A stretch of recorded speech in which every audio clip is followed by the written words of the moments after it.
HarperCollins presents The Couple at Causeway Cottage by Diane Jeffrey. Read by Hannah Kelly Turner. In loving memory of my grandfather, Granda Tom, I have so many fond memories of you in Belfast, Ballycastle and Devon, some of the settings for my book, that it seemed fitting to dedicate this one to you. He who seeks revenge should remember to dig two graves. Asian proverb, attributed to Confucius. Chapter 1. It's only when I'm on the ferry, minutes before arriving, that it hits me how isolated I will be. Standing on the deck, using my hand to shield my eyes from the sun, I glimpse the island for the first time. The cliffs, imposing and impressive, even from a distance. Then the port, a speck bobbing in and out of view, becoming bigger and more distinct as we approach. Until now, I've only seen images of Rathlin from Googling it. A map of a small island, shaped like a boomerang or an upside-down sock. Pictures of its two churches and its white seafront cottages as well as, and this was the clincher when Mark tried to talk me into moving here, numerous photos of seals and birds. When I announced I was going to live on a tiny island I'd never been to before, everyone was astonished. I still can't believe it myself. But new home, new start. The decision wasn't as rash as it sounds. As I explained to my friends, my dad was from Northern Ireland, so it feels a bit like going back to my roots. And it's familiar territory for Mark. He grew up 8 miles away in Ballycastle, where he recently secured a place for his mother in a nursing home. It was the best thing to do. The only thing to do. But he's riddled with guilt. An only child who has lost his father, Mark is very close to his mum. I can certainly relate to that. It's only natural he should also want to be close to her geographically, especially as she's so ill. At the time, it felt like the right decision for me too. The right move. For several reasons. I mentally ticked them off on my fingers as I tried to curb the uneasiness swelling inside me. Thumb. I grew up in Devon, and I miss the ocean. Index. I was desperate to escape the frantic rhythm of London. Middle finger. I've always wanted to be an outdoor photographer. Wildlife or landscapes. Rathlin will provide the perfect playground for me to pursue this goal. Ring finger. With its tight-knit community and tiny primary school, Rathlin Island strikes me as an ideal place to bring up our children when they come along. Little finger. The smallest digit on my hand, but an important consideration nonetheless. Both Mark and I needed to get away from his ex-wife. But enumerating all the advantages of this move does nothing to allay my agitation. I'm out of sync with the calm sea. Mark, show me the photos of our house again, I say. You'll see it with your own eyes in a few minutes. He hands me his mobile, an amused look on his face, clearly mistaking my jitteriness for excitement. The estate agent showed Mark around the house while he was over 3 months ago, visiting his mother who has dementia. He took lots of photos, and I swiped through them on his phone so many times I can visualize in detail the place I'll call home from now on. But I had to make do with a virtual visit of the 3-bedroom detached cottage we bought. It doesn't have a garden, but neither of us is green-fingered. And with it being so close to the beach, that didn't bother us. We'd initially been looking for a house on the mainland, but when Causeway Cottage went up for sale, our plans changed. Mark has always had this romantic notion about living on an island, and this was the chance of a lifetime. It was the only suitable place for sale on Rathlin. The others were new builds, social housing, so we had to snap it up quickly. I was terrified we'd be gazumped. A word I didn't even know before Mark made a verbal offer on the house, and delighted when all the paperwork was finally signed and Causeway Cottage was officially ours. But it feels disconcerting now, moving into a house I've only ever seen in photos. Is it because I don't like the idea of living in a house where someone died? I shudder, then berate myself for being morbid. I'm on my way to a beautiful island where I'll be living the dream. It's not like I'm being ferried across the River Styx. I give Mark back his mobile. He smiles at me, his turquoise eyes blazing in the sun. A rictus stretches across my face as I force myself to smile back. The finish line's in sight, Mark says, as we make our way to the car, which is laden to the hilt with our mattress strapped to the roof rack. His Northern Irish accent is already more pronounced, even though he hasn't talked to anyone except me since we left London. As Mark starts up the car and drives slowly off the spirit of Rathlin and onto the island itself, I sigh with relief. We travelled for nearly 14 hours yesterday, getting up at 6 a.m. and driving from London to Liverpool to take the ferry to Belfast, driving north from there as far as the coastal town of Ballycastle, where we stayed overnight at the house my mother-in-law lived in until very recently. Our crossing this morning, from Ballycastle Harbour to Rathlin, was mercifully short. The first boat of the day and the last leg of the journey. Causeway Cottage is barely a minute's drive from the harbour, halfway up a steep hill. I throw off my seatbelt and leap out of the car before Mark can even turn off the engine. Standing at the front gate, I take it in. Now I'm here, I can finally get a feel for the place. The house is quaint and perfectly symmetrical. Red roses climb up the pure white walls on both sides of the front door, and, for a second, I picture the cottage as a child might draw it, like a face, the flowers depicting red lips curling upwards, as if the house is smiling at me. Or maybe it's laughing at me. The upstairs windows are eyes, their sills thick lines, penciled with black coal.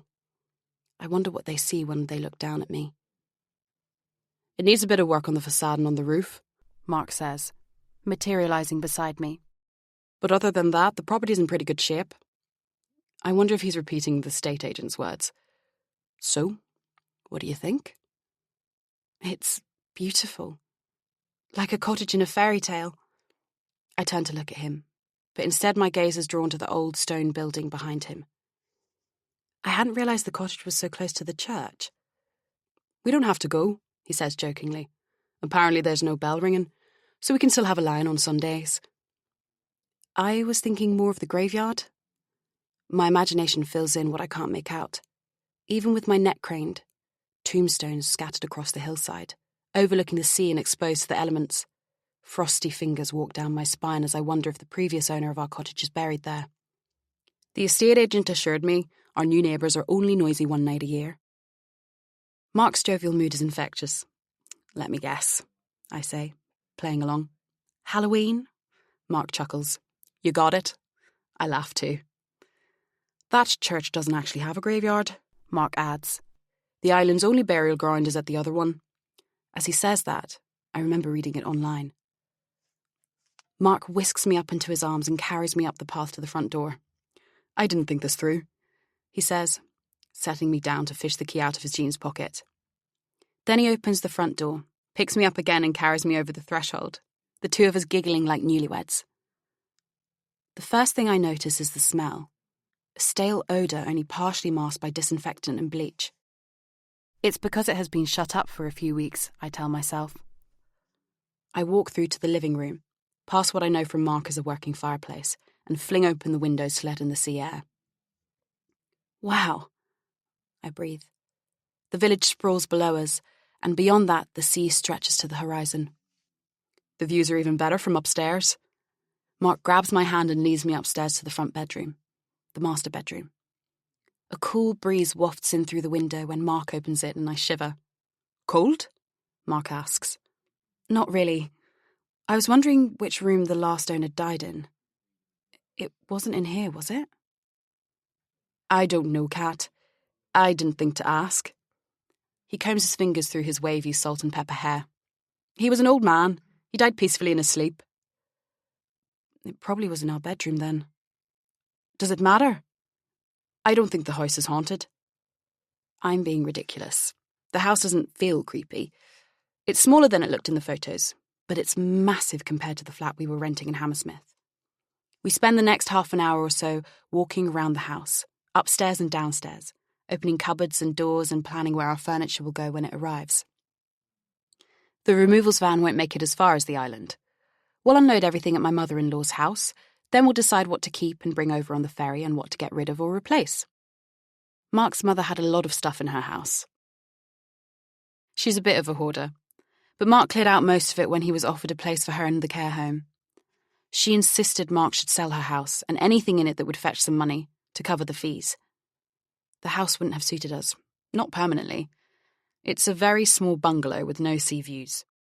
On top of that, it's on a busy road, so we didn't see ourselves living there. We'd intended to stay there temporarily and take our time finding our dream home. But when Causeway Cottage came onto the market, everything happened more quickly than we'd anticipated. And now we're about to become islanders. Secretly, I was relieved we wouldn't be living in Ballycastle itself. As my mind wanders to the fortnight I spent there the summer I turned 15, Mark provides a welcome interruption to a painful memory and snaps me back to the present. "Shall we do some unpacking?" he says. "Then we can go for a pub lunch." McQuaig's bar is on the seafront. Sitting outside at the wooden picnic table, I tuck into my scampi ravenously, enjoying the squawking of the seagulls. I take a sip of Mark's beer. I'd love a glass of wine, but I've resolved to cut back on drinking. When I stopped taking the pill a few months ago, we hadn't discussed moving to Northern Ireland. I suppose, with the stress and upheaval of the move, it's just as well I didn't get pregnant before now, and there was little chance of it happening with Mark away so often for work. But now would be the perfect time for me to get pregnant, and I know too much alcohol could affect my fertility. I finish my meal and put down my knife and fork. Feeling the sun warm my face, I close my eyes and tip back my head. Then I open them and look around me. At the table next to ours, 2 tourists are chatting animatedly, their backpacks on the ground by their feet. At another table, a man is sitting by himself, but there's an empty plate and pint glass opposite him. He's wearing a check shirt with his sleeves rolled up, and he's holding a hamburger with paint-stained hands. Mark drains his beer. "I think I'll have another one," he says. "Sure you don't want a drink?" "I shouldn't." "I don't suppose one will hurt," Mark says. "We should be celebrating." "Go on then," I say, cursing myself for being so weak-willed. "I'll have a glass of white wine." Mark gets up to fetch our drinks from the bar. He clambers over the wooden bench and walks straight into a man carrying a pint of lager in each hand. "I'm so sorry," Mark says. "That was terribly clumsy of me." "Don't worry, mate. No harm done." His voice is deep and sonorous. He's at least 6'2" and towers over Mark, even though my husband isn't short. "I've spilled beer all down your t-shirt." Mark is clearly mortified. "It's no big deal. It was dirty anyway. These are work clothes." As Mark continues to apologise profusely and insists on replacing the pints, the stranger glances my way briefly, although I don't think he takes me in. When he turns back to Mark, his expression has changed, as if he's struggling not to lose his temper. Perhaps because of Mark's fussing, he's more annoyed now than when Mark collided with him. I watch, mesmerised, as a red flush spreads from his neck to his cheeks and a vein in his forehead bulges. I'd find the transformation amusing if it wasn't so dramatic. But he looks as though he might punch Mark if his hands were free. Instead, he clenches his jaw and glares at him. As Mark scuttles inside, the man makes his way over to his table. Taking his seat opposite the guy in the check shirt, he looks so calm and collected I wonder if I imagined his change in demeanour. I sneak a glance at him over my shoulder. He has a large, slightly hooked nose, huge biceps. His fair hair is unkempt and a little too long, framing his sun-tanned face. If not exactly handsome, he's certainly attractive. Mark comes back, carrying a tray with 4 glasses on it.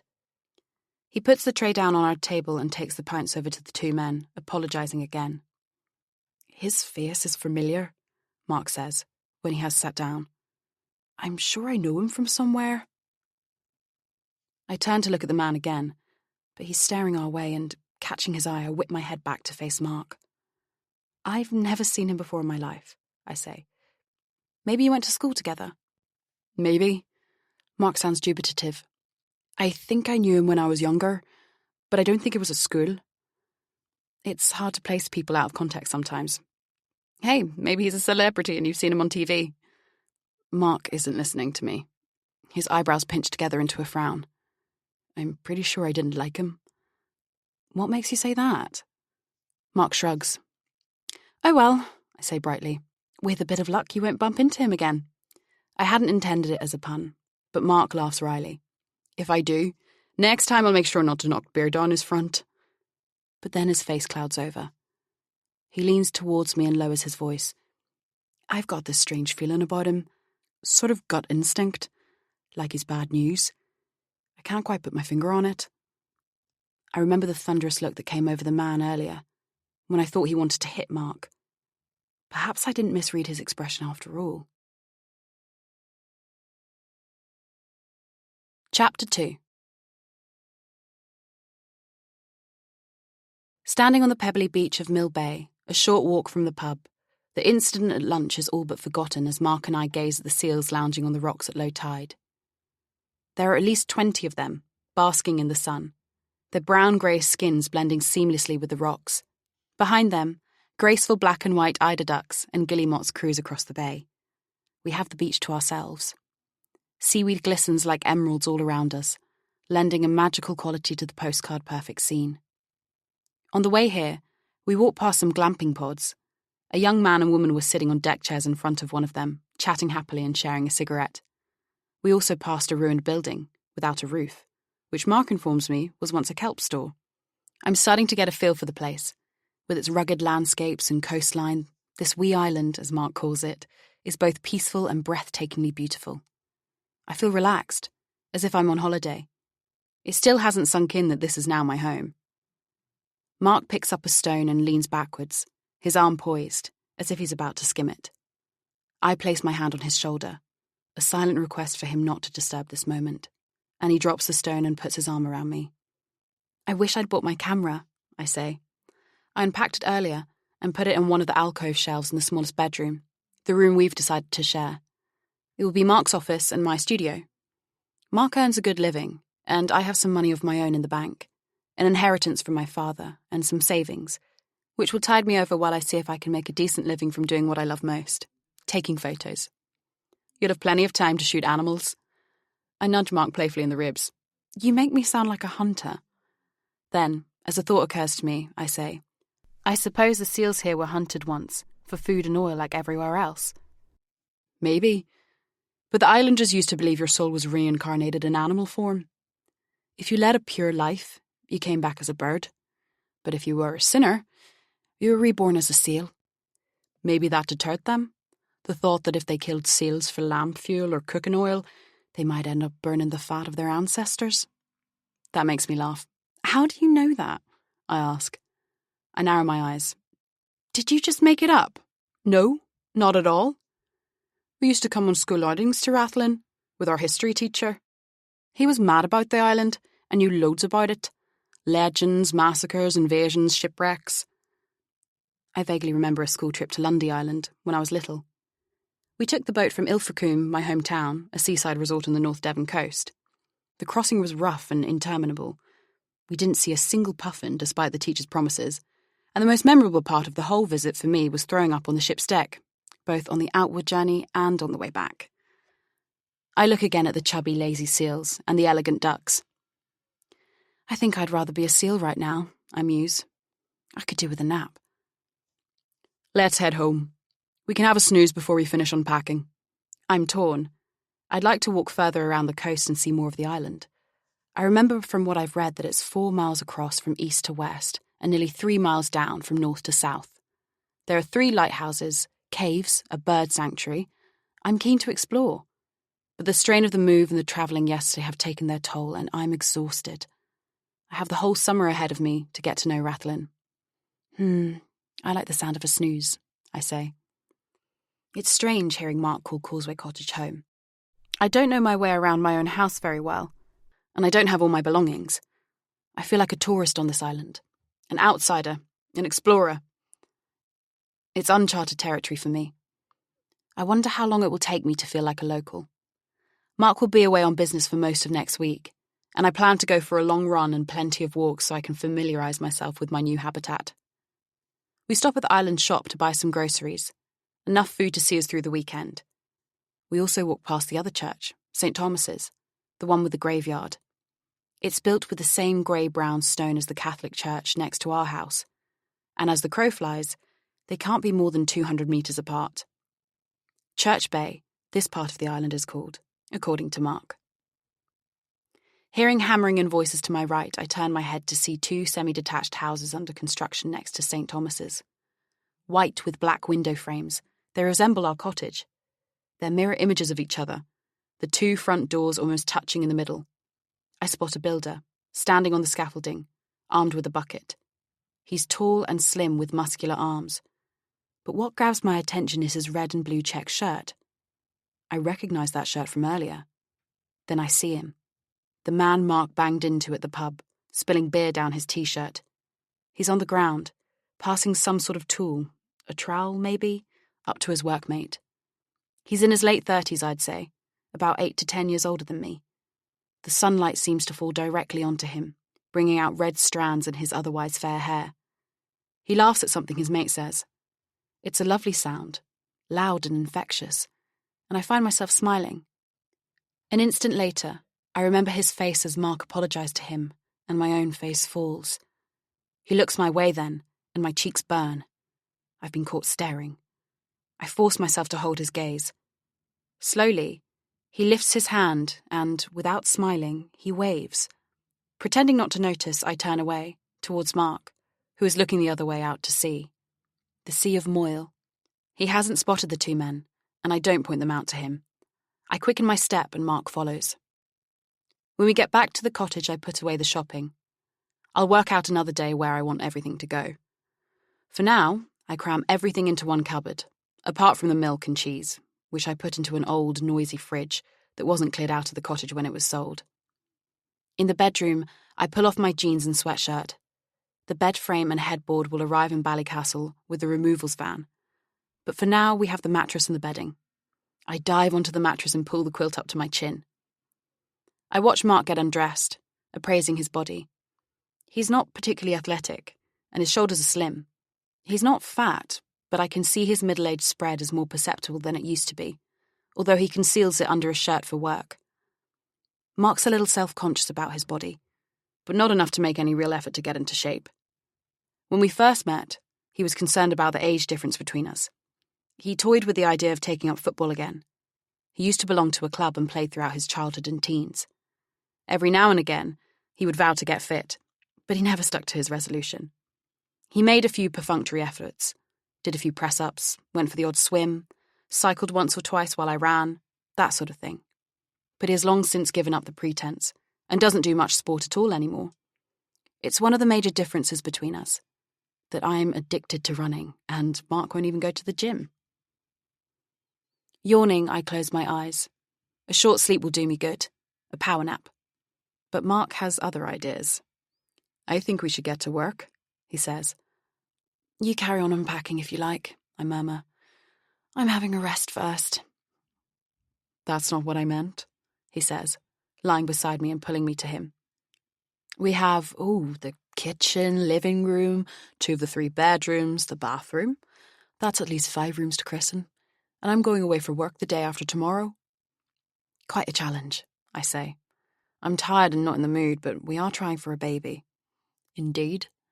Mark nibbles my ear and kisses my neck. I'm up for it, though. Yes, I can sense that, I say, my body responding to his touch. We make love for the first time in our new house. Afterwards, I lie on my back, resisting the urge to grab Mark's pillow and use it to elevate my legs to increase our chances of conception. I'm dozing off when Mark's phone, on the floor by his side of the mattress, pings with a text.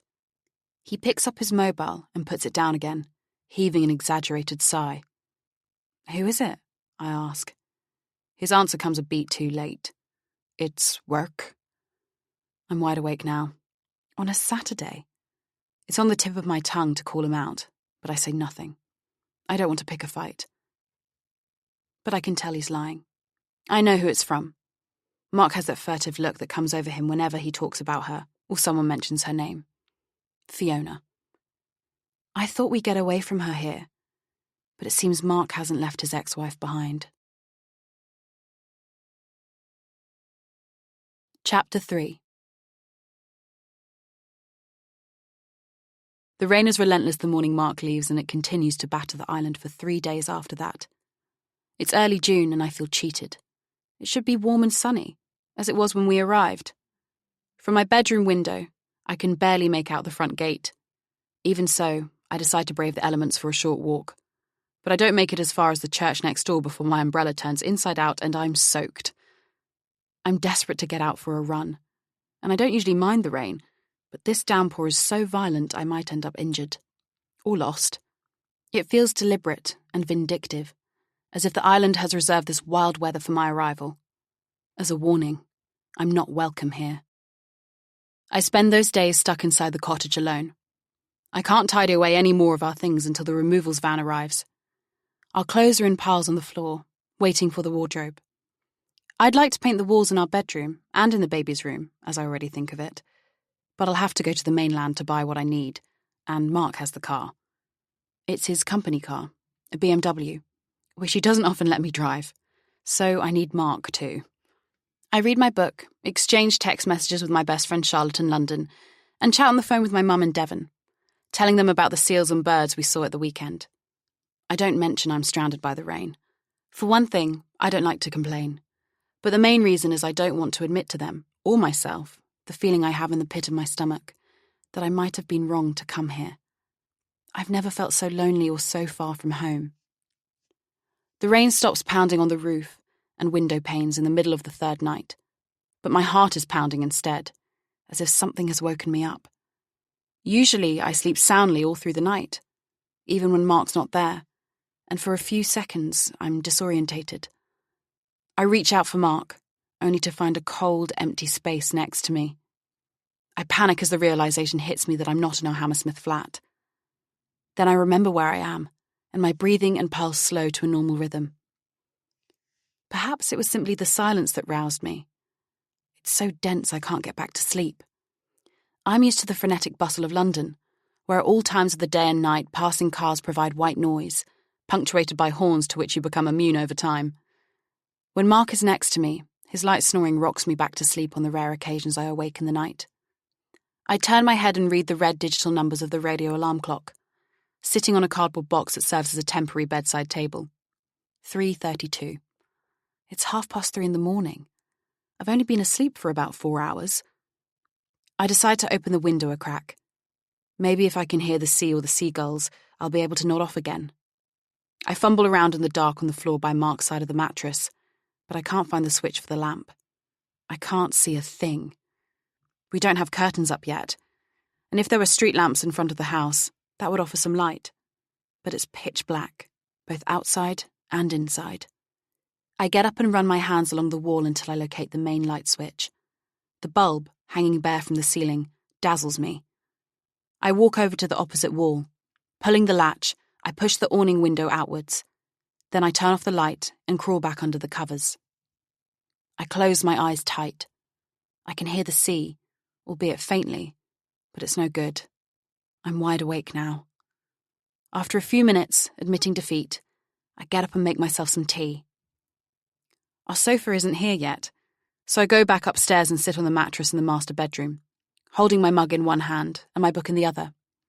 I finish reading the last chapter as the sun climbs into a clear blue sky. After eating a light breakfast, I finally get out for the run I've been itching to go on.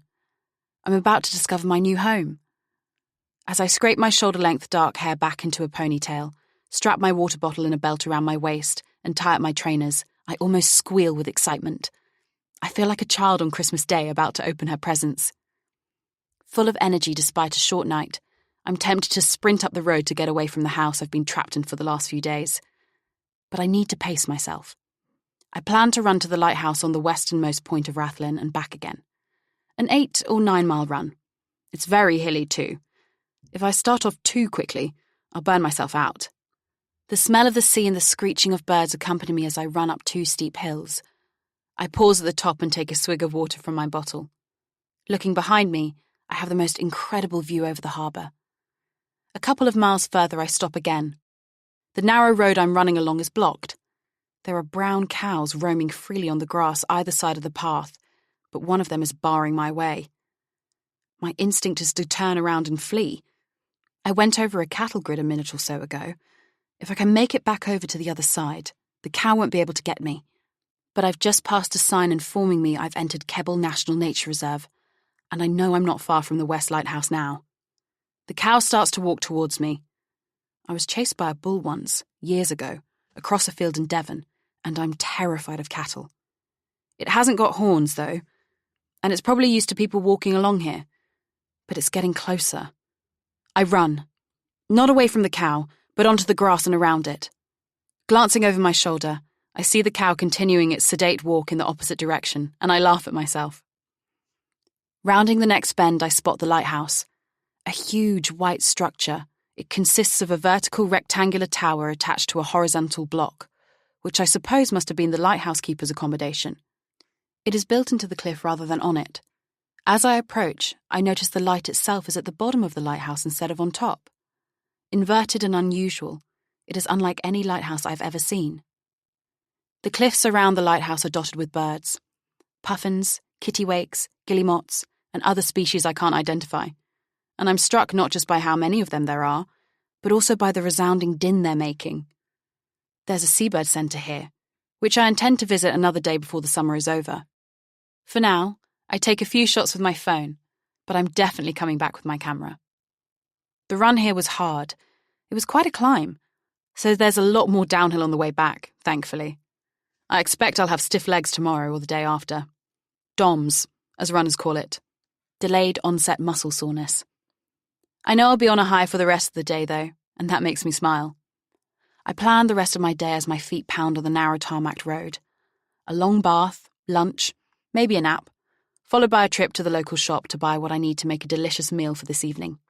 Oh, and a bottle of wine. I'll limit myself to half a glass, but Mark will appreciate some wine with his dinner. He'll be back this evening. I don't feel nearly so isolated now I've been able to get out of the house, but I can't wait for my husband to come home. I spoon against Mark and kiss the back of his neck, my arms around him. I'm so happy he's home, and we've had a lovely evening. But as I reach inside the boxer shorts he wears in bed, he gently removes my hand. "Not tonight, Kat," he murmurs. "I'm really tired." We don't make love every night, obviously, but we've always had sex on the evenings Mark gets back from business trips. Every time, without fail. Even the time I had a stonking cold. I don't think Mark has ever refused my advances before. In fact, he's usually the one who initiates our lovemaking. He has an insatiable sexual appetite. The rejection stings a little, but I tell myself there's nothing amiss. Then I remember the text message he received last weekend. Do I know exactly where he was and who he was with while he was away? Can I be sure he wasn't with his ex-wife? "Night then," I say, silencing the voice in my head. I'm overthinking all this. If I read something into it that isn't there, I'll never get to sleep. He rolls over and cuddles me, giving me a peck on the cheek. I hug him back, feeling a pang of guilt for doubting him. He works hard, as head of research for Campbell & Coyle, a pharmaceutical company with its headquarters in London and offices in Belfast. He had to go away on business just a couple of days after the long drive here. It's hardly surprising he's exhausted. If he doesn't want to make love, it doesn't mean he has made love to someone else. I need to trust him. I need to let it go. It only happened once. "Do you mind if I open the window a little?" I ask Mark. "Are you hot?" "No, it's just that I find it so quiet here. You can hear the sea with the window open. I think it might help me sleep better." Mark's snoring will also lull me to sleep, but I don't say that out loud.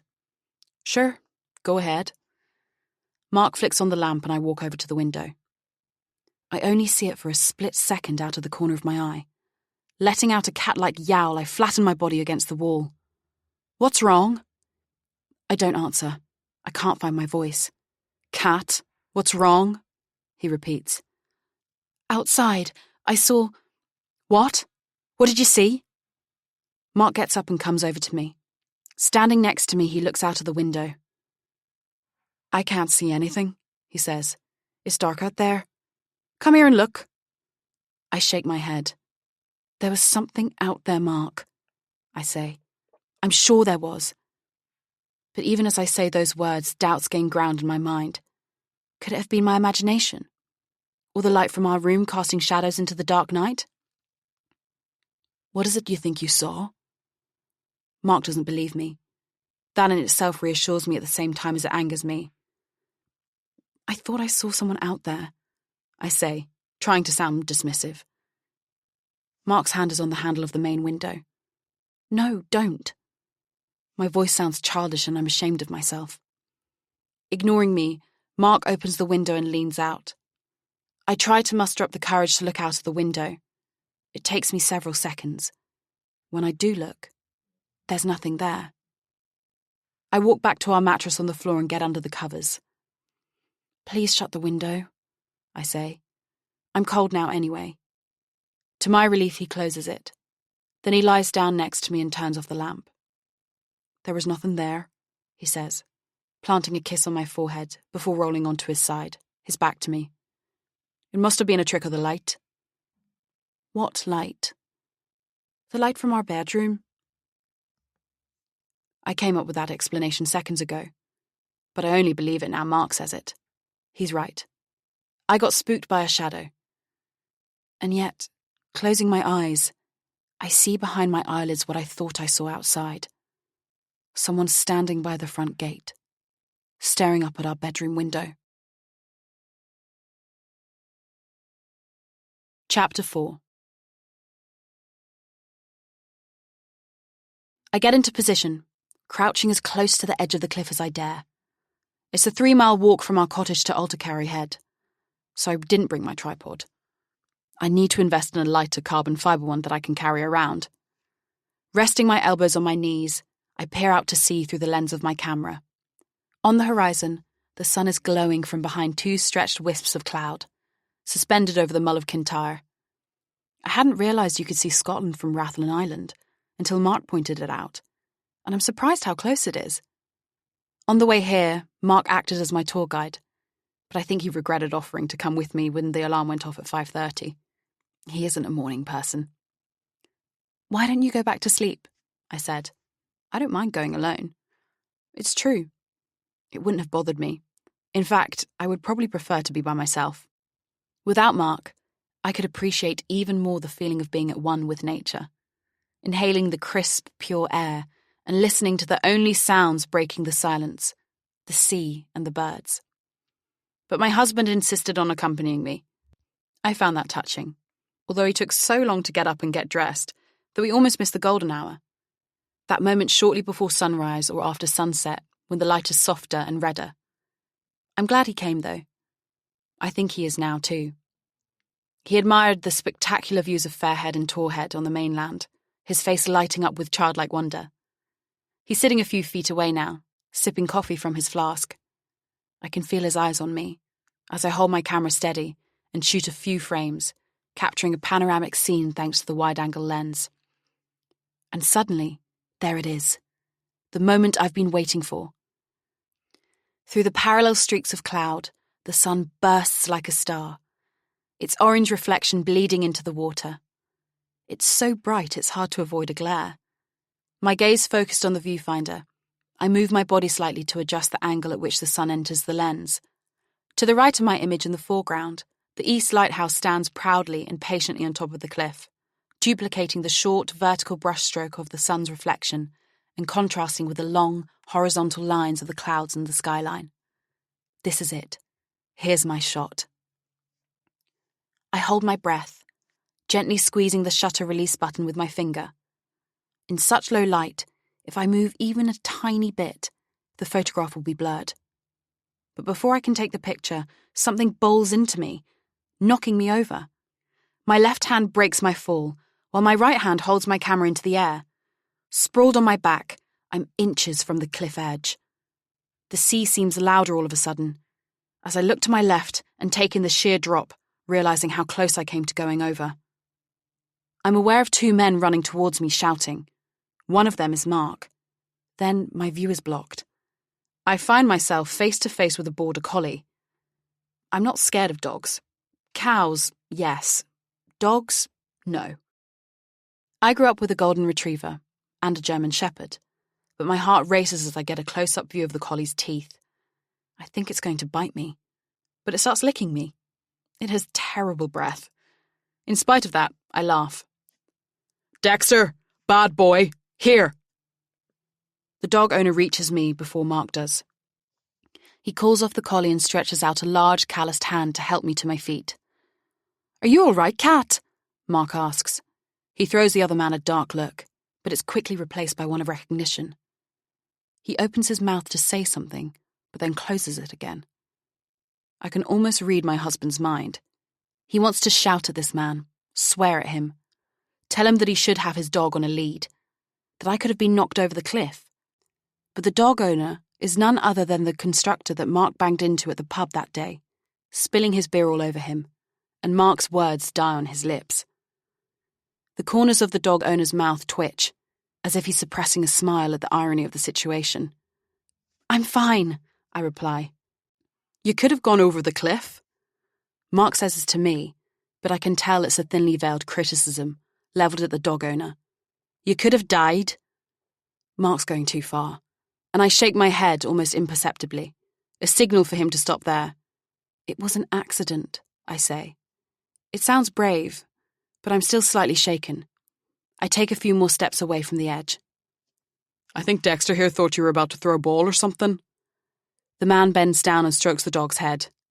"I'm afraid he's still a pup." As he offers these excuses, I realise he hasn't apologised. To my surprise, he then turns to Mark and introduces himself. Pleased to meet you, Darren," Mark says. My heart clenches. Mark has misheard him, but I haven't. "Not Darren," he corrects. "Dara." "Oh, pleased to meet you, Dara. I'm Mark." Dara looks at me. He's waiting for me to introduce myself, but my mouth has gone dry. "Is that a common name?" I ask. Perhaps it's not the same Dara, although it is possible. The one I knew, or rather knew of, was from Ballycastle, just across the Sea of Moyle. "It's not that unusual. There was another one in my athletics club when I was a teen," he says. "It's an Irish name. It means oak and fertility, apparently." I need to get a grip. That Dara probably wouldn't know me anyway. "So, your cat, is that right?" Dara says. My heart is thumping so hard it feels like it will burst out of my ribcage. Shit, he knows me. How can he possibly know who I am? Then I remember Mark used my name a few seconds ago when he asked me if I was okay. "Yes, nice to meet you." I can hear the quiver in my voice. Only Mark calls me Kat, but I don't want Dara to know me as Catherine. I can hide behind a truncated version of my first name. Mark puts his arm around my shoulder proprietarily. "You're new to the island, yeah?" Dara says. How does he know this? We could be tourists. As if reading my thoughts, Dara adds, "Rumours and news tend to spread like wildfire around here. You're obviously local," he says to Mark. "How are you finding it here, Kat?" He's looking at me. I need to pull myself together and act normal. "It's beautiful," I manage. I'm slowly learning my way around. "Shouldn't take long," he chuckles. "It's pretty small. Have you met anyone since you moved in?" When I don't answer, Mark steps in. "Not yet. I've been away on business and Kat was stuck indoors because of the rain. But we plan to get involved with the community, that sort of thing." "How about I invite you both over to my place for a meal one evening? I love cooking and have some great wines." "That would be lovely," I say, trying to sound more enthusiastic than I feel. "That's very kind," Mark says dismissively. I can tell he's also reluctant to socialise with Dara. He took an instant disliking to him in the pub. This incident will do nothing to make Mark change his negative first impression of Dara. As far as Mark's concerned, Dara's dog nearly killed me. "We should get going," I say to Mark, then to Dara. "We've got a long day ahead of us. We're fetching our furniture today." "Good luck with that." "See you around," Mark says over his shoulder, steering me away. We probably will, even if we try to avoid him. As Dara said, Rathlin is pretty small, an area of nearly 3,500 acres, and a population of around 150, according to Wikipedia. I would like to take some more photos, but we do have a lot to do today. Mark has rented a small van and will load it up, as well as the car with our stuff. Once we've brought everything over on the ferry from my mother-in-law's house, we plan to spend the rest of the day assembling our furniture. Mark will take back the van on Monday. By the end of the day, we're exhausted, but Causeway Cottage already feels more like home. We did some shopping at the spa on the mainland and brought it over with everything else, but neither of us can be bothered to cook. So we have a sort of ploughman's lunch for dinner. Bread, cheddar, grapes, boiled eggs, coleslaw and Branston pickle. I allow myself a bottle of lager to wash it all down. After dinner, we drop onto the sofa in the sitting room, happy to have recovered it at last, and relieved we've got through the bulk of the unpacking. "At least we managed to get away without giving him our address," Mark says. I don't need to ask who he's talking about. Dara has obviously got under Mark's skin. Neither of us has mentioned Dara all day, but although I've been trying not to think about him, he has been lingering in a recess of my mind since his dog sent me flying this morning. It's only now, when Mark alludes to him, that I realise he's been invading my husband's thoughts too. He'll know where we live, I say. This was the only place on the market apart from the social housing, remember?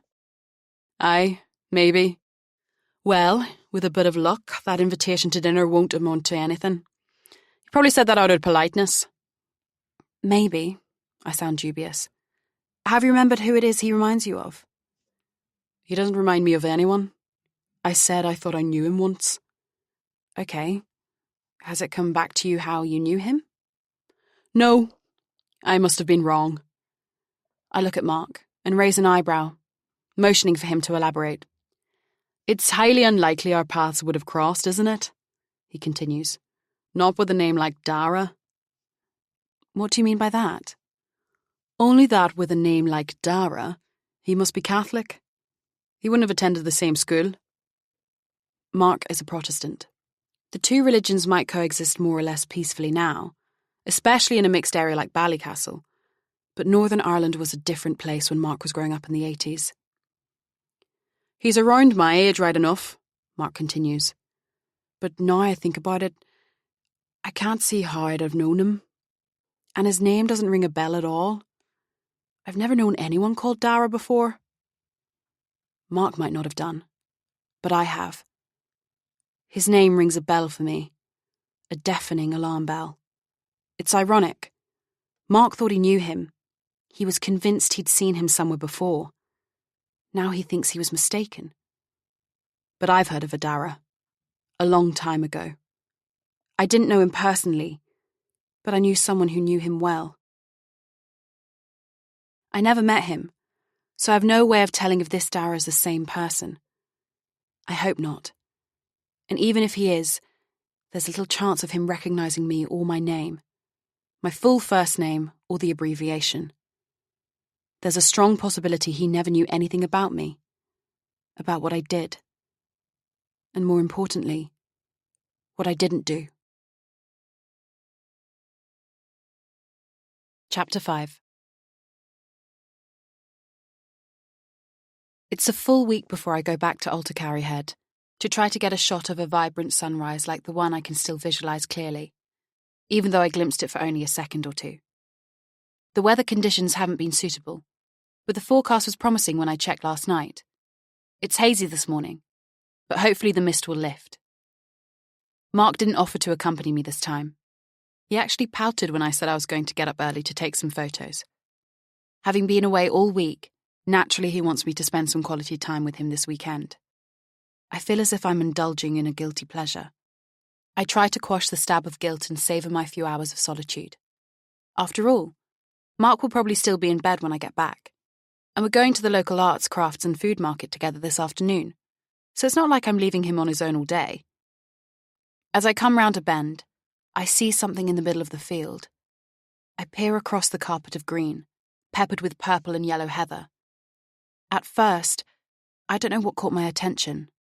Then, as I look, two hares leap up from the tall grass. The smaller one has dark fur. The bigger hare has an unusual light tan coat. This, I realise, is the legendary Irish golden hare. I've read that it has striking light blue eyes, due to some genetic mutation. But even though the hares are surprisingly close to me, I can't make out their eye colour from here. Standing still, careful not to make any noise, I watch the hares play together, oblivious to my presence. I contemplate getting out my camera, but I don't want to scare them off. The light is too soft at this time of day anyway. Instead, I enjoy the show. This is likely to be one of their favourite haunts, so I'll come back another day and make a hide under the trees from which to photograph them. After a few minutes, I tear myself away. I need to get out to the point before sunrise, so I leave the hares to their game of chase. When I get to the spot, I set up my camera and tripod. I've ordered a new travel tripod online, but it hasn't arrived yet, so I've lugged the commercial one I use for my work in London out here with me. I don't want to risk ruining my photos with unsteady hands. But as I wait for the sun to come up, a growing sense of pessimism rises in me. The mist hasn't dissipated, and now clouds are hovering threateningly, making the visibility even poorer. I can hardly make out the Mull of Kintyre. I won't be able to take the picture I wanted. With the sky overcast, the shades will be too subtle, the colours muted. Scanning the scene, I settle on the lighthouse itself. An isolated subject could still look good in cloudy conditions. But as I look through the viewfinder, I know the tones will appear bland, in the hope that a monochromatic picture might convey more drama and beauty. I've taken a few photos when something makes the hairs on the back of my neck stand up. I stop and glance behind me. There's nothing. Did I hear something? See something out of the corner of my eye? I try to brush off the unsettling feeling that has crept up on me and concentrate on taking pictures. But I'm still tense. My hands are trembling, and I can't seem to press the shutter release button. I need to pull myself together. I'm imagining things. I wanted to come out here alone, but now I'm scared. I tell myself I'm alarmed because there's no one else out here, but I'm convinced it's the other way around. I'm panicking because there is someone. I can't shake the impression I'm being watched, just as I watched the hares earlier. Except they weren't aware I was there, and I know someone is here. I can sense a pair of eyes on me. Turning around again, more slowly this time, I examine my surroundings. There's no sound, no movement, but I don't feel reassured. Trying to appear unruffled in case I really am being observed, I collapse the tripod and stuff it and my camera into my rucksack. I'd intended to make a detour on the way back to take some photos at Portawillan Bay, but like the hares and the starburst sunrise, I shelve this plan for now. I set off, aiming for a purposeful stride, but as I reach the road, I break into a sprint. I no longer care if whoever is spying on me knows I'm panicking. Despite the heavy bag on my back, I don't stop running until I reach the cottage. Mark is still asleep, as I thought he would be. I shower, and once I've calmed down, I berate myself for letting my overactive imagination run amok. I won't tell Mark I got spooked. He'll only laugh at me. My stomach growls and I realise I'm ravenous, so I wolf down a bowl of cereal. While I drink my tea, I boot up my laptop and import my photos. The pictures of the lighthouse do look good in black and white, and I edit a couple of photos before uploading them to my social media accounts. I'm pleased with the result, although I'm still gutted I didn't get the shot of the sunrise I was hoping for. Maybe next time. Another thought jostles with that one, a question I can't answer. Is it safe for me to go out there alone? The artisan market is being held in the Richard Branson Activity Centre, a renovated barn at the Manor House, a Georgian edifice overlooking the harbour at Church Bay. Why is it named after Richard Branson? I ask Mark as we step inside. He crashed his hot air balloon into the sea here after his transatlantic flight. A few of the locals were involved in the rescue, Mark says. He donated some money to the island to thank them. The money went on restoring this place. At a stall selling handmade jewellery and candles, I buy a necklace with brightly coloured, hand-painted beads that I think my mother-in-law will love. We're going to visit her soon. There's a long wooden table where 3 pupils from the local primary school are selling greetings cards to raise money for sports equipment. Their teacher is a woman about my age, with sleek copper hair and emerald eyes, and a spattering of freckles like a star constellation across her nose and cheeks. I look at her, then do a double take. I recognise her. It's Erin. We lost touch years ago, and I wondered if she'd moved away or if I'd bump into her around here. But then I realise I'm mistaken. It's not her. Just someone who resembles her. A lot. Did you make these? I ask one of the boys. I made this one. He points proudly at a birthday card with what looks vaguely like a teddy bear holding balloons on it. It's very good, I say. Did all the pupils at your school make cards? Yes, the teacher answers for him, flashing me a wide, white smile. All 15 of them. I glance at Mark. Only 15 pupils. It will be perfect for our children when they come along. Mark turns to me and winks, which I take as a sign we're thinking along the same lines. I buy 2 birthday cards and a get well card. At another stall, I buy a walking guide and a couple of books on Rathlin Island. One about its history, the other about flora and fauna, both by local authors. I wonder if this arts and crafts market is an annual event, and if I might be able to sell my photos here next year.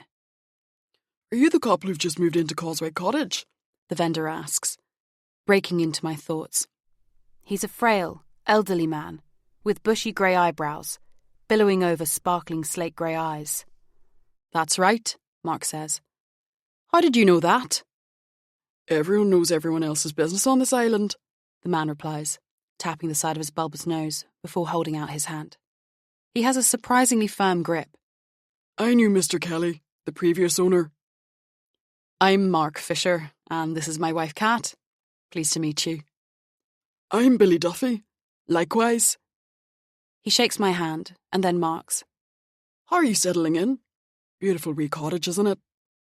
It's grand. Needs a bit of work, though, on the roof and the facade, Mark says. You'll want to see Dara about that, Mr. Duffy says. Dara? The look on Mark's face is inscrutable, but his voice has a hard edge to it as he spits out the name. Aye, lovely man. Best builder around these parts. Reliable. He's an excellent painter too, so he is. From a pocket in a jacket around the back of his chair, Mr. Duffy fishes out a mobile phone. I've got his number, if you'll bear with me. He rummages around in his jacket pockets again, and this time extracts his glasses and a pen. Don't worry about it, Mark says. The repairs aren't urgent. I'm holding you up, the old man says apologetically. I'm no good with these mobile yokes. We're in no hurry, I say. Take your time. Rather than read out the number to Mark to punch into his own phone, the old man jots it down for him on the back of an author's business card. I thank Mr. Duffy as he hands the card to Mark. Mark takes my elbow and leads me outside. He's in a bad mood now, I can tell. You don't have to get in touch with him, you know, I say. You've read my mind. His voice is dripping with sarcasm. I'll fix the bloody roof myself. Is that wise? Mark's no handyman. There must be other building contractors around, I add more tactfully. Mark glares at me. He has grasped the subtext. I can do it. I'm good at DIY. He's not, but I'm not going to argue. There's something strange about that man, Dara, he continues. I don't trust him, and I don't want him coming anywhere near our house. As we pass a litter bin, Mark takes the business card out of his pocket to dispose of it, but it falls on the ground. Picking it up, I glance at the spidery scrawl in blue ink on the back of the card. A phone number under a name. Dara Moore.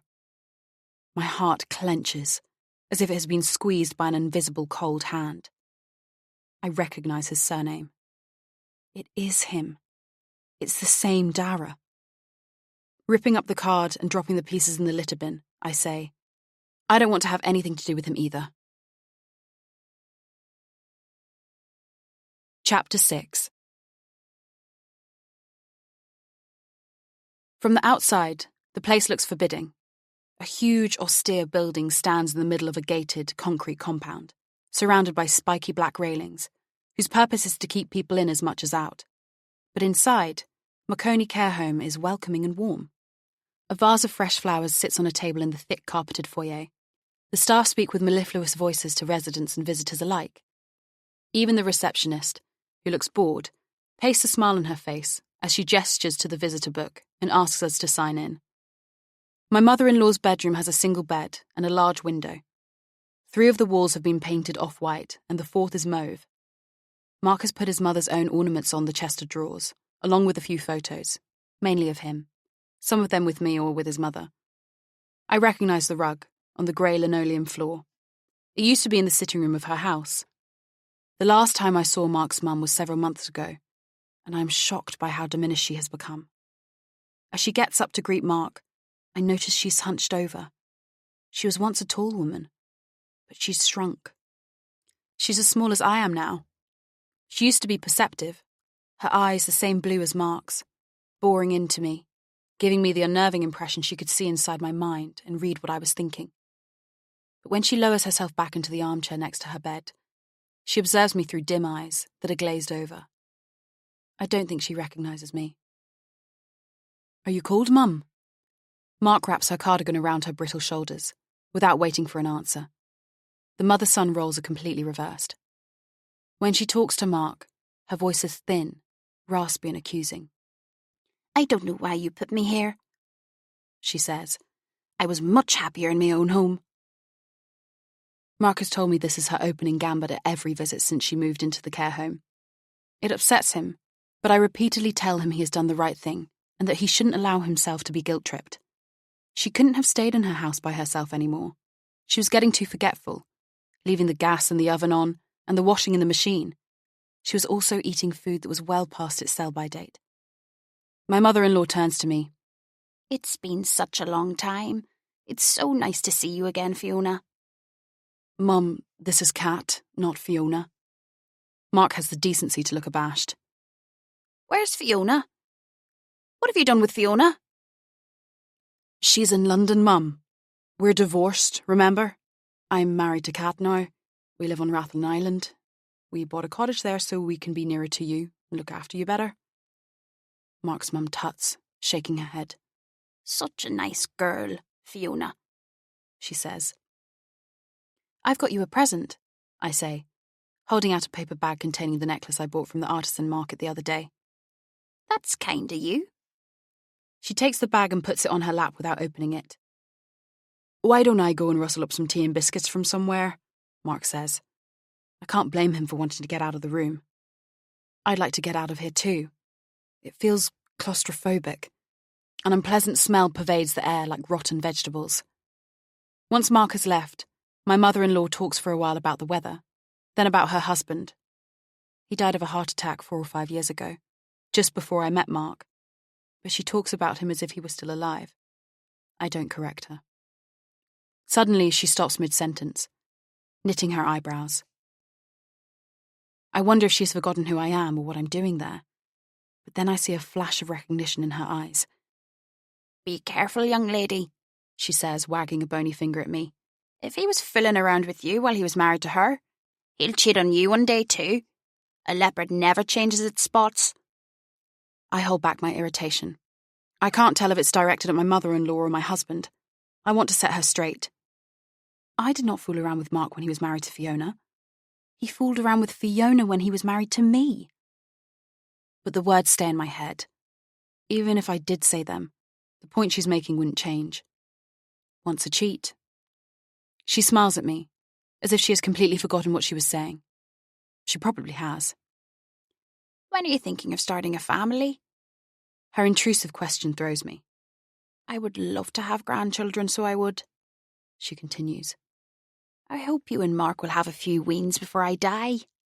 I nod, but it's not enough. She's waiting for an answer.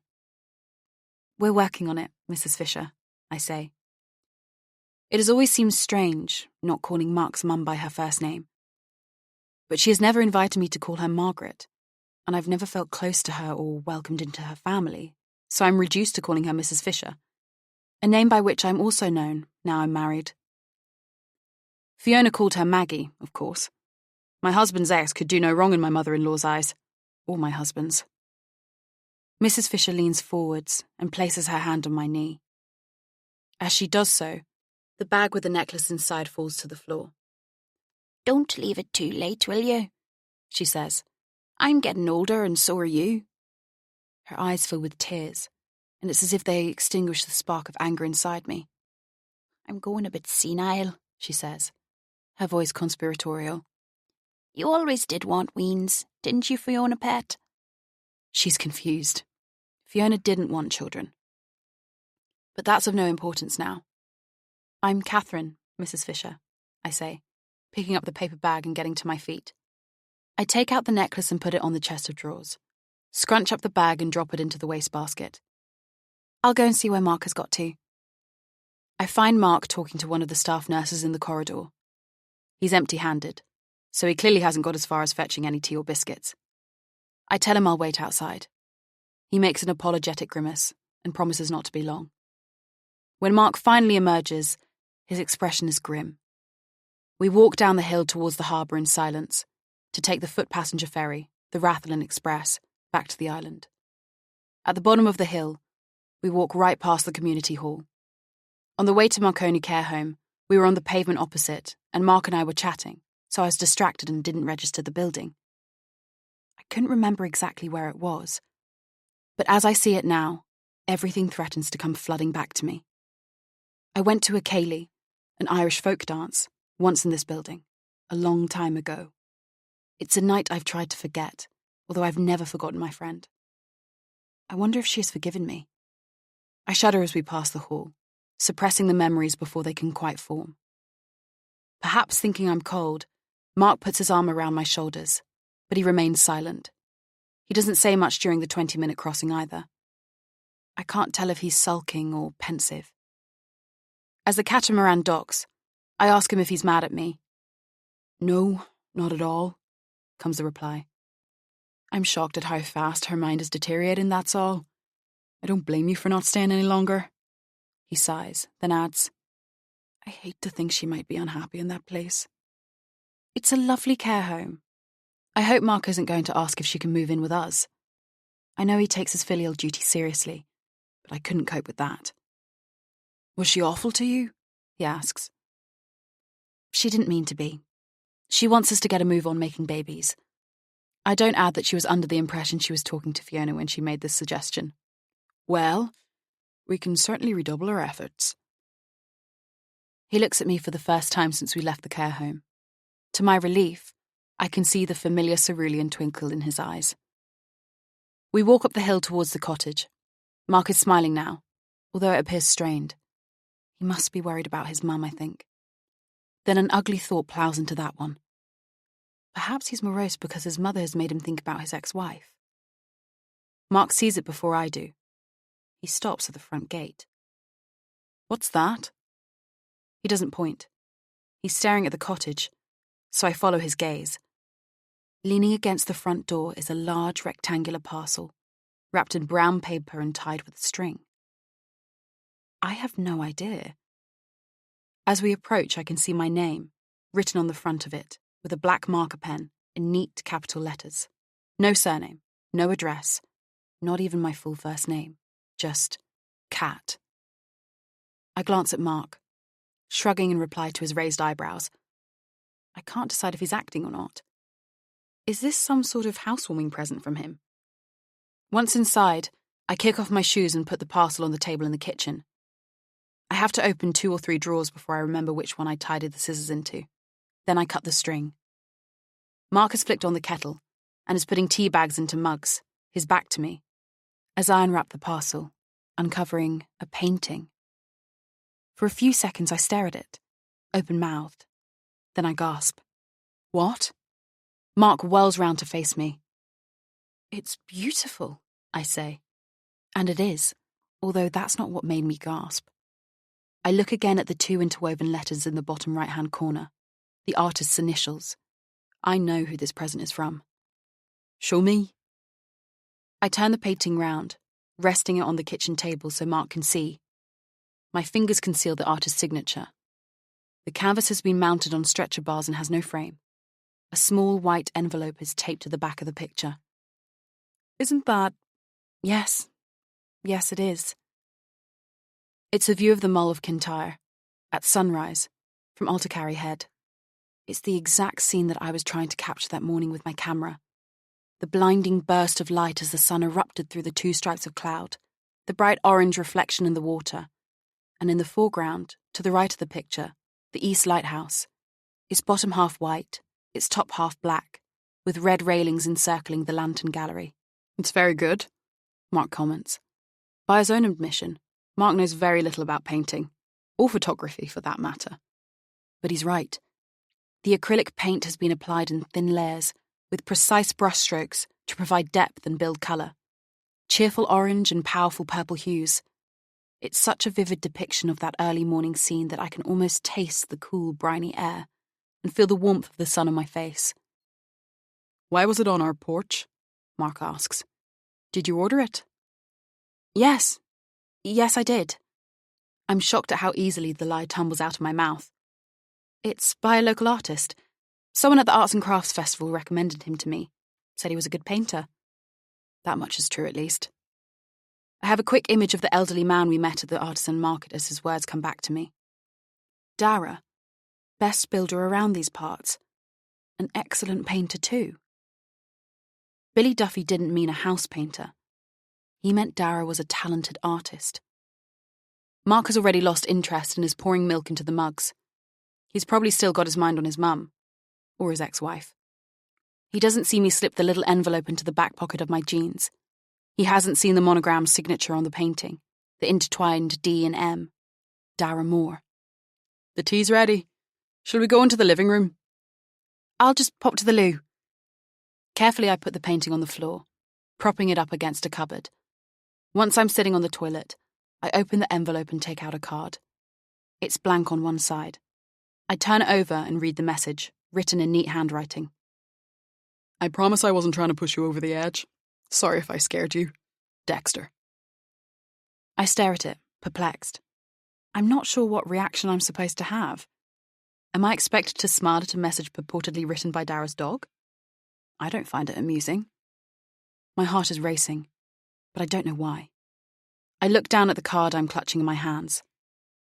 I promise I wasn't trying to push you over the edge. Is that a pun? This has certainly put me on edge. Sorry if I scared you. I wasn't scared when the dog sent me flying. I am now. It's not even a real apology. Sorry if. Perhaps I'm being pedantic. He painted this especially for me. Of course. That's why I'm so uneasy. The dog knocked me over. Dara helped me up. He gave us a desultory invitation to a meal at his place. That should have been enough. But he has gone to the trouble of painting the very picture I was trying to take with my camera. It must have taken him several hours, maybe even several days. It's too much. Not so much over the edge as over the top. And that's not the only thing bothering me. I've just lied to my husband. I pretended I'd ordered this painting from a local artist. I've hidden in the toilet to open the envelope. I don't know why I'm being so surreptitious about this. Did I lie to Mark in order to protect Dara? Mark can be argumentative, and he has a quick temper, but he's not prone to violence. Am I overreacting? Dara's intentions might have been genuine and innocuous. Maybe he has simply given me a gift to make up for his collie's clumsiness. Hopefully, that's the end of it. But no matter which way I turn it over in my mind, this doesn't feel like the end. On the contrary, it feels like the beginning of something dangerous. Chapter 7. Sleep eludes me, and for once, instead of soothing me, my husband's soft snoring irritates me. But that's not what is keeping me awake. My mind seems to have gone into overdrive, a dilemma snaking its way around my head and demanding attention. Should I thank Dara for his painting? Or do I stay well away from him? While I don't want to appear ungrateful, I'm troubled by his gesture, which seems almost romantic. I mustn't do anything that might encourage this behaviour. I'm married, and Dara is a stranger. I'd like things to stay that way. It will cause a row with Mark if I seek out Dara to thank him. So, in the end, I decide not to. I also have my own reasons for keeping Dara at arm's length. I manage to sleep for a few hours, albeit fitfully, but then I'm woken by another thought.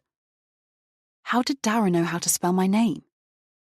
He wrote it in neat capitals, with a black marker pen, on the parcel. Cat. How did he know it wasn't spelt with a C? Was it a lucky guess? Or does he know who I am? Could he have read my letters all those years ago? I get out of bed and go downstairs to make myself a mug of tea. Sitting on the sofa with my legs tucked up, I read my book until Mark gets up. It's a thriller, about a man leading a double life. The other woman reminds me of Fiona, but at least the novel takes my mind off Dara for a while. After breakfast, Mark says he wants to get some things done around the house. I ask him if he wants some help, but he must sense it's a half-hearted offer. I'm keen to get outside and Mark doesn't appear to mind. So I pack my camera and my new portable tripod into my rucksack and, armed with the walking guide I bought at the arts and crafts sale, I set off for Ushant Point. I haven't been there yet, but I've read online that it's one of the best places on the island to spot seals. It's a good 2-mile walk to Ushant Point, which is situated near the island's southernmost tip. On my way, according to the guidebook, I pass the site of the 1575 Rathlin Island massacre at the hands of Sir Francis Drake, a former police station with a hole in the ground that served as a jail, 2 lakes, Craig McCagan Loch and Ushant Loch, and 2 huge rocks called the Macnacheries. Legend has it that should these boulders ever touch, the whole island will sink into the sea. At Ushant Point, it's as if the seals are waiting for me, a large colony of both common and grey seals. I'm the only person out here, and I don't imagine there are ever many people around. And yet, as I approach, the seals don't seem wary of me and allow me to get close to take my photos. I get a superb photo of a grey seal, stretching up from among the rocks and looking directly at the camera through large, inquisitive eyes. I find the common seals even prettier with their round, canine faces. I crouch down and get a few great shots of some of them, lying on the rocks, with the island's 3rd lighthouse at Rue Point in the background. As I straighten up, a puffin flies towards me, beating its wings rapidly. With its white body, black wings and orange beak and webbed feet, it's a beautiful sight. I aim my camera at it and focus, and when it's close, I hold down the shutter button to take several pictures in quick succession, capturing the bird with its wings outstretched and its feathers splayed.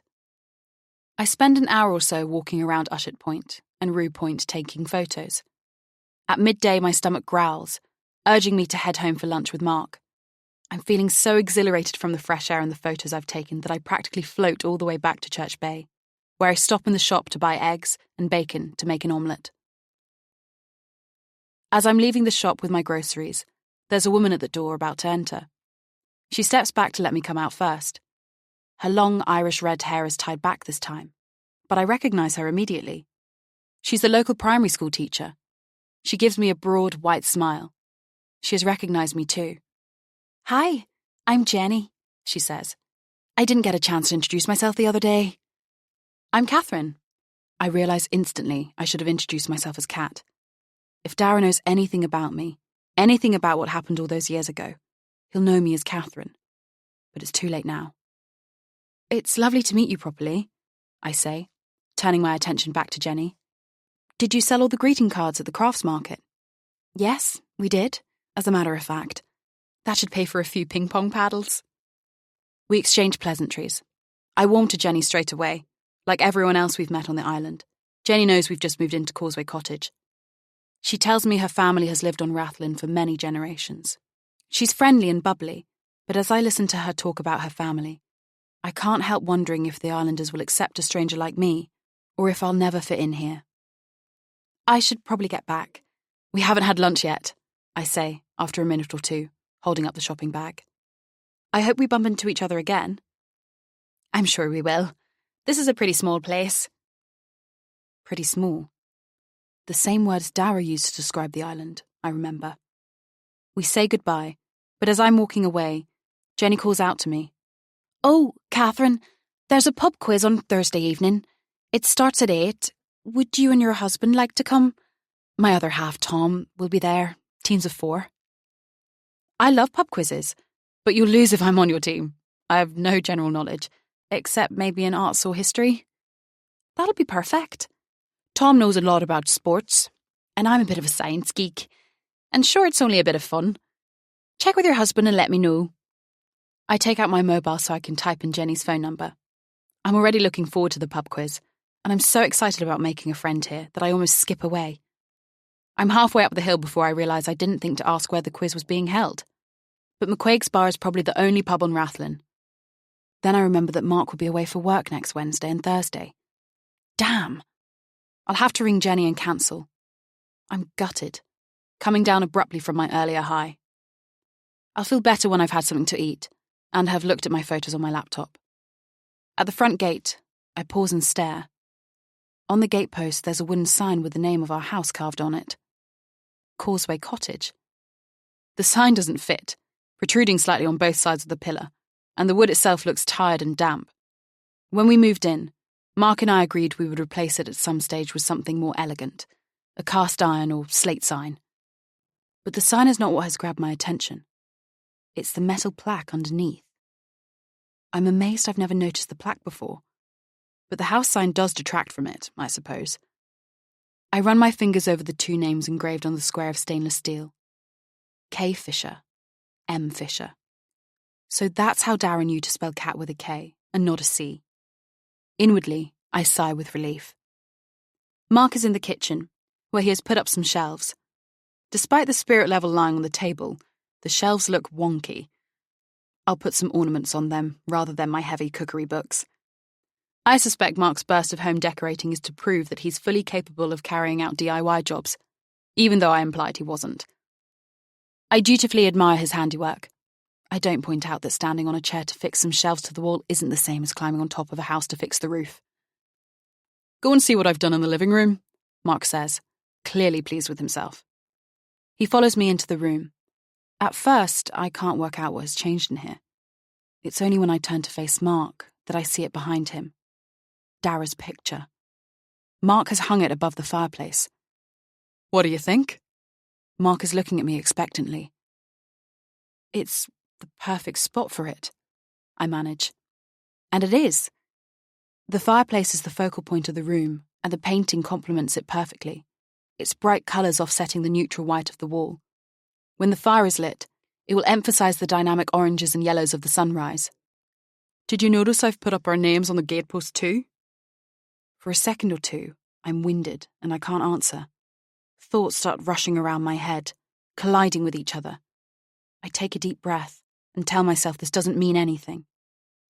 Yes, I did, I say.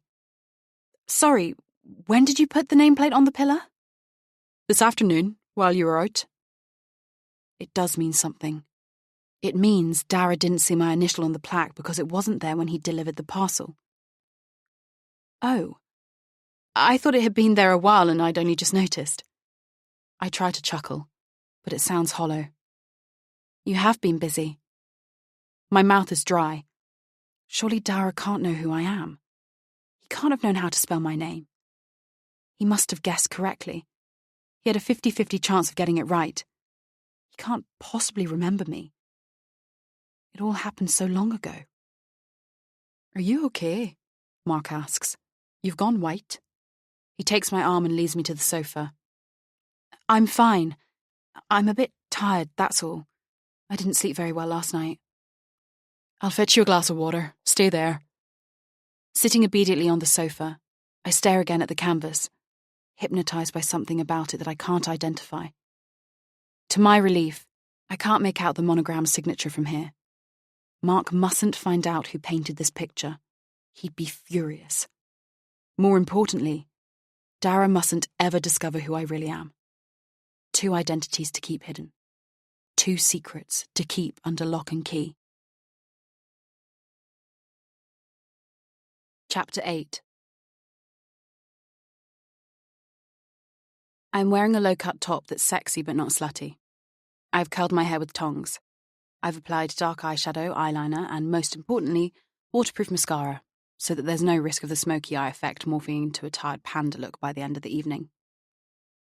Not only has Mark put up shelves in the painting, he has also put up a mirror in the hallway, and I can't resist a quick glance in it to appraise my appearance one last time before leaving the house.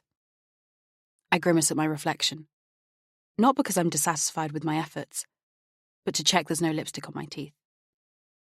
I haven't been out for a while, and I'm insanely excited about going to the local pub quiz.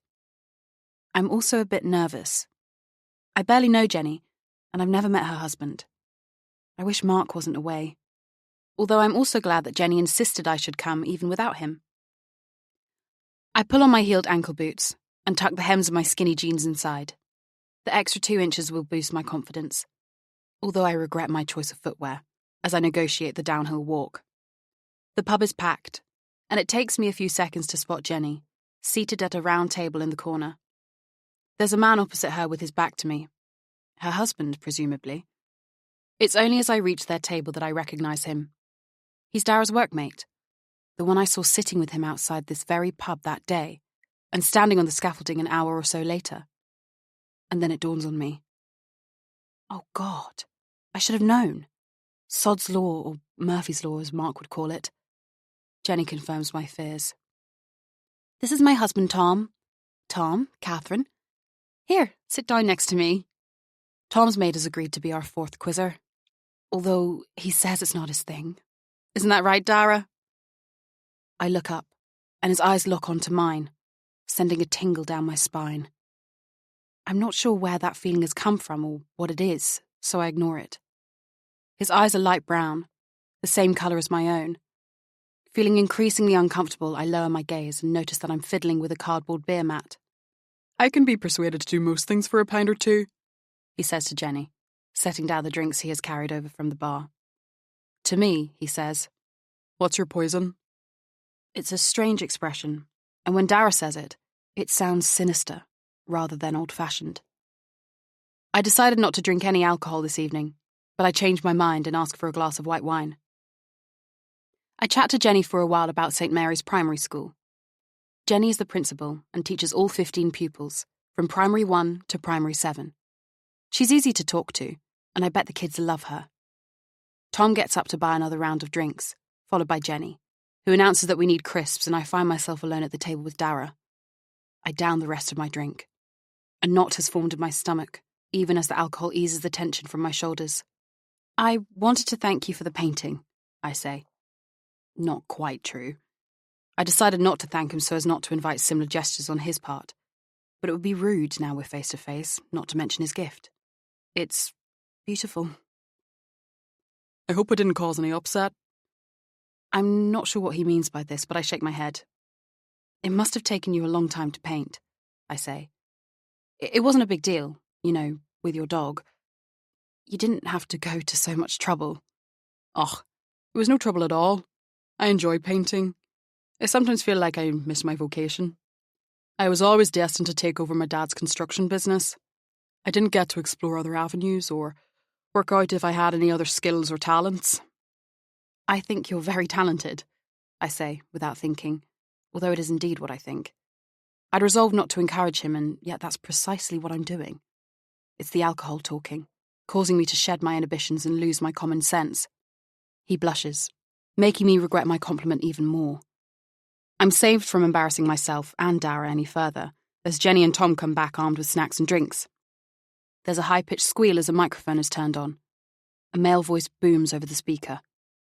Good evening and welcome. I'm your quizmaster for tonight. In a wee second, I'll give each team a pen and a piece of paper. At this point, can I please ask everyone to turn off their mobile phones? We can't have anyone slipping out to the loos to cheat either, so if you need a pee, now's your chance. Otherwise, you'll have to wait until the break. Another squeal as the mic is set down for the paper and pens to be handed out. Jenny takes charge of writing the answers for our team. Tom suggests the name Builder's Team. No one can come up with anything better, so we go with that. The quizmaster's voice comes over the speaker again. There will be 10 questions in each round and 6 rounds altogether. General knowledge, sports, arts, literature and entertainment, science, music, and finally, a picture round. Let's get started on the general knowledge, shall we? For the first round, I know the answer to a couple of questions, but I'm useless when we get to the sports round. So is Jenny. Neither of us knows the answer to a single question. Luckily for us, Tom and Dara seem to know all the answers but one. I feel better on the arts, literature and entertainment round. Between each round, we mark another team's sheets. Tom assigns his task to Jenny, saying it's part of her profession. No one laughs at his joke, but we all laugh when Jenny gives him the finger for it. During the break, I get up to buy a round of drinks. I've already had 2 glasses of wine and I'm feeling tipsy, so I switch to fruit juice this time. Although I ate dinner before coming out, I'm hungry. I ordered 2 plates of chips so everyone can dig in. Dara has come to the bar to help me carry everything, and when we get back to the table, I find myself chatting to him again. So, how's Dexter? I ask. He's a bit of a bad dog at the moment. Oh? Collies need a lot of exercise and Dex likes to come running with me. But I've an injury at the minute.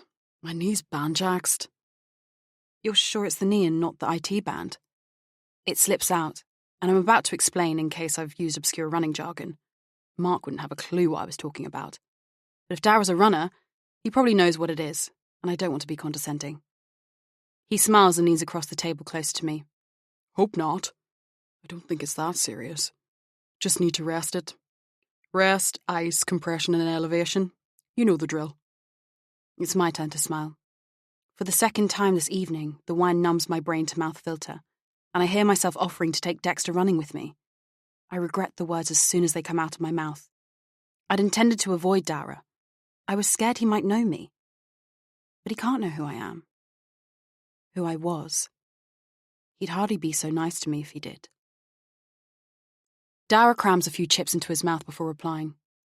That would be great. If you're sure it's no bother. He gives me his number so I can let him know when I go for a run, and I add him to the contacts in my phone. The same number, no doubt, that was scribbled on the business card I threw into the litter bin not long ago, as I came out of the crafts market at the Branson Centre. We chat some more, but I'm careful not to ask too many questions about his past or his background. He asks me about my photography, about Mark, about our decision to move here. He's attentive when I reply, and I realise I'm enjoying chatting to him. Then he says something that throws me completely. So, Kat, you're obviously English, whereas your husband's a local. Had you been to Northern Ireland before you met him? I answer Dara's question, but the quizmaster chooses that moment to start up again. I hope his voice coming over the speaker has drowned out the lie I've just told. He gives us the score so far and we're in the lead, but only just. After the next 3 rounds, the final results are announced and we come second by half a point. What's the prize for the winners? I ask. A free meal each, Tom says. But the runners-up get a free drink each, Dara says. The only caveat is that prizes are not redeemable this evening. Clever, I comment.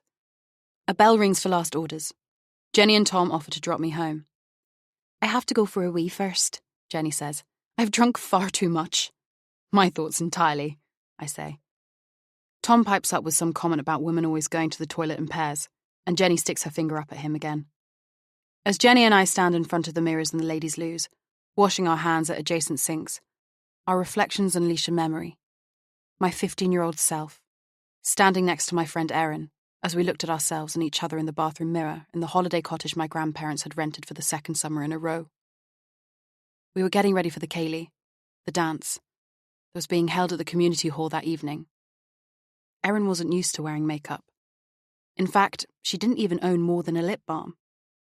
I showed her how to apply foundation, eyeliner, blush and lipstick, passing the makeup to her one piece after the other, and watching her in the mirror as she copied me, applying the makeup to her own face. I lent her a short skirt for the occasion, and a tight crop top. She said her mother would ground her for a month if she could see her. I imagine Erin staring at me now through accusing eyes in the mirror, and I close my own eyes to erase the image. You seem to have hit it off with Dara, Jenny says, transporting me back to the present. Yes. There's a pause until I come up with something to say. I've met him before. Once before. His dog, well, he ran into me. Ran into you? He knocked me flying, actually. Oh dear. I'm sure Dara was mortified. For some reason, I don't tell Jenny about the painting, although that's what I'm thinking about. I can see it in my mind's eye, as if it were on the wall, here, in the ladies' toilets. He was very apologetic, I say. Remembering that Dara didn't apologise in so many words, I add, well, his dog was anyway. I want to open up, to confide in Jenny about the picture that Dara took the time and trouble to paint for me, about the card supposedly signed by Dexter. I'd love to get her take on this. I wait for her to prompt me, to ask what I mean.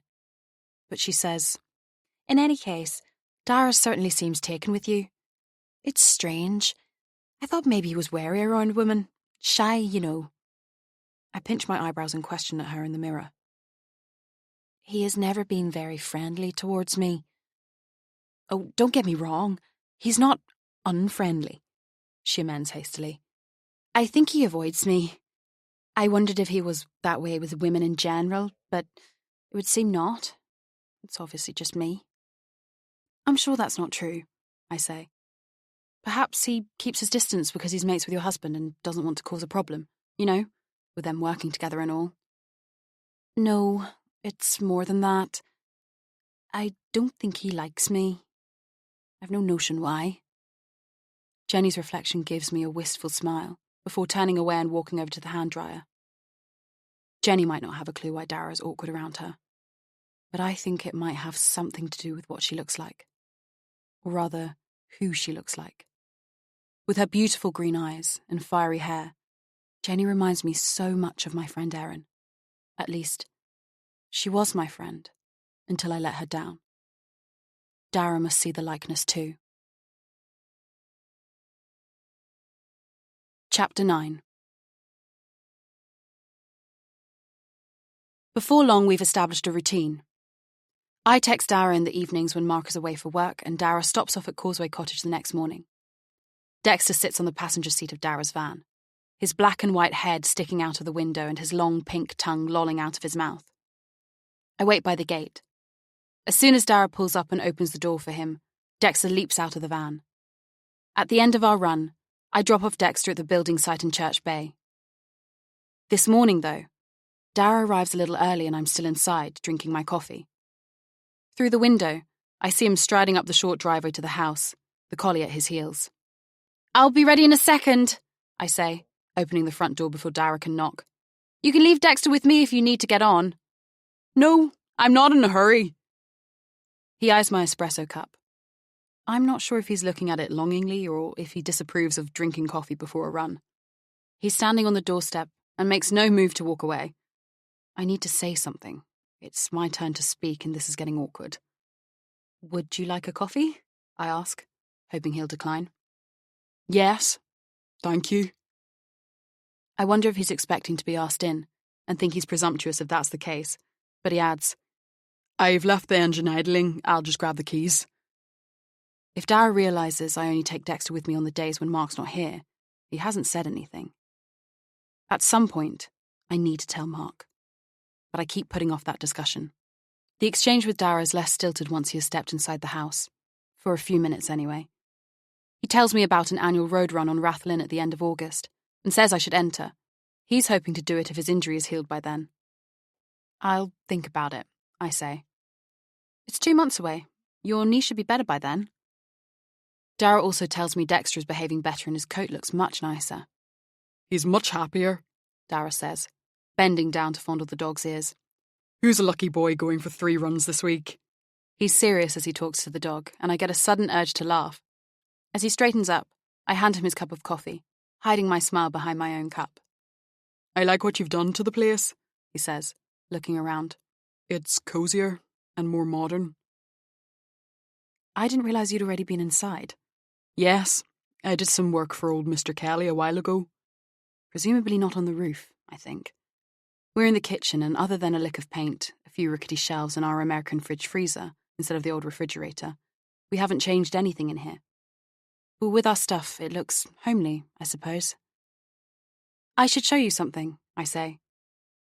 Dara follows me into the living room. He spots it immediately, and his face lights up. Oh? You've hung up the painting? Well, my husband did, yes. I think it looks great above the fireplace. It does. It'll look even better when the fire's lit. That's what I thought. His eyes stay focused on the painting as he asks, Did your husband... was he okay? He doesn't finish his sentence, but I know what he was going to say. He was about to ask how Mark reacted when he realised who had painted the picture. I've decided not to tell Mark who the artist is, but there's no way I'm telling Dara that. It would be disloyal. But I'm already being disloyal. To both Mark and Dara. Dara's attention is drawn to a framed photo of my parents on the mantelpiece. He bends towards it to examine it. Your parents? He asks. Yes. My dad died a long time ago. It's an old photo. Dara nods. It's horrible losing a parent. Where does your mum live? In the West Country. She runs a bed and breakfast in North Devon. I also have uncles, aunts, and cousins in Somerset. Sounds like a big family. Not really. I'm an only child. What about you? The question spews out of my mouth before I can swallow it down. Dara doesn't answer for a few seconds. I throw him a sideways glance and realise from his expression that I've dealt him a blow. I search for a way to cushion it, but I don't know the full story. Only part of it. The incomplete version I have isn't Dara's side of the story. And I was never told the ending. The silence that stretches between us is too long, too uncomfortable. Big family? Lots of aunts and uncles? I add eventually. It's the best I can come up with to make up for my blunder. No. His expression becomes less tense. Surprisingly small for a Catholic family in Northern Ireland. My dad retired a few years ago. He lives in Derry near his brother and sister. I notice he doesn't mention his mum. I assume she's dead, given his earlier comment about losing a parent. I don't know what to say. The next logical question, whether Dara has siblings himself, is the one I'm trying to avoid. For my sake, as well as Dara's. If he wants to tell me, he'll tell me in his own good time. I'm scared of what he'll say if I ask him, and I'm not sure I'm ready to know what happened next. I should take off, Dara says, putting an end to our conversation. He drains his coffee and pats the dog, who stays firmly by my side. As I'm doing up the laces on my trainers, Dara hoots his horn and drives away. I step outside, lock the door, and put the key into the little zip-up pocket of my shorts. Then I'm off too, heading in the opposite direction with Dexter dog-trotting next to me. I have my earphones in as I run up the hill, but the voice in my head is determined to drown out the music from my playlist and make itself heard. I don't like keeping secrets from my husband, but I'm keeping 3, and they're all tangled around Dara. Mark has no idea who painted the picture, nor does he know I send Dara text messages to arrange to take his dog for runs. Above all, he doesn't know that my path once came close to crossing Dara's. Very close. Evidently, Dara doesn't know that last secret either. It has to stay that way. When Mark gets home this evening, I'll tell him about my runs with Dexter. If he notices the monogrammed signature on the painting one day, I won't lie about it. That'll have to do. That's as honest as I can be. This resolution muzzles my guilty conscience for now, and I tune into the music, lengthening my stride as I reach the brow of the hill and the narrow road flattens out. We're in the middle of nowhere, following a way-marked route through the nature reserve to the west of the island when Dexter pulls his stunt. He dives under a gate and into a field full of sheep. I call him again and again, but he won't come back. There's a farmhouse and some barns behind the field. Remembering an incident from my childhood in Devon, my pulse, already fast from the physical exercise, speeds up even more. Our next-door neighbour lost control of his dog while walking along a public footpath that cut through a field. The dog started chasing the sheep, and the farmer fetched his shotgun and killed the dog to protect the pregnant ewes. Our neighbour and the farmer came to blows over it. I look all around, but I can't see anyone. I've hardly seen anyone since I started out on my run. I stop calling the dog, partly to avoid drawing attention to myself and Dexter, but also because I'm shouting myself hoarse to no purpose. It's the end of June now, I reason. Lambing season is over. If the farmer does spot Dexter, hopefully he won't shoot him. Then again, there are loads of lambs in the field. The farmer might shoot Dexter to protect the lambs rather than the ewes. How would I tell Dara his dog is dead? Dexter eventually comes back, bringing me the entire flock of sheep that he has rounded up. He lies down at my feet and looks up at me through his big blue eyes. He seems to be proud of himself and waiting for me to praise him. I don't have any treats if that's what you're after, and you haven't earned one anyway. He has earned my grudging admiration, though. I'm impressed Dexter knew how to round up the herd. Instinct, I suppose. Think you're clever, do you? I continue, and he wags his tail. I pat his head. You nearly scare me to death, you bad dog. Dexter lowers his head onto his paws, contrite. He knows the words bad dog. Come on, let's go. I wish I'd asked Dara for a lead, but until now, Dexter hasn't left my side when he's been out with me. We set off again, but just as I relax into my stride, he bolts off. I race after him, but I can't keep up. We sprint for 500 or 600 metres until he runs into a driveway and makes a beeline for the front door. This time the mutt comes when I call him, thankfully, and stays glued to my side all the way to Church Bay. I greet Dara with an outburst. So much for your dog being better behaved. And the whole incident with the sheep spills out in one go, even though I'm out of breath. Aye, he's done that before. It's in his blood. Collies are sheepdogs, you know. Amazing, really. He's never been trained to do that. He hasn't been trained to come back when he's called either. He gave me such a fright. I thought the farmer would shoot him. I'm expecting Dara to apologise on the dog's behalf, but he says, Oh no. All the way out near Cable Nature Reserve, did you say? Big field on the top of the hill at Kinramar, was it? The farmer's my neighbour. He wouldn't shoot my dog. But there were no houses around for... Oh. It dawns on me why Dexter ran away from me. It must have been your place we passed, was it? Dexter ran up the driveway. Big grey stone house with no gate. I don't add what I really thought. Completely isolated. Aye, that sounds like my place right enough. Listen, I know Dexter is grateful, even if he didn't show it today. I'll understand if you don't want to take him any... No, I love the company. I only realise how tense and irritated I've been as those feelings evaporate, but I try to keep my face stern. I want Dara to take this seriously. Does the man ever apologise properly? Without warning, a giggle bubbles up inside me. I try to swallow it down, but it escapes me as an embarrassing honking noise. I think it's due more to relief than amusement, though. He looks so proud of himself, rounding up all those sheep for me. Dara laughs. His laugh is highly communicable, and it's impossible to stay mad at him. I bend down and kiss Dexter on the head before jogging home. When I get to the cottage, I pause at the front gate, surprised. Mark is sitting on the doorstep. He's not due back until this evening, and my first thought is that he's checking up on me, trying to catch me out. I immediately reject that idea. His body language is all wrong. He's cradling his head in his hands and he hasn't seen me. He looks utterly dejected. A memory comes to me. The first time I met Mark. I'd done some headshots for his company late one afternoon, and afterwards I wound up at their local pub with them.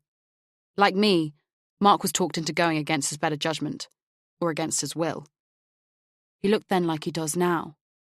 Vulnerable. Sitting on his own, holding his head in his hands.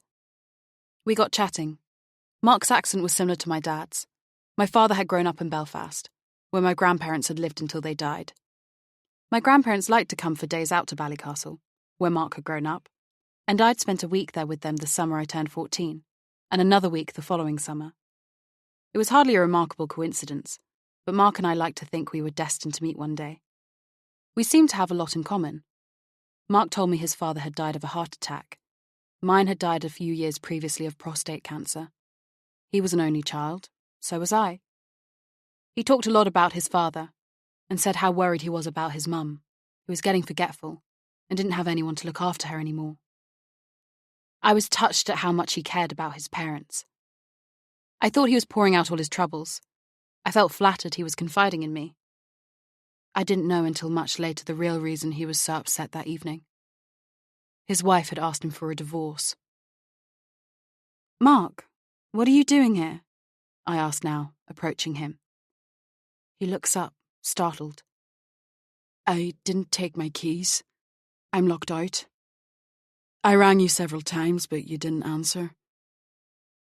There's a spare key on the ledge of the kitchen window behind a hideous garden gnome that my mother-in-law gave me for Christmas one year, but I don't remind Mark of that now. My phone was in airplane mode, so it wouldn't ring while I was running, I say apologetically. I meant, how come you're home early? Have you been here long? I don't know. I've lost track of time. I notice that his face is streaked with tears. This shocks me. I've never seen Mark cry. What's the matter? I sit down on the step next to him and wrap my arms around him. Have you lost your job? It's the only thing I can think of. Has something happened, Mark? But he sobs into my chest, and I can't make out his next words. Chapter 10. Mark is inconsolable. I help him to his feet and he puts his arm around me, leaning onto me as if he's wounded, as I lead him into the house. It's only when I've made him sit on the sofa and held him for a minute or so that he's able to tell me coherently what the matter is. Then he spurts it out in one breath. My mum.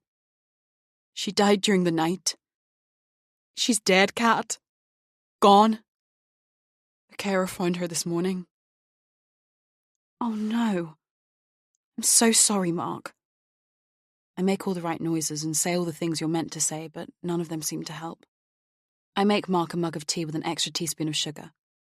I think that's what you're supposed to give someone who is in shock. Poor Mark. He was so close to his mum. He must be absolutely devastated. I need to get washed and changed, Mark, I say. Then we'll take the ferry and go to the care home together, okay? He manages a nod. The day has got off to a bad start, and it's likely to get worse. I have a headache, which I'd put down to Dex's antics stressing me out, but now my stomach is bloated too, and I know even before I dive into the shower that I've got my period. It's only been a few months since I stopped taking the pill, but it feels like years. So much has happened in such a short time that it seems longer somehow. Looking back, I can't believe that 5 weeks ago we were still living in London. I shed a few silent tears in the shower, but I don't mention my period to Mark.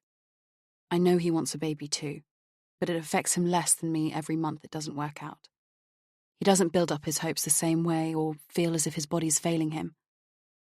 I'd like him to comfort me and tell me to be patient, but right now, with the terrible news he has just received, I need to be there for him rather than the other way round. He'll have more than enough to deal with today. I get dressed as quickly as I can and wolf down some tea and toast. Then we take the Rathlin Express to Ballycastle. How are you holding up? I ask, feeling distinctly queasy, as the catamaran bounces from the trough of one wave into the crest of the next one, spraying a small arc of water over us. It's so unexpected, Mark says. His words are slurred and I attribute that to the shock, until he leans into me, putting his head on my shoulder, and I smell alcohol in his breath. Whiskey. Did he pour himself a drink while I was in the shower? Under the circumstances, I don't blame him. Well, your mum was ill, Mark, I say. That's the main reason we moved here. My words sound hollow, and I feel hollow. We moved here to be closer to Mark's ailing mother. Now she's dead. I feel cheated, trapped somehow, even though I'm settling in here. I berate myself for having such thoughts when Mark has just lost his mother, but I can't help it. It's not far to Marconi Care Home, 5 minutes on foot at most. We're asked to sign in, so we duly write our names in the visitor book. Mrs. Gillespie, the manager, is expecting us and ushers us into her office. We sit down in uncomfortable wooden seats opposite her.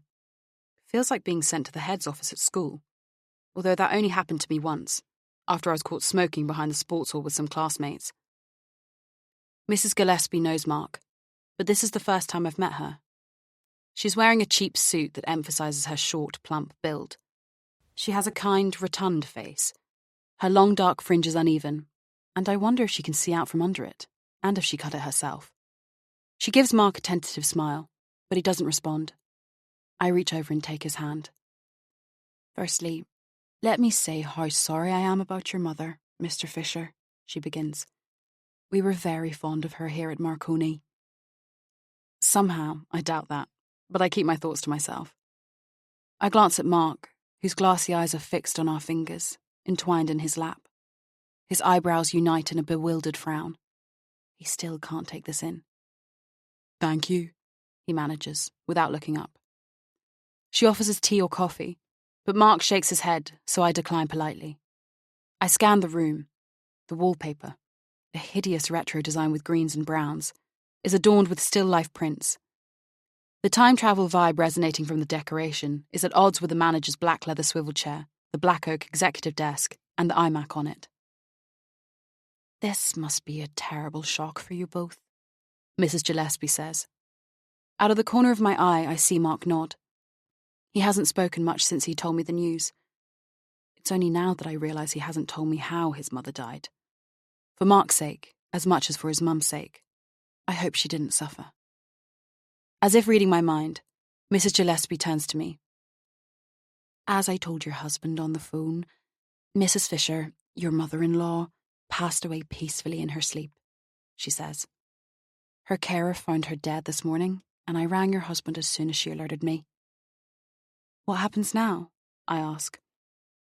Well, usually, the next of kin formally identifies the relative. Then we arrange for the body of the deceased to be taken to the hospital mortuary, where a doctor will issue a medical certificate, which will enable you to register the death. The body is kept at the hospital until the funeral is arranged. Mrs. Gillespie delivers this information practically, without taking a breath, in a matter-of-fact tone. Working in a nursing home, she must be used to death, but I find her explanations morbid and impersonal. So there won't be a post-mortem? I ask. You can contact the coroner's office to ask for a post-mortem to be carried out, if you so wish, although this is only necessary in the event of a sudden or suspicious death. It is a bit sudden, Mark pipes up. Mrs. Gillespie looks from me to Mark and back again. Would you like me to help you arrange for a post-mortem? She offers. No. Mark sounds horrified. No, thank you, Mrs. Gillespie, I say. That won't be necessary. Okay. She gives me a tight, satisfied smile, as if I've given her the right answer. I notice one of her front teeth is badly chipped. She turns to Mark. Do you feel up to formally identifying your mother, Mr. Fisher? She asks. Then I can call the hospital. We get up and Mrs. Gillespie leads the way out of her office. She leads us along the corridor towards my mother-in-law's bedroom. Ah, this is Nadine, Mrs. Gillespie says, stopping as a young woman with a blonde ponytail comes out of the bedroom next to my mother-in-law's. Wearing a light blue tunic with Marconi Care Home embroidered on the pocket, she's easily identifiable as one of the carers.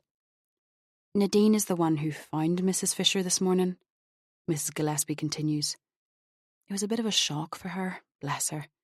She hasn't been working here for very long. Nadine, this is Mr. and Mrs. Fisher. Mr. and Mrs. Fisher? I'm so sorry for your loss, Nadine says. Thank you, I say. My voice comes out croaky, which surprises me. I'm not sad. I didn't like my mother-in-law much. But all of a sudden, I feel overwhelmed. I blink back tears and swallow down the lump in my throat. I have to keep it together.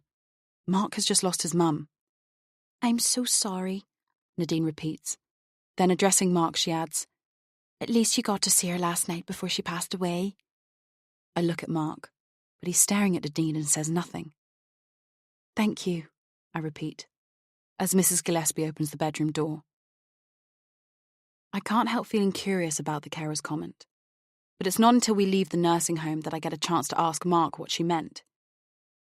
I was about to ask you the same question, he says, to my surprise. You didn't visit Mum yesterday, did you?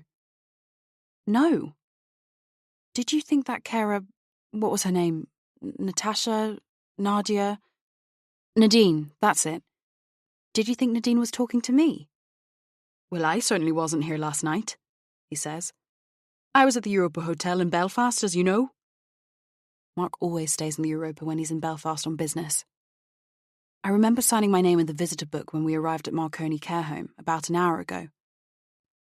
There had been only a handful of entries the day before, hardly surprising for a weekday perhaps, and we were the first to sign in today.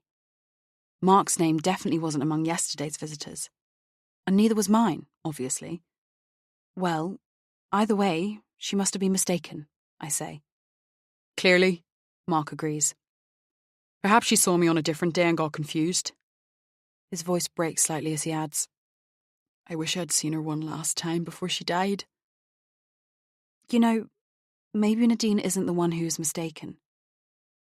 Perhaps your mother mentioned to the carer that you'd been in to see her. Your mum's mind was muddled, and she got dates and people mixed up all the time. She might have genuinely thought you were with her shortly before the end. Mark manages a tight smile at that. I'll hold on to that idea, he says. On the way to the harbour to take the ferry home, we walk past the community hall. As we do, I imagine I can hear the loud Irish music and raucous laughter from the night all those years ago, drowning out the sound of someone calling for help, calling my name. The sun elbows its way through the clouds. My headache has got worse and I close my eyes for a few seconds to shut out the light. Perhaps if I don't look directly at the place where that horrific incident took place all those years ago, I'll also be able to shut out the memory before it can fully take shape in my mind. Chapter 11. Mark mopes around the house while I organise the funeral. When I take the ferry to Ballycastle to meet the funeral director or sort out paperwork at my mother-in-law's house, Mark tags along, wearing black clothes and a long face. He's uncommunicative and withdrawn, and he flinches when I touch him. I can't stand seeing him broken like this, and I don't know what to say or do to help ease his pain. His mood is contagious, and I feel very low too. I had no intention of visiting his mother more than was strictly necessary, and I won't miss her. Yet, her death has also affected me. I'm overcome with a sense of loss, although not for the same reasons as Mark. He has taken a week off work, and it's only now, when he's with me all day long, that I realise how lonely I am. I've left behind everything in London. We moved here so Mark could be near his mother, to look after her. It didn't seem like a big sacrifice at the time, but now she's gone, it has left me bereft, as if I've lost not only my job and my friends, but also a big chunk of myself. My life has become directionless. I had aspirations when we came here. I imagined setting up photography tours on the island for tourists, once I'd worked out the best spots myself. I planned to update my website and sell landscape photos of Rathlin Island. I also had a long list of attractions to photograph on the mainland: the Giant's Causeway, the Mountains of Mourne, and, of course, some of the film locations for Game of Thrones. I can still do all this, I reason with myself. I haven't been here long. I need to give it time. I've already made 2 friends, sort of, even though Mark wouldn't approve of one of them. But Dara and Jenny are the only people on this island who go out of their way to make me feel welcome here. Both of them sent me text messages, asking if we're all right, and if there's anything they can do. I didn't tell either of them that Mark's mother had died, but word has a way of getting out and about on this island, and somehow they knew. I'm glad. Their messages have buoyed me up these past few days. The morning after the funeral, I'm in the kitchen, making breakfast, and Mark is upstairs in the shower when my ringtone blares out. I grab the phone from the worktop and stare at the name on the screen. Dara Moore. He has never called me on my mobile before. I hesitate for a few seconds only. Then I tap on the red circle to decline the call. I'm suddenly annoyed with Dara, but I'm not sure why. Did I expect him to limit his contact with me to text messages in reply to my own, and small talk when I dropped off his dog? I've never told him that Mark doesn't know about him and Dexter.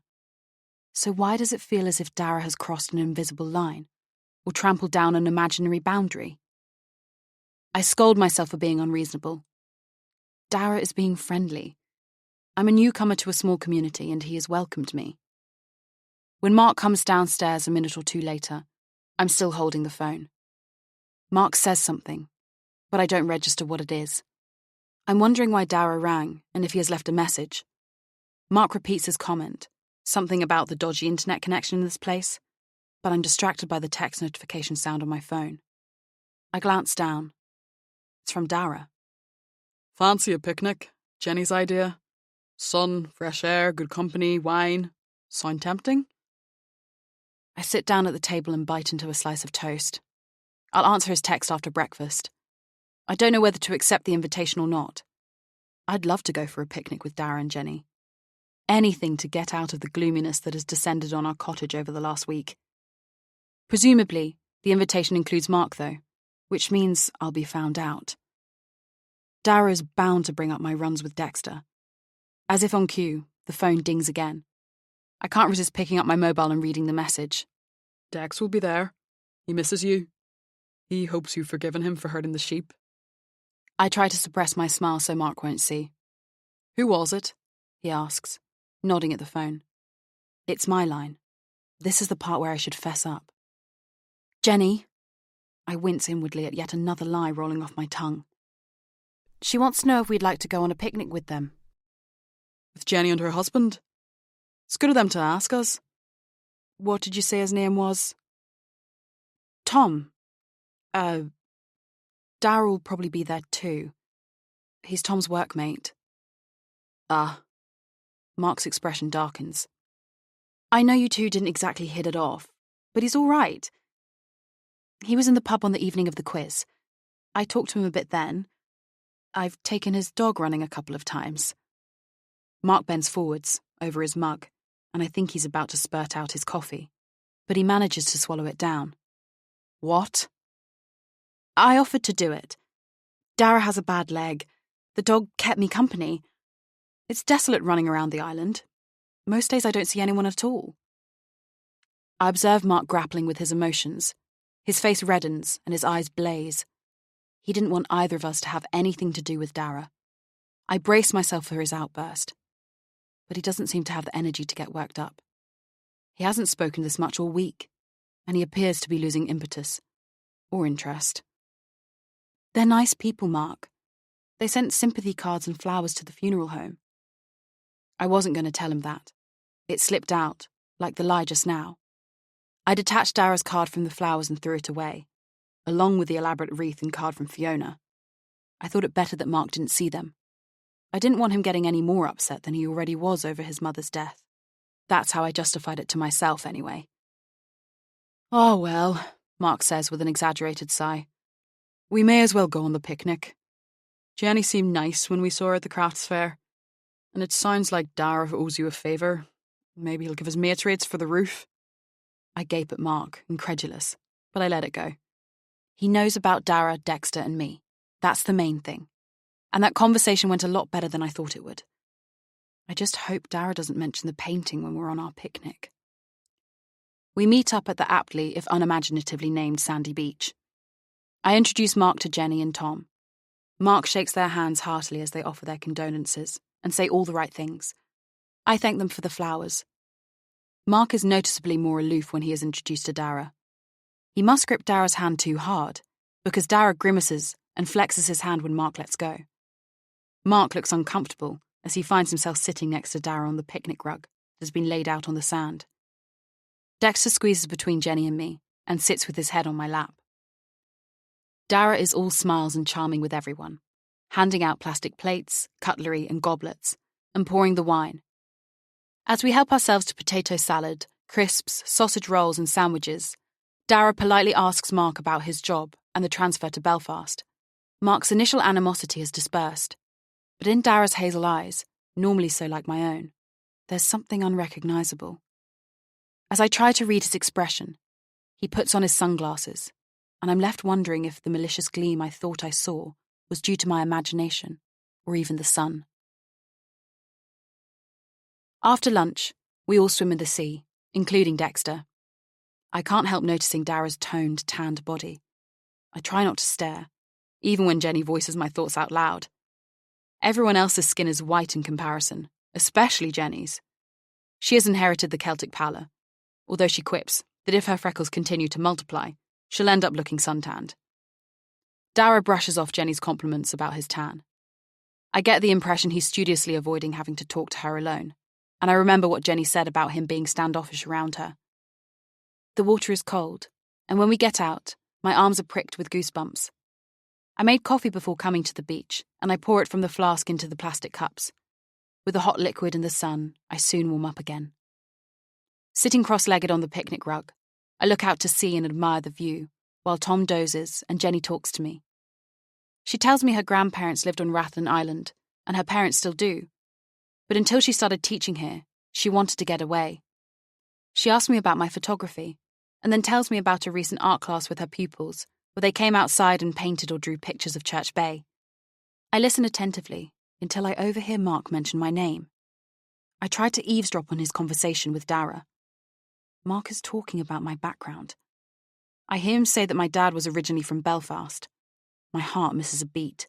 I want to shake my head at Mark, warn him not to reveal too much, but I can't catch his eye. I can hear from Dara's intonations that he's asking Mark questions, but Jenny has asked me one, and she's waiting for my answer. In trying to keep track of both conversations simultaneously, I haven't followed either of them. I asked Jenny to repeat what she said. It's not until later after another swim, and during a game of ball with Dexter, that Dara and I get a chance to chat. He tells me his knee is better and asks if I'd like to run with him and Dexter from now on. He's wearing only Bermuda shorts, and I have to make a conscious effort to look up and not let my eyes linger on his broad, bare chest. He changes the subject abruptly as we go back to the others, and his expression is suddenly serious. Mark tells me you spent a lot of time in Ballycastle when you were growing up, he says, his smile wavering as he sits down. I glare at Mark, even though he can't possibly understand what he has said wrong. He couldn't have realised I didn't want Dara to know I had any connections with Northern Ireland. But this is what I was afraid of. This could give me away. I remember Dara asking me on the night of the pub quiz if I'd been to Northern Ireland before meeting Mark. I'd hoped he hadn't heard my answer over the voice of the quizmaster.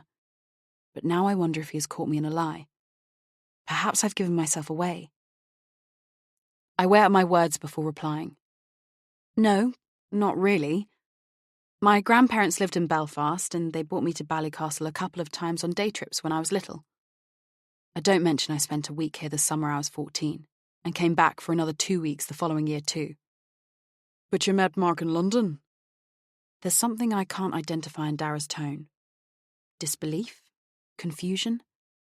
Feels as if he's trying to catch me out. But I'm on safer ground here. I can tell the truth. Yes, that's right. I did some work for Mark's company, and then we all went to the pub. Mark and I got talking and realised we both had roots in Northern Ireland, although I hadn't set foot there for years. My father moved to England way before I was born. I had no reason to come over after my grandparents died. I can feel everyone's eyes on me. Jenny and Tom are listening in too. I try to make a joke of it. I heard Mark's accent and I was smitten. I smile. He had me at Boucher. Jenny and Tom chuckle politely, and Mark beams. Dara's face is impassive. He turns to Mark. But you grew up in Ballycastle. I did, yes. And you never met Kat while she was here? Did you not have mutual friends or something like that? I try to get in first. I only came once or twice when I was really... But Mark interrupts me. No. As I told you earlier, the ties to Northern Ireland are just a coincidence. Kat's 8 years younger than me. I don't suppose we moved in the same circles when she was in Ballycastle. She was probably at the beach building sandcastles while I was down the pub getting stocious. Mark looks pleased with himself for that comment. I refrain from retorting that what he has said doesn't reflect well on him, and not only because of his flawed mental arithmetic. I grew up in North Devon, I say to Dara. I barely know Ballycastle, and I didn't have any friends in Northern Ireland at all. Dara shoots me a look, and I get the disturbing sensation he can see through me. Somehow, he knows I've just told a lie. Chapter 12. St. Mary's Primary School is a long white building, perched on top of the hill overlooking the bay, and it takes me only a few minutes to walk there. Jenny has been looking out for me and greets me at the door. I owe you a huge favour, she says, clasping her hands together in front of her, as if in prayer, to show her gratitude. I was worried you wouldn't be able to come at such short notice.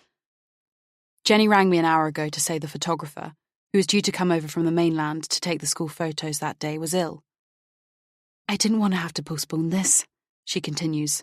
The twins, Sinead and Orla, went to the hairdressers in Ballycastle yesterday to get French plaits, and their mum told me this morning they didn't sleep well last night because they were worried about messing up their hair. I think some of the parents have even ironed the kids' shirts for today, she grins. I follow her through the school, which consists of only 2 rooms, to her classroom, where the pupils are busy writing in their exercise books. They look up at me curiously. This is Mrs. Fisher, Jenny says to them. She'll be taking your photos in a few minutes. When they continue to stare, she adds pointedly, when you finished your work? They all follow her cue and get on with their writing. Jenny turns to me. Have you got any ideas? What does your photographer usually do? He takes individual photos of the pupils sitting at their desks, then standing against the white wall in the corridor, she says, and finally a photo of all the pupils together. Well, that'll be easy enough, I say. Would you like me to take some shots outside?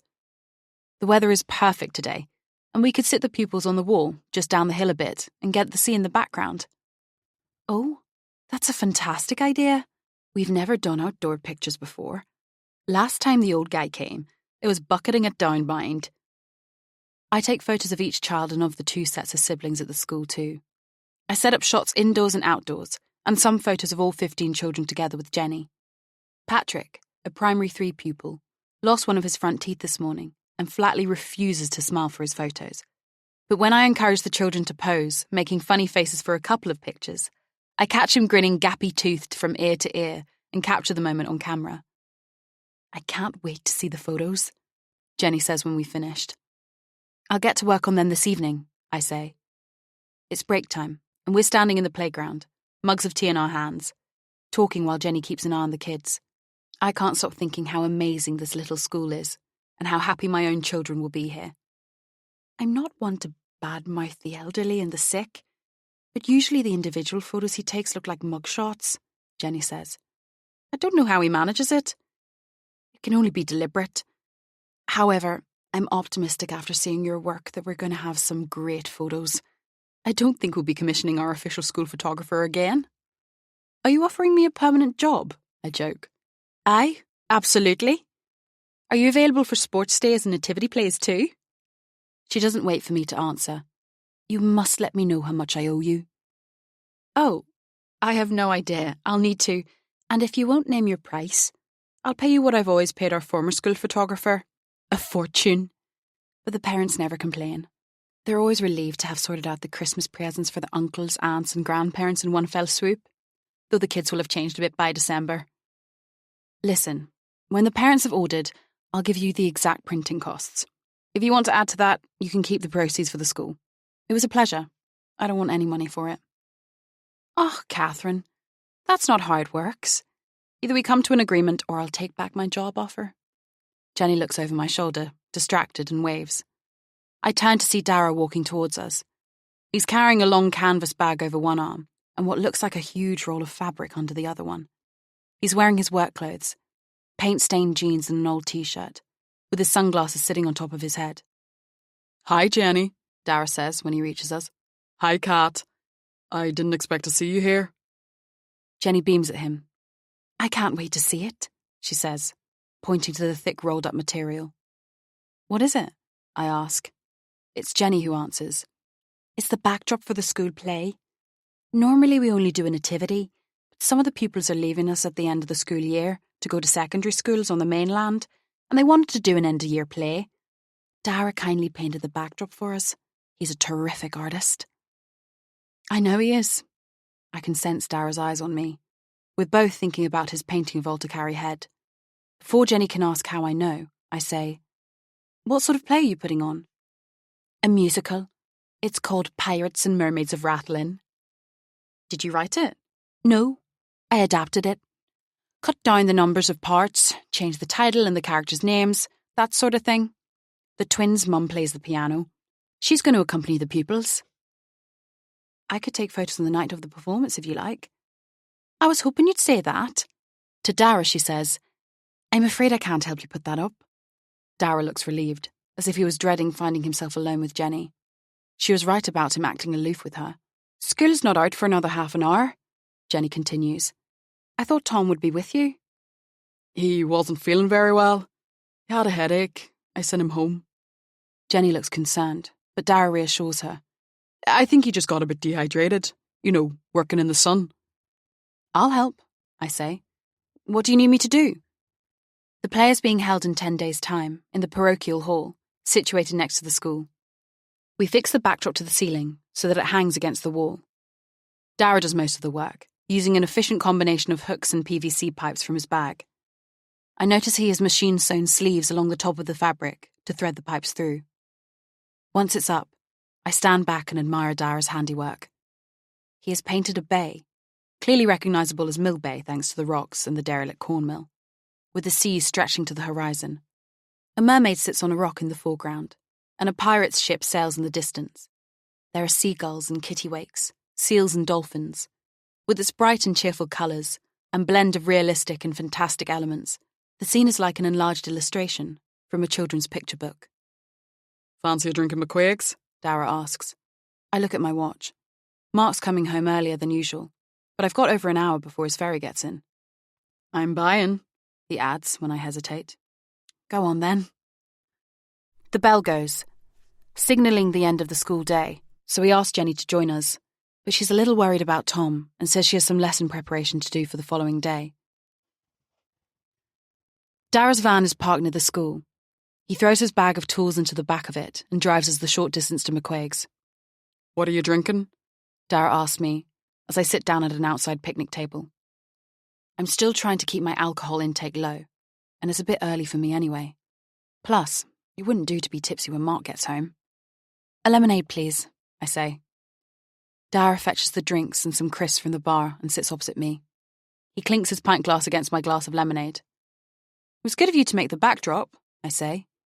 Did you recognise the scene? He asks. Well, I have to admit, the mermaid threw me a bit, I joke. But yes, I recognise Mill Bay. Dara looks pleased, like a schoolboy getting praise from his teacher. It's a great school, isn't it? I say. Aye, it's grand. Jenny's done wonders there, he says. It was one of the things that swayed me when Mark wanted us to move here. I love the idea of our children going to a small school like that. Dara says nothing, apparently lost in his thoughts, but he's looking at me attentively. You know, one day, when we have kids, I add. I should stop, but Dara's silence makes me blurt out. Soon, hopefully.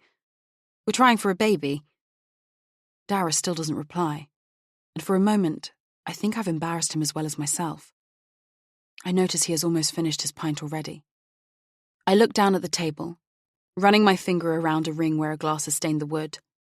Eventually, Dara says, My girlfriend is coming to visit soon. She lives in America. He has a huge smile on his face. She has been over here a few times and loves the island. She's planning to move here one day. This is the first time Dara has told me about his girlfriend. I didn't even know he had one. He has mentioned his strict Catholic upbringing a few times, and occasionally mentions his parents, usually in throwaway negative remarks, but on the whole he talks very little about himself. The beer seems to have loosened his tongue, though. Or perhaps because I've confided in him, he feels it's his turn to confide in me. I always wanted my kids to go to school there too. Gloria and I, we're hoping to adopt a baby. I don't know what to say to that. I wonder if his girlfriend doesn't want to go through pregnancy and childbirth, or if either she or Dara is unable to have children, but I don't want to pry. I'm still trying to work out how to respond when Dara says, I've always dreamt of having a little girl. I had so much fun growing up with my younger sister. I brought her up, really. Is it my imagination, or is he studying me to gauge my reaction? The mood seems to have changed. The sun is still out, the sky almost cloudless, but I shiver, suddenly feeling cold. This is what happens between us. One moment we chat comfortably and effortlessly. The next, everything is serious and awkward, as though we're both playing a dangerous game, keeping our cards close to our chests to avoid making any wrong moves. I didn't know you had a sister, I say. A complete lie. But I've become such an accomplished liar that I'm confident he can't tell. Yes. Does she ever come to Rathlin? Something I've wanted to know since I realised who Dara is. No. Almost inaudibly, he adds. She died. Every time his sister could have come up in conversation, Dara has skirted around the subject or changed it altogether. His reluctance to talk about her made me think something might have happened to her. Something bad. But this news still wins me. As if Dara has thrown me a punch in the stomach. I didn't know she'd died. His eyes are burning into me. I try to hide my shock, transform it into sympathy. The words I should say go through my head. That's terrible, I'm so sorry, Dara. But when I catch my breath, that's not what comes out. How? It's all I can manage. Did her death have anything to do with what happened that night? Could I have prevented it? Did I cause it? Car crash, Dara says. Relief floods through me. She died in a car accident. I'm blameless in that, at least. That's the short version, the official one anyway, he continues. It's a wee bit more complicated than that. His words compress my heart, making it beat erratically. I wait for him to elaborate, but he shakes his head, pensive. Although I'm rattled, I want to hear the full story. But he's not going to tell me any more than that. Instead, he says, I'd like to name my daughter after her. This time I managed to say the right thing, even though I already know the answer. After all, I knew his sister. What was she called? I say it in my head at the same time as Dara says it out loud. Erin. Her name was Erin. Chapter 13. I don't trust him. The smile that flickered on Mark's face a few seconds ago when I arrived home has reverted into a frown. It has become his default setting since his mum died. I don't trust him and I don't like him. I've lost count of how many times Mark has said this since we first met Dara. I could have lied, and almost wish I had now. But I've lost count of the number of lies I've told recently too. Look, Mark, I know you and Dara have some sort of personality clash, but he's my friend. We go running together, and this evening I had a drink, a soft drink in my case, at the pub. You trust me, don't you? I've never given you cause not to. I instantly regret my barbed comment, but Mark doesn't pick me up on it. Of course I do, Kat. I don't trust him. His face has turned crimson. I think he has an ulterior motive in befriending you. He's got a girlfriend. That's not what I meant. What did you mean? I feel slightly offended, although I'm not sure why. I hope Mark isn't spoiling for an argument. I'm not in the mood for one, and I don't have the energy. To my relief, he drops it. Nothing, he says. I'm probably just jealous. I'm being irrational and unreasonable. Forget I said anything. I follow him into the kitchen, where he takes leftovers out of the fridge to heat up for dinner. While I sit at the table, a knot ties itself in my stomach as the news of Erin's death sinks in. Erin's dead. She may have died years ago, but I've just found out, and a wave of sadness breaks over me. The knot tightens. I can't quite believe she's dead. Mark turns around to face me just as I wipe away a tear. I'm sorry, he says. I didn't mean to upset you. You didn't. It's okay. He comes over, drags a chair round and sits next to me. He pulls me towards him. For a while we stay like that, Mark holding me, stroking my hair. I pull myself together and push Erin to the back of my mind for now. How did the photo shoot go? He asks, getting to his feet. I'm glad he has changed the subject. As I tell Mark about taking photos at the school, the air between us clears. Mark says all the right things. He's proud of me. He's sure the photos will look perfect. Jenny and the parents will love them. And this is a good way of making a name for myself through word-of-mouth recommendations. But although we've warded off a row, and now chat casually about my day and Mark's day, my mind is in turmoil. I oscillate between feeling sure that Dara knows who I really am, and then convincing myself that if he did, he wouldn't have confided in me like he has. If he suspected, even for a second, that I had something to do with what happened to Erin that night, he wouldn't want anything to do with me. He wouldn't have told me about his girlfriend and their plans to adopt a baby. He certainly wouldn't have gone to the trouble of painting the sunrise at Altercary Head for me. I hear Mark talking, but I can't work out what he's saying over the unanswered questions clamouring for attention in my head. Was Erin's death recent? Or did it happen, as I now suspect, just after I lost touch with her? I wonder if her death was somehow connected to that fateful night, although this seems unlikely, if she died in a car accident. I curse myself for not having the presence of mind to ask Dara when Erin died. I can hardly bring this up the next time I see him. It's too sensitive a subject. Her death must be terribly traumatic for him, regardless of how long ago she died. It was untimely, unexpected. That much is clear. When we finish dinner, on the pretext of importing the school photos to my computer, I go upstairs to our study and boot up my laptop. I drum my fingers on the desk as the computer whirs slowly into life. Then I type her name to the search bar. Erin Moore. There are hundreds of professionals with that name on LinkedIn. I try adding keywords such as death, car accident, Ballycastle and Antrim. but I can't find what I'm looking for. I try Facebook and think of sending Dara a friend request to see if there's any information about his sister's death on his wall, but he doesn't appear to be on Facebook. I jump at the sound of Mark's voice behind me and hastily close the browser window before turning round. He has popped his head round the door. I'm pretty sure he can't see from there what I was doing on my laptop. Would you like a cup of tea? Yes, please. That would be lovely. By the time Mark comes back, carrying a steaming mug in each hand, I've transferred my photos and I'm sorting through them. He looks over my shoulder and admires some of the photos. It's a lovely school, Mark, I say. I can't wait for our children to go there.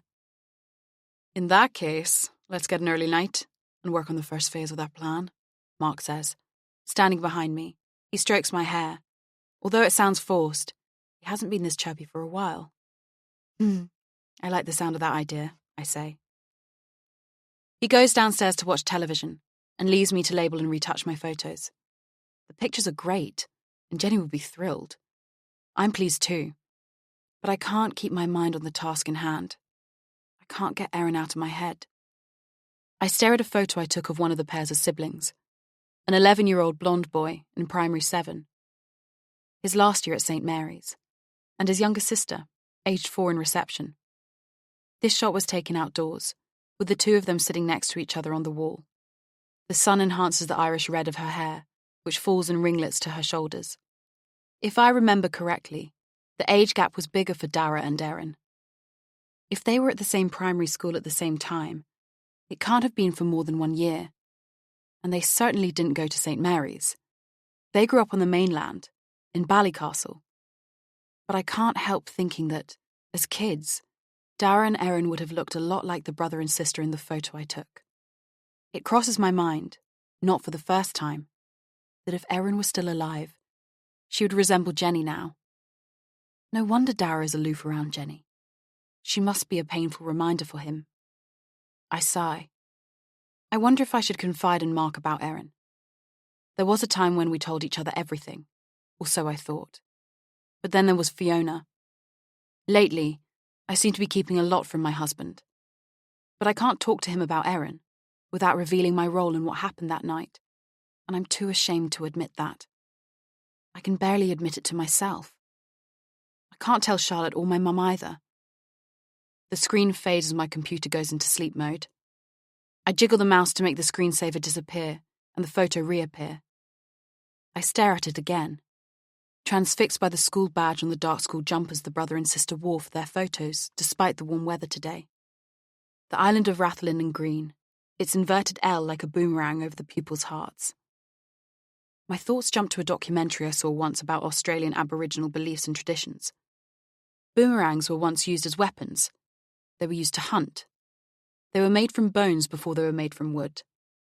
All this comes back to me now. There are returning and non-returning boomerangs. If thrown correctly, returning boomerangs come back to you. Like a returning boomerang, I've come back to Northern Ireland. I've returned to the scene of the crime. When Mark and I decided to move to Rathlin Island, it didn't occur to me that Erin would come back to haunt me like this. I thought I might try to find her, or at least find out what had become of her. I couldn't remember the name of her street in Ballycastle, even though I used to send her letters. But I went to her house a couple of times that summer and thought I might recognise it if I passed it. I even thought if she'd forgiven me, maybe we could catch up with each other.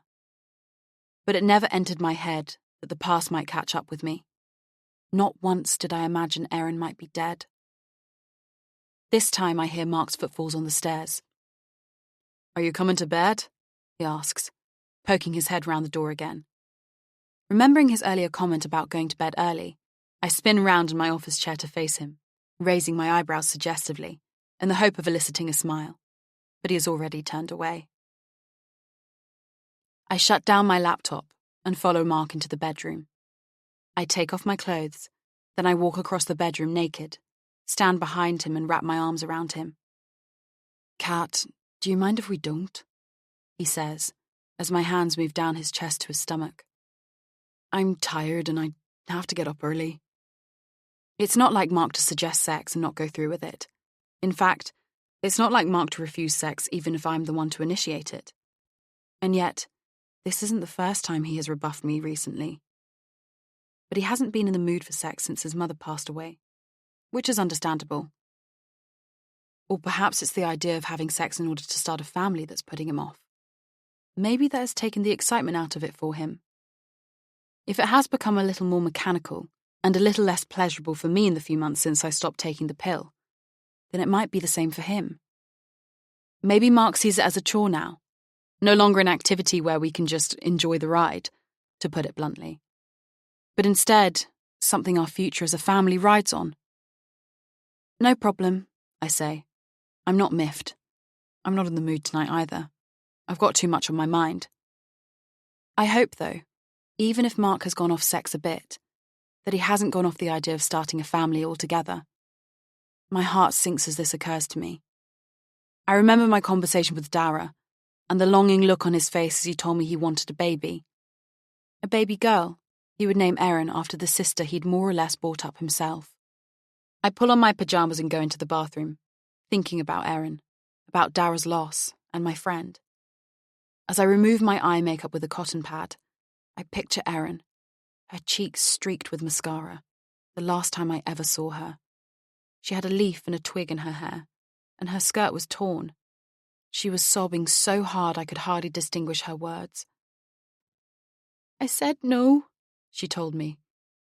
"I kept saying no, but he did it anyway." I blame myself for what happened to Erin that night. I splash water on my face trying to convince myself, as I have done many times over the years, that it's not my fault, and I didn't do anything wrong. But I know that's not true. I should never have let her go off with a complete stranger. If I'd looked after her at the Ceilidh, it wouldn't have happened. Erin wouldn't have been raped. Chapter 14. The weekend in London has been planned for ages. I bought my plane ticket weeks ago, and it's a special event, my friend Charlotte's hen party, but I can't go. Mark has gone back to work, but he comes home nearly every evening at the moment, getting out of any overnight stays in Belfast for work. He's been very down since his mother's death, so I don't want to leave him, even if it's only for 3 days. Right now, Mark needs me here. It's a shame. I was looking forward to seeing my best friend again. It would have done me good, even though I've been running with Dara and Dexter and keeping busy, taking photos and updating my website. I feel marooned on the island and cooped up in the cottage, where an overbearing sense of sorrow seeps from the walls and permeates the air. Forcing a smile so Mark can't see how disappointed I am, I tell him I'll ring Charlotte to say I'm not coming. But to my surprise, Mark insists I should go. I put up a cursory protest, and then text Charlotte with my travel details. On the day of my departure, Mark works from home, so he can drive me to Belfast International Airport. When he drops me off, I hug him tightly, asking with genuine concern if he'll be all right. I feel bad about leaving him, and promise to call and send texts. But as soon as I'm through security, the guilt dissolves, and my face breaks into a smile. Looking out of the window as the plane takes off, I feel as if I'm escaping. In a way, I suppose I am. This is a getaway, a short break to soak up a more joyful atmosphere, a brief respite from the gloomy climate at home. I'm also keen to get away from Erin's ghost for a few days. When I moved into Causeway Cottage, I had no idea that Erin was dead. Even if, as I suspect, the car crash happened a long time ago, the news of Erin's death is recent to me. I need to let it sink in. When the plane lands, I get the Gatwick Express into London. Stepping off the train onto the platform at Victoria, I spot Charlotte easily. She's tall and slim, and for as long as I've known her, she's worn her thick black hair like a helmet, short bob, straight fringe. "Hi! How was your trip? It's so good to see you. I've missed you," she gushes. Charlotte's originally from Braintree. She's bright and was educated at a girls-only public school, having been awarded a full bursary. She now works as a marketing and PR consultant, but her plummy accent sometimes lapses into an Essex one, especially when she's tired or drunk. It makes her a little less intimidating and even more inspirational. Charlotte and her fiancé Rupert live in Hammersmith, not far from where Mark and I used to live. They're going to the Maldives in a week's time, for both their wedding and their honeymoon. So, obviously, no one has been invited to the wedding. Charlotte tells me that although Rupert didn't want a stag do, he insisted on staying over at a mate's place tonight because he didn't want to get in our way. We take the tube and dump my suitcase at their flat. We spend the day, the two of us together, reminiscing about old times as we stroll along the Thames, laughing as we pick out hen night paraphernalia in a party shop in Kensington, and catching up over coffee and then lunch. A few times during the day, a look passes over Charlotte's face, as if she's about to tell me something. But when I ask her what's wrong, she either smiles or shakes her head. In the evening, we meet up with Charlotte's best friends and a couple of her colleagues. There are 7 of us all together. I know all of her friends and one of her co-workers. They have booked a spy-themed escape game, and we all end up wearing an incompatible fusion of fancy dress. Charlotte is wearing a bridal veil and a James Bond tuxedo. I'm sporting a trilby and a trench coat over a short skirt that shows off the lacy garter around my thigh. The game master informs us that we are undercover agents, and our mission is to work out the combination to a safe, in which there is vital intel, needed to prevent the escalation of the Cold War. We're then locked in a room and have a maximum of 60 minutes for our code breaking and problem solving. One of Charlotte's workmates, the one I didn't know, has smuggled in a bottle of tequila and some shot glasses. There's no lime or salt, but we all knock back a shot after each clue we solve. At one point, I look around me and start to feel claustrophobic. We're confined to a small space, crowded into a tiny room, and I wonder if anyone other than the Game Master knows we're in here. If the Game Master had a heart attack or something, how long would it be before someone found us? How long could we survive with only a bottle of tequila between the 7 of us for sustenance? But we're having so much fun that this thought is only fleeting, and we crack all the codes, find the combination to the safe, and escape from the locked room with 4 minutes to spare. After we've successfully completed our mission, Charlotte, in her role as our self-appointed handler, gives us a new one that she codenames Operation Pub Crawl. It's not until we're back at Charlotte's flat and have made up my bed on the sofa that I find out what was on her mind and on the tip of her tongue earlier today. "I've got something to tell you," she says, plopping down on the sofa and ripping off her veil. She spills some of her tea onto the cushion as she does this, but doesn't appear to notice. I sit down next to her. "Oh no, this sounds ominous." Charlotte pulls a face. "Now, bear in mind, I may have put 2 and 2 together and made 5 or 6, she says, slurring her words slightly. Charlotte is usually very astute, and it's not like her to misread a situation. "Okay," I say, bracing myself. "I bumped into fucking Fiona not long ago." This is Charlotte's nickname for her, not mine. Charlotte's fiancé, Rupert, used to work with Mark, and although they were no longer working for the same pharmaceutical company when I met Mark, they were still good mates. That's how I met Charlotte. In turn, she and I became good friends. But because Charlotte knew Mark before I did, she also knows Fiona, Mark's ex-wife. "Go on." "Well, she said she's finally moved on. She's with someone else now and—" "Really?" I scoff. Charlotte throws her head back and laughs. "Oh, come on, Catherine, she's not that bad." My brain is addled from the alcohol, and it takes me a few seconds to work out we're not on the same wavelength. No, I'm not surprised she has found someone else. It's just that she keeps texting Mark. If she's moved on, why is she still texting him? Charlotte shrugs, almost spilling her tea again. I ponder my own question. Mark and Fiona's divorce was fairly amicable. They didn't want the same things, but they still cared about each other. A bit too much, in fact. Although she was the one who asked for the divorce, she would come up with all kinds of excuses to get him to come round to her place, where he used to live too. Could he fix her dripping tap? Could he help her assemble a bookcase? It was almost laughable, especially considering how crap at DIY Mark is.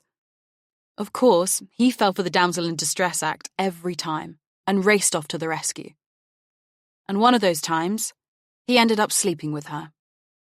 Only once, to quote Mark, as if that makes it negligible.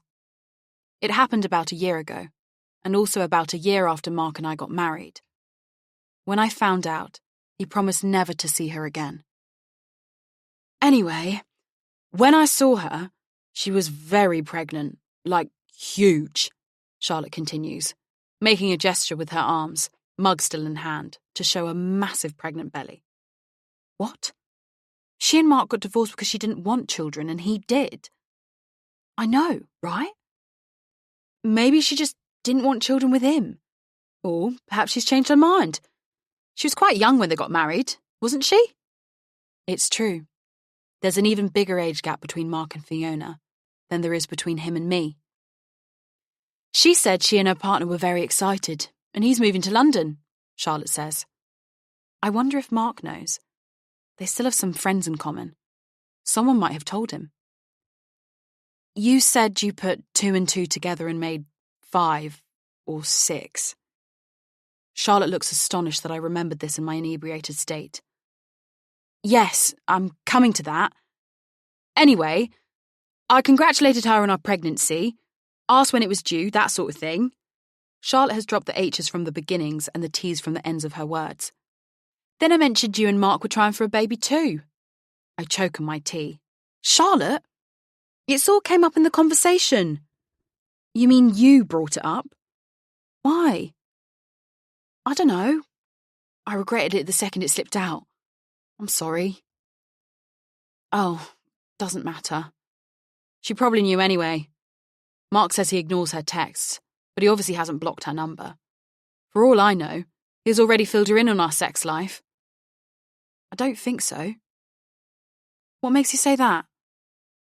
Her reaction. Before she elaborates, Charlotte takes a sip of her tea, which infuriates me. She went very red. Then she asked me to repeat myself, like she thought she'd misheard. I wasn't sure what I'd said wrong. I asked about her partner again, where he lived.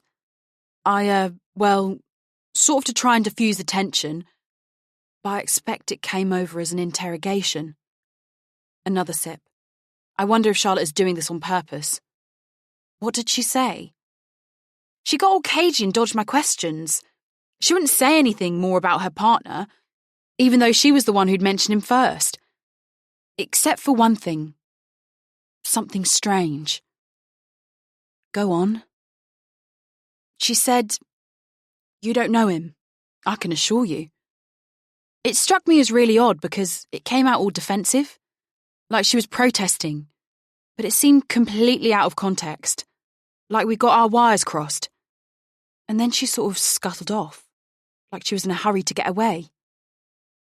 Suddenly, I feel very sober. How long ago was this? A month or so ago? Maybe a bit more. And you're only telling me now? I didn't want to tell you over the phone. I wasn't sure if I should tell you at all, actually. I wanted to be a good friend, and I didn't know what a good friend would do. How pregnant was she? 7 months, I think she said. She pronounces think as think. Do you think... She doesn't finish her sentence.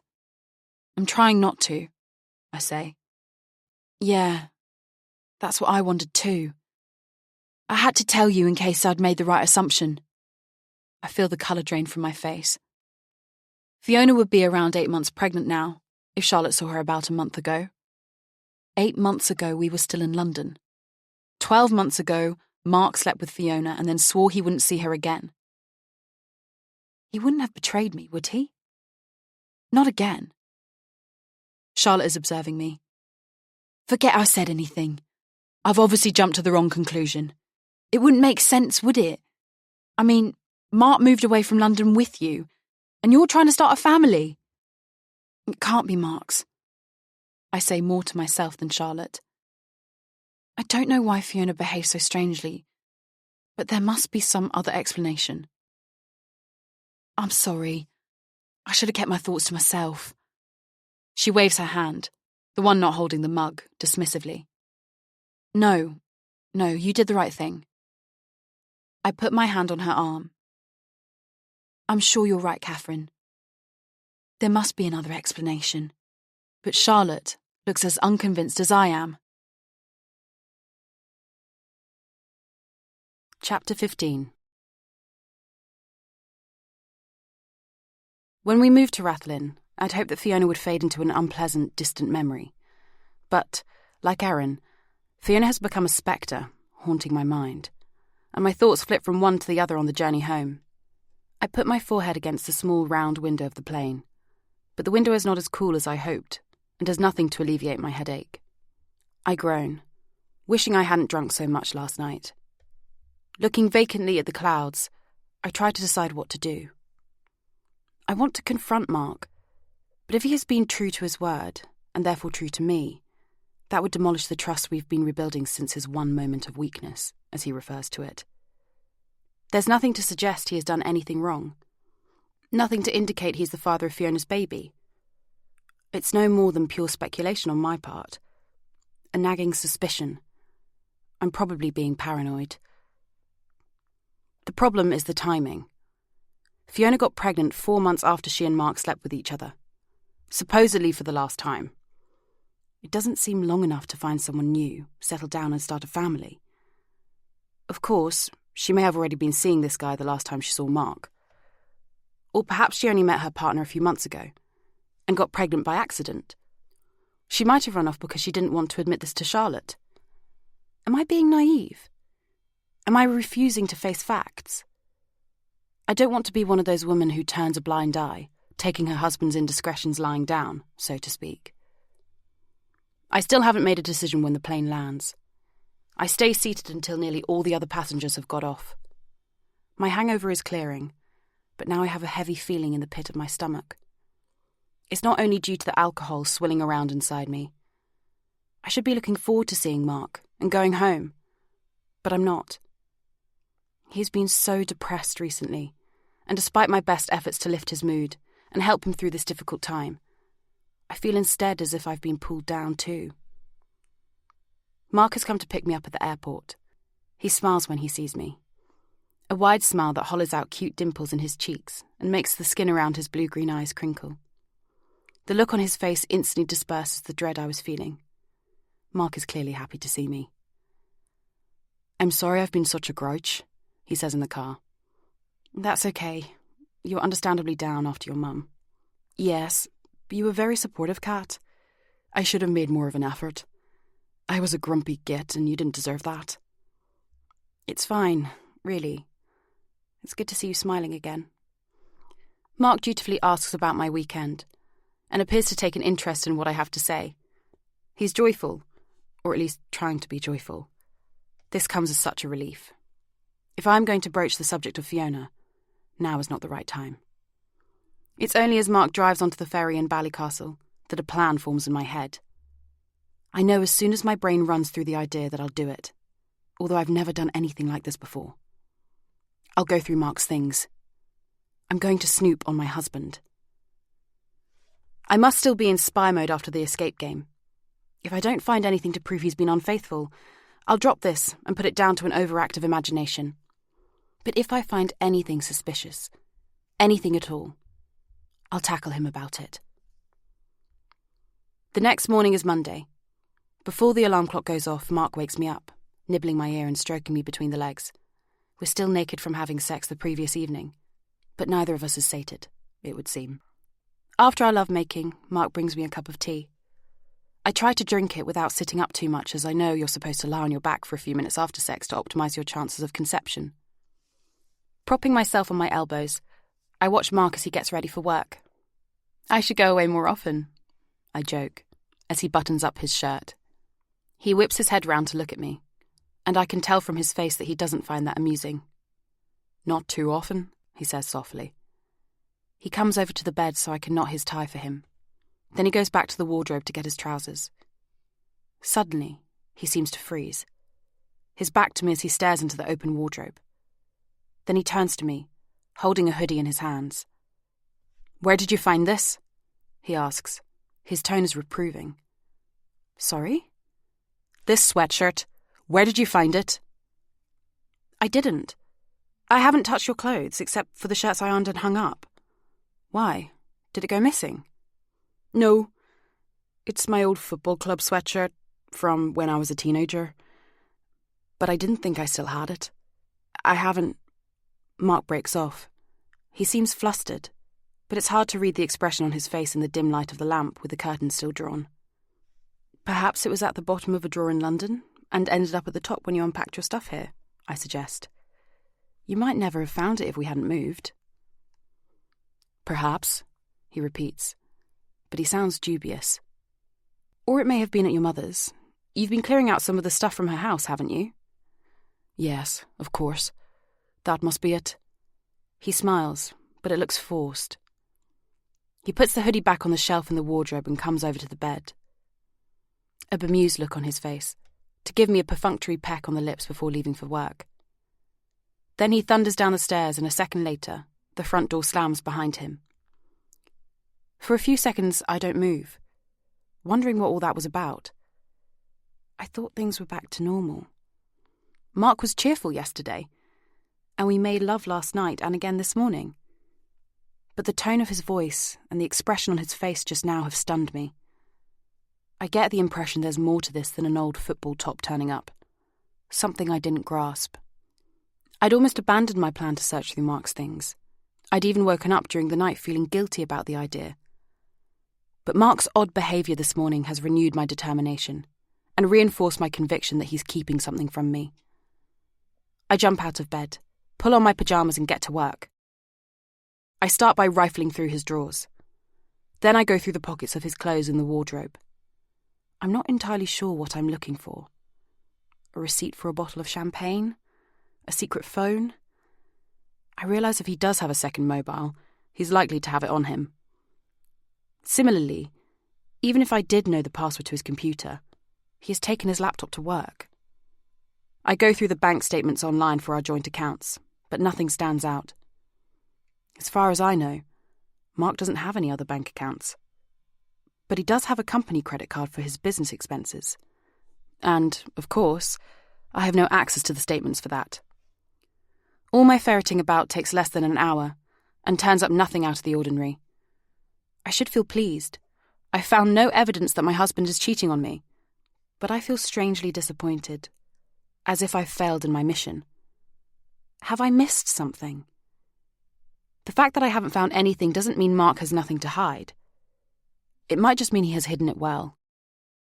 Eager to get out of the house for some fresh air, I text Darren and at lunchtime we go for a run. I'm not sure if it's a good idea. I'm anxious he might be dangerously close to unearthing a secret I must keep buried at all costs. But I enjoy spending time with Dara, and as I discover the island on my runs with him, I'm growing to feel slightly less like an outsider here. Dara hasn't had time to fetch Dexter, and for once it's just the two of us. We stick to a pace that enables us to chat. We're more relaxed around each other now, most of the time. Sometimes our discussions get awkward, and we tiptoe around each other, circumventing the questions or changing the subject. But today, the conversation flows more or less freely. More for Dara, who manages to talk without sounding out of breath. Less for me, as my sentences are punctuated with gasps for air. "How was your trip to London?" he asks. "A lot of fun. It was good to get away." I tell him about Charlotte's hen party, the escape game and the pub crawl. I'm tempted to confide in him about Fiona, but stop myself in time. "It must have been hard, coming back to this wee island after the bright lights of the big smoke," he remarks. Not for the first time. Dara seems to have read my innermost thoughts. "Not least because I had to travel home with a hangover," I say flippantly. We stop to admire the view. We're standing along the edge of the sheer rugged cliffs, next to the ruins of Bruce's castle, and only a stone's throw away from Altercarry Head, where I tried to photograph the scene that Dara then painted for me. As we look out to sea, across the water to Scotland, I wonder if Dara's thinking about that too. My mind wanders to something from the guidebook I bought at the crafts market, but the details escape me. Robert the Bruce, right? Isn't there a cave named after him too? "Yes. We're standing pretty much directly above Bruce's cave, but you can only get there by boat." I'm trying to remember what I read about it. "Well, Robert the Bruce holed up there for a while in exile. Legend has it he was inspired by a spider while he was hiding in the cave. A spider? Yeah. He was weaving a web. It tried 6 times to secure its thread to a rock, but only managed on the 7th attempt. Robert the Bruce had been defeated 6 times by the English, so he saw this as a sign. A sign? Aye. You know, if at first you don't succeed, try again. The spider got there in the end, and Robert the Bruce took this to be a prediction of his own success. He decided to return to Scotland to fight for his country's freedom one last time. And did he succeed? Yep. 7th time lucky. He defeated those troublesome English at the Battle of Bannockburn. I nudge him playfully. Oi, I'm English. I take the sports bottle out of my waist pack and swig some water from it. I remember learning about that in history at school, I say. The bit with Brucey at the Battle of Bannockburn, not the bit where Incy Wincy struggled to spin a web. I shudder involuntarily. Are you cold? Want to get going? Dara asks. No, I'm not cold. I just bloody hate spiders. Dara laughs loudly at that, a rich, throaty laugh that takes me back to the first time I heard it, as he stood by the scaffolding at the house at Church Bay, joking with Tom. We should head back anyway, Dara says. I need to get back to work, or Tom will wonder where I've got to. Dara doesn't allude to his sister, and so I steer clear of that subject too. Perhaps it's better for us not to discuss Erin. It might upset Dara, and I don't want to do that. I know it's difficult for him to talk about her. But there's another reason I'm keen to avoid mentioning Erin. Whether Erin died years ago or more recently, I'm in no way accountable for that. But I don't want Dara to even suspect what I am accountable for. The role I played that night. I still glances at him on our run back, and for the first time, I think I can see the resemblance to Erin. His eyes are hazel, whereas hers were green, and his hair is fair, whereas she was a redhead. But Erin's nose was ever so slightly hooked, just like Dara's, and he also has a sprinkling of freckles across his nose and cheeks. When I get back to the cottage, I feel tired out, although the run has done me good. The fresh air seems to have pushed Fiona and Erin to the back of my mind. I take a shower and heat up some leftovers from the previous evening for lunch. I decide to take a quick nap before going out to take some photos, and I climb into bed, sleepy, but on a high from the run. But my suppressed thoughts force their way into my dreams. Fiona is shouting at me, though I can't make out her words. The images are film-like. A close-up shot first, focusing on her face. There's no sound at all now, but her lips are still moving. Then the camera zooms out, into a medium shot, showing Fiona with her hands cupped around her pregnant belly. Her features change and she becomes someone else. The image blurs, but not before I've seen who Fiona has morphed into. A beautiful teenage girl, her pale face dotted with freckles and framed with copper-coloured hair. Erin. She's holding her round tummy too. Or maybe it's just her head on Fiona's body. Unlike Fiona, she's not angry. Her wide green eyes show she's terrified. I wake up in a pool of sweat, panting more than I did at any point during my run earlier. I tell myself it's only a bad dream. I can barely recall it now I've woken up anyway.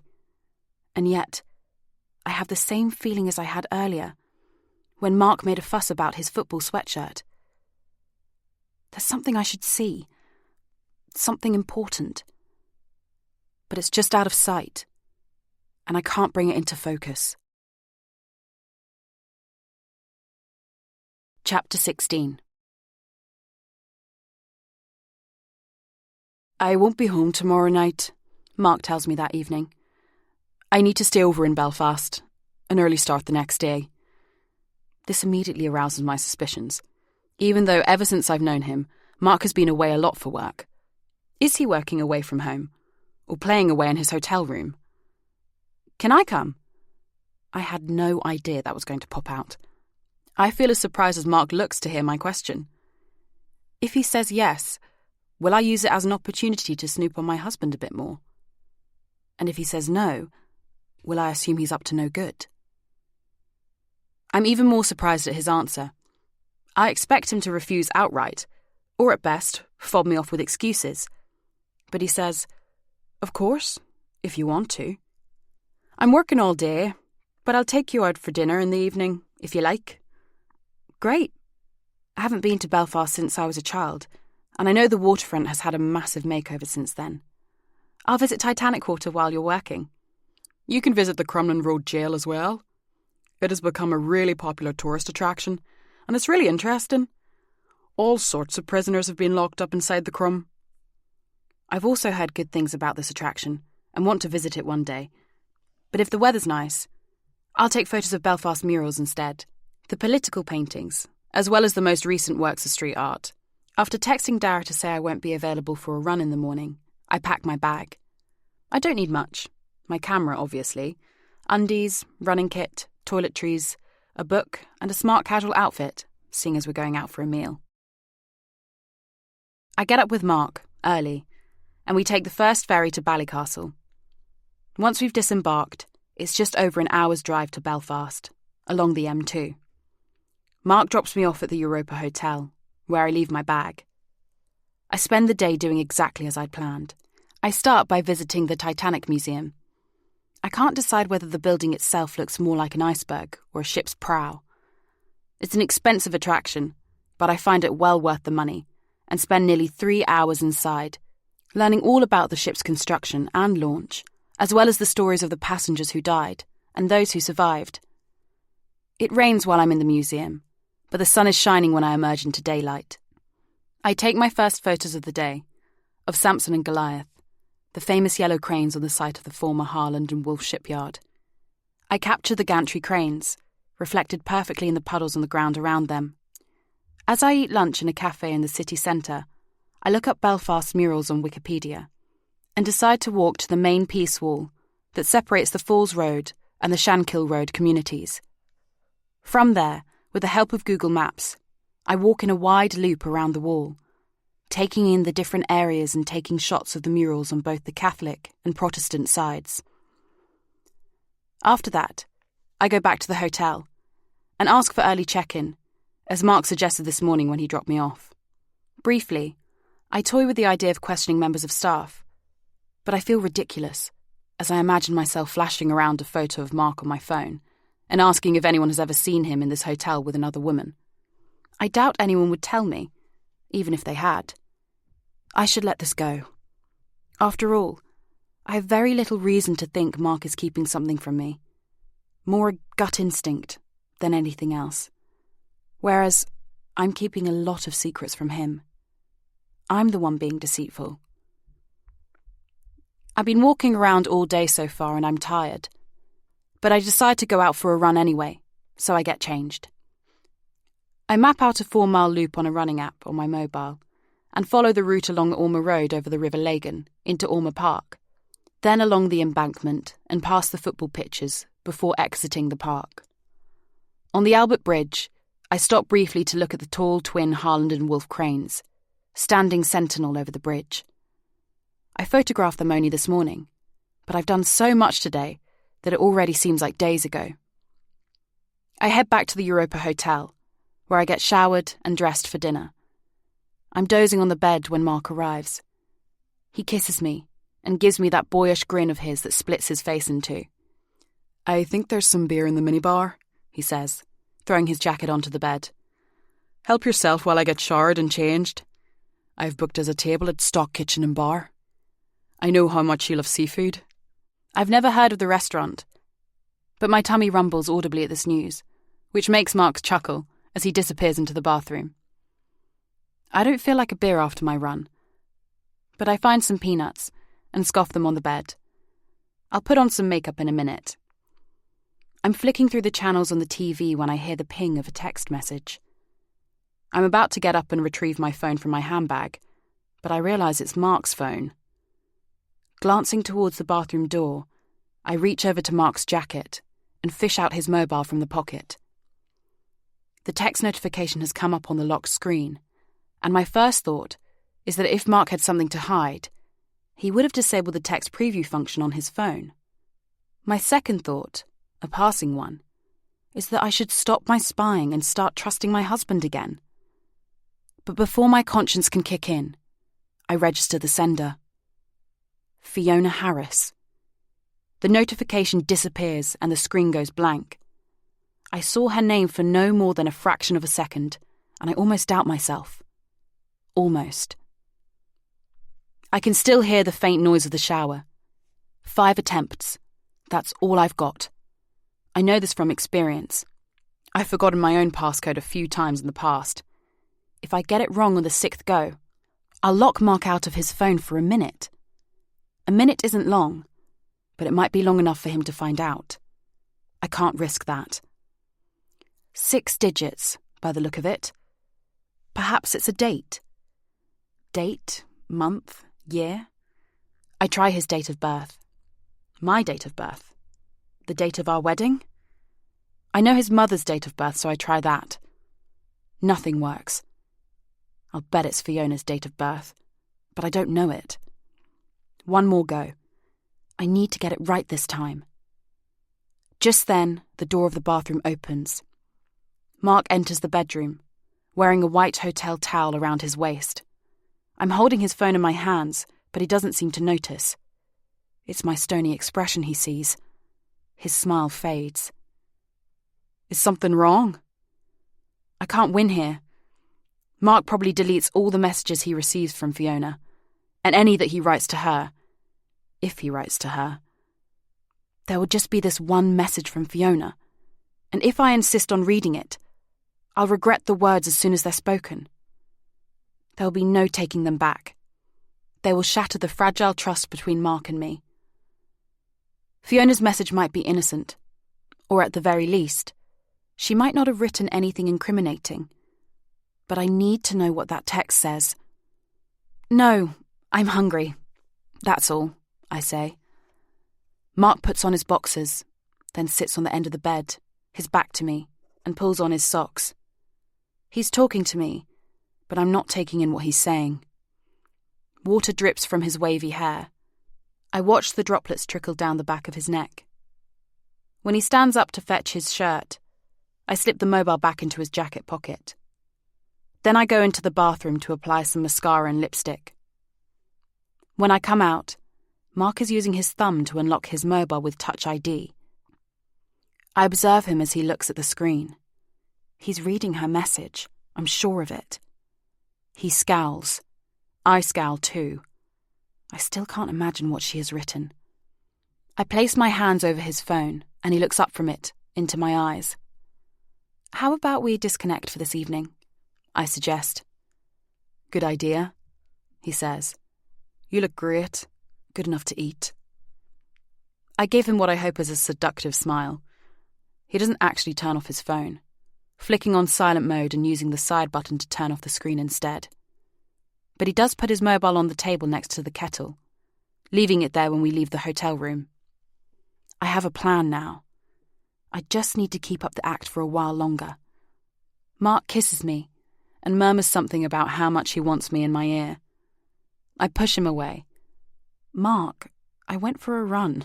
I'm starving. Can you hold that thought until we've had dinner? I wait for at least an hour after he starts snoring. Early start, long day's work, big meal, alcohol and sex. He should be out for the count. Silently I roll out of bed and tiptoe across the room to the table where he left his phone. My heart is pounding in my chest and my ears. I'm sure it will wake him up. But I glance at Mark in the bed. He hasn't moved. I walk slowly back towards him and pull back the covers to expose his right hand. When I pick up his hand, he suddenly grips mine. I freeze. But his breathing stays even. Gently, I press his thumb onto the sensor. As soon as I see his mobile light up, I drop his hand and scurry into the bathroom, locking the door behind me. Sitting on the closed lid of the toilet, I open his messages app. I find what I'm looking for straight away. As I'd thought, there's only one message between Mark and his ex-wife. The one she sent earlier. All previous messages between them have been deleted. My hands shake as I read her text. The anger rises inside of me like hot lava and I explode. What the fuck does that mean? I shout, leaping to my feet. The sight of myself in the mirror stuns me into silence. With my bedhead, pale skin and red eyes, I look like a fury. The bright white LED lights no doubt accentuate the effect. My arm is raised. I was about to hurl the phone at the wall. I wait for a few seconds, immobile, as if someone has pressed pause. The only sound is the ventilation in the bathroom. My outburst hasn't roused Mark. I lower my arm and take a couple of deep breaths. What the fuck does that mean? I repeat in a whisper. I know what it means. It means I wasn't paranoid. I was right. It doesn't feel good. I would give anything to have been wrong. If I followed my instinct, I would go and shake Mark out of his slumber, thrust the phone in his face and demand to know what's going on. But I know what he'll say. He'll tell me it's not what I think. Even with his brain leaden with sleep, he'll proffer a plausible explanation and I'll fall for it. I don't want to hear it. I look down at Mark's phone again, staring at the message until the screen times out and goes black. But even then, I can see Fiona's words. I can't seem to blink them away. If you don't tell her soon, I will. Chapter 17. On the drive home the following evening, I pretend to sleep so I don't have to talk to Mark, and he doesn't talk to me. I need to sift through the jumble of thoughts in my head and work out what to do. When I saw Fiona's message, I immediately assumed that she was giving Mark an ultimatum. If he didn't tell me about the baby, then she would tell me herself. But now I wonder if I could be wrong. Is there a chance Fiona's referring to something else entirely? Something that doesn't concern me? I don't know how she'd contact me anyway. It's not as if I ever gave her my phone number, and Charlotte certainly wouldn't give it to her, even if she asked. I suppose, in this day and age, there would be a way for Fiona to get in touch with me, if she really wanted to. Perhaps she wasn't even referring to me. But I fail to come up with any other possible scenario, and end up berating myself for refusing to face facts. I don't know how to deal with this.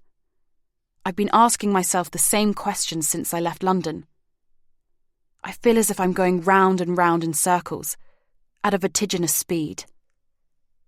As soon as we get back home, I pull my camera out of my overnight bag and make a hasty exit, muttering an excuse about the daylight fading. The conditions are actually quite good for taking photos, but that's not my intention. I walk to McQuaig's bar, buy a lemonade, and sit on the stone wall outside, away from the other customers sitting at the pub's frame picnic tables. First, I ring my mum. I haven't spoken to her for a couple of weeks. I haven't seen her for a few months now. When we lived in London, more often than not, I would travel to Devon alone to visit. My mother and Mark have never argued or shown any animosity towards each other, but they don't like each other.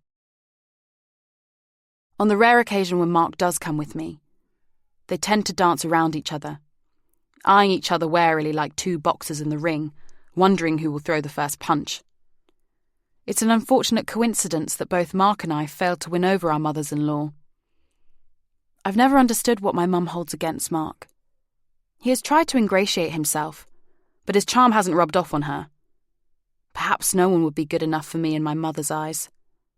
After spending so many years putting up with my father's philandering, she's distrustful of all men, although I've never told her Mark cheated on me once.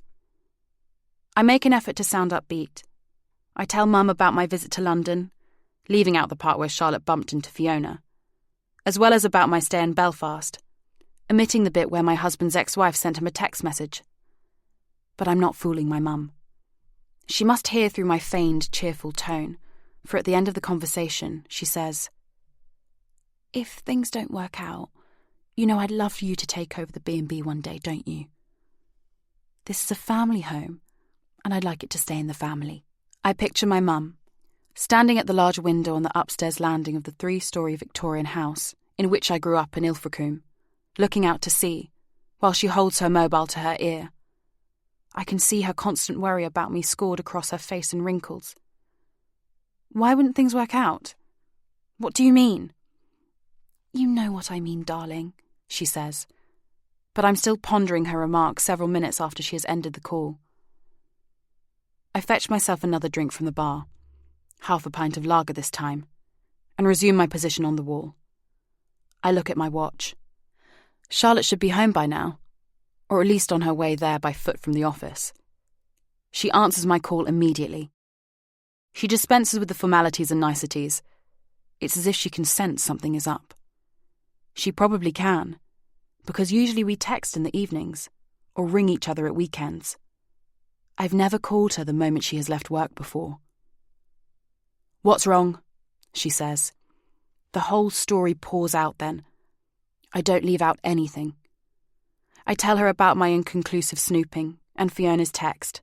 I tell her about my suspicions and my indecision. She listens without interrupting.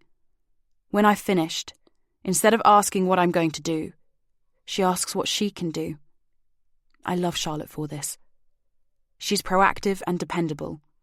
Even though I want to cry right now, I feel so much better for having confided in her. "I'll do some digging," she says when I don't answer. "I could engineer another fortuitous meeting with Fiona and get her to open up to me." She might not want to talk to you. I'm stating the obvious, I know.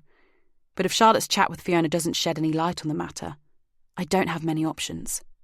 "Then I'll spy on her," Charlotte says. "Hopefully all this will turn out to be nothing."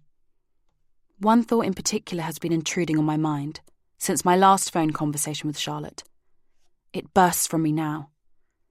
Didn't Fiona say her partner was moving to London? If Fiona's elusive partner and the father of her child does turn out to be Mark, that would mean he's planning to leave me for her. That would make sense. After all, they split up because she didn't want children. If she's pregnant with Mark's baby, that could change things completely.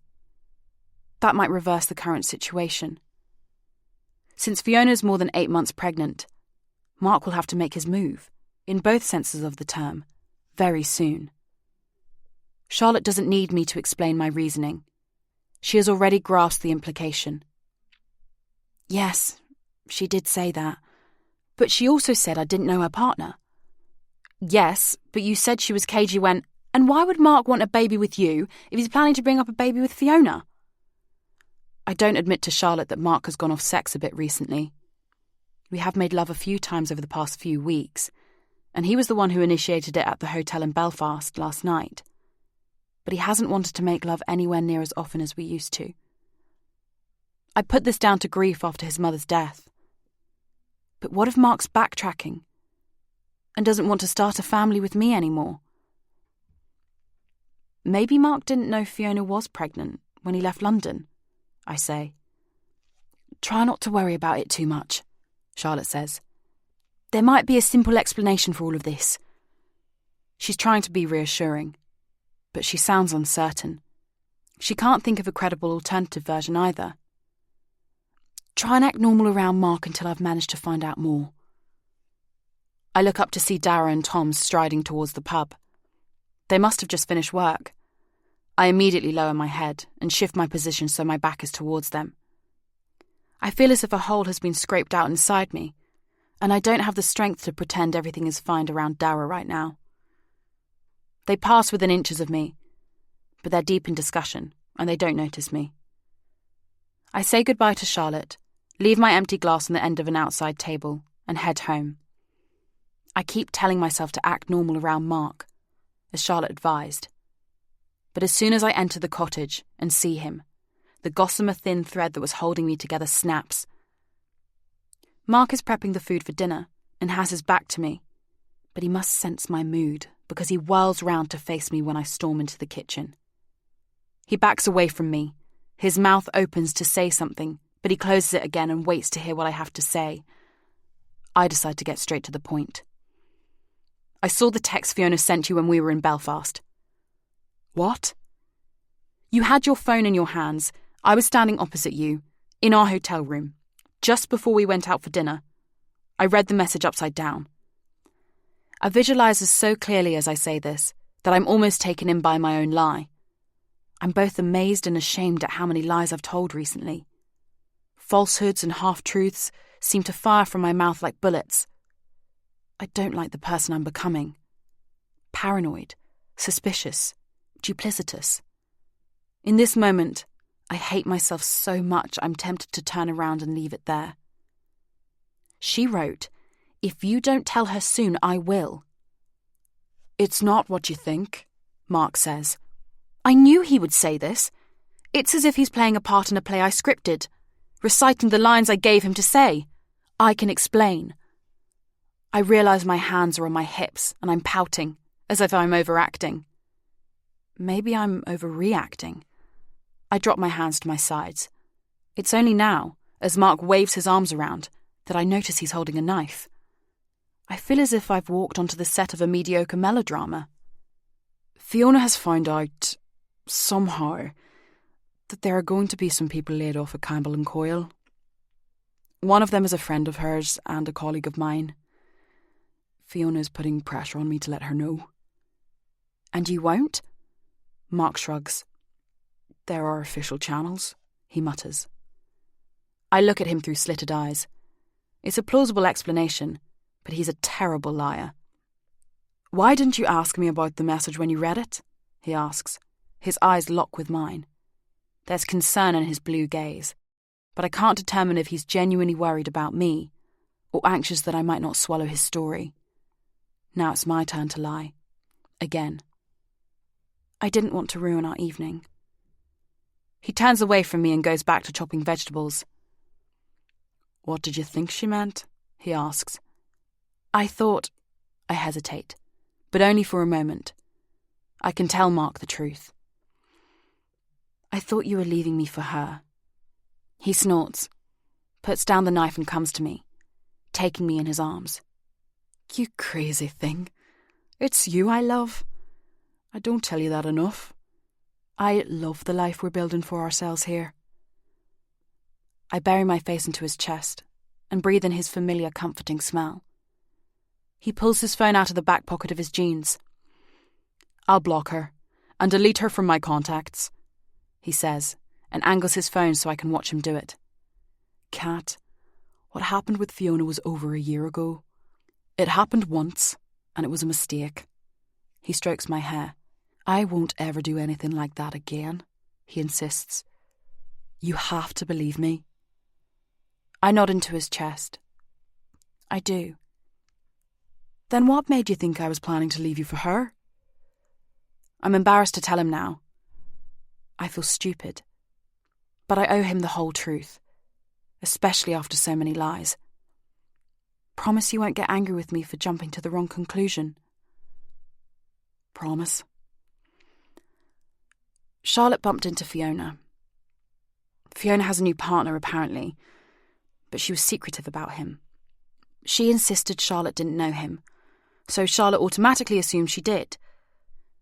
Fiona said her partner was coming to live with her in London, now that she was pregnant. Mark stiffens. I can feel the tautness in the muscles in his back as I hold him. His shoulders tense, and he loosens his arms around my waist. I lean back and look up, into his eyes. They are wide open in disbelief. Gently, he pushes me away. Neither of us speak. We're both frozen, standing close to each other but not quite touching. At length, Mark says, I'm surprised. I didn't know she was expecting a baby. I can tell from his expression that this is true. He didn't know Fiona was pregnant, and he hadn't been planning to leave me for her. He's understandably shaken by this news. They split up because she didn't want children. A voice pipes up in my head. Mark didn't know she was pregnant, but the baby could still be his. Fiona may have made up the bit about her partner coming to London, to throw Charlotte off the scent. I ignore the voice of reason. Its reasoning is flawed. I'm inclined to believe that Mark hasn't seen Fiona and has kept his promise to me. But I don't believe for a second the trumped-up explanation he gave me about Fiona's text. That an employee in the company was going to be made redundant. He was definitely being dishonest about that. Chapter 18. At the weekend, Mark and I take the Rathlin Express to the mainland. More often than not, Mark parks in Ballycastle, as we don't need a vehicle on the island, and takes the faster foot passenger ferry home. Today, though, the boot is loaded up with tins of paint and groceries, so we'll sail home on the slower boat with the car. Once we've finished the shopping, we stop off at a florist's, where Mark buys a huge bouquet of lilies to place on his mother's grave. Then we head for St. James's Parish Church. Despite the pungent smell the flowers release into the car, I can't help thinking they're wasted on my late mother-in-law, although I feel a tiny prick of remorse at having that thought. The church is on a hillside, and you can make out the sea through the tall trees. My mother-in-law went to this church when she still lived in her bungalow. We stand side by side in silence, looking at my mother-in-law's grave, its recent headstone, as yet undamaged by weather and age, the grass beginning to push up through the turf. I reach for Mark's hand and hold it, but say nothing to interrupt his thoughts. We take the car ferry home and plan to spend the rest of the day painting the baby's room. Mark wanted to start by doing the bathroom, rip out the carpet and tile the floor, but we'll need to have that done professionally. Then Mark suggested we should paint the study first, saying he didn't want to jinx anything by touching the baby's room before the baby was at least on the way. He also argued that it would be hard to know what colour to choose without knowing the baby's sex. But the gaudy egg yolk paint is peeling off the walls in the nursery, and the room is in desperate need of a makeover. So I persuaded Mark to go for a neutral pastel colour. We can decorate the room with brightly coloured pictures at a later date. Mark spots Jenny and Tom before I do. They're walking down the hill as we drive up it, towards the cottage. Mark stops the car and opens the car window. I lean across him to talk to them. "Were you looking for me?" I ask. No, Tom replies at the same time as Jenny says, yes. She looks down, as if she's avoiding eye contact, and then throws a glance behind her, in the direction of our house. She seems almost shifty. "Have you come from the cottage?" "Yes. I wanted to pop in to give you the money for the school photos, or post the envelope through your letterbox if you were out. Everyone was delighted with your photos, by the way. You did it as a massive favour. I'm sorry it's taken weeks to collect in all the money. It has slipped my mind that Jenny still owed me money for the school photos. I've taken photos for the end-of-year school play since then, for which Jenny paid me in cash on the evening of the performance." "Oh, thank you. There was no hurry, though." Jenny makes a strange noise. I think she's choking, but then I catch her smile and realise it was a chuckle. "I'm glad you're not in a hurry for the payment," she says, looking at me now. "I forgot the envelope." She blushes and the red colour floods her white face from the neck upwards. "I thought I had it with me." She taps the handbag hanging off her shoulder. "I'm such an idiot." Tom nods, clearly agreeing with her on that score. "That's no problem at all," I say. "I'm sorry you both walked out here for nothing." do you want to come in for a cup of tea? Mark asks. "Oh no," Jenny says. "We need to get back. We'll let you get on. I'll come round with a cheque tomorrow." Mark doesn't notice anything strange, so I don't voice my thoughts in case he thinks I'm going mad. What did Jenny and Tom really want? I can't help wondering if the envelope was just an excuse.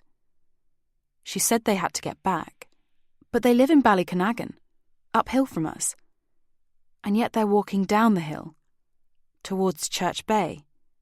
No sooner has this thought trespassed into my head than I dismiss it. Jenny and Tom may have an errand to run, something to buy from the local shop, for example, before they walk home. I'm far too mistrustful of everyone at the moment. Mark parks in front of the house and grabs the 2 tins of paint from the boot, leaving me to lug all the shopping bags inside. He opens the front door and goes straight upstairs. But as I step inside, something stops me in my tracks. I can't place exactly what it is to begin with. But then I remember the first time I entered the house, Mark carrying me over the threshold like a bride. When the stale odour of the house hit me, It doesn't smell stale. On the contrary, it smells clean. But it doesn't smell like home. The scent is hard to identify, and I can't even decide if it's familiar or not. But a strange feeling scuttles over me. Immediately, my imagination goes into overdrive. Has someone been inside the house while we were out? Stupidly, we keep a spare key in the most obvious place, on the kitchen windowsill, barely hidden behind that repulsive gnome my mother-in-law gave me. I know there's no way Jenny would have let herself in, even if she'd found the key. But maybe she and Tom noticed something odd or saw someone. I'll ask Jenny if I catch her when she pops round tomorrow. Then again, she might think I'm mad. Setting down the bags of shopping at my feet, I sniff the air. But if there was a strange odour in here, it has gone. Mark came into the house before me. He must have brought the smell in with the tins of paint, or perhaps it's an item in one of the shopping bags that came in with me. Then it hits me. Pregnant women have a heightened sense of smell. That's one of the first signs. I was trying not to think about it, trying not to get my hopes up. But my period is 6 days late, and this time, I really believe I might be pregnant. I popped into the chemist in Ballycastle, while Mark was buying flowers, to buy a couple of pregnancy tests. I'll take one tomorrow as soon as I wake up. You're supposed to pee on the stick in the morning for a more accurate result. Picking up the shopping, I kick the front door closed behind me and go into the kitchen. I put away the groceries, make some tea, and then carry the mugs upstairs. Mark is in our bedroom, rummaging through the clothes in the wardrobe. Have you seen my football hoodie? He asks. The one you discovered the other day? No, I haven't. Mark's always losing his things, but I don't point that out. Why do you want it? I need some old clothes to wear for painting the baby's room. I threw out most of the stuff I didn't wear anymore when we were packing up to move house. I expect Mark binned the football top the other day too, and he's forgotten all about it. Unlike his mother, he's not a hoarder, and there have been many occasions when he's chucked out something we then needed. Briefly, it comes to me that I thought someone had been in the house, but I'm sure now that I was mistaken, and no one would steal an old football shirt, so I don't mention it. Mark, I think I might be pregnant, I say. I'll take a pregnancy test tomorrow to make sure. He turns to face me. His mouth drops open. I don't believe it, he says. My face falls. This isn't quite the reaction I was hoping for. But then he beams, and I can tell he's as excited as I am. Finally? He exclaims. And I wonder how I could have doubted him. How I could have imagined, even for a moment, that he was the father of Fiona's baby. He comes over to hug me. It's an awkward embrace, around the mugs I'm still holding. Let's not get too carried away, he says. We shouldn't get our hopes up. You're right, I concede. I try to adopt a serious look to mirror his, but my face breaks into a grin. Come on, we've got work to do. Painting the baby's room. Mark trails behind me as I walk out of our bedroom and into the nursery, where we spend the rest of the afternoon. To begin with, we work in silence. Mark seems absorbed in his thoughts, and I leave him to sort them out in his head. He preps the walls while I stick tape around the door frame and window edges, as well as along the ceiling and skirting board. But one of the playlists on Mark's phone comes through the Bluetooth speaker while we work, and before long, we're both singing along to Arctic Monkeys, Linkin Park, and The Killers. When we've almost finished applying the first coat of paint on every wall, Mark leaves me to finish up and goes to make us some dinner. I'm admiring our work and the colour we chose when my phone goes. Pulling my mobile out of the back pocket of my jeans, I see Charlotte's name come up on the caller ID. I hesitate, my finger hovering over the screen. I'm excited about the idea that I might be expecting a baby, and I feel reassured about Mark, even though he seems slightly taken aback when I told him I think I may be pregnant. He has spent the last couple of hours painting the nursery with me. I'm on a high, and I'm worried Charlotte might be calling with news that will burst my bubble. But Charlotte is my best friend. I can't ignore her. and she might actually have news that confirms Mark has nothing to do with Fiona's strange remarks or with her baby. She may even just be ringing for a chat. I decide to take her call. Chapter 19. As usual, Charlotte gets straight to the point. "Are you alone? Can you talk?" she asks. "Yes. Mark's downstairs and I'm upstairs." "Right. Are you sure he can't hear you?" I have my mobile in one hand and the paintbrush in the other, so I push the nursery door shut with my hip. "Yes, I'm sure." "What's going on?" I picture her at home, sitting on her sofa, her legs tucked up underneath her, a glass of white wine on the coffee table in front of her. I have a sudden desire to be at her flat with her, chatting non-stop, a reality show or game show on TV providing background noise. "I accidentally on purpose ran into fucking Fiona," she says. "How did you manage to orchestrate that?" "Well, I staked out her house." "You didn't?" "No, not really. I loitered outside it." I'm about to ask what the difference is, but bite my tongue. Charlotte's a bit scary. I'm glad she's on my side. "Go on," I say. I hear her slurp her wine. I roll my eyes and wait it out. Charlotte is a born storyteller and loves to use pauses to create suspense. "She's had the baby," she says. "Really? Did you see it?" I try and fail to work out the timings. When did Charlotte tell me about the baby? A week? 10 days ago? "Is it okay?" I ask. "It wasn't born prematurely or anything." "Please tell me it's not Mark's," I think. Then, "It's not Mark's. I know it's not Mark's." "No, it's fine." "Yes, I saw it. A bouncy baby boy." "Okay. Did you find out any more about called Hashim?" "Oh," I say as that sinks in. "Hashim?" "Yup. Fiona's partner is of Pakistani origin. I met him too." "Oh," I repeat.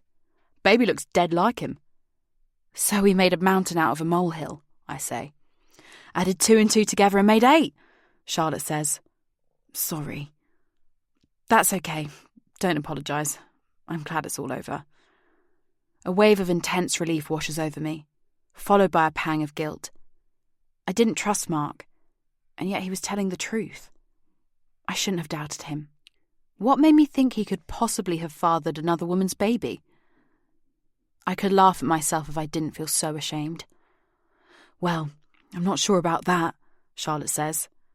I hear her sip her wine again, and I wish I had a glass in my own hand. I realise I'm still holding the paintbrush and put it in the plastic tray. I sit down cross-legged on the floor, girding myself for the bombshell I sense Charlotte is about to drop. "What do you mean?" I ask. "Fiona desperately wants to get in touch with you. She practically begged me to give her your number."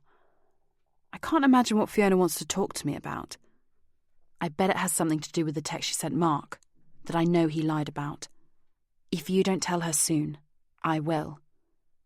But although my curiosity is piqued, I have no intention of talking to my husband's ex-wife.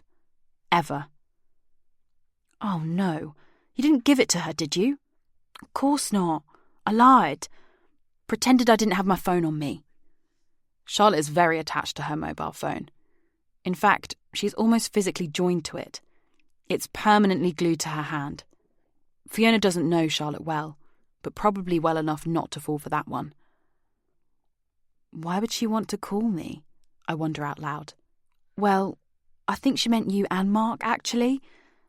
She said she'd been trying to get hold of Mark, but she couldn't get through to him. He blocked her from his phone, I say. That would explain it. It doesn't explain why she wants to get hold of him, or me. Maybe she simply wants to apologise, Charlotte says. Isn't it a bit late for that? Listen, it's unlikely I'll see her again, but if I do, should I give her your number? No! I take a deep breath. No, I say more calmly now. I don't want to talk to her. I want nothing to do with that woman. Charlotte snorts. I'll bet wine has come out of her nose. What? She's probably asked Mark to be godfather or something like that. That's not funny. Charlotte explodes with laughter. She's joking, but I find myself wondering if that could feasibly be what Fiona wants Mark to tell me. But then I remember Mark's reaction when I told him Fiona was pregnant. He definitely didn't know, so that can't be it. Sorry, Charlotte says, when she's finished her giggling fit. It's the wine. Did Fiona say anything else? Yes, she did, now you ask. She asked if I knew whether you and Mark were still trying for a baby. Nosy cow. She just wants to gloat. I hope you told her to mind her own business. Something like that. What did you say? I said as far as I knew, you were, yes. I couldn't very well tell her to ask you herself, could I? Next time I'll tell her you're up the duff. That'll shut her up. Charlotte? Anyway, Rupert's just come through the door. Better go. Haven't made the din-dins yet. Thank you, I say sincerely. I feel ridiculous for thinking that Mark could have been the father of Fiona's baby, and I'm grateful to Charlotte for going to so much trouble to put my mind at rest, even though she was the one who planted the idea there in the first place. No problem. Let's chat soon. I stay sitting on the floor for a few minutes, replaying our conversation in my head. What could Fiona possibly want to talk to me about? She has always struck me as a catty woman, the type who needs to knock down other women to feel tall. Although I sometimes think that's catty of me, and a rather unfounded assumption, if I'm honest. I only hate her because she's Mark's ex. For all I know, she could be really nice. But she did sleep with Mark when he was my husband. So even if I have misjudged her, I don't want to hear anything she has to say. It would only cause trouble. I'm about to get to my feet and go downstairs to clean the brushes and paint tray, but my mind shifts to something else. Someone else. I've been obsessing so much over Fiona this past week that I've almost managed to push Erin to the back of my mind. But now she's taking up all my headspace, screaming for my attention. Perhaps it's because I've been talking to Charlotte about Fiona and her baby. Or maybe it's because I think I might be pregnant, and I'm standing here, in the baby's room, getting it ready for my own baby coming. Even though I couldn't recall it in detail when I woke up, the dream that I had during my nap the other day, in which a pregnant Fiona morphed into a pregnant Erin, comes rushing back to me now. And with it, Erin's penultimate letter. I received Erin's letter about 4 months after that fateful August evening at the Cayley, and I read it more than any of her other letters. In fact, I reread it so many times back then that even though I haven't looked at it for years, I can still remember whole paragraphs word for word. I visualize one of those paragraphs effortlessly, as if I'm holding her letter in my hands. Erin's neat handwriting, the blue ink of her fountain pen, the flowery border of the stationery. I'm pregnant, Catherine. I've known this for a couple of months. I wish I'd told you before. I wish I'd asked you for advice. By not telling you, I was able to deny it myself for a while. You're the only one who knows. I haven't told my parents yet, but it's showing now, and I can't keep it a secret for much longer. My mom will go mental. She'll probably disown me. I'm so frightened, Catherine. If only you lived near and you could help me. I should have asked myself this before, when Dara told me about the fatal car crash. I have no idea how to find out what I want to know. I can't possibly ask Dara. But the question will be snaking around inside my head until I do know the answer. What happened to Erin's baby? Chapter 20. The next day, a Sunday, I come back from a few hours spent taking photos in the early morning light, expecting Mark to still be in bed, to find instead that he has turned the house upside down during my absence. He has tossed all his clothes, and mine, onto the floor and has apparently rummaged through every drawer and emptied every cupboard, upstairs and downstairs. It looks as though we've been burgled. Mark is kneeling on the bedroom floor, surrounded by my clothes, including my underwear. "What's going on?" I ask. "Where's my football sweater?" He throws me a look of reproof. I have no idea, Mark. Seriously, that's what all this is about. I make an expansive gesture with my arms to encompass the mess. What have you done with it? Where have you hidden it? My eyebrows knit together in confusion. His behaviour is so bizarre, I almost retort I'm glad he'll be away from home on business for most of the coming weeks, and I can't wait to be shot of him.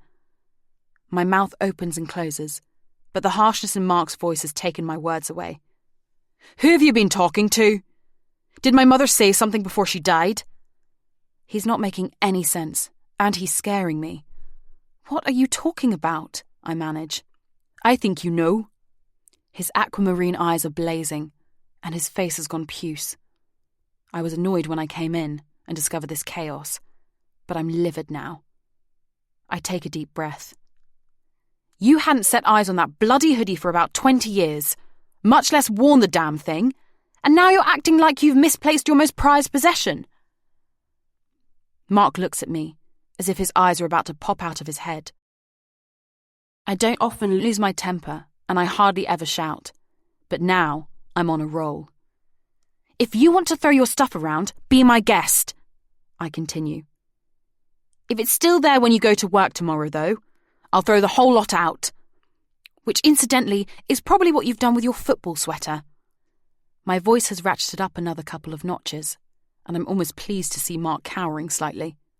I'm going out, and when I get back, my clothes had better be tidied away exactly how they were. Where? Where are you going? Mark is subdued now, his voice several decibels and pitches lower than mine. But I don't answer. I stomp down the stairs, grab my camera, book and purse, and slam the front door as I leave.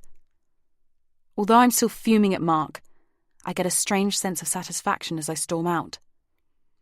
I get lunch at McQuaig's bar and sit outside. When I've finished eating, I call Jenny.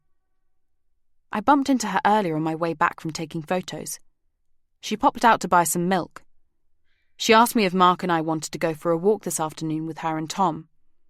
I thought we'd be applying the second coat of paint to the baby's room today, so I said no. But now I decide to go, although there's no way I'm extending the invitation to Mark. I tell Jenny that Mark is busy, tidying the cottage. That makes me smile wryly to myself. But deep down, I don't find it funny. It seems farcical to me, what just happened between Mark and me. I wish I hadn't lost my temper, but at the same time, Mark frightened me. He can be sulky at times, and he's not always entirely truthful, but then again, neither am I. He's always been so supportive of me and affectionate towards me. I've never known him to be so accusatory. I have no idea what has got into him. I highly doubt this is about him thinking I deliberately hid his football shirt. But I can't work out what he's accusing me of. I try to read my book, but I can't concentrate, even though I tell myself it was a trivial argument, some sort of misunderstanding. We'll kiss and make up later, and it will all be forgotten. I give up on my novel for now, though, and put it back into my handbag. I look out over the Sea of Moyle, and am transported back to my hometown and its esplanade. I feel a pang of homesickness mixed with guilt. When was the last time I went to Devon to see my mother? I'd hoped to spend a week or so there this summer, but summer is almost over. Next weekend is the last weekend in August. It's also the weekend of the Rathlin Run that Dara told me about. I'd planned to enter, but the race organisers have asked me to be the official photographer, which I'm delighted about. I decide to spend the first 2 weeks of September at my mum's. Dara has told me his girlfriend will be coming to visit him that fortnight. He wants me to meet Gloria, but it will have to be some other time. I miss my mum. I text her to check those dates suit her. As I send the message, a sudden pain stabs my stomach, and I rush inside the bar and to the toilet. When I pull down my underwear, there's blood. I have tampons and sanitary towels in my handbag. My pants are blood-stained, but I haven't bled through to the outside of my jeans, luckily. I feel a little upset, but not devastated as I usually do, although this time my period, usually as regular as clockwork, was nearly a week late. 6 days isn't long, but I don't think my period has ever been that late before. I read somewhere that many women miscarry very early in pregnancy, and often don't even know they were pregnant. Perhaps it's just as well this happened before I took the pregnancy test. If I was pregnant, as I'd thought, I'd rather not know now. I shoved these thoughts out of my head, resolving not to think about my period, or Mark's behaviour while I'm out walking with Jenny and Tom. As I leave the pub and head for the manor house, where I'm meeting Jenny and Tom, I notice the wall of brooding clouds building up along the horizon. Northern Ireland really does have 4 seasons in one day, with the weather sometimes changing so rapidly that I can't always read the signs, if there are any to read. The forecast was good, and this morning it was clear and sunny, but I've got a feeling we're going to get caught out on our walk. It's hard to tell if we have minutes or hours. I can only tell that the rain is on its way, probably. Hope you packed your waterproof in that, Tom says by way of a greeting, nodding at my rucksack. No. I've got my camera, book and money on me. That's all. Irrationally, I curse Mark for this, as if it's his fault I didn't think to bring an anorak. Let's go for a short walk, Jenny suggests, and hope we make it back in time. We were going to take you along the Rooney Voolan Trail, Tom says. I don't tell him I've already run along it. But sure, we'll take a rain check. Isn't that what they say? He laughs at his own joke. Jenny suggests walking as far as the Coast Guard's hut and back. My heart stops for a beat or two, and then races to make up for it. That would take us up Church Bray, the steep hill that leads right past our cottage.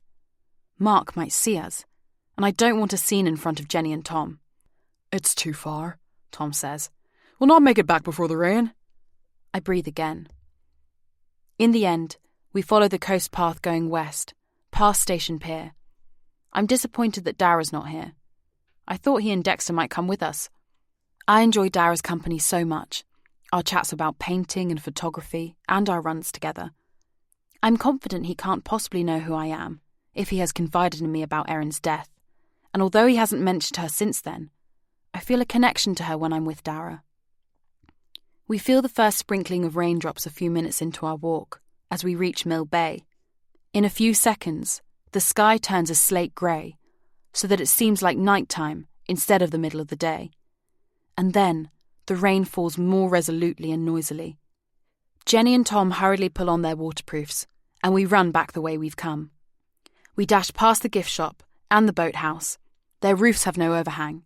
We have to run all the way to McQuaig's bar before we can take shelter. Stay here, ladies, Tom says. I'll fetch the car. No point in us all getting wet. I'm already drenched, but Tom insists. I buy coffee for Jenny and me while we wait. It's good of Tom to do that, I say. He's a good man, Jenny says. Speaking of good men, where's yours? I'm not sure if Jenny has forgotten the excuse I gave her or is questioning it. Either way, I don't want to paint Mark in too bad a light. I adopt a flippant tone. Well, turns out he isn't such a good man today. He made a mess looking for an item of clothing, so I got a bit mad with him and left him to tidy everything away. I feel bad even saying that. I know Mark will be fretting at home, worrying about me being caught in the downpour. He'll have tidied everything away, and will probably greet me at the door with a towel and an apology as soon as Tom drops me off at the cottage. He'll have boiled the kettle several times, so he can make me a mug of tea the moment I walk through the front door. That's the sort of thoughtful thing he does, the sort of considerate man he is. That's part of why I love him so much. Jenny breaks into my thoughts. Tom's always losing stuff. I know what you're going through. How did you meet Tom? I ask. Through Dara, she says. He introduced me to Tom when they started working together. They go way back. They've known each other since they were kids. That surprises me. I would have thought Tom was nearer my age, quite a lot younger than Dara. There's a few years' age difference, surely. They can't have been childhood friends. I don't realise I've said that out loud until Jenny answers. They were next-door neighbours when they were kids in Ballycastle. Ah, I see. Jenny looks at me, as if I don't see at all. She seems to hesitate, but then she adds, Tom was very close to Dara's sister. She looks down as if she has said too much. How close, I wonder. I think I vaguely recall Erin mentioning her neighbour, who was also her classmate, but if she told me his name, I'd forgotten it. If Tom and Erin had been very close, surely Erin would have told me more about him. Then again, maybe not. I didn't know her for very long. Dara told me a bit about his sister, I say. Did you know her? No. She pauses, and for some reason, I think she's going to ask me the same question. I get ready to lie. But she examines me through slitted eyes and says, "What did Dara tell you exactly?" Only that she died. He didn't say much more than that. He didn't even tell me when she died. It was a long time ago, Jenny says. Before I met Tom. She was 16, I think. I turn my head away so Jenny doesn't see I'm reeling in shock at this information. Erin was 15 on the night of the Kaylee, but I seem to remember her birthday was around Christmas time. If she died at the age of 16, it's possible her unborn baby died with her. When she didn't reply to my letters, I assumed she blamed me and didn't want to know me, that she was ghosting me, as we call it now. But now I realise she stopped writing because she was dead. Dara said it was in a car accident, I say, fishing for details. My throat is tight, and my voice comes out strangled, but Jenny doesn't seem to notice. She's distracted by her phone as it pings with a text. A car horn sounds faintly from outside. Our conversation is about to be cut short. Tom's here. Getting to her feet, Jenny pulls up the hood of her waterproof jacket. She looks me in the eye. If that's what he told you, then it's not my story to tell, she says cryptically. I follow her to the door of the bar, and then, although we're already soaked, we sprint to the car. Chapter 21. Thankfully, the weather is a lot better the following weekend for the Rathlin run. Even though I'm not participating myself, I'm wearing my running kit. I plan to take photos at different stages of the race, so I'll have to get from one spot to the next quickly. Dara and I have run the 10-mile course together, with Dexter, of course, as training for Dara, and a recce for me. It is an out-and-back course, and although I prefer to run loops, the views are so stunning and varied that it seemed as if we'd taken a completely different route back. Tom has entered the 5-kilometre race, so Jenny has come along to support him. Tom, Jenny and Dara are coming to the cottage when it's over, as Mark has kindly offered to get some food ready for afterwards. He was very apologetic when I came home soaking wet from the rain after a row that day. And when I told him I'd got my period, he immediately found comforting and reassuring words. He has rung me every evening this week from the hotel to check I'm all right. Now he's home, he's still determined to make amends for his behaviour, hence the invitation to afternoon tea, as Mark called it, which includes Dara. Both races start in Church Bay, the longer course heading to the westernmost point of the island, through Kinramar Wood and Kebble Nature Reserve, to the Seabird Centre, and the shorter race heading south, towards Ushett Loch. One of the race organisers has told me that he has another photographer to cover the finish line. So once both events are underway, I set off to take pictures of the runners doing the 10-mile race on their way back. I'll return to Church Bay in good time to take photos of the winners of both races on the podium. I've already picked the perfect place, at the brow of a hill with the sea in the background. I only just make it there and get set up before the first runner passes me on his way back. To my delight, the fourth man to come over the hill is Dara. It gives me a spike of adrenaline, and I cheer him on so enthusiastically, I almost drop the camera. He flashes me a wide grin, or perhaps he's smiling for the camera. I wonder if he can catch the man in front of him and pip him to a podium position. Only 5 minutes after Dara, the first female competitor flies past me. She is in far better shape than I am, but she makes me wish I was competing today. In the end, Dara comes fifth, but he is the first male athlete from Rathlin Island, so he wins a prize anyway, a medal and a bottle of wine. When it's all over, Dara jogs off to get a shower at his place before joining us. Tom doesn't appear to feel the immediate need for any personal hygiene and pulls on a tracksuit top as he and Jenny walk back to the cottage with me. Mark has gone to some trouble and has prepared an array of sandwiches and a homemade tomato and parmesan quiche, along with a variety of nibbles and dips. Everything is on the kitchen table, ready to be taken through to the living room. I feel ravenous, as if I've run the entire 10-mile course. Jenny finds space among the plates on the table to put down her rucksack and unzips it. I've brought some snacks and stuff, but I expect it is all warmed up a bit by now, she says to Mark. Pop it all in the fridge for a bit, I hear Mark say, as I head upstairs for a shower and to change my clothes. I feel rude leaving Jenny and Tom with Mark, so I make it quick. I'm only gone a few minutes, but when I get back down, Dara's pulling up in front of the house, in his van, and everyone else is carrying plates into the living room. For the first time since we've moved in, I regret not having a back garden. We could put a table and some chairs out at the front of the house, but as Mark said when I suggested it, it's never warm enough to sit outside in the mornings, and we wouldn't get the sun in the afternoons. Dara has also brought a bag of food, and so we've ended up with a full-on meal in the middle of the afternoon. Mark has served all our guests beer, but I'm sticking to non-alcoholic drinks. This house isn't really big enough for entertaining. There are plates of food on the floor because the coffee table is too small. Tom and Dara are sitting in the armchairs, and Jenny is wedged between Mark and me on the two-seater sofa. I'm on the end nearest Dara's chair. "You didn't bring Dexter," I say to him. "No, he sends his love," Dara says. "He didn't know he was invited. But he would have been a right pain in the arse, begging for tidbits and drooling all over this delicious feast Mark has thrown together." Mark smiles tightly at Dara, apparently not sure if that was a genuine compliment.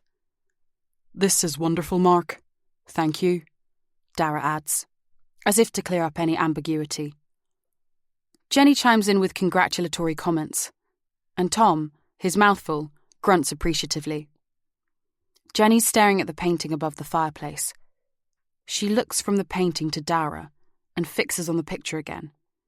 It seems as though the scene unfolds in slow motion as she lifts her hand to point and opens her mouth to speak. I know what she's going to say. I grip my glass so hard I'm surprised it doesn't break. My shoulders tense and sweat prickles under my armpits as I scrabble for a topic to throw her off course. But Jenny gets there first. "Dara, isn't that—" "Alta carry head," Dara finishes. Somehow, he knew to step in and save me. Jenny looks at Dara, then at me. I shake my head at her. "Alta carry head, so it is," Jenny says. "I thought it looked familiar." I'm pretty sure she's trying not to smile. "Yes, it's beautiful, isn't it?" Mark says. "Kat bought it. The artist's local." "It's very good," Jenny says. My eyes meet Dara's. The skin around his hazel eyes crinkle, and I realise he finds this amusing. My face flames red. Great. I've dodged a bullet, but I've made a complete fool out of my husband. God knows what Jenny is thinking. Fortunately, Tom says nothing. I don't think he has followed the conversation, let alone its undercurrent. I make an excuse about needing to nip to the toilet, mainly to calm myself down. Before going back into the living room, I fetch some more drinks from the fridge. Bottles of beer and cans I don't recognise that look like fruit juice. I need a beer, but I bring the cans too, in case anyone wants to switch to soft drinks. Jenny takes a beer, but picks up a can from the table and waves it at me. "Remember Bacardi Breezers?" she says to me. For a moment I think I've misheard. I do remember the first and last time I got drunk on Bacardi Breezers. Most of that night, anyway. The parts that haven't been obliterated by the Bacardi Breezers themselves. As the memory pounces on me, my stomach somersaults, making me feel as dizzy and nauseous now as I did that night. "Is that what those are?" I say, hoping Jenny doesn't hear the tremble in my voice. "I didn't know they still made them." "They don't. This is a new revamped version. Breezer, it's called." Jenny turns the can and reads the writing on it. This one's blood orange and ginger. Sounds revolting. I'm not sure who says that. Mark, Tom, or Dara. I hear a can open. The conversation goes on around me. I catch snippets. Different flavours, disgusting, strawberry elderflower. But their words wash over me. I'm lost in the past. Erin looked older than me and the makeup made her look older still. She was only 15, but she could easily pass for 18 or 19. It was a hot summer's evening and we were young and foolish. I encouraged Erin to go up to the community hall bar and buy our drinks. She said the barman was a ride, and she didn't take much convincing. Erin had never drunk alcohol before, and I'd never been drunk. I'd only ever tried alcohol on special occasions. Champagne and wine at Christmas, a sip of my dad's whiskey when he wasn't looking, and I didn't like it. But the stuff in these bottles was so sweet and fruity, you couldn't taste the rum. The orange-flavoured one tasted like Fanta. We must have tried every flavour of Bacardi Breezer they had. I picture Erin and me, clumsily stepping on people's feet, and staggering our way through the moves as we attempted to join in the dances. We couldn't walk straight, and we couldn't think straight. Perhaps what happened next wouldn't have happened at all if we'd both been sober. Maybe Erin wouldn't have been raped. My hand shakes as I reach for my glass, and I turn my thoughts to something pleasant. I remind myself I'm going to visit my mum the following weekend, and imagine us walking along the seafront together in my hometown. Someone changes the subject and I tune back in, although I don't trust myself to contribute to the discussion. Everyone will hear the quiver in my voice if I speak. I stare at the painting above the fireplace, because if I so much as steal a glance at Dara, I'll burst into tears. I nod and chuckle in all the right places, and eventually I feel as if I'm functioning normally again. I do a good job of blocking the memory from my mind. But as we clear up after our guests have left, Mark brings it flooding back. Was it you who brought those Breezer things? He asks. No, I say. I assumed you did. He shakes his head. They were in the fridge, I shrug, feigning nonchalance, even as my heart rate rockets. Until Mark brought this up, I'd assumed it was a coincidence. Now I'm not so sure. Who brought the cans of drink if Mark didn't buy them?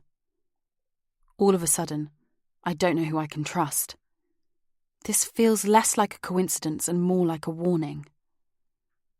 Could this have something to do with Erin? I can't work out why, but I feel as if I'm being threatened. Chapter 22. The fortnight at my mum's whizzes by, and when it's over, I feel a twinge of homesickness, as I always do when I leave my hometown. I know from experience it will last a week or two, but I also feel relaxed and revived. The summer season had ended for the bed and breakfast, so I spent a lot of quality time with my mum, who pampered me and cooked all my favourite meals for me. And she plans to come to Ireland, just before Christmas, so we can visit Dublin, Belfast, and, of course, Rathlin Island together. I know Mum loves my visits, and I'm already looking forward to hers. She feels lonely during the off-season, when she's not nearly so busy. She has friends, but no boyfriend. After years of putting up with my father's sexual transgressions, she has sworn off men for the rest of her life. Charlotte came down from London the weekend before I came back to Rathlin. It was lovely to catch up with her again. We met up with some of my old school friends for a pub dinner at the George and Dragon and had a great girly night out. I worked on my website when I was at my mum's, tweaking and adding to my online portfolio. And I've lined up some work in and around the county of Antrim. School photos, headshots, product photos, and even a wedding for next summer. I've also sold some prints of my wildlife and landscape photos of Rathlin Island via my website, which I'm thrilled about. I'm putting together a calendar of top sites to see in Northern Ireland, which I hope to add to my online store well before Christmas. While I was in Devon, Mark sent me text messages during the day. Loving messages as well as funny ones. Several times we talked late into the night on the phone, as we did at the start of our relationship, when Mark was away and we were falling madly in love, unable to get enough of each other. Now I'm back, Mark has made it his mission to take over from my mum, pampering me and cooking for me. He has also got out of staying away overnight for work for the next 3 weeks to spend some quality time with me. Mark banishes me from the kitchen while he makes the meal for my first evening back, so I come upstairs to unpack. Mum did my laundry when I was at her place, so it's mainly a question of taking my clothes out of my suitcase and putting them onto the shelves and hangers in the wardrobe. When there's only one item left in my case, I hesitate, not knowing where to tidy it away, or hide it away. I don't want Mark to see this, or rather, what's inside it. It's a jewellery box, a present from my father when I was a little girl. He bought it for me to say sorry for missing the school concert. I found out much later that he was with one of his mistresses, no doubt enjoying himself far more with her than he would have done listening to me playing a piece of music I was practicing for my grade 7 piano exam. I went on to fail my exam and promptly gave up my music lessons. I haven't so much as touched a piano key since, but I've kept the jewellery box all these years. I lift it out of the suitcase and sit cross-legged on the bed. Opening the clasp of the pink and purple box, I lift the lid. Immediately a ballerina pirouettes in front of an oval mirror to the dance of the Sugar Plum Fairy. Quickly, I take out what I'm after and snap the lid shut, irrationally anxious that Mark will hear the tinny music from downstairs. I'm not sure why I've brought the jewellery box back with me. I could have taken out the letters and read them at my mum's, or brought the letters back without the jewellery box. But when I was packing, almost on impulse, I picked up the jewellery box with the letters in their envelopes inside and wrapped it in a cloth bag, which I put in my suitcase, like a set of Russian dolls with my most shameful secrets concealed inside the smallest one. I couldn't stop thinking about Erin the whole time I was at my mum's in Ilfracombe. I've put the incident with the cans of Breezer down to paranoia and coincidence, but that's not what has been preying on my mind. It's what Jenny said the afternoon we dived into the pub to get out of the rain. If that's what Dara told you, then it's not my story to tell. Her words have been on a grating loop in my head. It's as if they provide a cryptic crossword clue to the circumstances surrounding Erin's death, and if I can solve it, I'll find the answers to the questions I've been asking myself. When did she die? How did she really die? Because the more I think it over, the more I wonder if there ever was a car accident. Something about that story doesn't sit right with me. I'm convinced it's a lie Dara concocted in order to shield the truth behind it, like some sort of cover-up. Now I'm back. Erin is on my mind more than ever, as though I'm drawn to her by a magnetic force. I met her not far from here, in Ballycastle, the summer we were 14. When I came back to Ballycastle to visit my grandparents the following summer, I saw her again. In between, we wrote to each other, long letters in fountain pens on pretty stationery that we sent by post. Snail mail, as we call it now, rather than email, as neither of us had a computer back then. Just after my second summer in Ballycastle, my grandparents died within a month of each other. There would be no more visits to Northern Ireland, let alone holidays in Ballycastle. I didn't know when, or if, I would see Erin again. For a while, though, she and I kept up our correspondence. I run my hands over Erin's penultimate letter, the one in which she told me she was pregnant and could no longer keep it a secret from her parents. But it's Erin's last letter I want to read again, although I still know huge chunks of it by heart. I slide the pages out of the envelope. When I received it, I didn't know it would be her final letter to me. But no more came after that, even though I replied. I haven't read it for years, but I knew I would want to when I got home to Rathlin. I hear Erin's voice in my head, reading the words to me. She sounds like a younger version of Jenny. I used to think it was obvious, reading between the lines, that Erin blamed me for my part in what happened. But now I think I've remembered that wrong, or misinterpreted her meaning. Erin blamed herself. I skimmed some of the sentences. My mother is furious.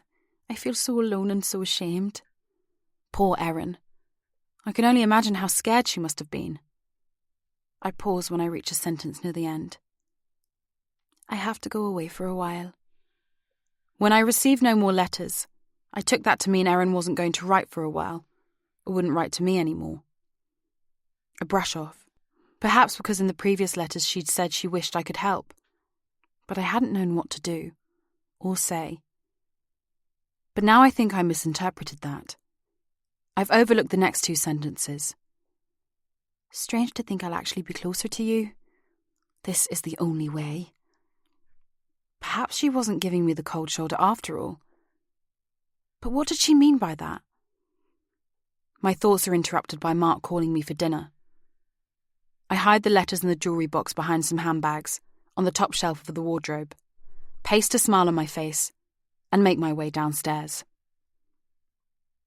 After travelling today, I'm tired and can't wait to get into bed. When I came back to Rathlin after my weekend in London, it felt like I was going in the wrong direction. But this feels right.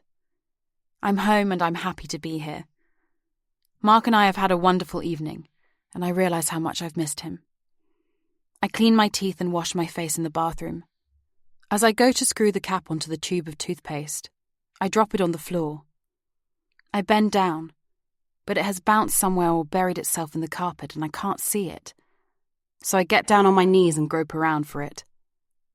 And that's when I see it. Not the toothpaste cap, but a ring. A silver ring with an oval blue-green gemstone. A woman's ring. Tucked almost behind the wash basin, but visible. I'm sure it wasn't here the last time I did the housework, a couple of days before I left for my mum's. I would have spotted it.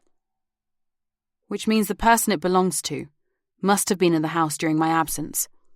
I straighten up, holding the ring between my thumb and forefinger. A fiery ball of anger pinwheels into my heart as I imagine Mark bringing a woman into our home. She takes off her ring as she washes her hands, and she's so eager to jump into my bed with my husband that she doesn't notice the ring fall from the side of the wash basin onto the carpeted floor. I won't put up with it. My mother turned a blind eye to my dad's infidelities, and she should have thrown him out long before he died. My legs feel heavy and shaky as I walk into the bedroom, holding out the ring in front of me. Mark is sitting up in bed. I'm bolstered slightly by my position, standing over him, looking down on him. Mark, how did this get into the bathroom? To my dismay, my voice comes out whiny. What is it? It's a ring. A woman's ring. His question was a stupid one, and I regret answering it, knowing I've allowed him to play for time to think up a plausible explanation, as he usually does. I've never seen it before, Mark says. His eyes are darting all over the place. It must have got in here somehow, I say, waving the offending item of jewellery in his face. Someone left it here while I was away. Kat, no one has been here while you were at your mum's, I promise. He sounds defeated, as if he knows I won't believe him. No matter how many times he repeats himself and no matter how many times he promises not to cheat on me. I almost believe him. Almost. Where did you find it? He asks. On the floor in the bathroom by the wash basin. Oh? He sounds genuinely surprised. It's a mood ring, isn't it? He says. Now it's my turn to be surprised. A what? A mood ring. You know, one of those rings that changes colour according to its wearer's body temperature. It's supposed to reflect your mood. I examine the ring more closely, sensing Mark studying me as I do so. The ring has turned a deep red colour, like blood. Mark's right. It's a mood ring. It's not a woman's ring at all. It's a girl's ring. I'm not sure what to make of that. Something is taunting me. A hazy memory that is hovering stubbornly out of my reach. I almost grasp it, but then it floats away. How did you know that? I ask. Everyone knows what a mood ring is. You can buy them in all the gift and tourist shops. They've been around for years. Didn't you have one when you were younger? Yes, I say. Yes, I did. Mark leaps on this. Did you keep your ring? Did you bring any jewellery back from your mum's? Or could you have brought it back inadvertently? I look up sharply. Does Mark know about my jewellery box? No. I was on my own when I opened it earlier. I consider his suggestion. Maybe the ring was inside the jewellery box and somehow found its way into the bathroom. I can't see how, but it's the most likely explanation.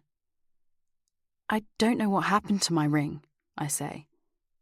I suppose this one could be mine. There you go then, Mark says, too triumphantly for my liking. I narrow my eyes at him, wondering now if he found my jewellery box in my suitcase before I unpacked and took the ring out of it, assuming it was there in the first place. But why would he have done that? Another thought occurs to me and makes me feel cold all over. Did he read Erin's letter? I don't want him to know my deepest secret. I don't want him to know anything about Erin. Mark must notice I'm shivering, and he holds his arms out to me. I climb into bed. I resist the urge to turn my head away when he kisses me. It has been over 2 weeks since we last made love, and we both need this. I'm still obsessing about it long after Mark has fallen asleep. Whose ring is it? How did it get into my house? Into my bathroom? A girl's ring. It's not until sleep starts to overcome me that I realise what was niggling me earlier. A memory tugs at my tired mind, refusing to be ignored, and I now know I won't get to sleep at all. A girl's ring. When she was a teenager, Erin also used to wear a mood ring. Chapter 23. The days have got considerably shorter, and the weather has become colder and more capricious. It's only mid-October, but it's as if we skipped autumn and hurtled into winter. I wonder what my first winter on Rathlin will be like. I imagine it can get lonely, and I'm worried I'll feel cut off here, particularly when Mark's away. As he promised, Mark didn't have to sleep over in Belfast for work for 3 whole weeks after my return. He's coming home this evening after 2 nights away. I'm glad. I've got used to having him around.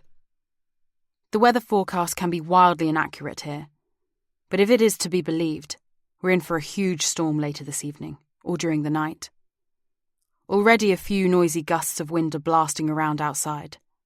Mark's crossing will probably be a rough one, although he's not prone to seasickness. Unlike me, he has steady sea legs and a strong stomach. I remember being stuck indoors for days after we first moved in, and I open the front door and step outside, wondering if I can get out for a run before the stormy weather comes in. I look up at the sky. There are some low, threatening clouds, but some promising patches of blue still linger, and for the moment, the rain is barely falling, its fine spray hanging almost immobile in the air. The drizzle will cool me down once I get going. I decide to chance it and put on my running kit. I should have run earlier this morning, but I went out to take photos while the conditions were still favourable. I don't call Dara. Even if he has finished work for the day, the weather might get worse by the time we meet up. I select a playlist on my mobile, put in my earphones, and set off. But I only get as far as the top of the hill before the wind picks up. A strong gust shoving me sideways and making me shiver. I look below me, at the harbour and out to sea, where the wind has whipped up white horses in a surging swell. The hostile, salty air stings my eyes. The wind comes and goes, though, and it's still only spitting, so I carry on, heading west towards Kebble Nature Reserve. The storm isn't due for at least a couple of hours. I'll turn back before I get caught in it. I get into my stride, enjoying the sensation of being exposed to the elements. I end up going much further than I intended, and I'm running up the hill at Kinramare when the weather unleashes the full force of its fury on me. All of a sudden, the droplets of drizzle transform into pebbles, and I feel as if I'm being targeted, lapidated. The wind starts howling so loudly I can no longer hear my music or even my own thoughts. The sky turns tar black, and I can't see more than a few meters in front of me. My heart is pounding, far more from panic than from the exercise. There's nowhere to shelter. There's never any traffic on this island at the best of times. Some days I go out running without seeing a car, or, come to think of it, another living soul, apart from cows or sheep. No one else will be out in this. My body seems to know what to do before my head registers the idea. Instead of turning around and heading for home, I carry on running, up the hill and into the storm. It's not far away. It should take me only a few minutes to get there from here, if I can find it. As I reach the brow of the hill, the storm delivers its fiercest onslaught. The wind almost knocks me over, somehow pushing me in the stomach and pulling my hair at the same time. The rain lashes my face and bare limbs. It's painful and terrifying. I brace myself against it, and almost blindly, I keep going. I can't make out anything in the fading light and the driving rain. I'm convinced I'm going the wrong way, or I've gone past it when I finally spot it. I'm right next to where the gate would be if there was one. The lights are on in the big, isolated grey stone house, and his van is parked in the driveway. Relief rushes through me. Dara's at home. Storms can abate as quickly as they arrive on this island. I'll ask him to drive me back to my place as soon as this one eases up. I ring the bell, but if it works, I don't hear it, so I hammer on the front door with my fists too. A dog barks faintly from inside the house. Dexter.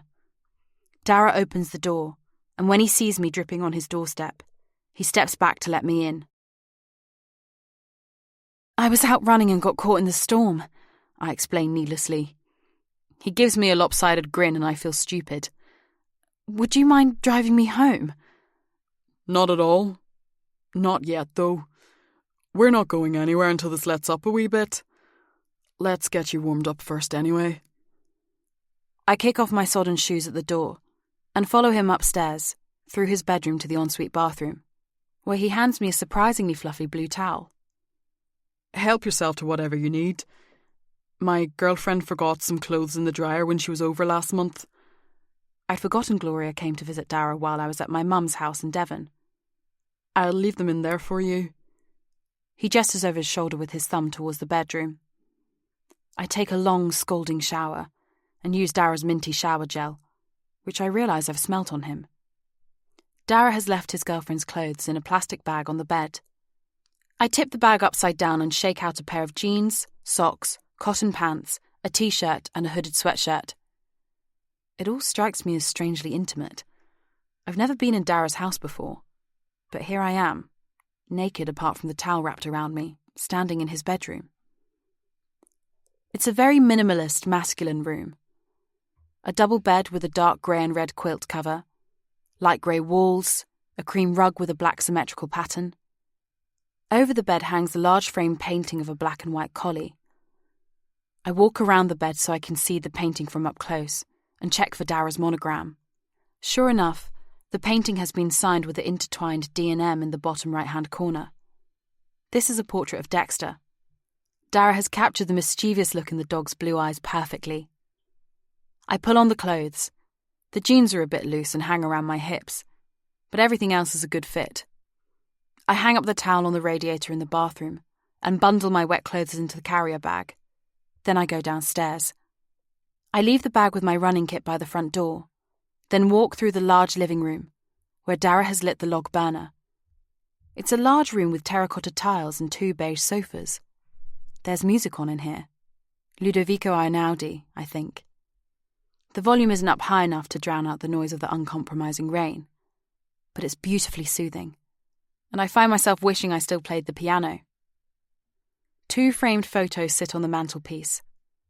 One of them has been enlarged, and even from several feet away, I easily make out Dara, his arm around a tall woman about his age.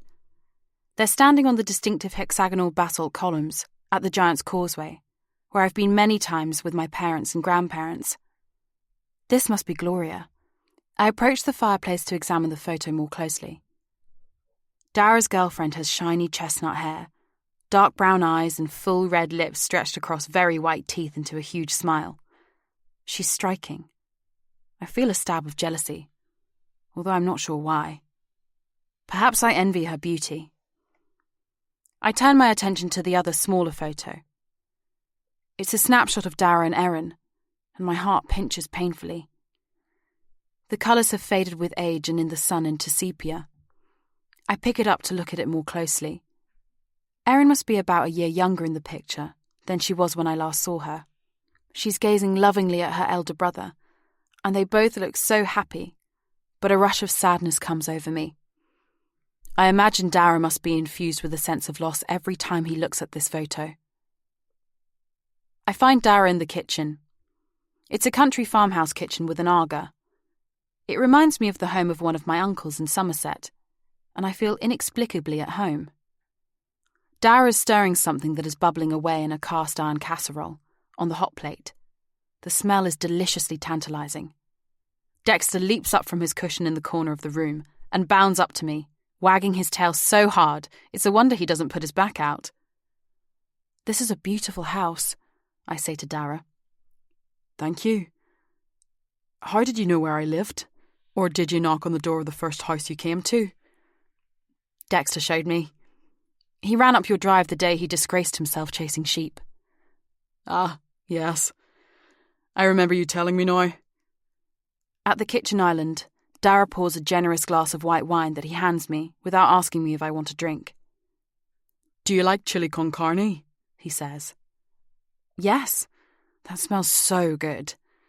I sip the wine.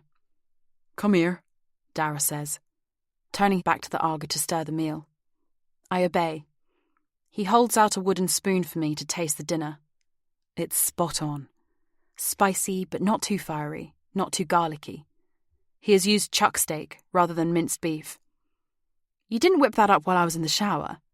He chuckles. "No. It had been simmering for a while when you gate-crashed my dinner party for one." I wince. "Sorry about that." "Not at all. We're glad of the company, aren't we, Dex?" Dara's dog wags his tail in agreement. "There's loads of it. I usually make huge meals and freeze some for another time." I remember Dara saying he loved cooking when he first met Mark and me. He gave us a token invitation to dinner that never came to anything. "Come and help me choose some red wine." He also implied he was a wine buff, if my memory serves me well. He opens a door with an old-fashioned latch, flicks on the light switch, and leads me down some stone steps. He has a wine cellar. At the bottom of the steps, an old rusty key sticks out of a heavy wooden door. "Do you lock your wine up?" I ask, surprised. Dara lives in the middle of nowhere, on an island where nearly everyone leaves their front doors and cars unlocked. His house doesn't have a gate, and he has a dog. This makes Dara smile. "No. My father built this house for a famous musician. This basement room is completely soundproofed. He used to lock himself inside, away from his family, when he wanted to compose. The door's unlocked. The key is just for decoration now." He leans across me to open the door, and I see hundreds of bottles on shelves. The room is cool and smells slightly musty. I can't wait to get back upstairs to the warm kitchen with the aromas of Dara's cooking.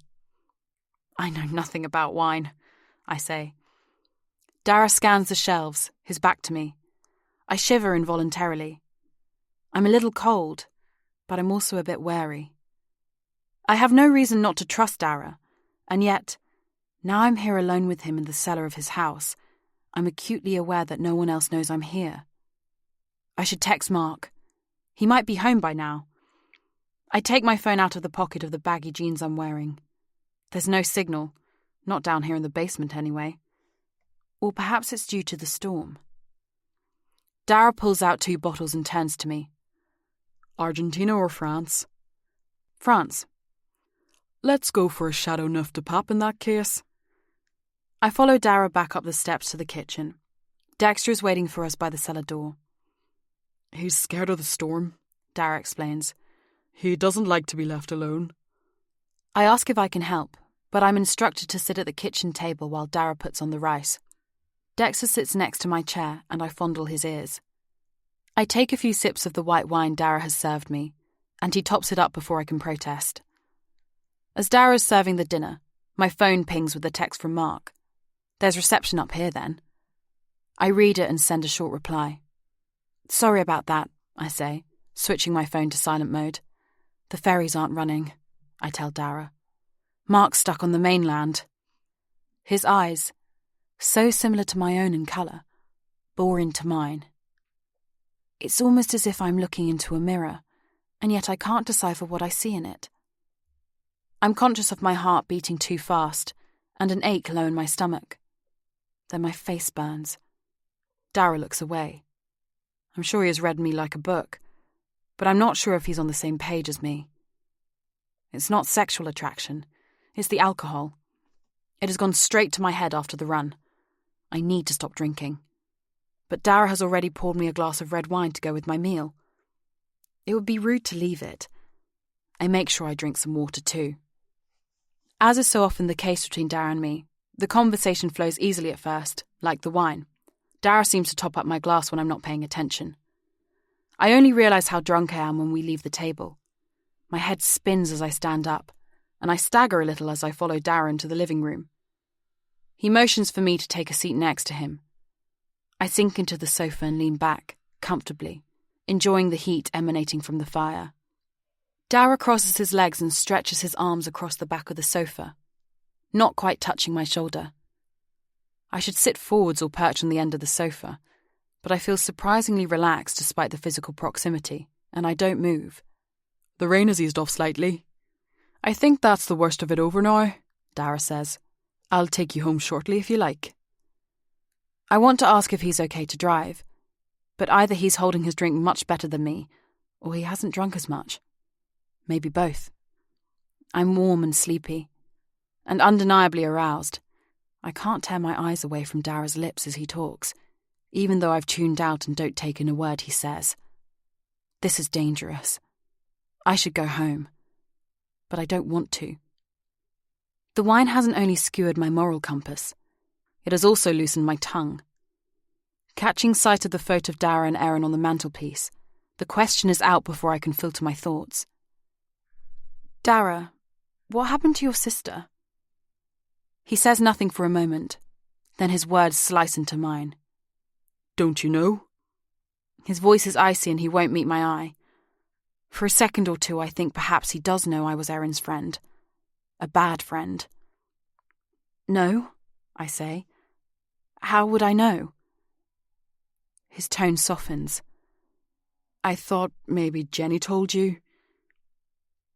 She said it wasn't her story to tell. Did Erin really die in a road accident? He sighs. He looks at me then, through vacant eyes that are suddenly nothing like mine. No. I want to ask what happened, but I've already gone too far. I'm sorry, Dara, I say. It's none of my business. I didn't want to upset you, especially not this evening. He nods and I think that's the end of it, but he says, I've told you before that Erin and I had a very strict Catholic upbringing. I nod. The car crash was my parents' official story because, in their eyes, Erin brought shame on our family. They told no one the truth. Instead, they fabricated the story about the car crash. People didn't ask too many questions. That suited my parents. That way, it was a tragedy rather than a scandal. He pauses. I don't know what to say, so I wait. I resist the urge to take his hand in mine. Erin got pregnant, Dara continues. She was 15. I don't tell him that I knew that part, that Erin and I were pen friends, and she confided in me in her letters. But I get the impression he's scrutinising me, measuring my reaction. The fecker who got her pregnant wanted nothing to do with her. Abortion was illegal in Northern Ireland at the time. It was illegal until quite recently, but it was impossible then. A single tear runs down Dara's face. He doesn't wipe it away. I see the final sentences of Erin's last letter, as if they're leaping off the page into my head. I hear her saying them as if she's sitting next to me. I have to go away for a while. Strange to think I'll actually be closer to you. This is the only way. I shudder. She meant closer to me geographically. I think I know what's coming now. My parents arranged for my sister to go to England to get a termination. Some distant cousin of my mum's took her in. By the time it was all organised, Erin was quite far on in her pregnancy. She died of a complication. A hemorrhage. Dara pauses, swallowing hard. My heart goes out to him. My father found solace in the whiskey bottle. He lives in Derry, still drowning his sorrows in the Bushmills. As for my mother, devout Catholic though she was, she killed herself a year or so after Erin died. She was ridden with guilt for not having been more supportive towards her daughter, my sister. I'm so sorry, Dara. Oh, God, that's terrible. My words are inadequate, and instinctively, I lean towards him and wrap my arms around him. He buries his head into my shoulder, and we stay like that for a minute or so, with me rocking him very gently and stroking his hair, wishing I could ease his pain. He lifts his head to look at me, and we kiss. Tentatively at first, and then passionately. It's a good kiss, a really good kiss. I don't know who started it, but I do know I don't want it to stop. He smells incredible. He tastes incredible. He pulls my body against his, then pushes me back so he's lying on top of me. He holds my face in his hands. My hands work their way under his t-shirt, touching his skin, my lips still on his. My whole body is fizzing with longing. In this moment, I want Dara more than I've ever wanted anyone. But I can't do this. I can't do this to Mark. Reluctantly, I turn my head away and gently push Dara off me. He sits up and looks at me. I can't quite read his expression. Is he disappointed? Annoyed? This isn't right, I say. My words come out slightly slurred. It felt very right to me, he says. It's not a good idea. I don't sound convinced, and I'm not. If Dara kisses me again, I'll cave in. Mark cheated on me, at least once. Why shouldn't I sleep with Dara? I almost reach for him. But he stands up. I sit up, pulling down the hoodie I'm wearing that belongs to Dara's girlfriend. Oh, God. Dara can no longer look at me. But his head is turned only slightly, and I can see the sullen expression on his face. I thought you wanted this. I thought you wanted me. You led me. His voice tails off, but not before I register its sulky tone. I wonder what he was going to say, and try to finish his sentence in my head. What were you going to say? Were you going to say I led you on? He does look at me then. No, of course not. I was going to say that you led me to believe this is what you wanted. I'm so sorry, I say. And I am. Sorry about his sister, about what happened to her, about my role in it.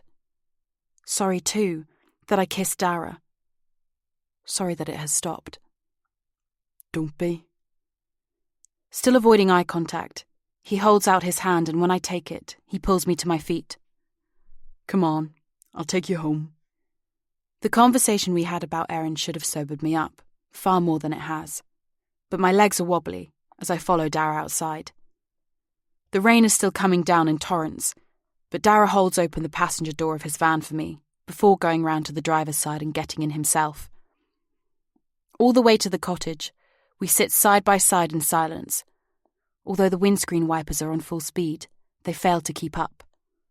They have a strangely hypnotic effect on me. My eyelids are heavy, and I close my eyes for a few seconds. I snap them open again when a wave of nausea rushes over me as Dara rounds a bend. I try to think over what happened, between Dara and me just now, to Erin all those years ago. My brain is addled from the alcohol. Snippets of what Dara told me about his sister's death replay in my head in the wrong order. Only one thing is clear. Dara didn't tell me everything. He left an important part out. I glance at Dara, wondering why he omitted that chapter of Erin's story. Doesn't he know she was raped? Chapter 24. Embarrassed, guilty, confused, relieved, rejected. All these emotions churn and turn in my head, crashing into each other. Surprised, too, to find myself alone in my bed, wearing my pyjamas.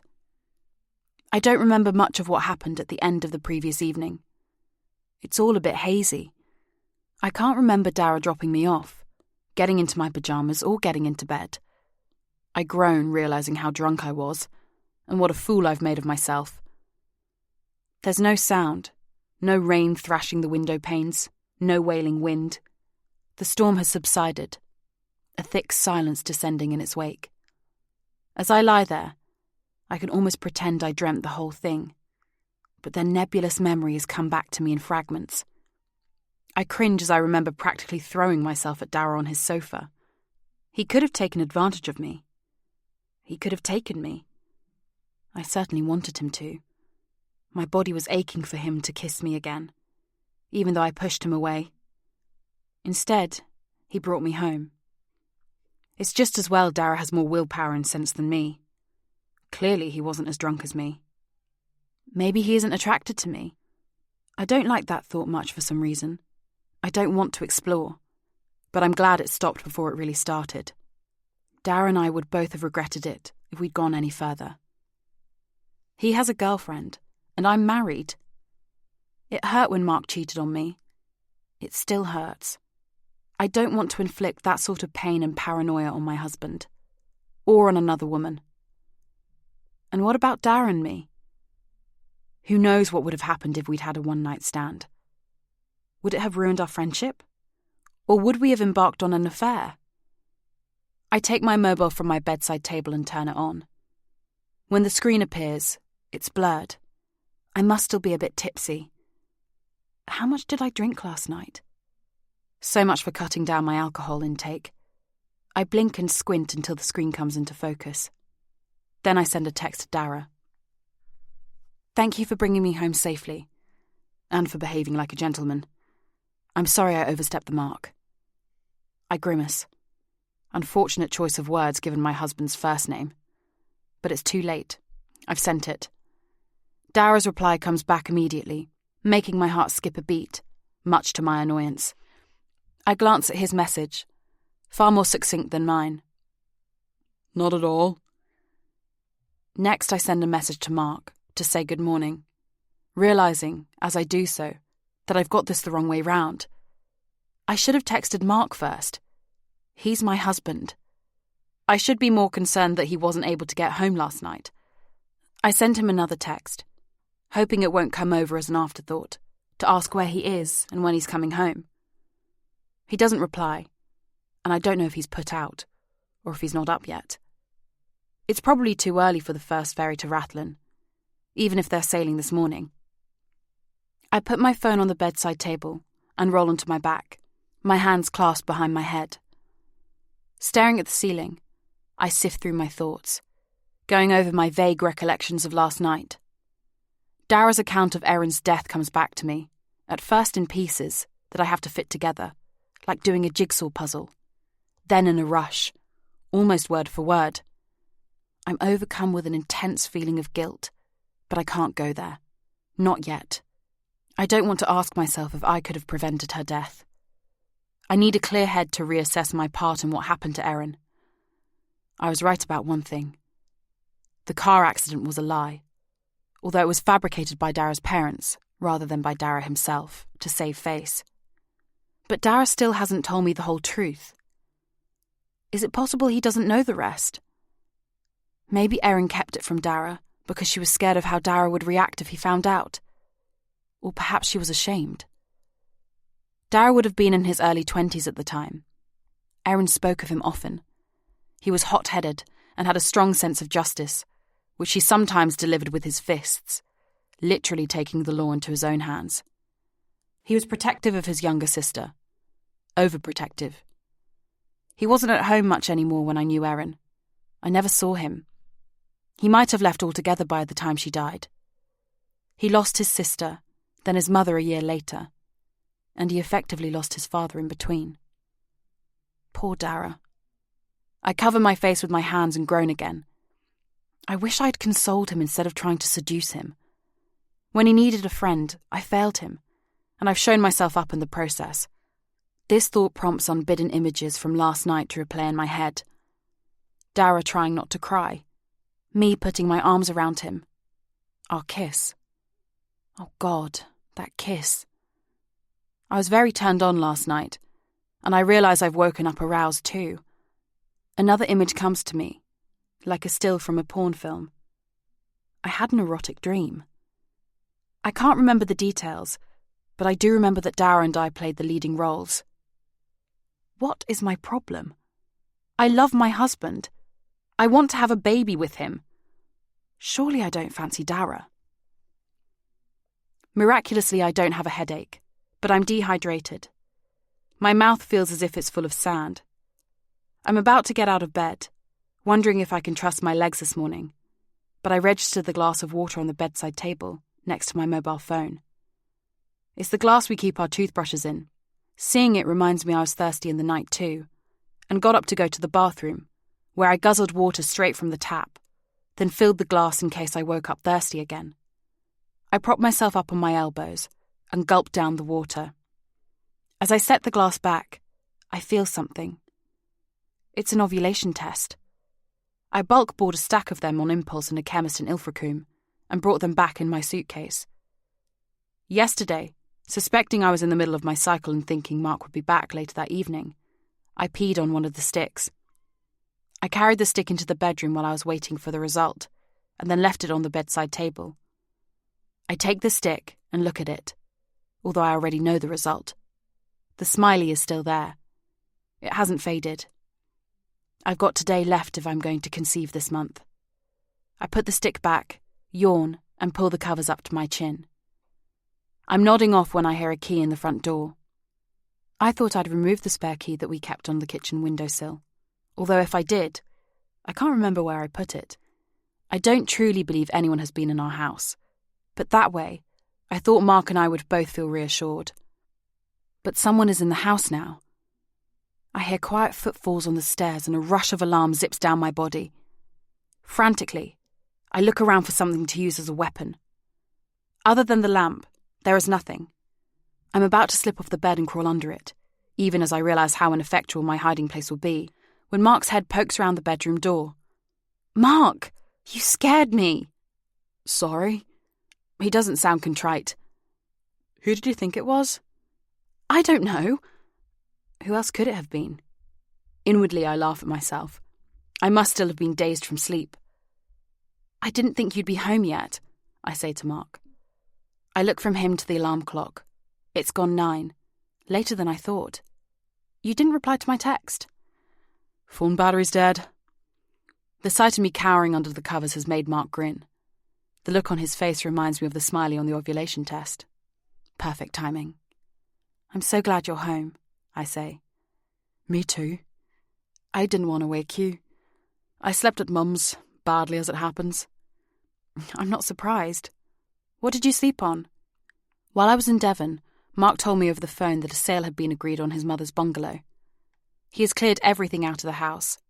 There are no beds or chairs anymore. On the floor. Oh dear. At least the ferries are running again. Yes. Got the first one back this morning. I'm shattered. I'm coming back to bed with you. I watch him take off his clothes as he reaches under the pillow for the boxer shorts and t-shirt he wears to sleep in. I grab them and throw them on the floor, on my side of the bed. Sitting up in bed, I take off my own pyjama top and wriggle out of my pyjama trousers, which I throw in Mark's direction. They fall short of their target, making us both laugh. Mark's kiss is very different from Dara's. I feel bad for comparing them, but I can't help it. I try not to think about Dara, but it's his face I see when I close my eyes. Mark kisses me and fondles my breast tenderly, but I don't want foreplay. I pull him to me and wrap my legs around him. He needs no further stimulation either. We move slowly and rhythmically at first, Then it becomes urgent and animalistic. It's over quickly, both of us reaching climax at the same time. My body judders for several seconds afterwards, while Mark is still inside me.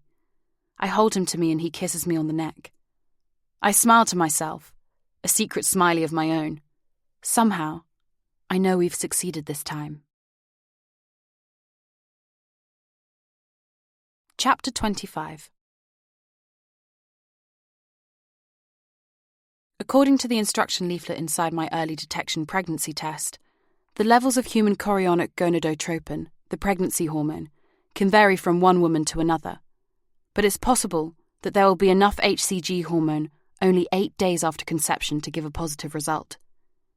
Even though I've been through this before, I reread the instructions attentively, and, as far as I can make out, a negative test at this stage wouldn't necessarily mean I'm not pregnant, whereas a positive test would definitely mean I'm pregnant. The best time to take the test is in the morning, so I barely sleep the night before. I end up peeing on the stick at 5 a.m, relieved that Mark's not here, so I have time to absorb the result myself first. I've told myself I won't be disappointed if it's negative. It might be a false negative, but deep down, I know if it isn't positive, I'll be gutted. I'm fully expecting it to be negative, partly because that has been the result whenever I've taken a test, but also because I've never taken the test this soon before. I've always waited until at least the first day my period was due. 3 minutes I have to wait. I don't know why that seems interminable after waiting over a week to take the test in the first place, but it does. I leave the stick in the bathroom and go downstairs to make myself a cup of tea. I make myself a piece of toast too, and try not to keep glancing at the digital clock on the oven. I wait a full 5 minutes. I've buttered the toast and made the tea, but I go back upstairs without touching either of them, resigning myself to the fact my body has failed me yet again. I know what to look for. The first blue line shows the test has worked. If there's no second blue line, it means either I took the test too early or I'm not pregnant. I stare at the stick for several seconds, incredulous. The second line is very faint, and I take the test over to the window to check. But there are 2 lines, not 1. I take a photo with my phone in case the second line fades away, so I don't doubt myself later. Oh my God! I'm pregnant! Finally! I can't believe it. I squeal, do a little dance and an air punch, then go downstairs to eat my toast and drink my tea. Both are cold, but I don't care. After breakfast, I shower and get dressed, putting on lots of layers, a warm jacket and walking boots, then heading out with my camera and binoculars. For a while now, I've been tracking some Irish golden hares in the field where I first glimpsed them shortly after arriving here. I'm fairly confident they'll be hanging out at their usual haunt this morning, despite the biting wind, the frost, and the threat of showers. They seem to brave all the weather that gets thrown at them on this island. Every time I come out here, I familiarise myself a little more with the hares' behaviours. I know that even if I stay downwind of them, they'll sense my presence. I've learnt to approach them slowly, so as to gain their trust. I've worked out the best distance, a balance between getting close enough to get a decent shot, but not so close that I scare them off. If the hares twitch, it's a warning. One more step, and they'll scarper. I think they're getting used to me, though. At first, I think there are no hares around this morning. They tend to stay low and are hard to pick out, but then I spot them. Once I've advanced as much as I dare on foot, to within 50 metres from them, I lie on my stomach and carefully prepare my equipment. I inch forwards with a commando crawl, holding my camera like a weapon in front of me. As soon as I see one of the hares straighten up and turn its head, I stop. This is far enough. It might be a long wait before they come out into the open for me to photograph them. Lately, my life has been all about waiting.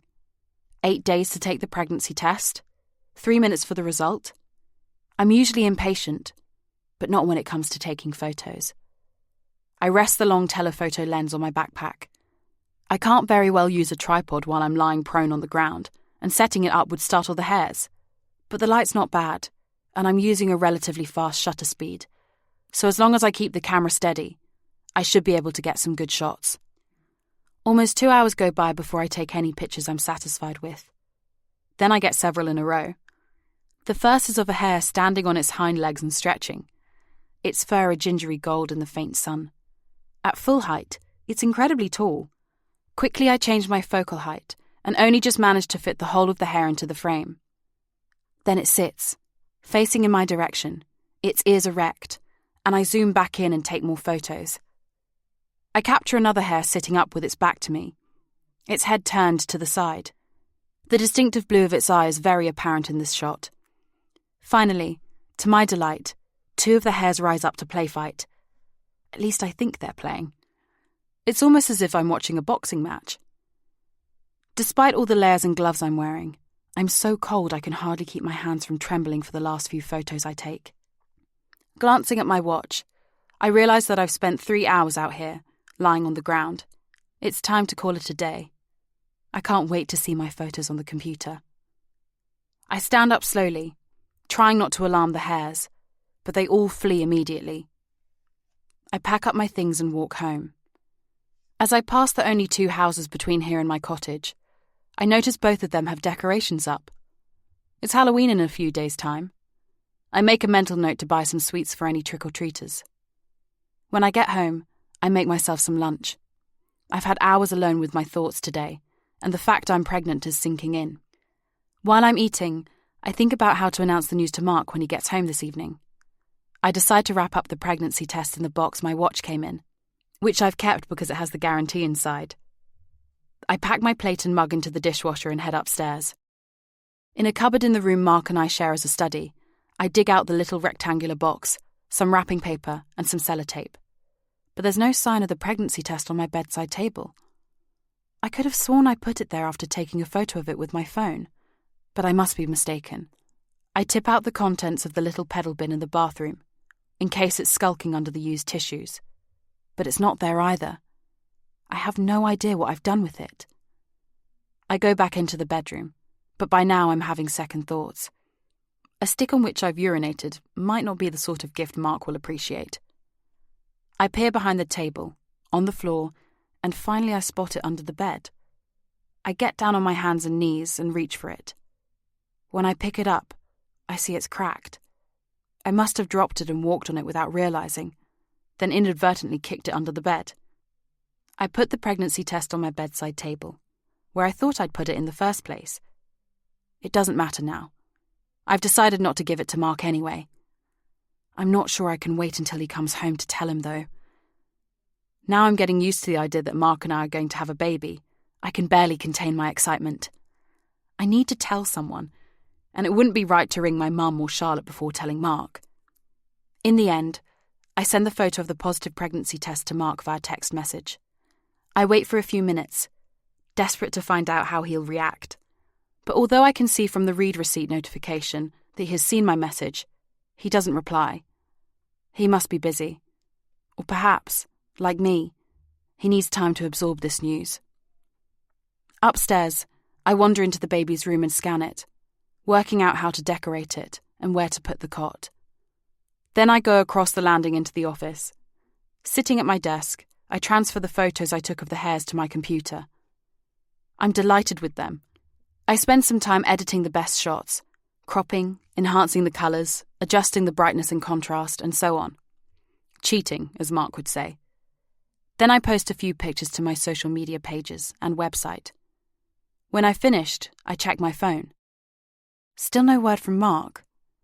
I waste half an hour or so on the internet, scrolling through Facebook and Instagram posts. Then I type baby names into the search engine. Mark wouldn't discuss names for our baby before it was conceived. He's not any more superstitious than I am, but he said he didn't want to tempt fate. I smiled to myself, remembering how hard it was to talk him into painting the baby's room.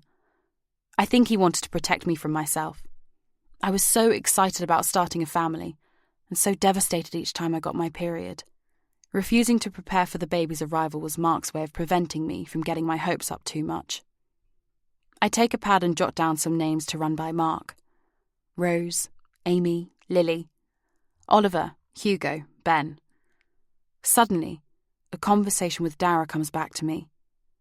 I remember him telling me that if he had a daughter one day, he would name her after his sister. I write down Erin. Then I cross it out, tear the page out of the notebook, scrunch it up, and throw it in the waste paper bin. Mark arrives home that evening armed with flowers and chocolates. I was in meetings all day. I couldn't get back to you. Pregnant, huh? He looks at me with something like disbelief on his face. Yes, we're going to be parents. Mark picks me up and twirls me round. He looks a bit shocked. I can understand that. It's a big deal, and a little scary. Can we keep this a secret for now? He asks, setting me down. You know, until we're past the 3-month mark. I can't wait to tell my mum and Charlotte. If anything should happen, and I don't make it past the first trimester, I'll need their support. But I expect Mark wants to get used to the idea he's going to be a dad. Okay, I say, deciding to make Charlotte and my mum swear to keep it to themselves when I tell them. Mark takes off his shoes and follows me into the kitchen, where I fill a vase with water for the flowers. Kat, I've been thinking, we should put Causeway Cottage on the market, he says. We're nowhere near a hospital here for when you go into labour. I'd feel happier if we moved somewhere less remote. Where did this come from? I ask. We discussed how we would cope with me being pregnant before we moved here and found solutions, or workarounds, for all our misgivings. I look at Mark suspiciously. What aren't you telling me? I've been offered a promotion and a raise if I go back to Campbell & Coyle's head office in London. Ah. We could live somewhere outside London, Surrey or Berkshire, for example. I'll commute and you can continue your photography. You've obviously thought this through. We moved here because my mum was ill. We don't need to be here for her anymore. And we've got the money from the sale of her house. If we sell the cottage too, we'll have enough for a deposit on a house in one of the home counties. Do I get a say in this? Of course, Mark says. But you need to consider what's best for the baby now too. I stare at Mark, open-mouthed. This isn't the reaction to my news that I was hoping for. I'd envisioned a romantic evening, during which we'd make a short list of baby names. Instead, Mark has been thinking about moving back to England, and now he's using the fact I'm expecting a baby to sway me. A flicker of annoyance passes through me, but it quickly dies out. Mark has sprung this on me, but not long ago, I had similar thoughts myself. After my mother-in-law's death, moving here became a pointless sacrifice. I felt lonely and longed to be nearer my friends and my mum. It's not as if I've made loads of friends here. Jenny and Dara, that's all, and I'm not sure if Dara's still my friend. Okay, I say. Let's put the house on the market. Really? You don't want some time to think about it? No, you're right. There's no reason for us to stay here anymore. If we move back to England, somewhere to the west of London, Guildford or Farnborough or Reading, say, Mark won't have too much of a commute, and I'll be able to see a lot more of both my mum and Charlotte. One of the home counties. They might even feel like going home. It also feels like running away. Building a future somewhere I can avoid the past. But maybe that's not such a bad thing. Chapter 26. Mark wastes no time putting the house on the market. The estate agent, who sold us the cottage only months ago, arrives one morning the following week when Mark's at work. I open the door to find him standing on the doorstep, a huge "for sale" sign under his arm. He asks me for permission to fix it to our gatepost, and then comes inside to take some photos of the cottage, especially the rooms we've redecorated since our arrival. Mark is displeased when he comes home. I didn't want anyone to know we were moving, he says, bursting through the front door and thumbing over his shoulder in the direction of the gatepost. Why? I ask. I can understand him not wanting anyone to know we're going to have a baby yet, but the cottage will be on the estate agency's website. And word travels fast on this island. I can't see what difference it makes if we have a for sale sign out the front or not. Surely the more people who know, the sooner we'll attract a buyer. He grumbles something, but I don't catch it. Is everything all right, Mark? I was hoping, once Mark had had some time to process his mum's death, he would be less grouchy and back to his old self. Instead, his behaviour has been odd recently. There was that business with the football hoodie, which he more or less accused me of planting among his clothes and then hiding again. And now he's making a fuss about the for sale sign. I don't know what has got into him. I don't want the sign there, that's all. Take it down if you don't like it. I follow him into the sitting room. I put Mark's reactions and remarks down to him having to adjust to the idea that the two of us are going to become a family of 3. I hope he snaps out of it and comes round soon. It's ugly, he says, looking out of the window. I follow his gaze. The sign isn't visible from here, but I don't contradict him. I notice our car parked in front of the house. Mark usually comes home on the foot ferry and leaves the car in Ballycastle. Is there something in the car we need to unload? I ask, hoping to change the subject. No. How come you've got it? I want to go out for a drive this evening, Mark says. My eyebrows tent in confusion. The sun sets early now we're into November, and it's already dark. I can't imagine why Mark would want to drive around the island without being able to admire the views, or where he would want to go. The pub and the seafront are within walking distance, and Mark is against drink driving anyway. Not that he has ever gone to McQuaig's bar without me. Do you want some company? I ask. No. Oh, before I forget, a letter arrived for you this morning. I left it on the kitchen table. Mark insists on getting dinner ready, and we eat it in silence. Not a comfortable one, an awkward one. I keep trying to start a conversation, but my efforts are rewarded with only grunts and one-word answers. I'm about to give up, but then I remember the letter. We're sitting at the kitchen table, and the letter is no longer propped up against the salt and pepper pots where I left it. I scan the room, but I don't spot it anywhere else. Mark has moved it. Has he opened it? Who was the letter from? I'm genuinely curious. It came in a thick cream envelope with Mark's name and our address on it in neat handwriting. There was no sender's address. Neither of us receives letters anymore. Christmas or birthday cards maybe, but no one sends letters these days. My mind drifts to Erin, who used to be my pen friend. There's a word that has fallen into disuse. Pen friends are a thing of the past. Nowadays, it's texts, WhatsApp messages, or emails. What? The letter. I left it here for you. I tap my fingers on the table. Who was it from? His eyes flit from left to right, and I can tell his brain is whirring to come up with something. The solicitor. About my mother's estate. Nothing you need to concern yourself with. Mark's lying. I know this with certainty.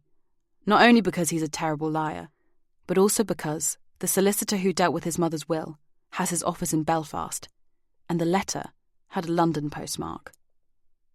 A London postmark. That's when it hits me. Of course. It's from Fiona.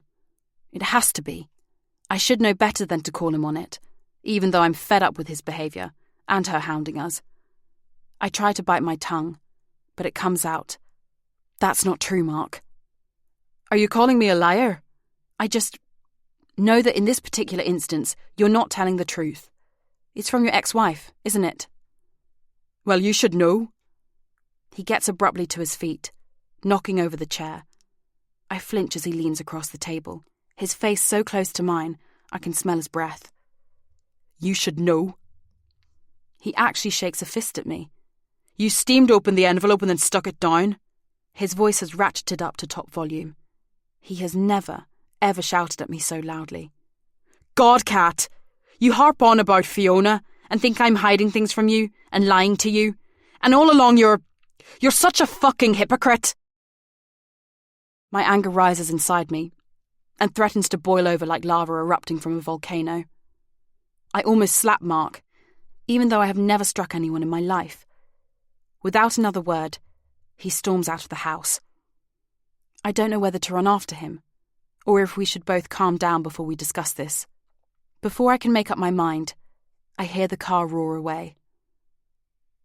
I stay sitting at the table for several minutes, tears coursing down my cheeks. I can't make any sense of what just happened. Did he really call me a fucking hypocrite? Why? I cover my ears with my hands, as if by doing that I can unhear his words. What does he think I'm hiding from him? What lies has he caught me in? What does he know? When I'm cried out, my thoughts turn to the letter.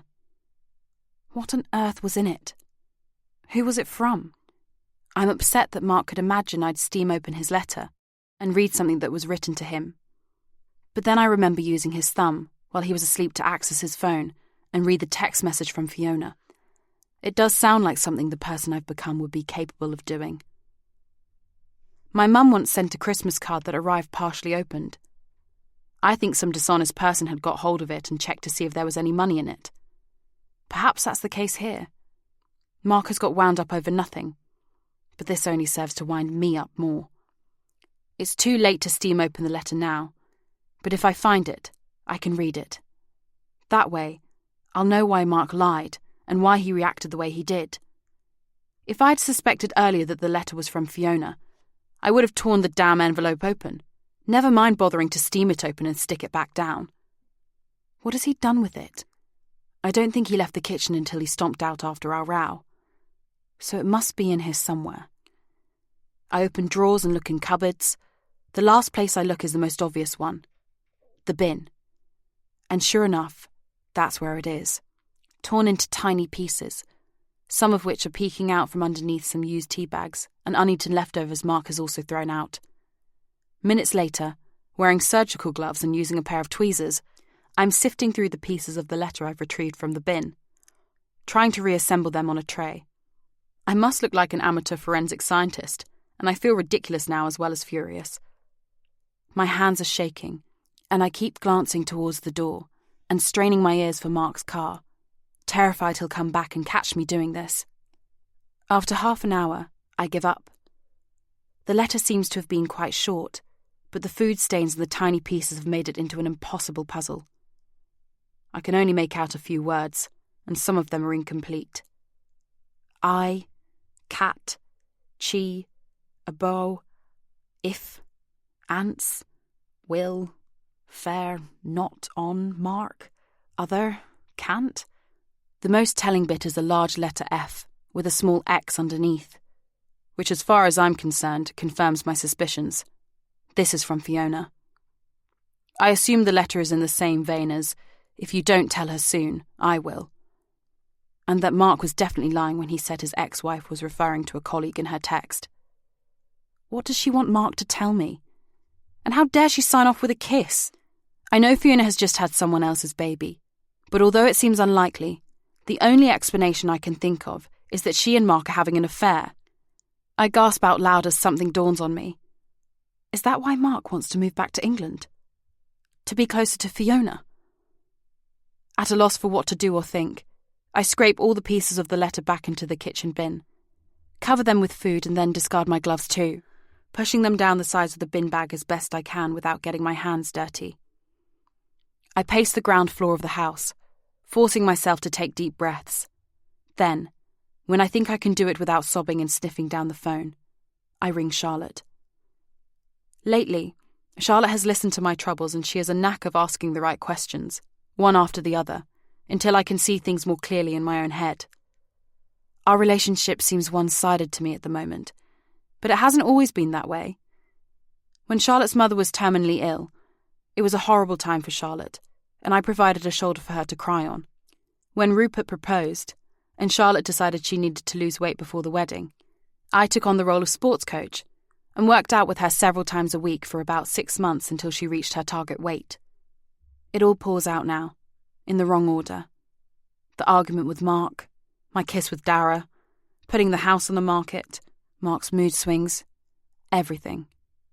Nearly everything. I can't tell Charlotte about Erin. I've never mentioned Erin to Charlotte.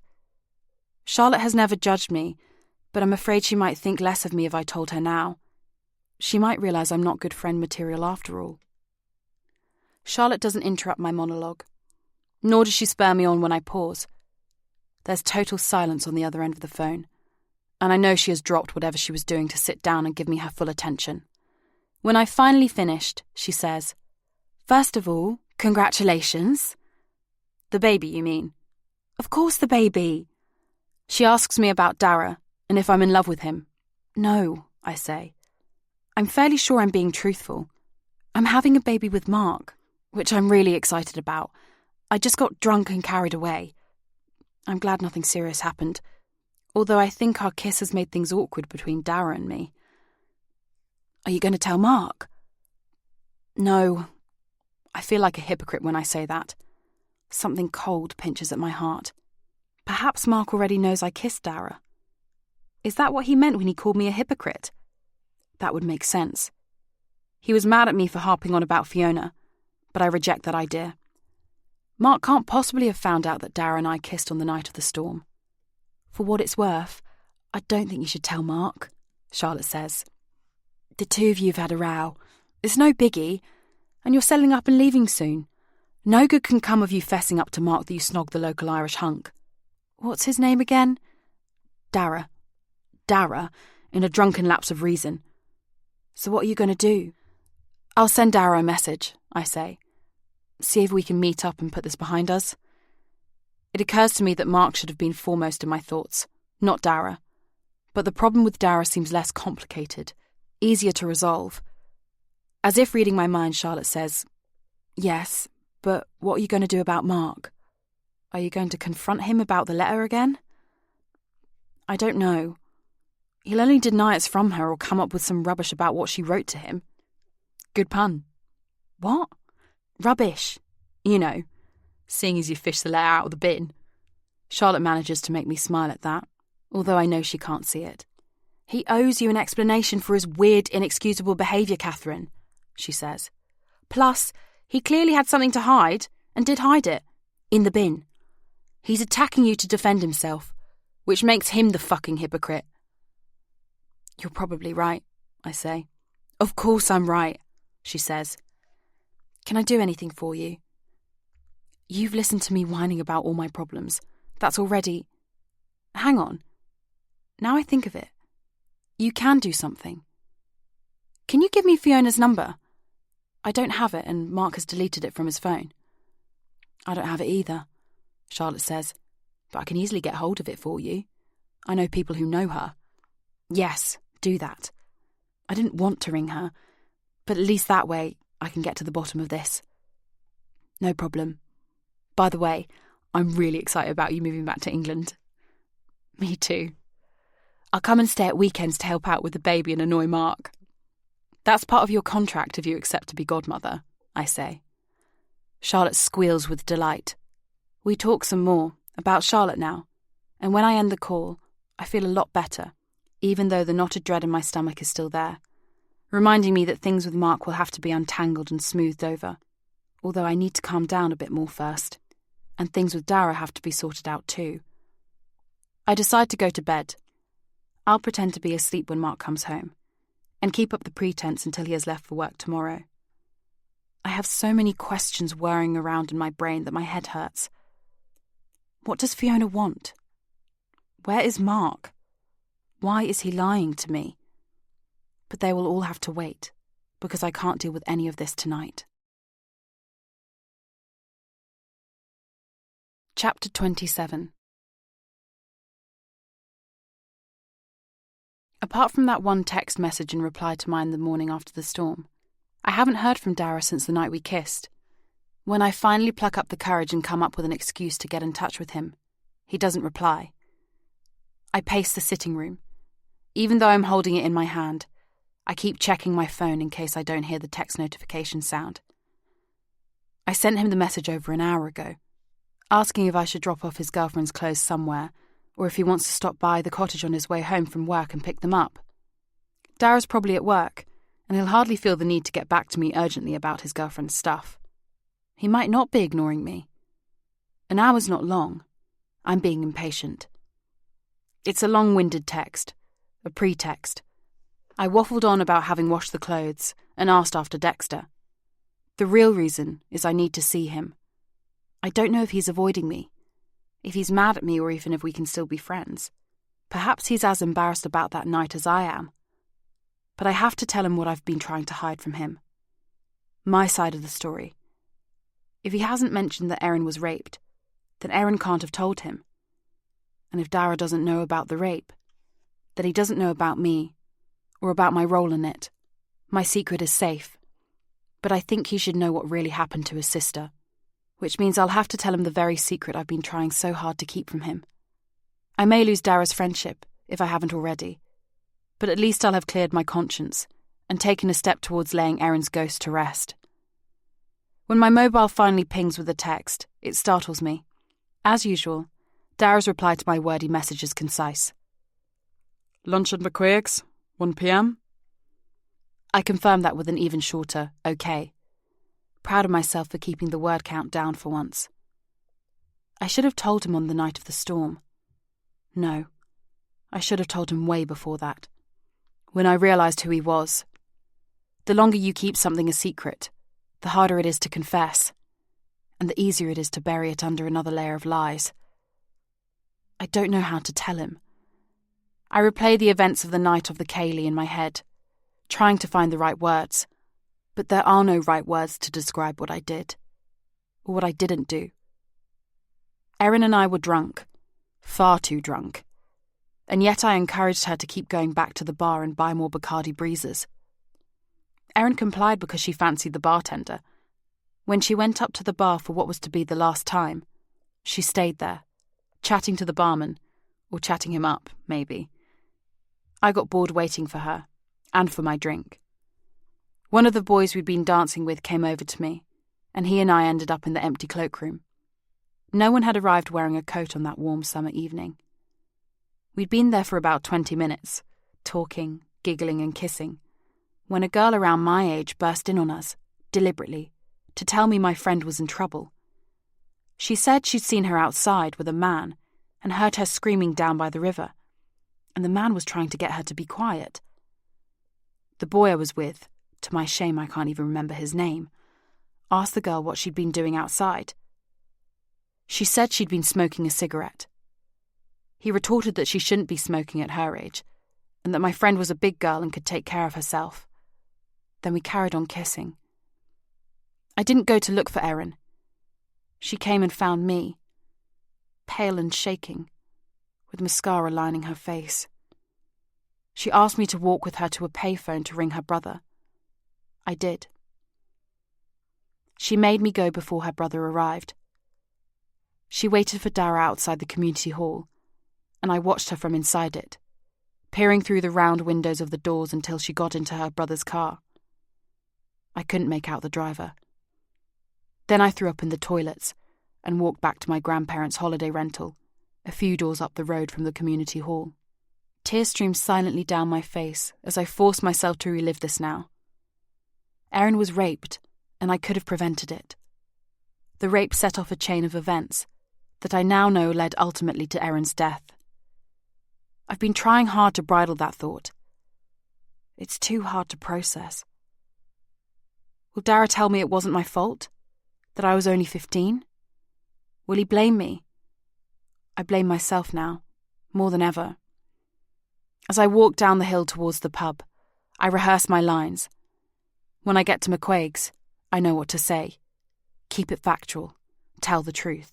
Apologise, both for not coming clean sooner, and for not coming to Erin's aid at the Cayley. Entering the pub, I spot Tom before I see Dara. My heart sinks.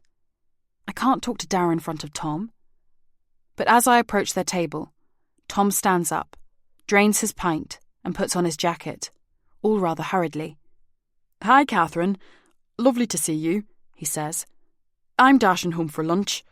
Just stopped for a swift pint, so I won't be joining you, I'm afraid." He seems keen to get away. I hope my relief doesn't show on my face. I ask him to give Jenny my love. He practically sprints to the door, leaving me wondering if he's running late, or if he can't wait to get away from me. "Hey, you," Dara says to me as Tom leaves. I hand him the bag of clothes, unwind my scarf and shrug off my coat, then sit opposite him in the seat Tom has vacated. My heart pounds, as much at the sound of Dara's voice as at the prospect of telling him the awful truth. Hi. For a moment, neither of us speak. Then both of us speak at the same time. That makes us laugh, albeit nervously, and breaks the ice. "I was worried you wouldn't want to see me again," he says, fixing his green-brown eyes on mine. I thought you were ignoring me. I'm sorry. I behaved terribly. I think the wine went to my head after the run, but that's no excuse. I'm so glad we stopped before we got too carried away. No harm done, he says. He looks down, as if he's studying the menu, but I suspect it's to break eye contact. Shall we order? He asks, without looking up. I tell him what I want and he goes to the bar. When he gets back, he says, So, how have you been? For some reason I can't fathom, I burst into tears. Something has tipped me over. Maybe it's relief because Dara and I are still on speaking terms, or nerves because I've been psyching myself up to reveal my role in Erin's demise. It might simply be due to pregnancy hormones. Whatever the reason, I suspect the underlying cause is my row with Mark. I wouldn't normally break down like this in front of someone, and I'm mortified I'm losing it in front of Dara of all people. I bury my face in my hands, but he takes one of them and holds it in his own across the table. Do you want to tell me what's the matter? He asks. I should use this as my cue to confess, but if Dara doesn't know Erin was raped, wouldn't it be better if he didn't find out? It would make him suffer even more if he knew how much she'd suffered herself. Do I want to tell him simply so I can offload my guilt and feel better about the whole thing, even if it makes him feel worse? This hasn't occurred to me before, and I need some time to consider it. Or is this an excuse to bottle out? It's okay. You can tell me. Oh, it's nothing. A tiff with my husband. I don't think I've ever used the word tiff before, and it seems like an understatement. He's been behaving strangely ever since he found out. I break off, think through my next words. I don't want Dara to know I'm pregnant.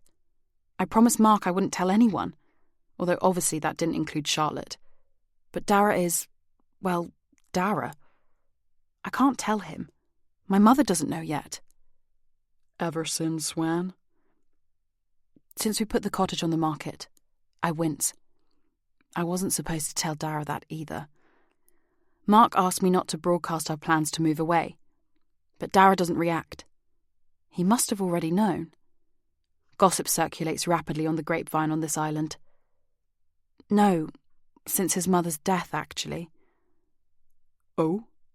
He leans forwards. I thought she was ill. Was her death unexpected? No, she was ill. It just hit him really hard. We moved here to be closer to her and then, well, we hadn't even settled in when she died. As I say that, I wonder if I'd ever have settled in here. I've never felt completely at home. Despite Dara's and Jenny's best efforts, I've always felt like an outsider. I'm glad we're not staying. Our meals arrive, and it's only now that I realise Dara still has hold of one of my hands. I take it back, and use the paper napkin to wipe my eyes and nose. I put salt, vinegar, and ketchup on my chips and tuck in. I haven't eaten breakfast because I was still in a state after arguing with Mark last night. I'm starving now. You can't leave, Kat, Dara says, his mouth full of scampi. I've lost the thread of the conversation, even though I was the one doing most of the talking, and it was all about me. My mouth is full, so I tilt my head and frown at Dara for him to clarify. You said you were selling your house, he says. You can't leave Rathlin. Not yet. Not now. His voice has a strange undertone to it, like a strangled growl. It sounds almost threatening. Perhaps he didn't know we'd decided to sell. What I mean is, I'd like you to stay, he adds, more softly, reaching across the table to put his hand on mine. Kat, it's not my place to say this, but I think you should leave your husband. He's right. It's not his place to say that. I slide my hand out from under his, hoping the gesture will deter him from saying anything more. Is he suggesting I should leave Mark for him? Or does he think Mark's not right for me? Not worthy of me? Either way, I don't want to know. Dara, don't. The intensity of his gaze is unnerving. Please don't, I sigh. I'm not leaving Mark. I'm leaving this place with Mark. Chapter 28. Mark left this morning with his travel case, so I know he's not coming home tonight. We haven't said a word to each other since our argument yesterday evening. He was still very pissed off this morning, making a huge racket, stomping around and slamming doors. I'm sure he was doing it on purpose. He must have known I was only pretending to sleep through it. As soon as I get home from the pub, I ring him, hoping to clear the air between us a little, but he doesn't take the call. I didn't really expect him to. He's usually busy during the day. I leave a message, saying I'm confused and upset about what happened between us, and asking him to ring me back when he has time so we can talk. At 3:30 on the dot, I hear the text notification sound on my mobile. I grab my phone and check the message, but it's not from Mark. It's from Jenny. School must have finished for the day. Are you free for a cup of tea? I have cake. I need to talk to you. I type out a reply. I'd love to. Your place or mine? We exchange a few more messages. I decide to walk to Jenny's house, which I've been to a few times. Jenny and Tom live in Ballyconaghan, to the north of Church Quarter, about halfway between Causeway Cottage and the old Coast Guard hut at Cantruan. I could do with the walk. More to clear my head than for the exercise. I need to talk to you. When I consider Jenny's message, it seems ominous. I wonder what she wants to tell me. I keep thinking about Tom leaving as soon as I walk through the door into the pub earlier. Was he avoiding me? I try to persuade myself I'm overthinking both Tom's hasty exit from the pub and Jenny's text. Tom said he had to rush home, and Jenny has invited me over for a cup of tea and a slice of cake. There's nothing worrying about that. Lately, every thought that enters my head seems to shape itself into a question mark. I'm reading things that aren't there into innocuous situations. It's a short uphill walk, starting with the steep steps that lead from the church next door to the parochial house above it. A path continues the climb upwards from there. Shortly after some kissing gates, the path becomes a lane and weaves its way through a hamlet, or clachan, as they call it here, offering terrific views of East Lighthouse. I've taken some beautiful photographs from up here. A small cluster of houses dominates the hilltop. Jenny and Tom's is the last of these, a former barn that they've done up beautifully. A welcoming mixture of spices and fruit wafts towards me from Jenny's modern kitchen as I step inside the house. Jenny has baked a fruit cake. She must have made it as soon as she got home, because the loaf is still warm from the oven. She cuts 2 slices and slathers them with butter and gestures for me to sit in one of the wooden chairs. She puts the plates and mugs of tea on the table and sits down opposite me. "This is delicious, Jenny," I say, biting into the cake. "It's Irish barnback tea cake," she says. "My grandmother's recipe. I can let you have it if you like. Traditionally it's eaten around Halloween, although kids prefer sweets these days. I'm rather late baking mine this year." We chat for a while, but Jenny picks at her cake nervously and then picks at the skin around her thumb. She obviously has something on her mind. I try to make it easier for her. "What was it you needed to talk to me about?" I ask. She takes a deep breath. "This is difficult for me, Catherine," she says. "I wasn't sure whether I should tell you or not, but I think if it were the other way around, I'd like you to tell me." She pauses, and I don't prompt her. I have no idea what she's about to reveal, but I don't think I want to hear it. Is this about Dara? "I bumped into Mark a little while ago, one Saturday morning, at the co-op." "Ah, so it's about Mark." "He insisted on carrying the shopping out to the car for me. At first I thought he was being gallant, charming, you know, but he went too far." I'm sure she has worked out how to phrase what she wants to say, but she pauses again. I stay silent, allowing those words to sink in before she hits me with more. The ticking of the clock on the wall above the door reverberates around the room, and I'm surprised I haven't noticed before how loud it is. I watch the second hand for a few beats as it makes its way around the dial. He came on a bit strong, Jenny continues. Both Tom and I love you to bits, Catherine. I'm not looking to cause trouble, and I hope this won't affect our friendship. I'm sorry to be dumping this on you, but I thought you should know, and I've discussed this with Tom and, well, we'd prefer it if we could see you without Mark from now on. I'm too stunned to say anything. I don't trust myself to speak anyway. I shake my head in bewilderment and fight back tears of humiliation. I glance at Jenny, who is looking down at her hands. Her thumb is bleeding where she has been scratching at it, and she puts it to her mouth to suck at the blood. This is probably the reason why Tom was so keen to get away from me earlier. It might even be why Dara suggested I leave Mark. I don't want to rush to Mark's defence, but at the same time, this could be a case of he said, she said. There's a continuum with harmless flirting at one end, and sexual harassment at the other extreme. The difficulty lies in determining where Mark is on that scale. Is there any way what my husband said to you might simply have been clumsy? Could he have been making a joke in poor taste? Or, I don't know, giving you a heavy-handed compliment? No. Jenny is categorical. I nod thoughtfully. I suppose that the point is, whatever it was Mark said, whether Jenny has misconstrued it or not, he made her feel uncomfortable. There's a fine line between charming and creepy, and Jenny feels that Mark has crossed that line. Jenny breaks into my thoughts. It wasn't just what he said. He also... his hands. He groped.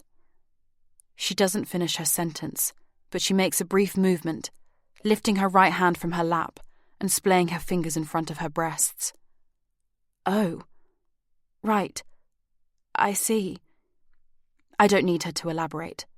The word grope is unequivocal, and her gesture says it all. My face burns, and a wave of nausea surges inside me. I need to get out of this house or I will throw up. I should go, I stammer. Jenny stands up. I haven't finished my cake, and I've hardly touched my tea, but she's not going to stop me.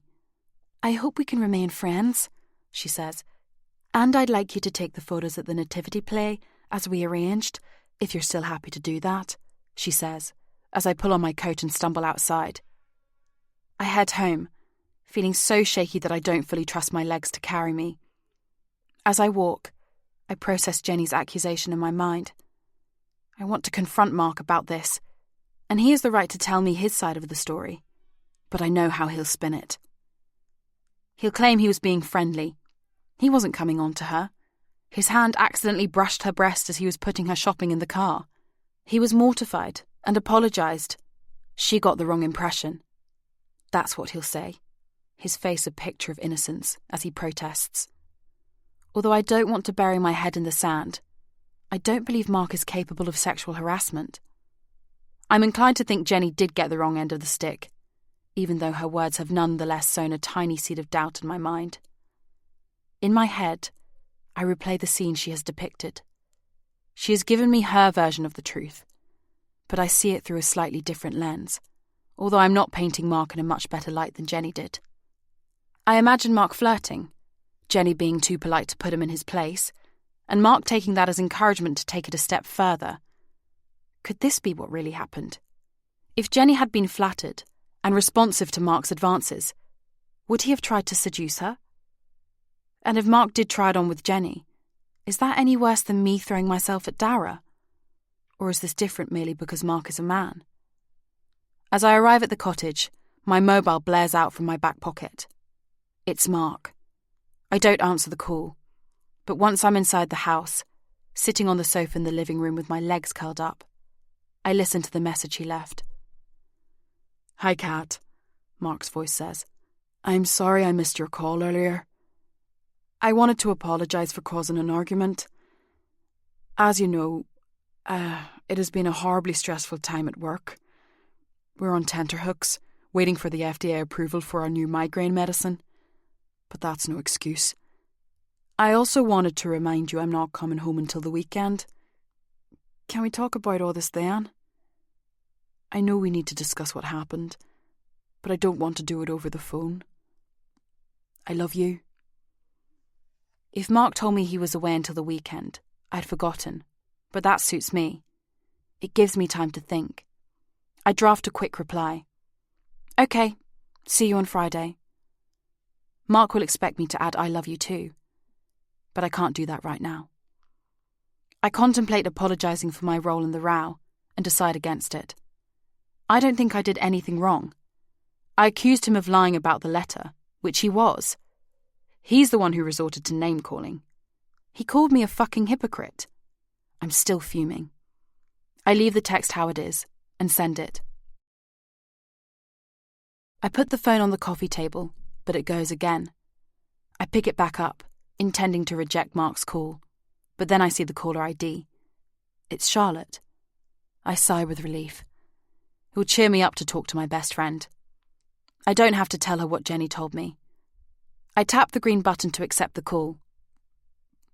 We chat inconsequentially for about half an hour, and I even surprise myself by laughing as Charlotte regales me with anecdotes from work.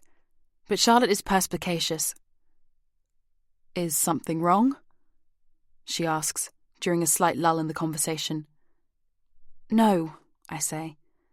I almost leave it at that, but then I add, can I ask you a question? Fire away. Has Mark ever hit on you? I mean, did he ever chat you up or feel you up? God, no. And you've never known him to make sexual advances? Unwelcome advances towards anyone? No. Never. Her answer would be convincing if it hadn't come 2 or 3 beats too late. Charlotte? Okay, sorry. There was a rumour once. Rupert told me about it. It was a long time ago, when Rupert was still working for Campbell and Coyle. But that's all it was, a rumour. It didn't amount to anything. Was Mark married to me at the time? Or was he still married to Fiona? He was engaged to you. Why didn't you tell me? What happened? I didn't want to upset you. Rupert didn't believe a word of this woman's story. He said she was a drama queen and made up the whole thing. As soon as Mark's boss stepped in, she retracted what she'd said. I've forgotten all about it until you asked just now. What did she say? What did she accuse Mark of doing? I honestly don't know, Catherine. I think everyone at Campbell and Coyle had been out celebrating. Someone's retirement or something. Do you think he was drunk? Trying his luck? Maybe. Listen, Catherine, you know me. Many women put up with lecherous men in the workplace, instead of reporting them so they get their comeuppance. I wouldn't keep quiet about something like that, or allow everyone to brush it under the carpet. But this is Mark we're talking about. I mean, it's not like he's got a rep for that sort of thing, is it? He cheated on me with Fiona, I remind her. That's not the same thing, is it? Fiona was his ex. She seduced him. Whatever this woman alleged Mark said or did, the point is, in her case, she made it out to be unwanted on her part. Rupert seemed to think she'd misread Mark's meaning. Charlotte has essentially drawn the same conclusions as I have. It sounds to me like Mark flirted ineptly with his colleague. Or maybe he went as far as making a pass at her, blurring the boundaries between acceptable and unacceptable behaviour.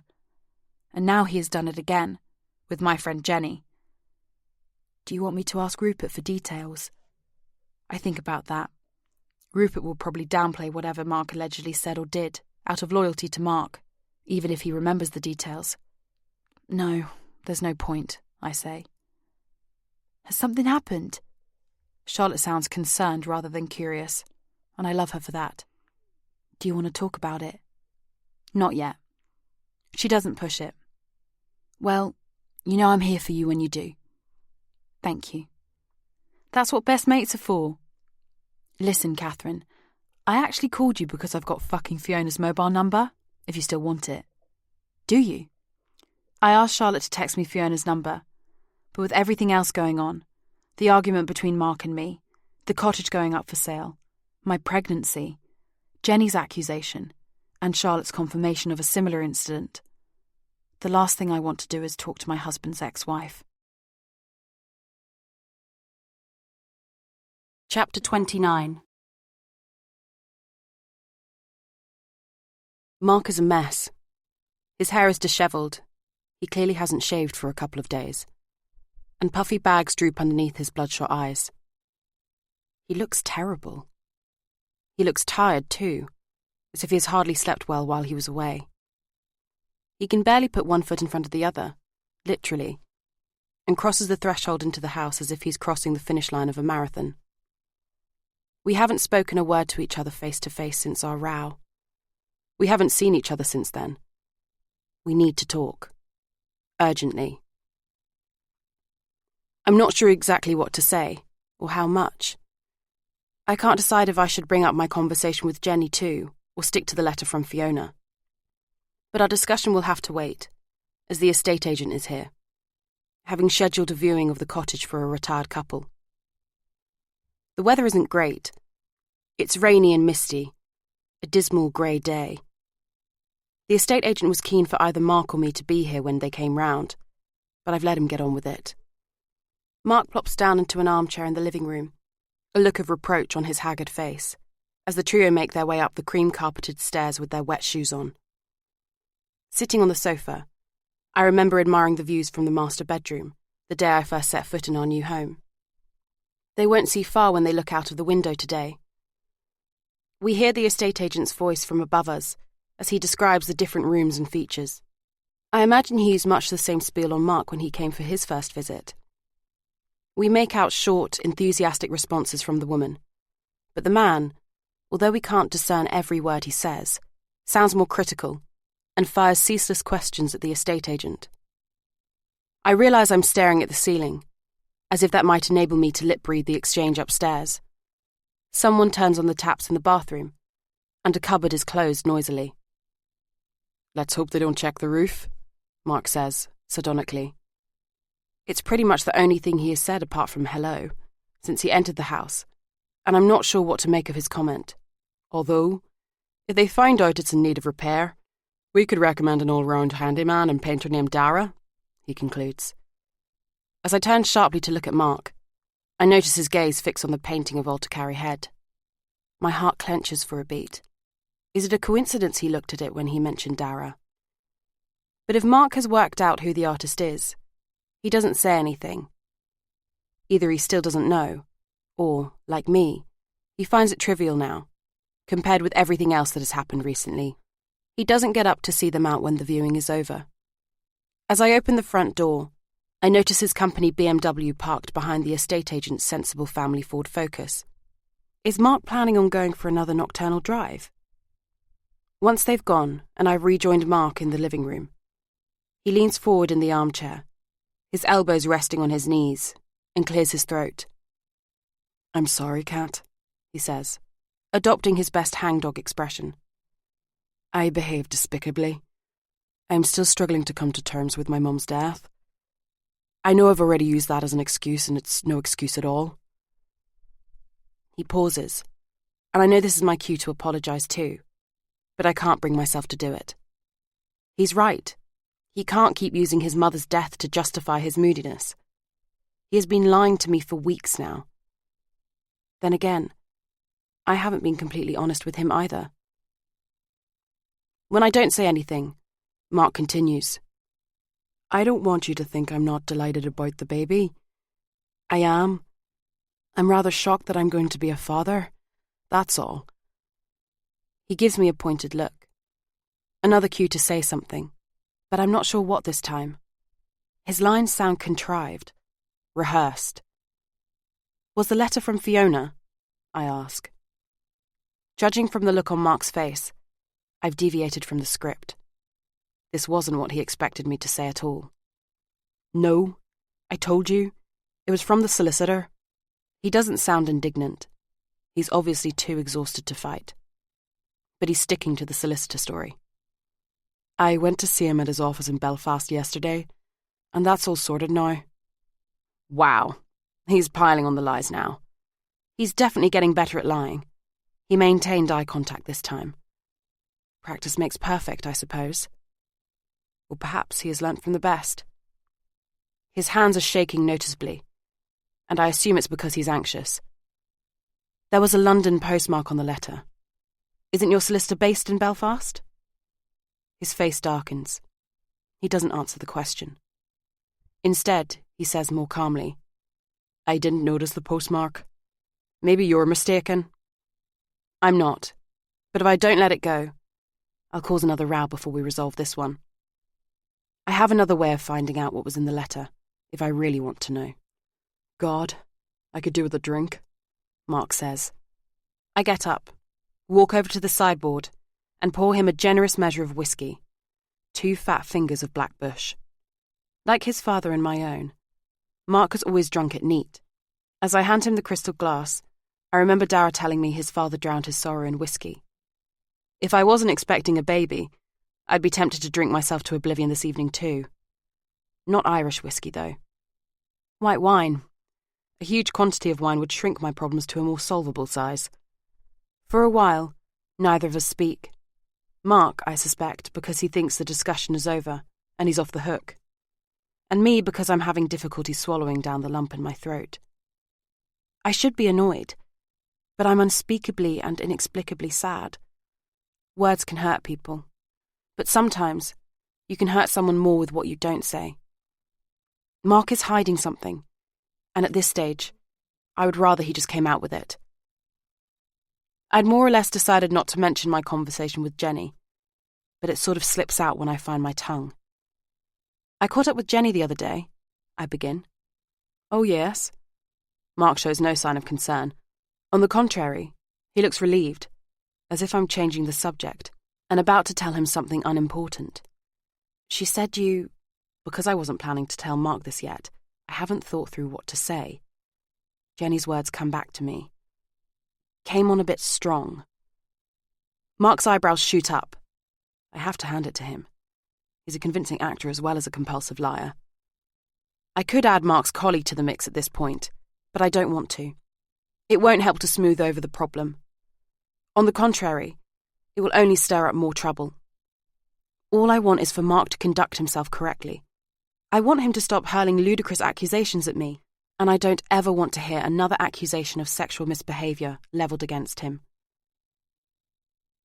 I bumped into her at the local shop and helped her carry her shopping to her car. I might have said something she misinterpreted. I don't remember what we were talking about. According to Jenny, it wasn't just what you said. It had more to do with what you did. She said you groped her. I make a similar gesture to the one Jenny made, placing my hand on my breast. Mark is silent for several seconds. Too long. I wonder if he's ruminating on what I've said, or if he's working out what to say. Is he going to admit Jenny's telling the truth? My pulse quickens at this thought. I hope not. I think it would be easier for both of us if Mark continued to deny doing anything intentionally wrong. Do you think you could possibly apologise to her? I ask.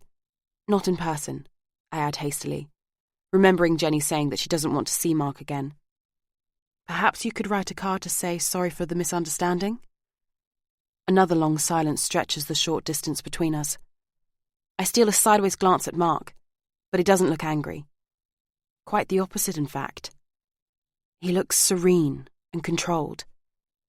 He downs the rest of his whiskey and smacks his lips noisily. Don't you think you're being a wee bit hypocritical, Cat?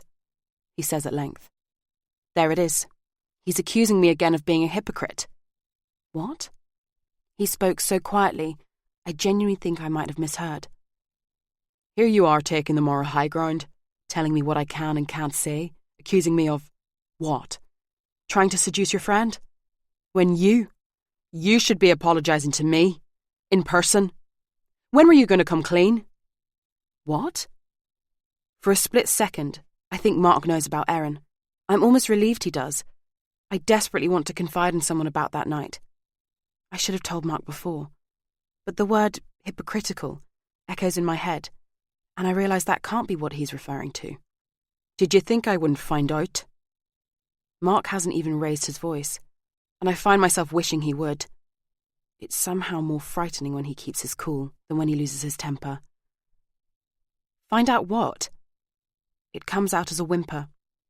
I sound like someone who has something to hide. I sound guilty as charged. It comes to me in a rush, and I know what he's going to say next. I know you're having an affair with Dara. Now I understand why he called me a hypocrite and accused me of hiding things from him. My brain has gone into overdrive. Is this conjecture on Mark's part? Or does he know something? He can't know about our pub lunch. He was away on business. Even if someone had seen Dara and me holding hands over the table, no one would have told Mark. You're wrong, Mark. Dara's a friend. We're not having an affair. Not long ago, I was the one asking Mark if he was cheating on me, and he was the one denying my accusations. The tables have turned, and the irony isn't lost on me. If that's true, it's only because it's over. Mark is no longer cool and collected. He is cold. His face twitches with the effort of staying calm on the surface, but I can tell his anger is simmering underneath, ready to boil over at any moment. I know you've been sleeping with him. I can assure you I haven't. I wonder if Dara hinted that we'd kissed in order to cause trouble. He might even have implied we were sleeping together. I wouldn't put it past him. There's something about him I don't trust, even though he's my friend. What made you think that? Mark ignores me, stony-faced. His eyes are locked on mine, but it's as if he's looking straight through me. Setting his glass on the coffee table, he gets to his feet and extracts the digital car key from his back pocket. Where are you going? I expect him to ignore me again, but this time he answers. To Dara's. Those two words send a chill through my body. I have it on the tip of my tongue to tell him that Dara and I kissed, and nothing more. How much would I have to admit in order to deny I've been having an affair? Why are you going to Dara's? To sort this out, to sort him out if I have to. Mark, you're overreacting. There's nothing going on between Dara and me. I pull his arm, trying to restrain him as he strides purposefully towards the front door, practically dragging me in his wake. Feeling ridiculous, I let go of him and call after him as he marches down the driveway. Mark, come back! You don't even know where he lives! He turns around. Relief starts to ripple through me. But then he says, Yes, I do. I followed him home the other night. I kept my headlights off so he wouldn't notice. I know exactly where his house is. This isn't a spur-of-the-moment decision. Mark's not going to Dara's on a whim. He has planned this. Whatever he's about to do, it is calculated. He deliberately came home with the car the other evening and followed Dara home, probably from the pub. He must have worked out where Dara would be in advance somehow, or perhaps he took a lucky guess. He could have saved himself the trouble. Anyone on the island could have told him where Dara's house was, and it's no coincidence that Mark has brought home the car this evening again. Mark, you can't drive, you've been drinking. I've never known Mark to take the wheel after consuming alcohol, but my last-ditch effort falls on deaf ears. As he drives away, I run back to the house. I need to ring Dara and warn him, but my mobile is not on the coffee table, where I'm sure I left it. Did Mark take it with him? Perhaps he slipped it into his pocket when he put down his glass and stood up. I stand in the middle of the living room, gripping tufts of my hair in my hands, growling like an animal and feeling helpless. Then I run from room to check. I locate my mobile in the kitchen, almost drop it as I grab it, and bring up Dara's number with trembling hands. But he doesn't answer. I leave a frantic, garbled message. Dara, Mark is on his way to your place. He's convinced you and I are having an affair.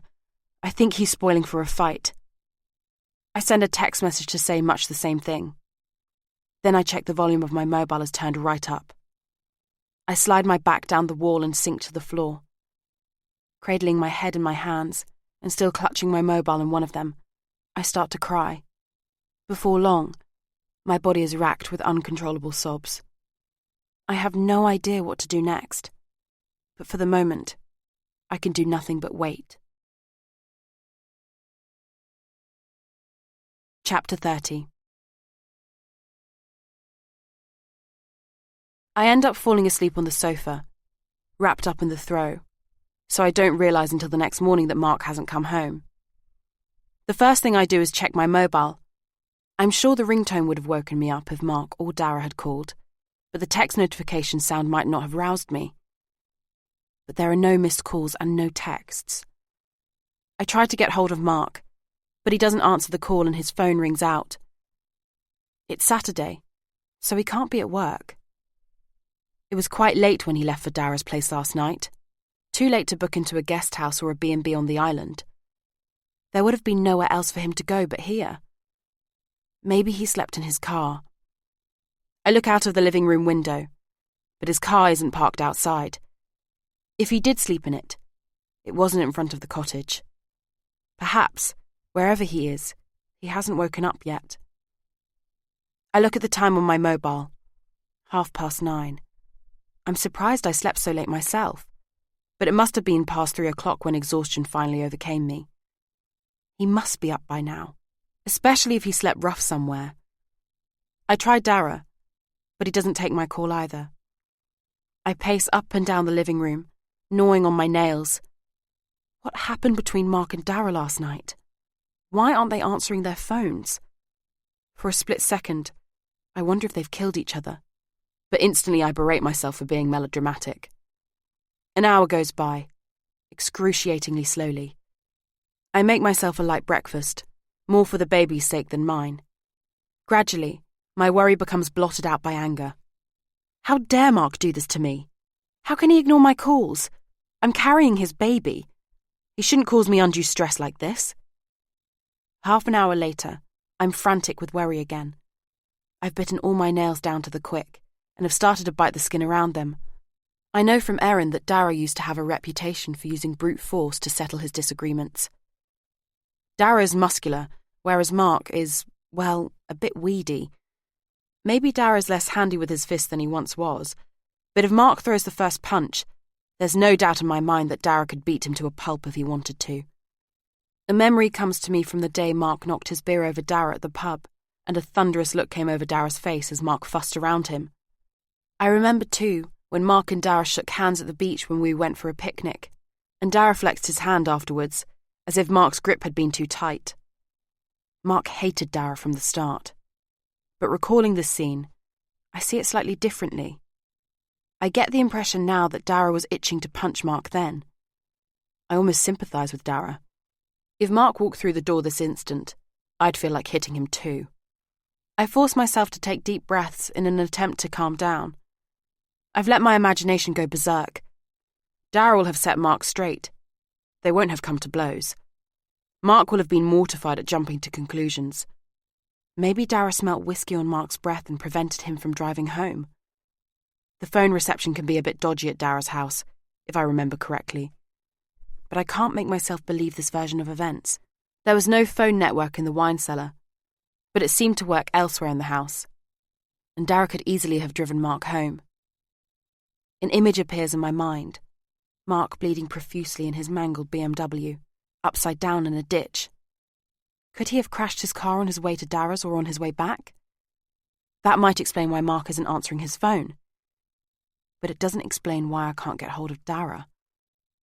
The most likely explanation is that Mark's phone is out of juice, and Dara is ignoring me after whatever happened between Mark and him last night.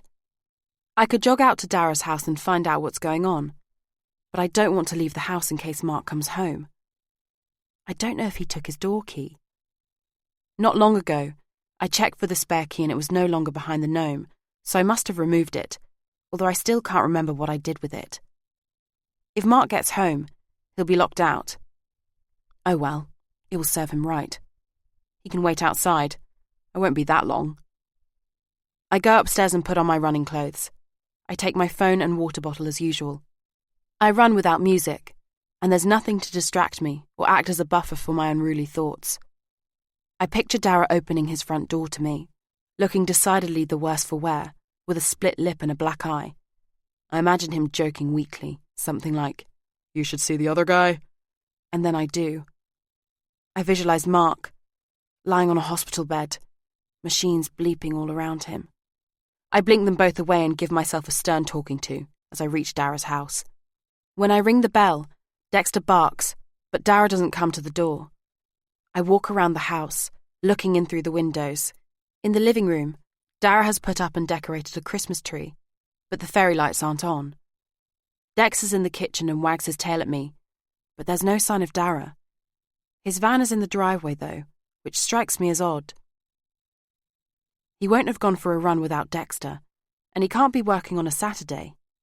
He lives a bit far from the local shop to have walked there, especially if he's carrying back groceries, and I think he would have taken the dog if he'd gone anywhere on foot. I ring the doorbell again and hammer on the door, but if Dara is home, he's pretending he isn't. I take my phone out of my belt and call him once more. For a second or two, I think I hear a tinny ringing sound from inside the house, but when I strain to listen, there's nothing. Even if Dara was in, I wouldn't hear his phone ringing from outside. I run home, more slowly than I ran on the way out here, even though it's an easier, more downhill route back. My stomach is in knots. My mind is in turmoil. How can both Dara and Mark have disappeared? This doesn't make sense. Although I'm trying hard to stay rational, there's a fear I can't contain. What if Dara was home and he wouldn't answer the door because he has hurt Mark? Or maybe done something even worse to him? Maybe they fought and Dara accidentally killed Mark.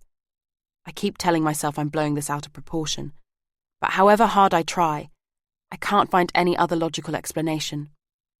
I reach my front gate, noting with a sinking feeling that Mark's car is not there. As I enter the house, I get the unsettling feeling I'm not alone. "Mark?" I call out doubtfully. He'd hardly have driven off last night and then walked home today. There's no answer. I can smell something familiar. A masculine smell. I remember arriving home that day with Mark after seeing Jenny and Tom walking down the hill. I got the impression someone had been inside the house then too. I ended up putting it down to my imagination, but now I'm not so sure. There was a faint odour I couldn't identify, I remember. This time, it's different. I sniff the air again. I know the smell. "Mark?" I call out again. If he's not here, he definitely was. I find his note on the kitchen table, pinched between the salt and pepper pots, exactly where I left the letter from Fiona for him. His handwriting is even messier than usual, almost illegible in places, and I imagine him scribbling his message furiously, his mind already elsewhere, in a place he is keen to get to himself. Kat, I need to sort out a few things, and also sort out my head. When you get back, please text me to say you're okay. Then stay indoors with the door locked. I have something to tell you. We'll talk when I get back. His message answers none of the questions that have been tormenting me. I still don't know what happened between Mark and Dara, or where Mark has been all night. On the contrary, it raises more questions. What does Mark need to sort out? What does he want to tell me? He says we'll talk when he gets back, but he doesn't say when that will be. I read the note again. Mark seems to think I'm in danger. This puzzles me more than it alarms me, but I do as he asks. First, I lock the front door and pocket the key. Then I send Mark a text to say I am safely home, hope he's okay, and will see him later. I wait for a while, staring at the phone, willing it to beep with a text from Mark. I want him to reassure me, to tell me this will be all right, to say something, anything, that indicates he thinks we'll be all right, because I am no longer sure we will be. I try to envisage the next chapter of my life with Mark, but the pages are blank. I can't imagine a life without him either. He's the father of my baby, but I don't know where we go from here. Can our marriage be fixed? Do I want to mend us? Now that I know Mark is alive, a different scenario from the one I formed earlier builds in my mind. It's Mark who has killed Dara, and not the other way round. I need to sort out a few things. Even as I scold myself for being so morbid, I have this far-fetched notion that Mark has to get rid of Dara's body, which he has put in the boot of his car. Take this brief pause to let your mind settle. The journey ahead awaits with new emotions and new discoveries. Yeah, I'm running. So love me or leave me, I'm standing alone. Can't shake a feeling that lives in my bones. Lie to me, tell me you wish you could, but nothing you gave me is worth what you took. 'Cause I won't love, I won't love, I won't love, I won't love. 'Cause I won't love, I won't love, I won't love, I won't love.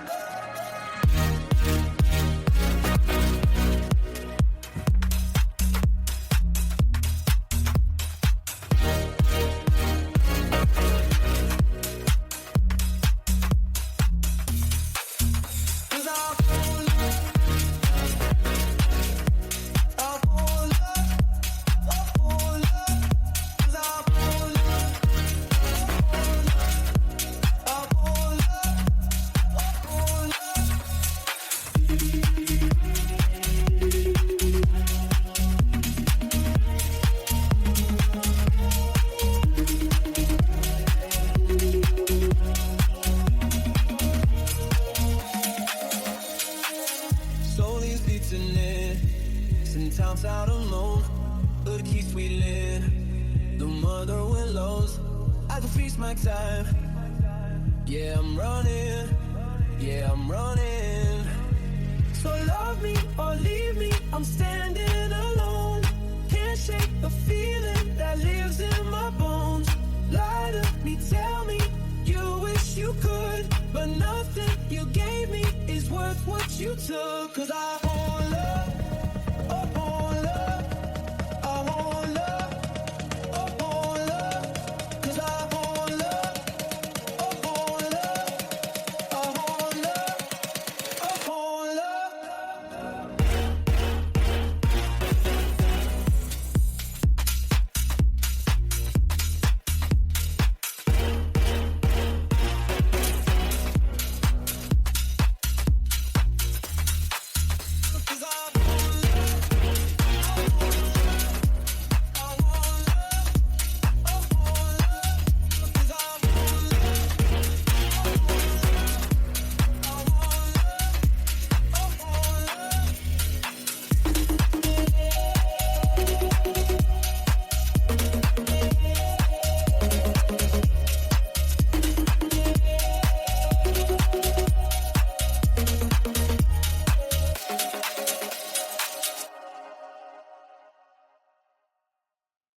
Typical human nature to always imagine the worst?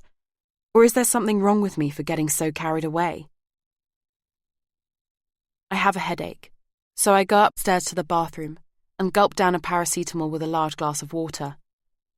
Then I take a shower, as if that might wash my troubles away along with my sweat. As I step into the bedroom afterwards, wrapped in a towel, my mobile rings. I race to it hoping it's Mark, but it's a number I don't recognise. I don't want to talk to anyone except my husband, with the possible exception of Dara, but thinking it might be important, I take the call. I try not to groan in disappointment as the caller identifies himself, my hair dripping down my back as I sit on the bed. It's the estate agent. He's delighted to announce that the retired couple that visited the other day want to make an offer. It's nowhere near the asking price. In fact, the offer they're making is obscenely low. But after only a moment's hesitation, I accept it, without negotiation, and without wanting to consult Mark. It's not as if we'll have potential buyers queuing up in December, and to my mind, getting off this island has become synonymous with getting away from our problems. The quicker, the better. A fresh start somewhere else. It occurs to me that the move to Rathlin was supposed to be exactly that. A new home and a new start, and now I'm desperate to move away. I want to do something proactive rather than sit around and wait, and I have no idea what. I'd planned to work today, retouching some of my photos and working on my website. I'll soon be based in a different location, but that doesn't mean I need to start my growing business from scratch. I go into the study and sit down on the swivel chair, but I don't bother booting up my laptop. There's no way I'd be able to concentrate. I know Mark's all right. Well, I know he's alive. But what about Dara? It dawns on me that there is something I can do. There is someone I can ask for an explanation. Fiona. It had completely slipped my mind that Charlotte had given me her number. I've had so much going on, what with Jenny's accusations about Mark's lecherous behaviour, and the fight Mark and I have just had.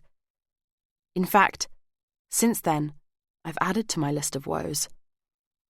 I still have no desire to speak to Fiona, but whatever she wants to tell me, it might solve one of my seemingly insoluble problems, or answer one of my unanswered questions. Still sitting at my desk, I bring up Charlotte's text message with Fiona's number. Staring at the screen, I wonder if it's a good idea. There'll be no going back after this. No unhearing whatever it is she tells me. This might make things worse. Do I really want to know what she has to say? I decide not to do it. But it's as if some part of my brain is overriding that decision. Before I register I'm going to do it, I've pressed the digits in Charlotte's text to make the call to my husband's ex-wife. Chapter 31. Fiona's phone rings and rings. I haven't hidden my number, but she won't recognise it. Maybe she doesn't accept calls when she doesn't know the caller's identity, in case it's telemarketing or a robocall. I swivel left to right and right to left in my office chair, mentally preparing a message for when it goes to voicemail. But then she answers, which throws me. Hello? Her voice is soft, conveying affability in that one word. A few minutes ago, when I answered the phone to the estate agent, whose number I didn't recognise, I know I sounded both gruff and unfriendly, pronouncing that same single word. Hello, Fiona? It's Catherine here. Catherine Fisher. I hope you don't mind me calling you out of the blue. Catherine? Hold on a second. Even now she knows it's me. She sounds nice. I find myself wondering again if I would have liked Fiona, had I known her in different circumstances. Perhaps we would have got on well. I hear her talk to someone else in a muffled voice, her partner presumably, asking him to keep an eye on the baby for a few minutes. While I wait, I doodle on a post-it with a black biro, deeply scored squiggles and circles that I trace over again and again, round and round. Sorry about that, Fiona says, as she comes back on the line again. I didn't want us to be disturbed. I'm not sure if I'm supposed to thank her or start over with the greetings. I decide to get straight to the point. I adopt a tone that, if not exactly friendly, at least won't sound frosty. A friend of mine, Charlotte, I think you know her, told me you were trying to get in touch with me. Yes, I was.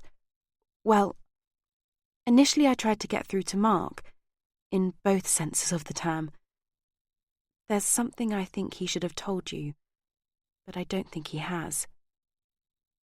If you don't tell her soon, I will. I was right. Fiona did mean me. Go on, I say when she hesitates. Can I ask you a question? Before I can answer, she continues.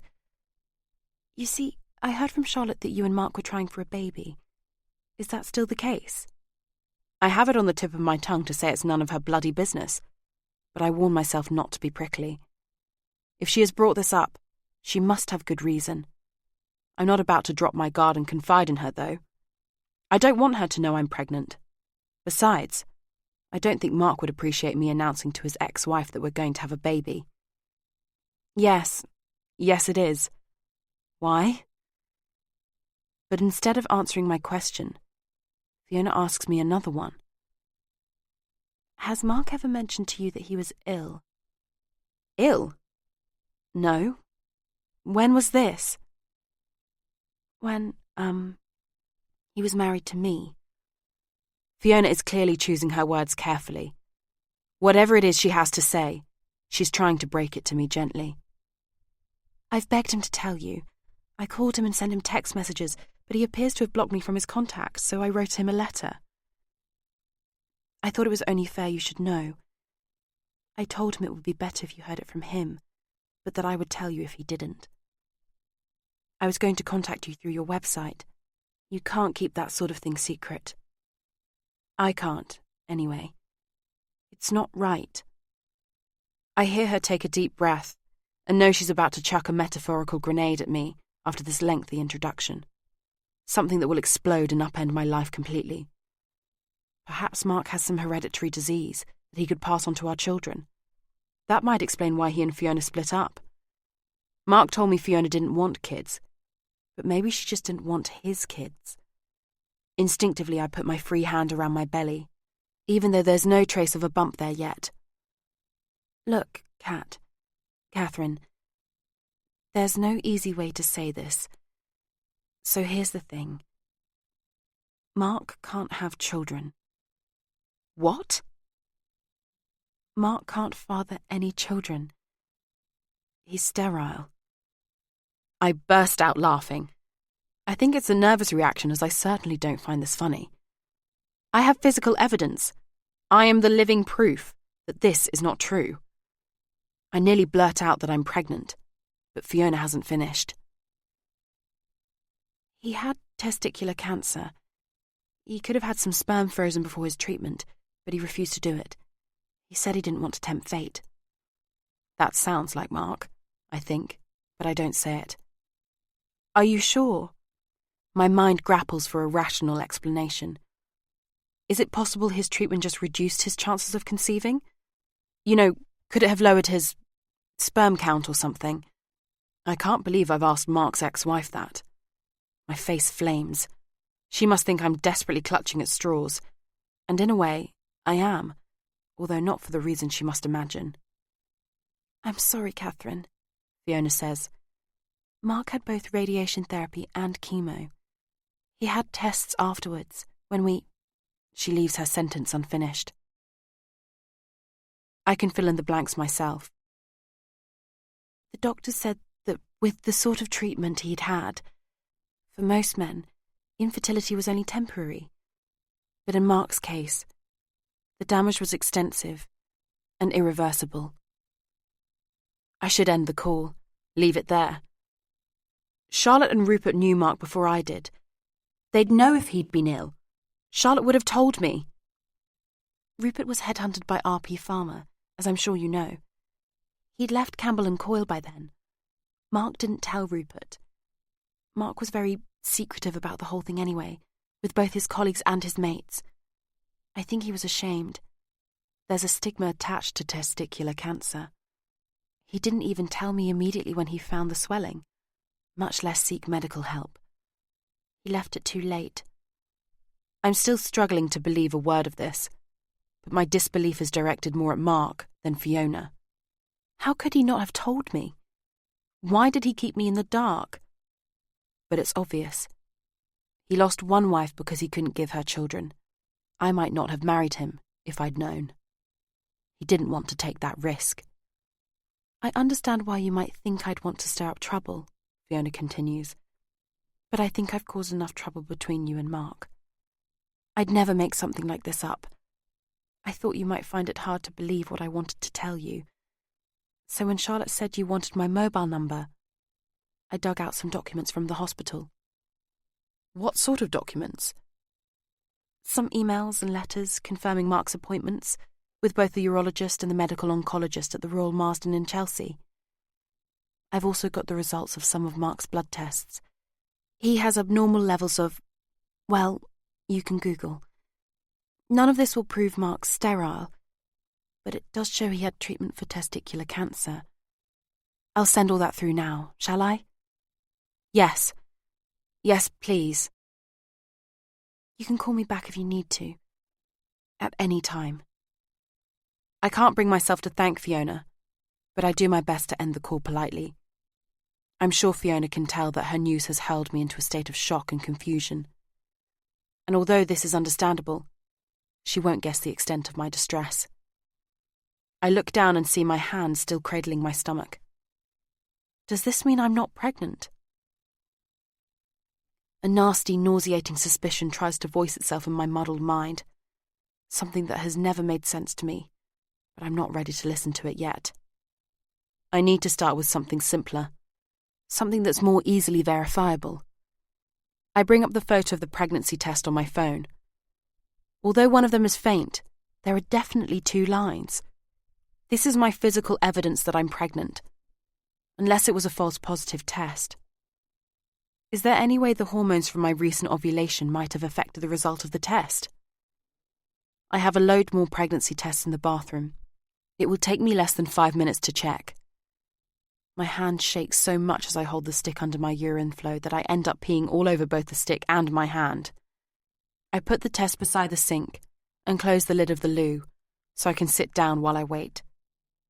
My hands aren't the only part of my body that's trembling, and I don't trust my legs to hold me up. I see myself in the ladies' toilet at McQuaig's bar the day I got my period, after an argument with Mark. My period was late, and I wondered if it could have been an early miscarriage.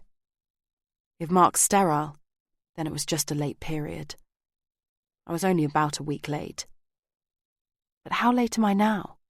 My last period was due at the end of October, shortly after I took the positive pregnancy test. It's now December. Surely it can't be a late period at this stage. Is Fiona telling the truth? I believe her, but I'm trying to force myself to think everything through methodically. Fiona has just had a baby with another man. She has no motive to make up something like this. The text notification sounds on my phone, several times in a row. Fiona has sent me screenshots of all the documents. I glance at each one in turn. They all date back to when Mark was married to Fiona, before I met him. I don't understand the blood tests, but as Fiona said, I can check them on the internet. But the confirmations of Mark's hospital appointments dispel any remaining doubts in my mind. Fiona was telling the truth. How many minutes have passed? 4 or 5? I put down the phone and sneak a glance at the stick. I'm not sure what result I'm expecting, positive or negative. I don't know right now whether I want to be pregnant or not. But as I stare incredulously at the test, a huge wave of relief washes over me. There are 2 definite blue lines. There's no doubt about it. I am pregnant. Fiona's revelation reverberates in my head. Mark can't father any children. He's sterile. Her words are so clear, it's as if she's here, in the bathroom, with me, which is a disconcerting thought. Mark isn't the father of my baby. And to think I was convinced he was the father of Fiona's baby. Mark's face appears before me, shock painted all over it, the day I told him I was pregnant. I remember exactly what he said. I'm rather shocked that I'm going to be a father. That's all. I thought it was a normal reaction. I assumed he needed a little time to get his head around the fact that he was going to be responsible for a tiny human being. No wonder he was so shocked. He knew he couldn't possibly be the father. This explains, partly at least, Mark's odd behaviour. Now I know why he thought I was having an affair with Dara. If Mark himself wasn't the father of my baby, there could be no other contender. That must have been Mark's logic. Ironically, my earlier intuition, which I was doing my best to ignore, was along the same lines as Mark's reasoning. I thought I'd conceived this baby with Mark the morning after the storm, but obviously I was mistaken. I don't remember all the details of the night I ended up at Dara's, but something about it doesn't sit right with me. I was trying to be careful not to drink too much wine, but I ended up far too drunk and unusually uninhibited. I woke up the next day still feeling sexually aroused. I thought I'd had an erotic dream about Dara, but perhaps the images in my head stemmed from something real. Did I pass out when he got me home? Is that why my memories of the end of the evening are so sketchy? There's only one person who can answer these questions, and there's no way I'm going to ask him. But there's another question I struggle to ask myself, although I already know the answer.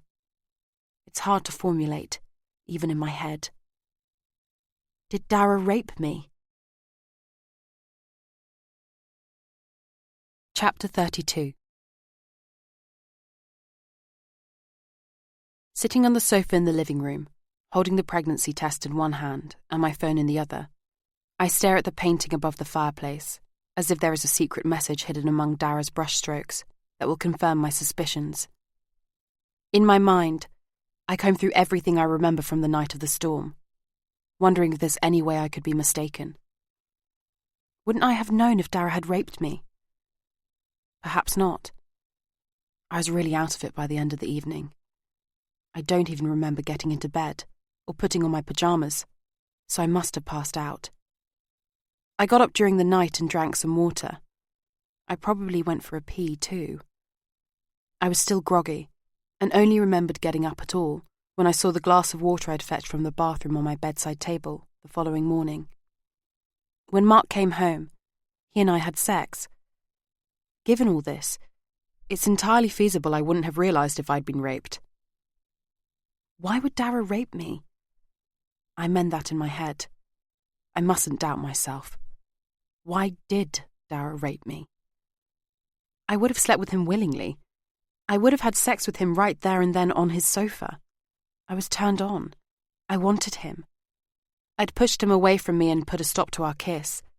But at the time, in my inebriated state, it was only a half-hearted effort to do the right thing. Deep down, I wanted him to resume our kiss. Instead, he took advantage of me when I was unconscious. I didn't agree to that. I couldn't disagree either. I didn't put up a fight. I didn't say no. I was in no state to defend myself. I was in no state to express myself. I didn't even remember it afterwards. I still don't recall any more than fragments of something I took to be a dream. But I'm sure of one thing. What happened at that stage was definitely not consensual. It was sexual assault. Rape. Could Dara have drugged me? I think back to that evening. At Dara's house, my inhibitions and boundaries were lowered. I was dizzy, disorientated, sleepy and relaxed. I recall slurring my speech at one point. On the way home, I felt nauseous in the van. Once in my own home, or maybe even before we got there, I passed out.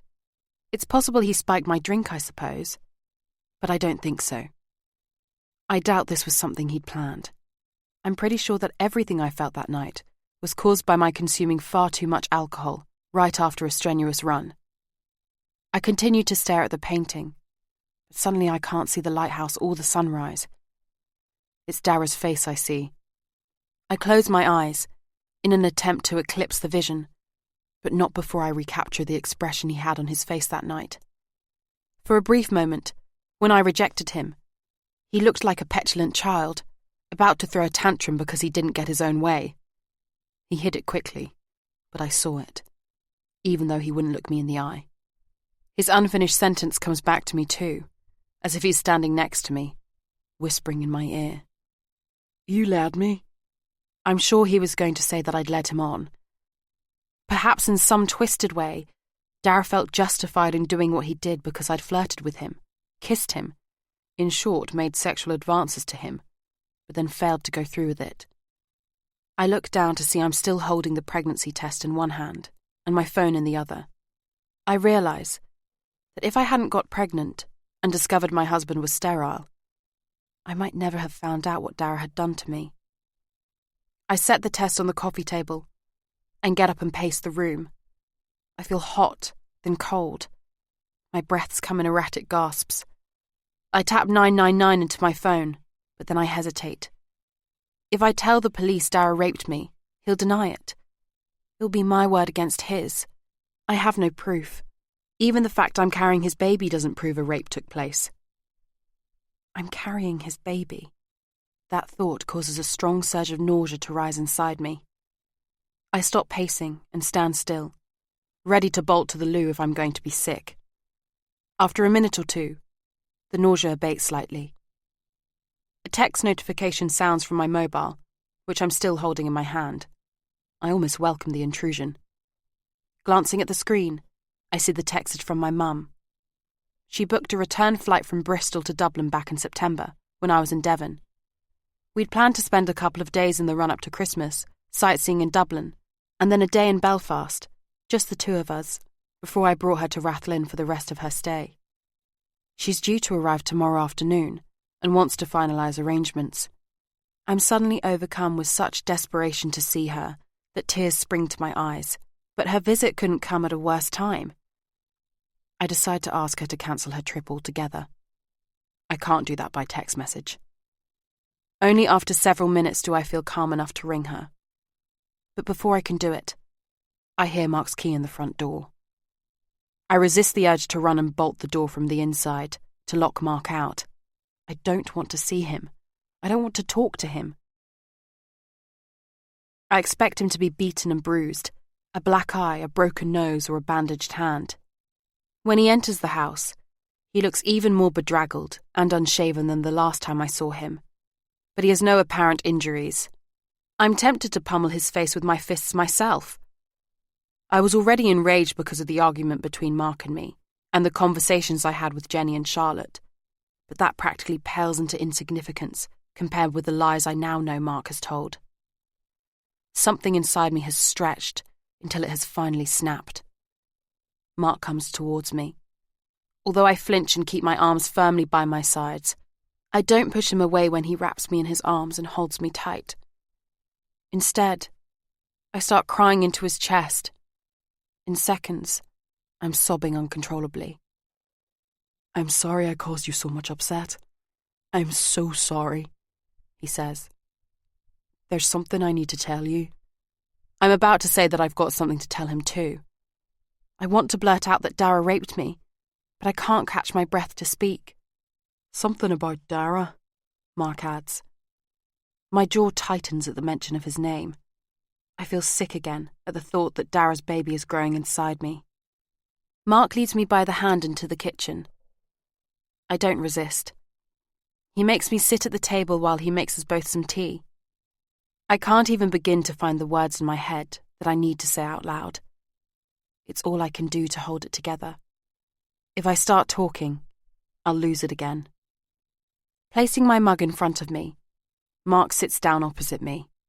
So, I drove around to Dara's place last night, he says. Was it only last night? So much has happened since then. He corroborated what you said. Corroborated? Mark's wording ruffles me. He makes it sound like I'm under investigation or on trial. He must notice the expression on my face, because he rephrases what he said. He insisted you two weren't having an affair. Mark studies me as he says this, through bloodshot turquoise eyes, as if trying to assess my reaction or read what's going through my mind. He pauses. I can tell he doesn't believe me, or Dara. I think he's waiting for me to tell him the truth, but the truth is not what he thinks. It's easy to see this from Mark's point of view. He's convinced I've cheated on him, but he can't accuse me outright, partly because he once cheated on me, but mainly because he can't reveal his reasoning. The baby can't be his because he's sterile, so it must be Dara's. It wouldn't occur to Mark that I was raped by someone I'd considered to be a friend. In fairness, it wouldn't have occurred to me either if I hadn't found out the baby couldn't be Mark's. Even though Mark has reached a logical conclusion, it riles me that he has started with an accusation, albeit an implicit one, rather than an apology. He owes me an apology. Several, in fact. But they don't seem to be forthcoming. The silence stretches between us. Mark fixes me with a penetrating stare. He expects me to admit I had an affair with Dara. I hold his gaze. For me, he should have the next line. It's his cue to admit he can't have children. We're stuck in a standoff. Unspoken words hanging in the air between us. I should tell Mark I know he can't have children. I should tell him Dara raped me. But something tells me not to. Some sort of instinct is warning me to keep all of that to myself. To store that information until I've assimilated it and worked out what to do with it. I'm sorry I didn't come home and cause you to worry, Mark says, dissolving the silence. He sounds genuinely contrite. When I left Dara's, I had to go to the mainland to deal with something urgent. Something to do with Mum's death. Mark is obviously going to use his mother's death and her estate as an excuse every time.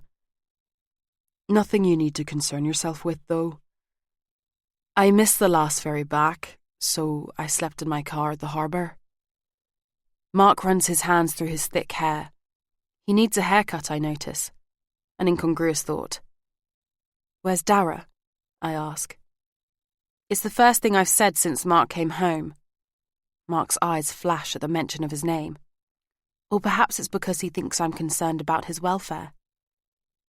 "Did the two of you argue? Did you fight?"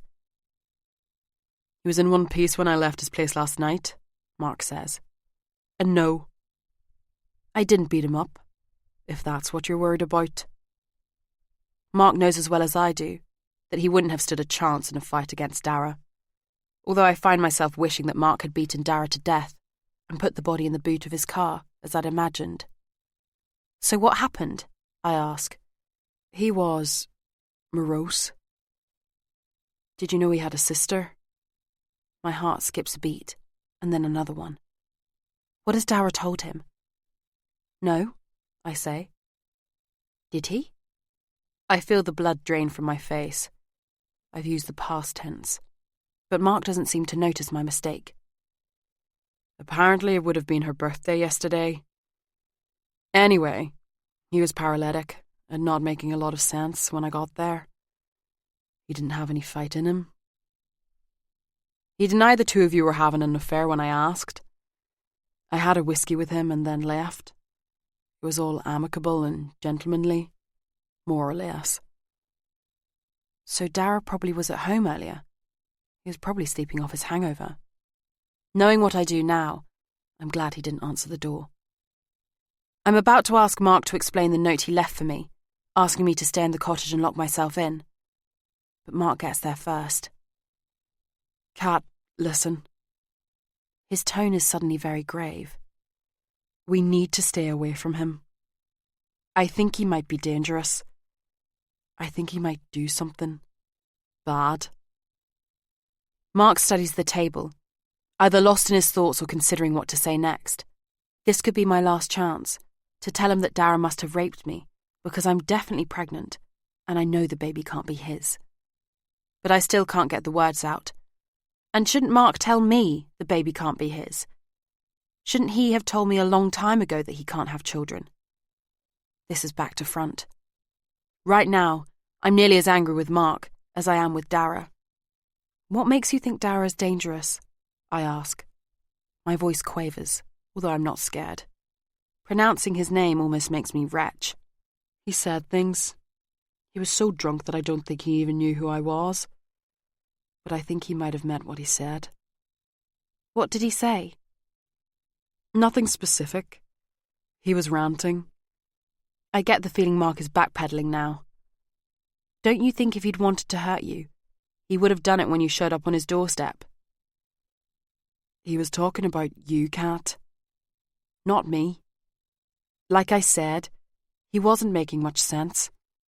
But I got the impression you might be in danger." Mark sighs and stands up. He walks round to my chair and wraps his arms around me from behind. "I don't know why," he says, burying his face in my hair. "I don't either, but I think I do. Dara must know about Erin and me. I've been backwards and forwards on this so many times, and I still can't see how he could have found out. But it's the only reason he would have to harm me. Is that what he's up to? Does he want to avenge his sister's death? I reason with myself. I have nothing to fear. I won't let Mark spook me with his talk about me being in danger. His warning has come too late. If Dara had wanted to harm me, more than he already has done, he could have done it last time I saw him, when we were together in McQuaig's bar. Mark puts his hands either side of my belly. I feel my shoulders tense, and Mark must feel it too, because he releases me from his embrace and straightens up. "You're the one not making much sense," I say, turning to face Mark. "You had a friendly chat with Dara over a whiskey, and then you warn me to stay away from him because you think he wants to hurt me." It's an effort not to raise my voice. Is that about the gist of it? If Mark thought Dara was somehow out to get me, why did he leave me here on the island, cut off from the mainland and the rest of the world, with Dara supposedly at home, only a few miles away? How could Mark have left me stranded like that if he thought I was in danger? I don't think I've ever felt so mad in my life. Everything Mark says and does seems to make my blood boil a little more. But I'm exhausted and upset, and I don't have the energy for another row. I just think we should stay away from him. Mark isn't telling me everything. But I know if he's bent on withholding something from me, there's no point in me trying to worm it out from him. The sooner we sell up and leave this place, the better, he adds. I haven't had the chance yet to tell Mark I've accepted an offer on the cottage. I'll save that conversation for later. Now's not the time. I get to my feet and tip my tea, undrunk and cold, down the sink. In the meantime, Mark continues, it might be a good idea if you went somewhere, until we officially move. Perhaps you could stay with Charlotte or your mum. Mark's suggestion reminds me of my mum's text. I was about to call her when Mark came through the front door. I make a quick decision. I'm not frightened of Dara, and I won't allow him to drive me off the island. But there's no reason for my mum to cancel her trip. I want to see her. I need to talk to her about all of this. Urgently. I won't bring her to Rathlin, though. She was looking forward to seeing my new home, but it's not that new anymore, and it won't be my home for much longer. Anyway, I need to get away for a while. Mum and I can stay in Dublin for the week instead. I bring Mark up to speed with my newly revised programme. By the look on his face, he'd forgotten all about Mum's visit, and feigns disappointment when I tell him she won't be coming to stay in Causeway Cottage. Mark offers to take me all the way to Dublin Airport. In the end, we agree he'll drive me as far as Belfast in the morning when he goes to work. I'll get the bus from there. It feels like I'm running away from my problems, but I'll use the time away to get my ideas straight before coming back to sort out this mess, one way or the other. Chapter 33. The flight is a little late, and the wait seems interminable. I feel like a child. I so badly want my mum. When she comes through the automatic doors, I rush towards her and hold her a bit too tightly and for a bit too long. When I let her go, I catch her furrowed brow. But the airport is not the place to go into what's been going on, or what's on my mind. We get on a bus to the city centre and check into our hotel in Stephen's Green. On the way there, I tell my mum there has been a change of plan, and at the reception desk, I change the booking so we can stay for longer. We have a spacious twin room. As soon as Mum has freshened up and hung up her tops and trousers, we head out to look for somewhere to have lunch. We walk slowly along Grafton Street, and I relax a little for the first time in weeks, drinking in the atmosphere and admiring the Christmas decorations. It's a bustling, colourful, pedestrianised street, and we thread our way through the crowds, tourists like us no doubt, as well as Christmas shoppers, past pubs, coffee houses, boutiques and buskers. Live music spills out from the pubs, mixing and clashing with buskers' songs here and there.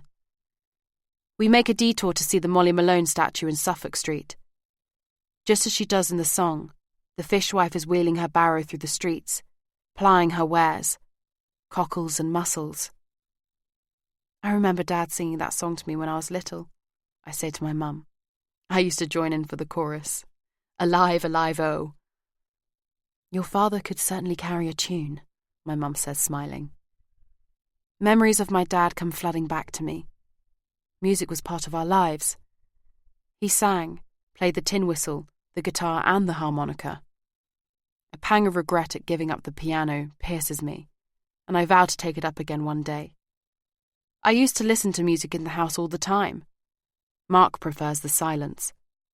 The last time I recall listening to music with him was when we were painting the baby's room, both of us singing along happily to a playlist coming through the speaker. Anger bubbles inside me at the thought that Mark would agree, albeit reluctantly, to decorate the baby's room with me, when he knew there was no way he could father a baby genetically. How could he do that? I'm distracted by the loud laughter of two tourists in front of us, one of whom is taking a photograph of his friend fondling Molly's bronze breasts. Judging from her worn, smooth cleavage, It's far from the first time Molly has had to put up with unwelcome, wandering hands, taking advantage of her immobility and inability to defend herself. The two men are roaring with laughter. I take Mum's arm, steering her away from the tourists and the statue. We find a quiet cafe in a side road off Grafton Street. It's only when we've ordered, jacket potatoes with baked beans and cheese, that my mum asks what is going on. "Don't get me wrong," she says. "I'm quite happy to spend more time in Dublin and not see your new home, as long as I'm with you. But I can see something's up, and it might help you to share it." My mum is probably relieved she's not going to see Mark on this trip. If she never sees him again, there will be no love lost. I can understand now why she has never liked him or trusted him. I can no longer trust him myself, and I don't know if I still love him. I'm not sure where to begin. Mum doesn't even know I'm pregnant. I suppose that's as good a place to start as any. "I'm pregnant," I say. Her instant smile practically splits her face in two. It's not Mark's. Her face falls. I wish I'd thought out beforehand the order in which I should tell her all this. He can't have children, but he kept me in the dark about that. He still hasn't told me, in fact. He knows I'm pregnant. He knows it's not his. But he hasn't admitted to me that he's sterile. "And you haven't confronted him about it?" I sigh and shrug. I tend to shy away from confrontation. I rarely win arguments. Either I lose my temper or I'm stunned into silence. But this isn't something inconsequential that can be swept under the carpet. I do want to confront Mark about this, but I desperately want him to be the one to bring up the matter. If he still won't come clean, even now I'm carrying a baby that can't be his, how can I ever trust him again? "Not yet," I reply. "Have you been to see a doctor?" "Not yet," I echo. My mum frowns. "I'll make an appointment, I promise." I pause as the waiter arrives with our meals. There are some glaring gaps in my account that need to be filled in, so I explain Dara's role in all this, watching my mother's face become more and more horrified with every detail I add. "He raped you?" "He must have done." I lower my head and my voice. "I drank too much and passed out." She reaches across the table for my hands, but stays silent for a while, as if digesting what I've said or weighing up her next words. "Darling, you do know it's not your fault," she says at length, "don't you? A woman is never to blame for an assault, no matter what she's wearing or how drunk she is." It occurs to me that my mum could be talking about Erin as much as about me, and tears well up in my eyes, threatening to spill over. I grab a paper napkin and dab at my eyes. Erin was so young. She must have been so scared. And, if Dara is to be believed, the mother was more concerned about the shame Erin could bring on the family than the emotional support she should have been providing for her daughter. "Have you been to the police?" my own mother asks now, snapping me back to the present. "No. It will be a case of he said, she said. He'll claim it was consensual. He'll probably even say I initiated it. I was the one who turned up at his house. I kissed him. He could certainly spin it that way. For all I know, that's what he truly believes." My mum nods. She's not going to push me on this. If I'd told Charlotte about this, she wouldn't have given in until I'd reported it. She'd say that men get away with this sort of thing when their victims don't report them. She'd argue that if I let Dara get away with it, then he could do it again, to someone else. She'd be absolutely right, of course, but there are two major reasons why I'm reluctant to go to the police. Firstly, I have no proof. None whatsoever. And, more importantly, I'm pregnant. That complicates things. "How did Mark react when you told him you were raped?" my mum asks, keeping her voice low so as not to be overheard by the other diners. "He doesn't know." "What?" "Don't you think you should tell him, darling?" I say non-committally. I've decided against telling Mark about the rape. I know Mark thinks I've been having an affair with Dara, and lying to him about it. But I'm not going to set him straight. Not yet. I know the rape is not my fault, as my mum has said, but I feel dirty and violated in a way that I wouldn't have done if I had cheated on Mark. It's not something I want to talk about to my husband, nor can I confide in my best friend. I've opened up to my mum, and, for now at least, I don't want anyone else to know. But there's another reason I'm loath to tell Mark I was raped. Some sort of instinct is warning me not to. Mark's infertility is not the only thing he has been hiding from me. I'm sure of that. And until I find out what else he's keeping from me, I don't feel under any obligation to tell him what has happened to me. On the contrary, I think I should be keeping as much from him as possible. "And what about Dara?" my mum says. "Does he know you're pregnant?" "No, and what?" I shake my head, look down and push my baked beans around my plate.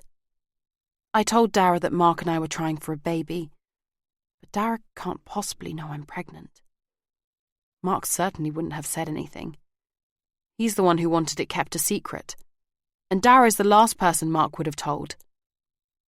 I get the disconcerting feeling that I'm missing something important, but I can't work out what it is. I'm not thinking things through logically.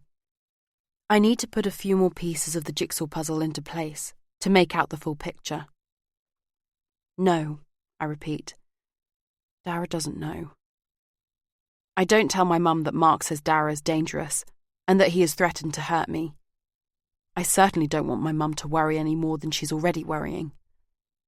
So I keep to myself what I was going to say, and he mustn't find out. Instead, I say, "I'm leaving Rathlin soon.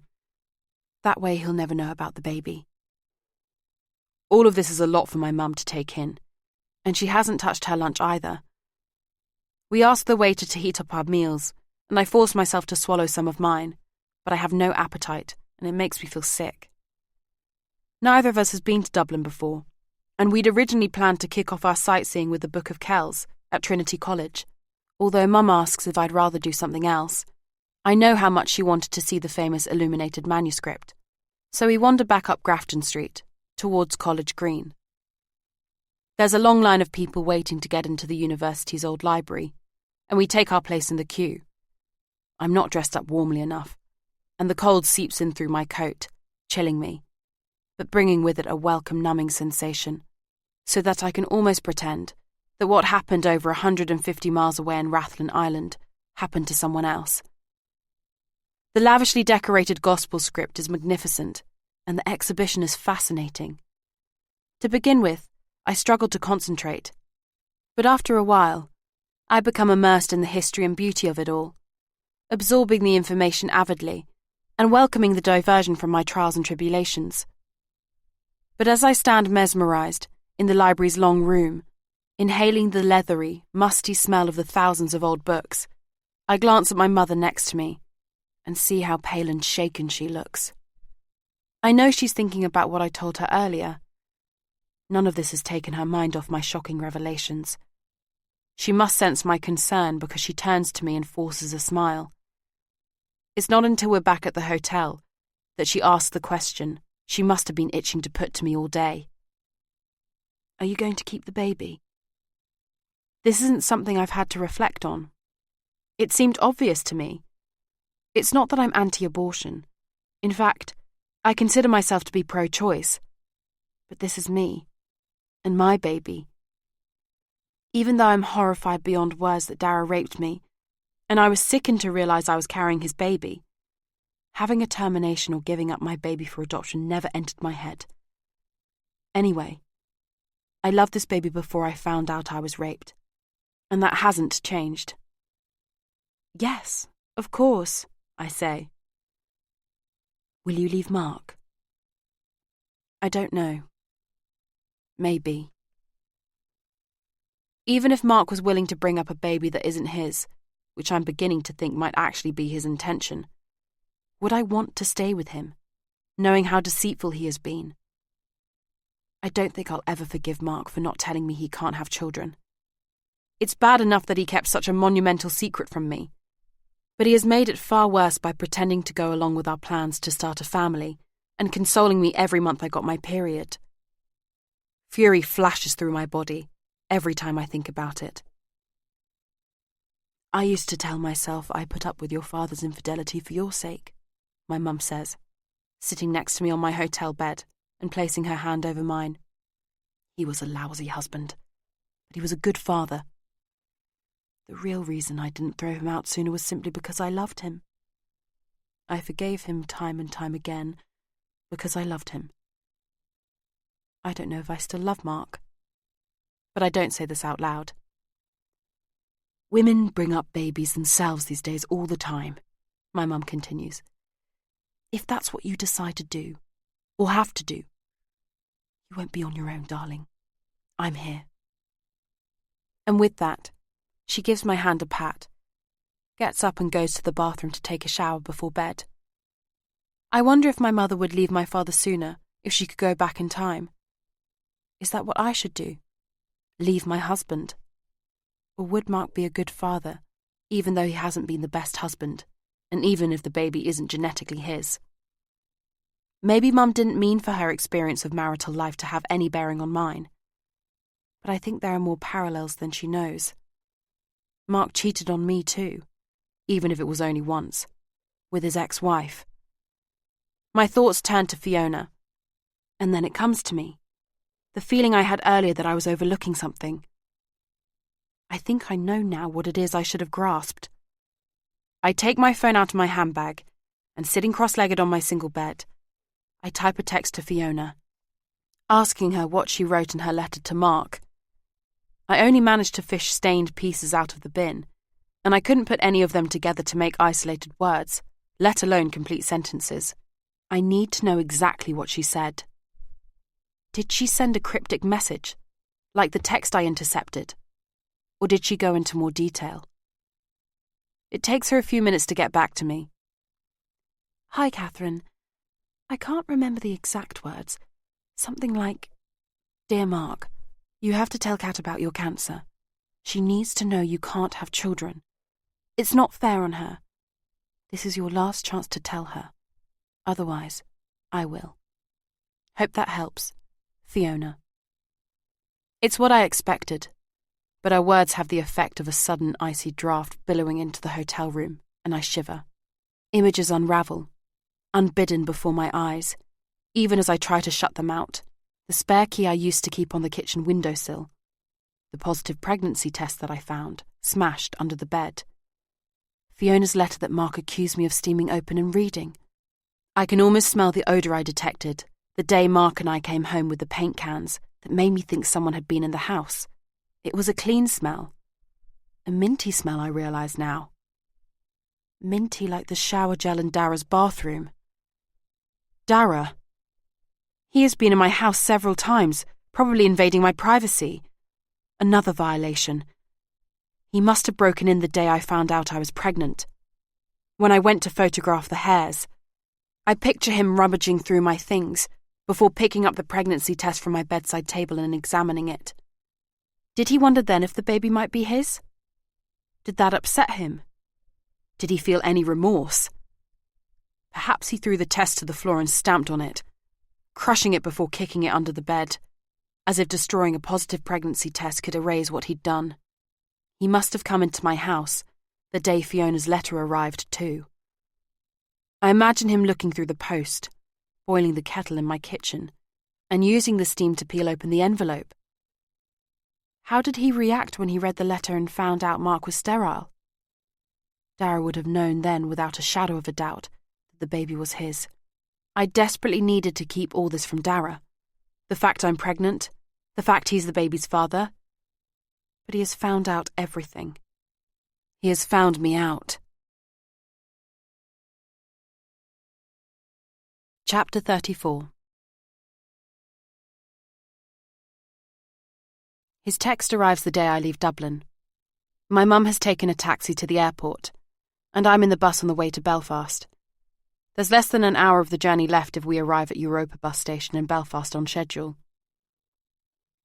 I realise we must have crossed the British-Irish border, because the distances on the motorway signs are now in miles instead of kilometres, and the lane markings look familiar again.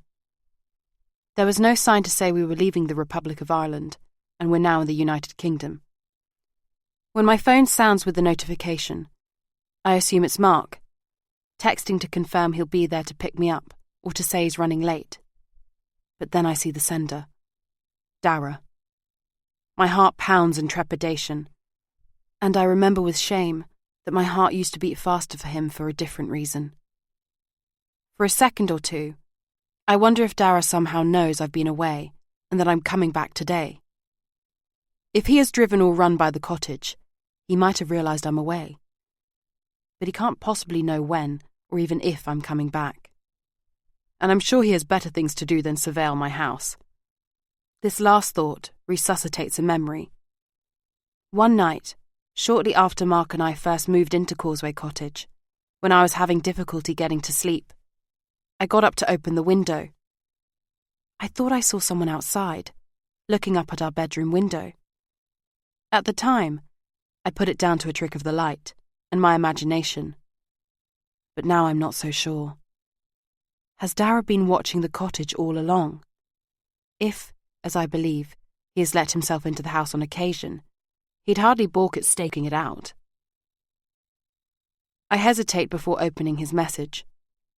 It would be better if I simply deleted it and ignored him. I should do what Mark advised and stay well away from him. But curiosity gets the better of me, and I read it. Xmas dinner at mine. Dex would love to see you. Bring Mark too. That's not what I anticipated. As far as Dara's concerned, he and I are still friends, and since he and Mark have bonded over a whiskey, whatever Dara may have intimated, they're best buddies now too. But I get the impression Dara is up to something, and I don't want to play his game. I have no idea what his next move will be. He will cheat, and I can't win. I put my phone back into my handbag without replying. I intend to tell Mark about Dara's text on our way back to the cottage, but when he meets me off the bus, Mark refuses to take me home. It's not safe, Kat, he says. You should have gone to Devon with your mum. I want you as far away as possible from that man. I won't be pushed around, Mark. I won't be scared into exile by Dara or you. We're leaving soon enough anyway. I told Mark I'd accepted the offer on the house on the journey to the bus station last week. If he was shocked by how low the offer was, he didn't say anything. On the contrary, he seemed very relieved that we'd had an offer so quickly, and after only one visit. And you say he's dangerous, but seriously, Mark, what's he going to do? I continue. He's hardly going to kill me, is he? Mark's face darkens. There's no reason for you to come back to the cottage, he continues, as if I haven't spoken. I've made headway with packing everything up while you were away. I can finish up and come and join you in England. I get that feeling again. The one I seem to have all the time around Mark these days, that he's keeping something from me. It's infuriating. He sighs and looks at me, as if he has read my thoughts. Listen, there's something you should know. Something important. Can I take you for a coffee? And then when you've heard what I have to say, if you still want to, I'll take you home. This is it. This is where he's finally going to confess he can't have kids. I nod mutely. We walk to a quiet cafe, around the corner from the bus station, in Glengall Street, where Mark has parked his car. I order a large coffee and regret my choice when it's served. I'm wired enough today without an extra caffeine hit. Mark leans forwards across the table and takes both of my hands in his. I flinch involuntarily at the touch of his cold hands. His voice almost inaudible. He says, Kat, I think Dara might have killed my mother. What? I think I've misheard. Either that or Mark has misinterpreted something Dara said. Did Dara admit that when you went to his place? Not in so many words, no. To be honest, he was rambling. He was so drunk I doubt he even remembers what he implied. He probably doesn't even remember I was there at all. He called me Tom a couple of times, but I'm certain he had a hand in my mum's death. In fact, I'm sure he killed her with his own bare hands. That's what I was doing when I didn't come home. Like I told you, after I'd been to Dara's, I got the ferry to Ballycastle. I went to Marconi Care Home. When Mark said he had to sort out a matter concerning his mother's death, I thought it was an excuse. But now he's talking murder. It must have been late when you got there. Weren't visiting hours over at that time of evening? Yes, but there's always someone there. I rang the emergency bell. That's probably how he got in the night he killed Mum. As it happens, Nadine was there, which was a stroke of luck. The one Mrs. Gillespie introduced us to? The one who found... Yes. Do you remember? She was under the impression I'd visited Mum the night she died. Yes, I remember. Go on. Well, Nadine said when she found my mother dead that morning, she clearly recalled seeing someone coming out of my mother's bedroom the previous evening. A man. A tall man. She called after him, but he didn't turn around. She ran after him, but he left the building before she could catch him up. She assumed it was me. And from her description, a tall man that she saw from behind, you assume it was Dara? My voice comes out sounding both incredulous and sarcastic. Mark looks nothing like Dara. He has thick salt and pepper hair, whereas Dara's hair is fine and blonde. Admittedly, they're both tall, although Dara dwarfs Mark when they stand side by side. Mark, don't you think you're jumping to conclusions? No. What exactly did Dara say? But Mark shakes his head. Perhaps he won't say anything more because I don't believe him. Or perhaps he has another reason for not telling me the whole story. Again. Mark, if you really believe that Dara killed your mother, we have to call the police, I say. I don't add what I'm thinking. That if Mark's right, then Dara is a murderer, as well as a rapist. I don't want to, Kat. Mark says. It would be a serious allegation. It'll never stick. We didn't have a post-mortem. There's nothing to suggest Mum's death was suspicious, and it could just as easily have been me coming out of Mum's bedroom. In the end, it would come down to his word against mine. It strikes me as ironic that Mark is reluctant to involve the police for the same reason as me. It would be his word against mine. If I report Dara, it could backfire on me, Mark continues. The best thing we can do is to get off the island and get away. Here too, we have the same reasoning.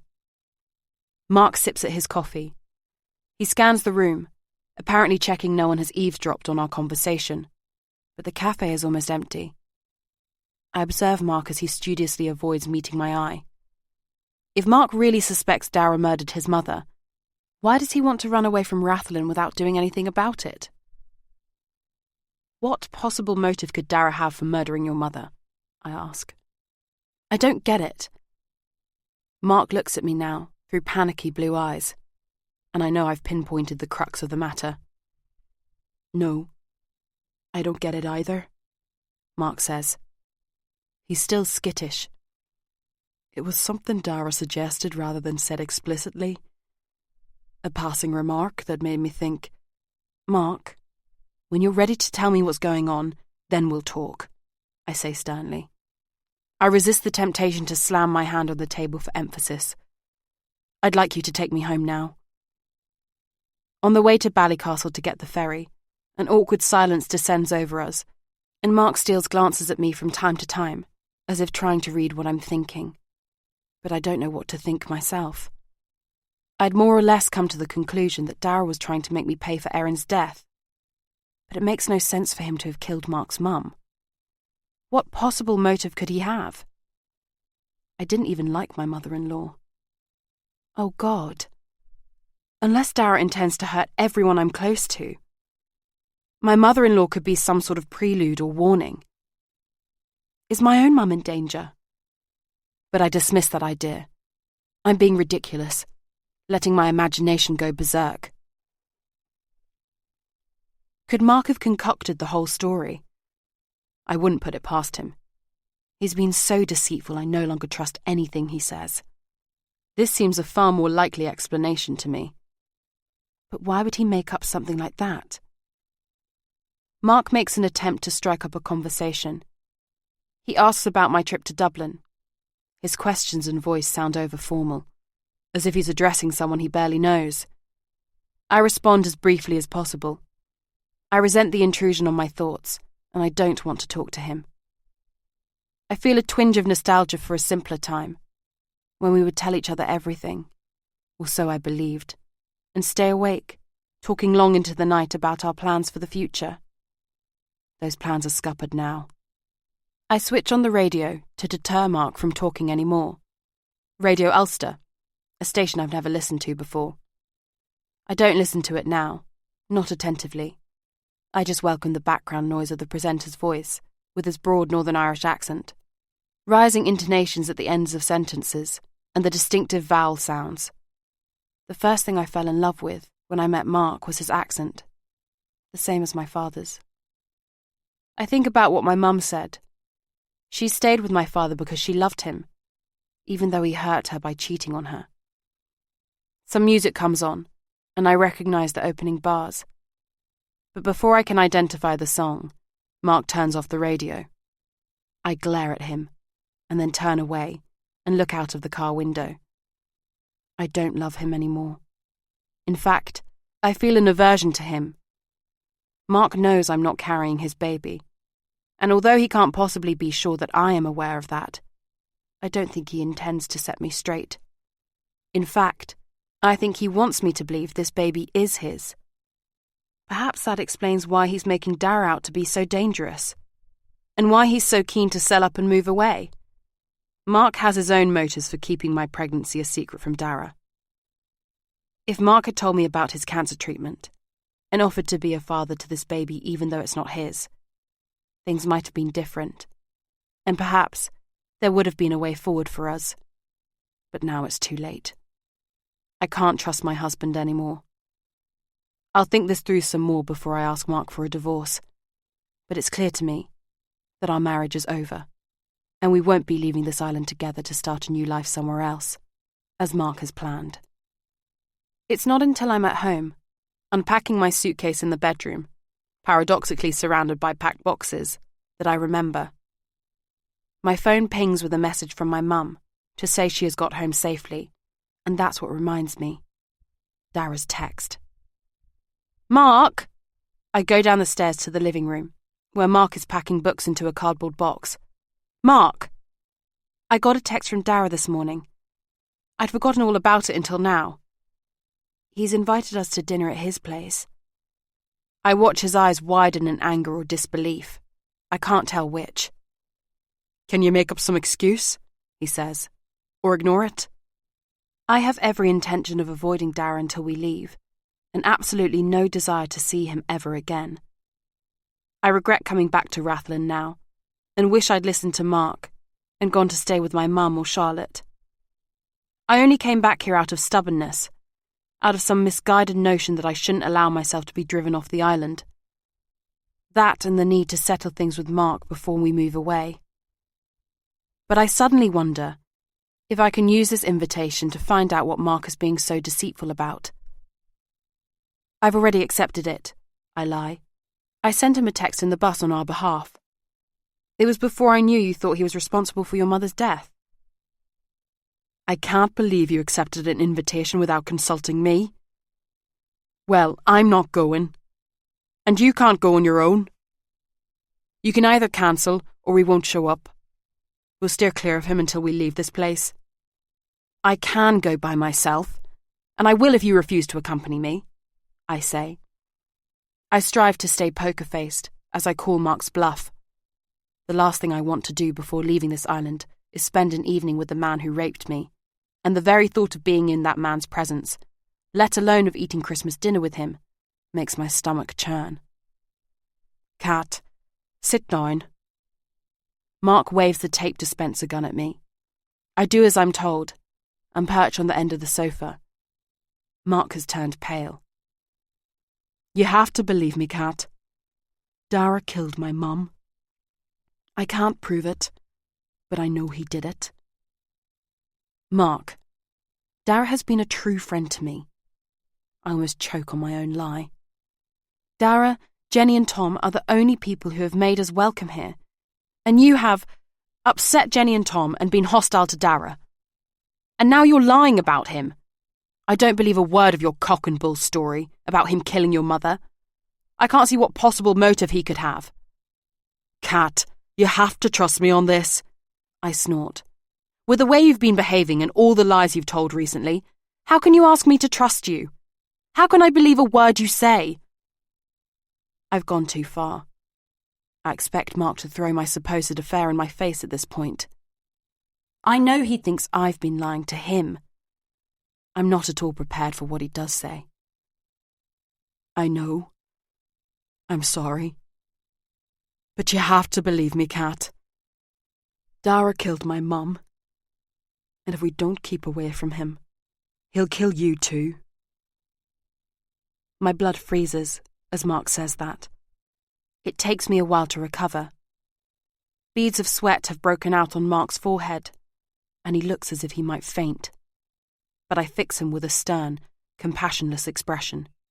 If you want me to believe you, you'll have to tell me everything, I say, rising to my feet. Right now. I take deliberate steps towards him and poke him in the chest with my index finger. No more omitting details or telling barefaced lies. The whole truth. Okay. Mark looks both sheepish and scared. Okay, he sighs. I don't know where to start. I want to know why Mark thinks Dara might kill me, but it might be better to go through things in order. Start at the beginning, I say. Tell me why you think he killed your mother. Chapter 35. It's not late, but it's pitch black outside. It gets dark here horribly early in the winter. There's no daylight left at all by the middle of the afternoon. The wind roars, although it's nowhere near as strong as the gale that swept the island on the night of the storm. My hair is blowing all over the place, so I take the elastic band I often wear around my wrist to tie it back. I didn't want to come out in these conditions, but Mark wanted some fresh air and suggested we should walk while we talk. His face is still a ghastly white. Walking down the hill, I look out to sea. The moonlight picks out the white caps of the waves. The water is dark and wild. Did Dara ever tell you how his sister died? Mark says, as we reach the harbour. A shiver crawls up and down my back. Mark must assume I'm cold, because he takes off his own coat and wraps it around me, over mine. He's only wearing thin layers underneath, but I don't protest. It's cold out here. Sometimes, Mark does things like this for me, and I remember why I fell in love with him. I don't know how to answer. No, I hear myself say. He didn't even tell me he had a sister. I didn't know until you mentioned it the other day. I feel hypocritical. I insisted Mark tell me the whole truth, and here I am, lying through my teeth. I can't tell Mark about Erin, though. I can't. I don't know why Mark has brought up Erin or what he knows, but I need to get him off this subject. But I wanted to know why you thought Dara was involved in your mother's death, I say, to get him back on track. I'm coming to that, Mark says. It's a long story. Okay, take your time. Tell me everything. A long time ago, when I was still a kid, I was working as a barman one night at a dance, and I met Dara's sister. My heart stops for what seems like several seconds. When it starts up again, it beats too fast and too violently. We were both drunk, and, we ended up having sex. It was little more than a teenage fumble, really, and it was the only time I saw her, or had sex with her, but well, unfortunately she got pregnant. I try to stifle my scream, but it emerges as a feral growl from my throat and is instantly drowned out by the whistling wind. I want to thump Mark, scratch him, gouge his eyes out. I want to yell at him that he was not still a kid, and what happened was not a teenage fumble. Erin was a teenager. In fact, she was a minor at the time. But Mark would have been in his early 20s. My legs feel unsteady and threaten to let me fall, so I stop walking and sit on the stone wall. Mark sits beside me, looking at me, a mixture of worry and confusion etched on his face. "It only happened once," he says, an echo of his words when I found out he'd cheated on me with Fiona. "Sometimes, Mark, once is enough." He turns away and hangs his head. He doesn't see me clench my teeth in my fists. "Go on," I say, although I'm not sure I want to hear any more. "We were outside, in front of the community hall, where they were holding the ceilidh, the dance. Afterwards, she was cold, so I gave her my football sweater." "That old hoodie that showed up and then disappeared?" "Yes. I think that was Dara's way of threatening me, along with the breezers. I served her Bacardi breezers that night, and the mood ring. She had one just like it. She tried to give it to me as a gift when we were talking at the bar. Anyway, she was still wearing my top when she left that night. That's how Dara found me. The football club logo on the sweatshirt. He turned up one night, a few months later, at a training session, throwing his fists around. A wave slams into the wall we're sitting on, and icy cold water sprays over us, making me gasp. I shrug out of Mark's coat and hand it back to him. It's wet, and also seems soiled to me. Now I know he bundled a shivering Erin up in his hoodie that night, after getting from her what he wanted. What I'd perceived as a sweet gesture a few minutes ago has become sour. What did he want? He told me she was pregnant. He wanted me to man up and be a father and, I think, ultimately a husband for his sister. I noticed the word ultimately. Erin would have needed her parents' consent at the age of 16 to get married. She was only 15 when she got pregnant. I noticed too, a vital word Mark can't seem to bring himself to say. Her name. Erin. He hasn't used her name once so far in his account of that night. "I didn't know what to do," he says. "Dara followed me home after football practice and spoke to my mum. Well, shouted at her really, but she wasn't having it. She said I was only a kid and had my whole life ahead of me. She told Dara no one could prove it was my baby, which was true. There were no prenatal paternity tests back then, and his sister could have slept with someone else for all I know. Maybe even lots of other blokes." I can't bear to look at Mark. Erin only ever had sex once in her short life, with Mark, and it wasn't by choice. "Are you saying Dara killed your mother because she wouldn't make you marry his sister?" I ask incredulously. No, there's more." I inhale deeply through my nose, breathing in the salty air. I'm not sure how much more of this I can listen to, how much more I can take. Without consulting each other, we both get up and resume walking. Slowly, past McQuaig's bar and towards Mill Bay.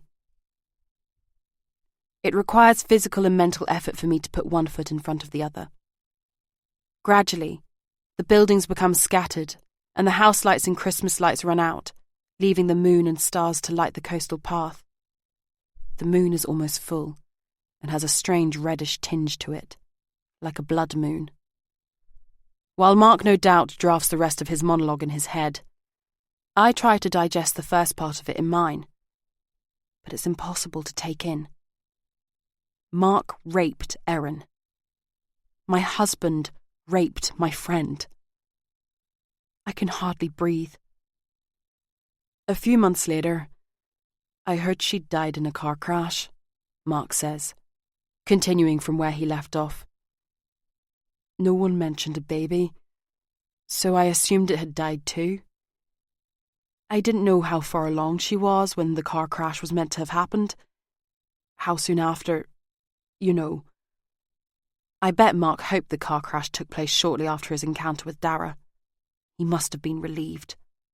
In effect, his dirty secret would have been buried with Erin.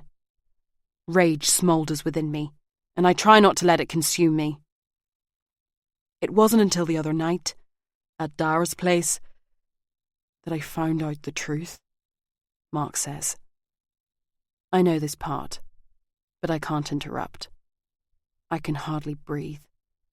I'm compelled to listen as Mark tells me that Erin was sent to England for an abortion and died there due to a massive hemorrhage. I turn my face slightly, away from Mark and into the wind, letting the cool air dry my silent tears for Erin. Mark has glossed over the most important part of what happened that night. He has camouflaged his rape of Erin, reducing it to a teenage fumble, and giving me a scaled-down version of his crime. I feel sick to my core. I am furious on Erin's behalf as well as my own. My breathing is still ragged, but I catch it enough to speak. Her name was Erin. My voice is strangulated, and I don't recognize it. Mark stops dead in his tracks and turns to me. And you raped her, Mark. You said Dara never mentioned his sister. I don't know what he told you, but I knew Erin. She was my friend. My arms flail wildly. I pound my fists on Mark's chest and claw at his face. Mark grabs my wrists and immobilizes my arms at my sides. The wind has picked up, and I can barely make out my sobs above its howling. How? What? Mark says. I was there that night, Mark. At the Cayley. I didn't see you. Even if I had glimpsed Mark that night, I wouldn't have recognised him so many years later when I met him in London. But I was with Erin.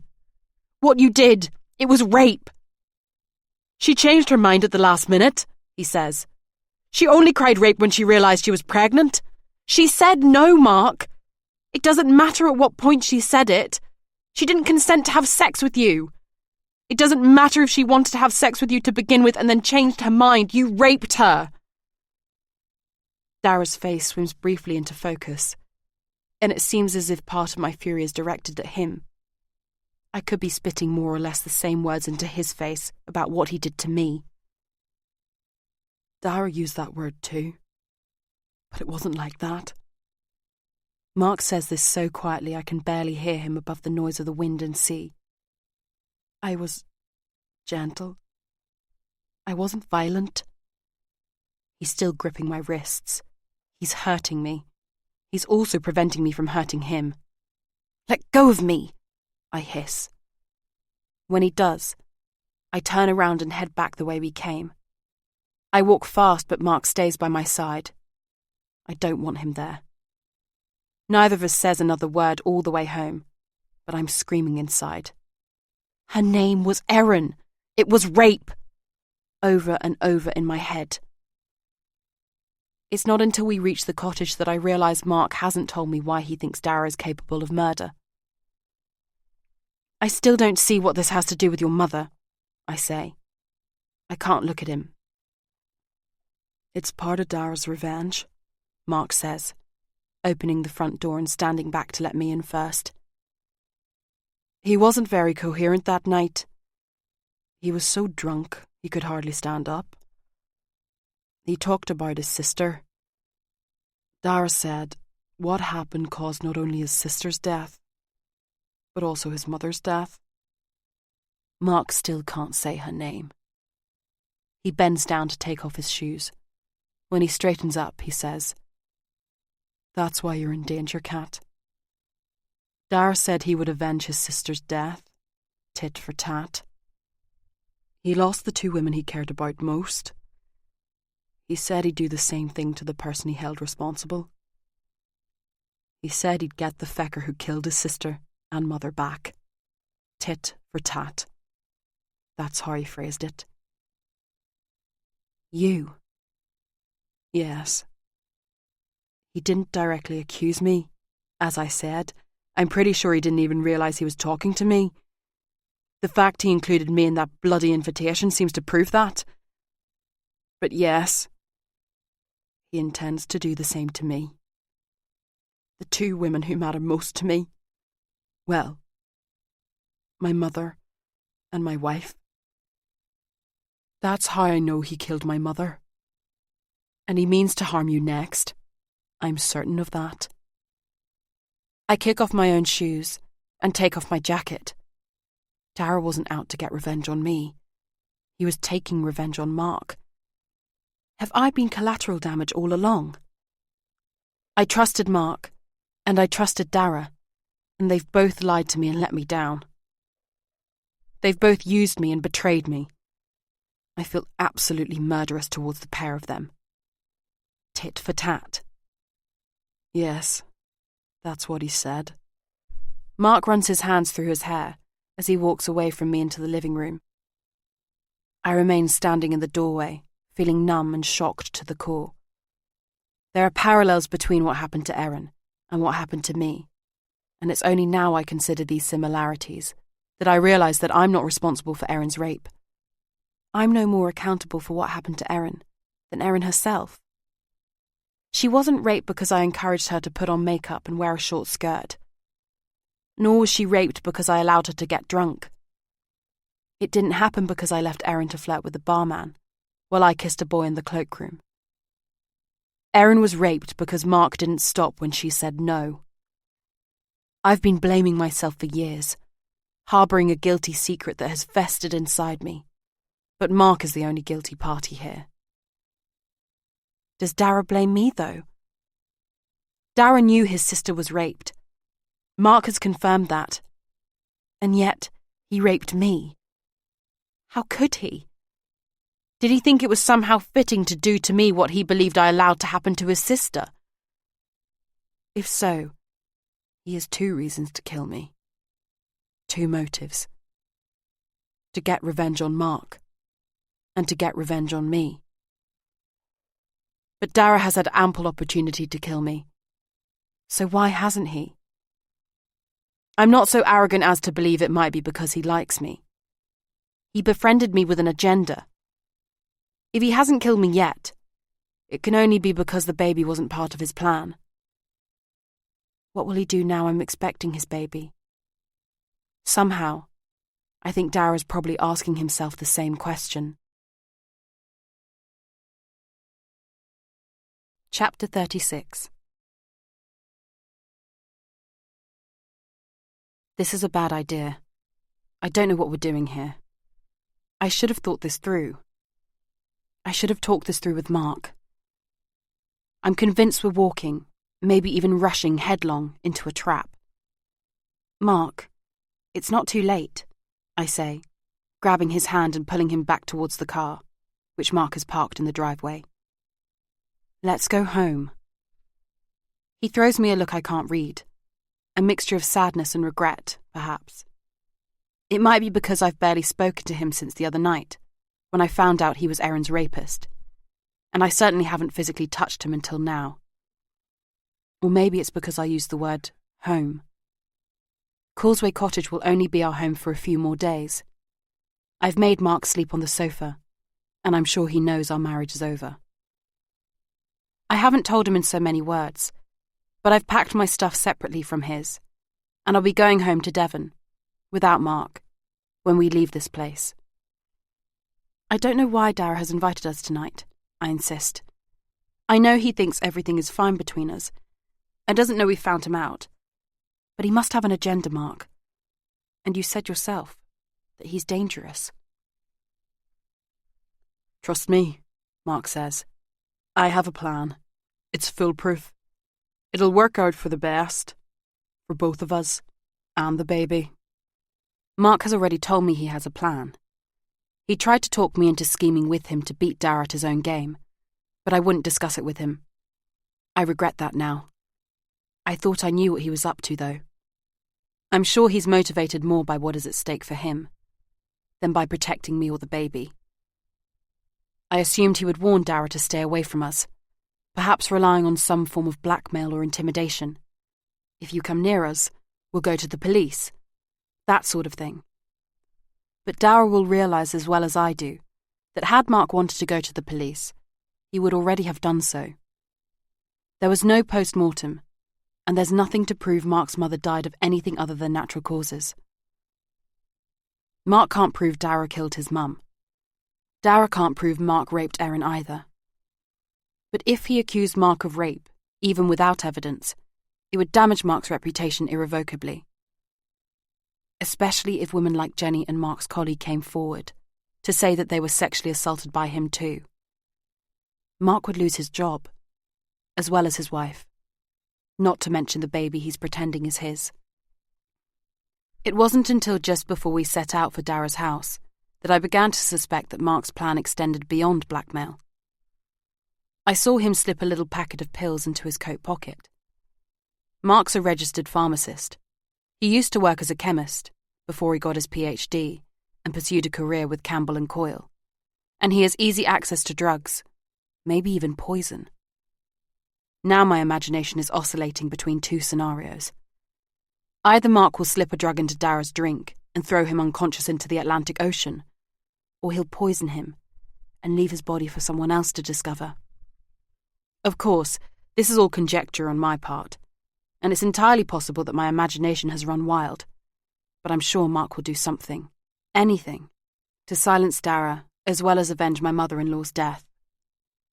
I have my own reasons for accepting Dara's invitation. I'm hoping to find proof of what Dara did to me, although I can't imagine what form that evidence would take. I don't think Dara drugged me, so I'm unlikely to find a date rape drug, and even if I did, it would have long since left my system, so that won't prove anything. And Dara will hardly have written down what he did in a diary. But if I can at least get him to confess, or allude to what he did, maybe even record what he says on my phone, perhaps I can get him to pay for what he did to me. Perhaps I can get justice. If I'm honest with myself, I'm not optimistic I'll find any proof of what Dara did, or that I'll be able to make him confess. So perhaps if Mark manages to pull off whatever he's planning, that will indeed work out for the best. For Mark, me, and the baby. I don't care what Mark plans to do. I can't find the words to express how livid I am with Mark, and horrified I am at what he did. And I feel exactly the same way towards Dara. But no matter what happens tonight, I want to be able to leave this island, knowing I'll never see or hear from Dara again. Otherwise, I'll spend the rest of my life looking over my shoulder. Above all, I want to know with certitude that I'm not in any danger. I need to protect myself, if I'm to protect my baby. Mark and I stand side by side on Dara's doorstep. I can sense the tension coming off my husband in waves. It matches my own frame of mind. Mark rings the bell insistently, even though Dara comes to the door almost immediately.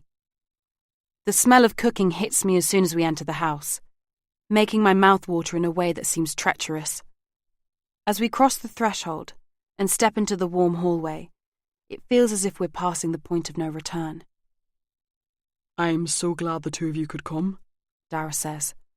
A bright smile stretched taut across his face. Let me take your coats. Mark mumbles something indiscernible, then points to a suitcase in the hallway. Going somewhere, are you? Aye, as a matter of fact I am. I'm leaving tomorrow for the States. I'm spending Christmas with my girlfriend in America. Oh, how lovely, I say, aiming for courteous small talk.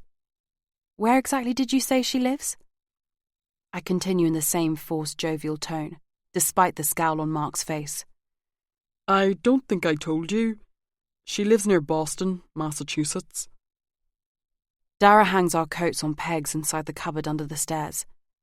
Then he leads the way along the corridor and through the living room, where a log fire is burning, jolting me back, for a brief moment, to the night of the storm. The Christmas tree lights are on too, and there are Christmas carols playing over a Bluetooth speaker, Cards adorn the mantelpiece, although I notice Dara has been careful not to cover the photo of Erin and him that must have been taken mere months before she died. In the kitchen, Dexter jumps up from his bed by the Aga to greet me, licks my hands and face when I bend down to him, and wags his tail vigorously. What's your poison, Mark? Dara asks. Mark freezes, and I wonder if my imagination didn't get carried away after all.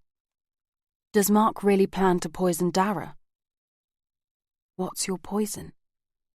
I remember Dara asking me that question at the pub quiz. I found it sinister even then, long before I knew how malevolent Dara was. I'll have a whiskey, please, Mark says, recovering quickly. I'll join you. Dara turns to me and hesitates. He knows my poison would be white wine, but he also knows I'm pregnant. What would you like to drink, Kat? He asks, efficiently digging himself out of that little hole. I'll have a lemonade, please. I have no intention of taking any more than a few sips, just in case. He doesn't comment. I keep an eye on him as he gets the pre-dinner drinks ready, to make sure he doesn't add anything to my lemonade or Mark's whiskey. Dara's fingers brush mine as he hands me the glass. I recoil from his touch, almost dropping the glass. Are you all right, Kat? He asks. Yes, fine. It doesn't sound convincing. I clear my throat. The glass is cold, that's all. Dara grabs a bowl of nuts and another of green olives, and we take everything into the living room. Mark and I sit on the sofa, leaving the armchair for Dara. I tried to evict from my mind the images of Dara and me kissing on this sofa last time I was here. The atmosphere is unsurprisingly tense, as we all size each other up. I can hardly look at Dara, and it's an effort to act normally around him, and Mark. Conversation is stilted, fraught with undercurrents and overtones, and punctuated with awkward pauses. It's all a complete farce, and no one knows what to say. Mark's contribution to any discussion amounts to grunts and snorts, and Dara and I soon exhaust most of the safe subjects I can come up with, such as the weather and Dexter. So, how long are you going away for? I ask. 4 whole weeks, Dara says. Tom will have to manage without me for a month. Mark is taking some time off work too. Mark shoots me a meaningful glance, a warning no doubt not to mention we're moving away over Christmas, but I'm sure Dara knows. Everyone knows everyone else's business on this island, as old Billy Duffy said, when we met him at the artisan market. What about Dexter? He's going to the kennels. Dara jumps to his feet. I need to baste the turkey quickly. Turkey? Mark echoes. Yes. I thought I'd have my traditional Christmas dinner this evening with you folks. Didn't Kat tell you? I'm sure I mentioned it in my text message. I may have just said dinner, I reply. Many Americans don't eat turkey on Christmas Day, Dara explains. My girlfriend's family prefer roast beef because they have turkey for Thanksgiving in November. Won't be a sec. What do you think he's up to? Mark asks as soon as Dara is out of earshot. Shh! He'll hear you, I whisper. I could ask you the same thing. Yes, you could, Mark hisses. I wanted to tell you. I wanted you on board. I turn to look at him. He reaches for my hand, and I let him hold it. It's the two of us against Dara. We need to be united this evening at least. Do what's best for the 3 of us, I say. You, me, and the baby. Mark's eyes glisten, and I realise I've probably given him false hope. Before either of us can say anything else, Dara comes back, armed with more snacks and the whiskey bottle. I haven't touched the nibbles or my drink, as a precaution, even though I feel peckish. As Dara sinks into the armchair, I rack my brains, searching for harmless opening gambits. Are you looking forward to your trip? Have you been to the States before? But I sound like a bad journalist, conducting a disastrous off-the-cuff interview, asking closed-ended questions, requiring laconic yes or no or one-word answers. Dara doesn't seem inclined to help me out by elaborating. Perhaps he's ready to drop the charade. He hasn't drunk much. I've rehearsed in my head what to say to try and tease some sort of confession out of him, but I was counting on the alcohol loosening his tongue. I'll have to wait a bit. Mark's leg jiggles up and down, and I can tell he's refraining from asking Dara what we're really doing here. Dara changes position slightly on the armchair and leans forwards, his elbows on his knees, and his chin resting in his hands. Gloria's hoping to move here one day. I remember him telling me this before, and I open my mouth to say that, but something in Dara's expression keeps me silent. He has a strange glint in his hazel eyes, although it could be the reflection of the flames from the fire. She and I are hoping to have a baby one day. If it's a girl, we'll name her Erin, after my sister. Dara has already shocked me with these same lines, so I don't react. But I feel Mark tense next to me, and his leg stops twitching. Did Kat tell you I had a sister? Dara asks Mark. Dara's convincing, but I can see through him. This is all an act. Dara picks up a bowl of crisps and reaches it across to Mark, an innocent peace offering. Then he tops up Mark's glass again. Mark is being less vigilant than I am. He's already had 2 large whiskies. I know, exceptionally, he'll expect me to drive home tonight. I need the toilet, I say, putting down my glass, which is still full, and getting to my feet. The first door on your right along the hallway, Dara says, even though I used the downstairs bathroom last time I had dinner in this house. Mark doesn't know I've been here before, though, and perhaps for his benefit, rather than mine, Dara points towards the living room door. When I get back into the living room, Mark and Dara have both disappeared. Their glasses of whiskey are on the coffee table half full. Shit! Where are they? What if Mark's in danger? The music is still on. A carol is blaring out of the speaker. I race into the kitchen, where Dexter's lying on his bed. Dara and Mark aren't in here. The door to the cellar is ajar. I breathe a sigh of relief. Dara must have taken Mark to choose some wine to go with the meal. I open the door wider, and their voices float up to me. I can't make out what they're saying, but judging from the tone, the pretense at camaraderie is slipping. Mark sounds whiny, as if he's pleading, and Dara's voice has a hard edge to it. I tiptoe down the stone steps. The wooden door to the cellar is wide open. Dara has his back to me. I can see Mark's face, but he hasn't noticed me. I stand back, against the wall, and keep still, as I eavesdrop on their conversation, thankful that the light in the stairway is dim.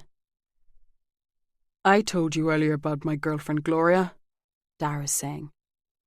Poor thing. She suffered for years from uterine fibroids. I can tell from the look on Mark's face that he has no idea what Dara's talking about. Why are you telling me this? He asks. Do you know what uterine fibroids are?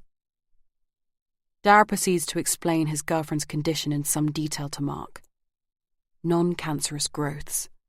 My head starts to spin. Pain and heavy bleeding. I am rooted to the spot, scarcely breathing, not only because I don't want to attract attention to myself, but also because his words have taken my breath away. I know what's coming. Hysterectomy. Dara's girlfriend can't have children. A tiny sound escapes me, but neither Mark nor Dara seems to hear it. I feel sick and swallow to try and keep myself from vomiting. I know what Dara is after, and I know why he hasn't killed me. Yet. Because there's no doubt in my mind now that he'll kill me. I've just been granted a stay of execution until he gets what he wants. The words he said to me over our pub lunch echo in my head, taking on a far more sinister meaning. You can't leave Rathlin. Not yet. Not now. You don't seem very moved by this, Mark, Dara says. I thought you of all people would show some empathy. I mean, Gloria's tumours weren't cancerous. But you should be able to relate to the fact that her operation left her sterile. I need to run. but it's as if cement has set around my feet. My brain is screaming at my body to move, but my body is staying put. What do you mean, me of all people? Mark growls. I may have joined the dots, but Mark needs Dara to spell it out. He doesn't realise that Dara knows I'm pregnant. And he doesn't know that Dara read Fiona's letter and knows he's sterile. You still haven't told your wife you've been shooting blanks, have you? You don't want her to know the baby's mine, do you? I can't believe you're hoping to pass it off as yours. Dara laughs maniacally. Mark takes a swing at Dara and I hear a cracking sound. Mark must have broken Dara's nose, but Dara doesn't go down. In one swift movement, he twists Mark's arm behind his back, making Mark cry out in pain. Now they are both facing in my direction, Dara behind Mark, towering several inches above him. If I move even a muscle, they will notice me. How did you know she was pregnant? You bastard, What a topsy-turvy world, Dara continues, in an annoying sing-song voice, as if nothing has happened and Mark hasn't spoken. Oh, the irony. I've heard of women who don't let on to their husbands that the baby is the result of an affair. But this is the other way round. It's the first time I've ever heard of a man pretending to his wife that he's the father of her baby when he's not. There's no mention of rape. Dara seems to be implying we had an affair. Mark clenches his fist and tries to take another swing at him, but because Dara is restraining him, Mark can hardly lift his arm, let alone throw a punch. I only realise I've been clenching my own fists when I feel my nails digging into my palms. You made your point, Mark growls. What is it you want from me? Isn't it obvious? Dara says. He's enjoying this.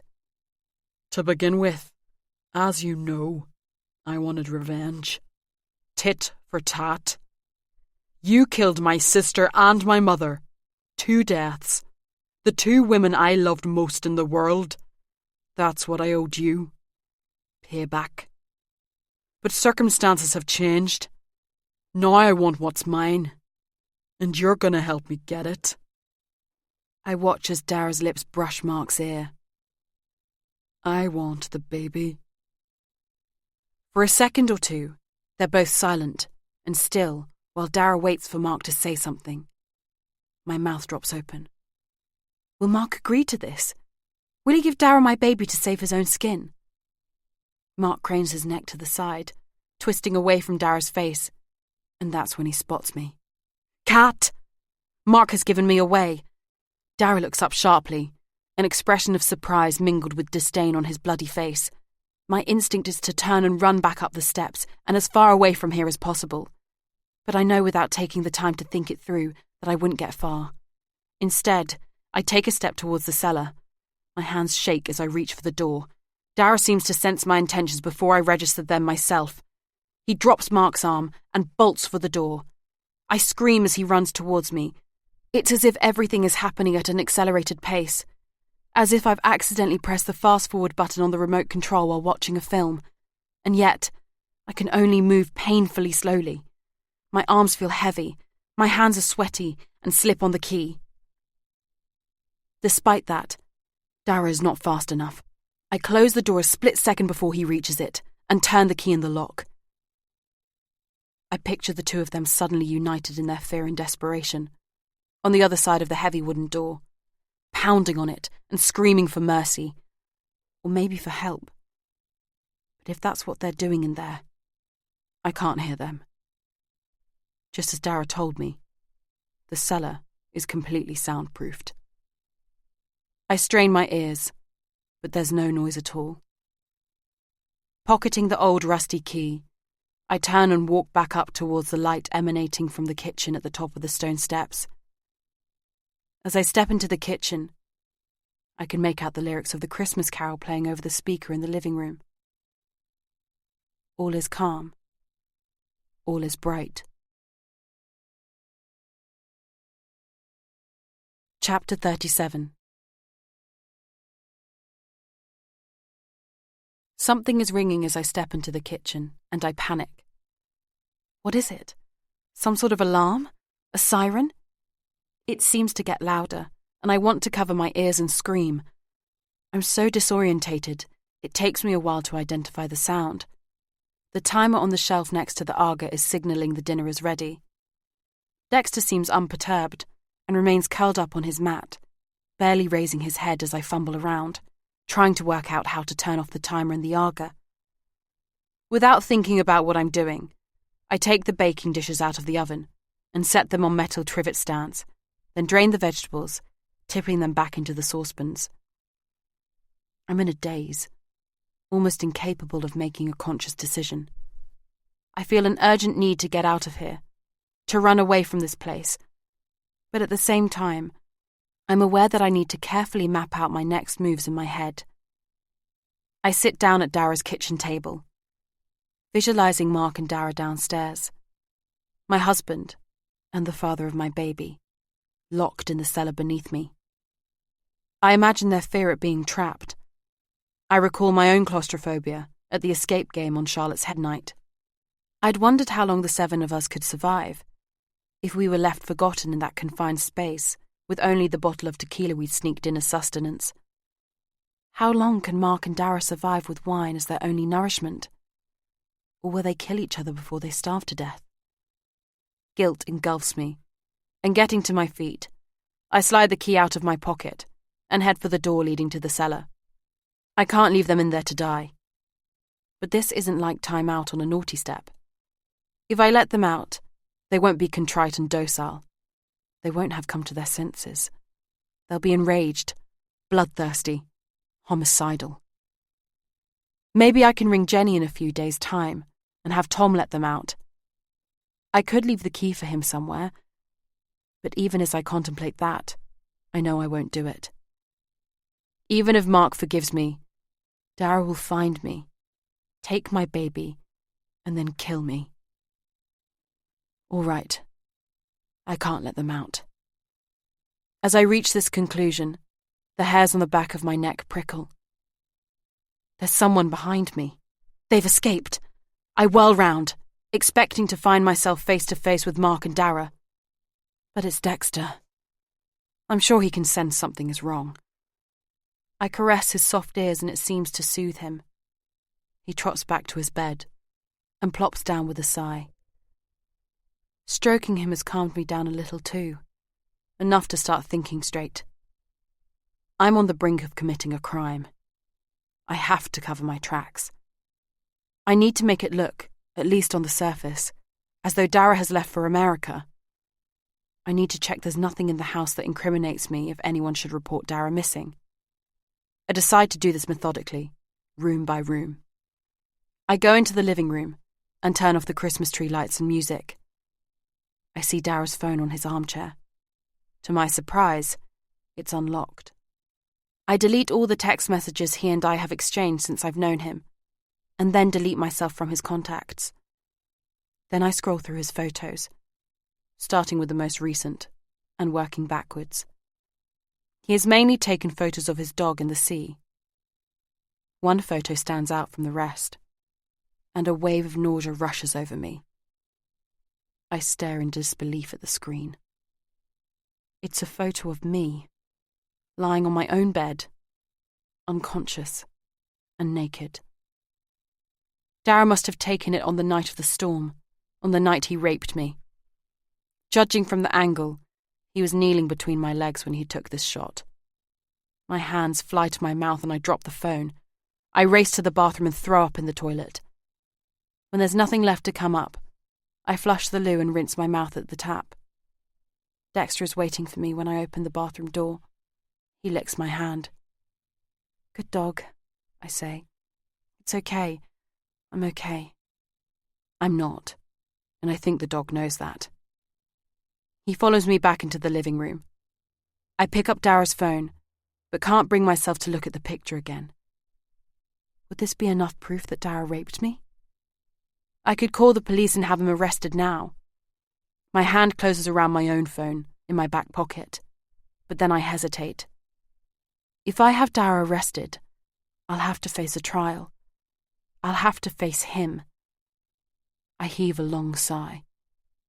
I can do it. I'm strong enough.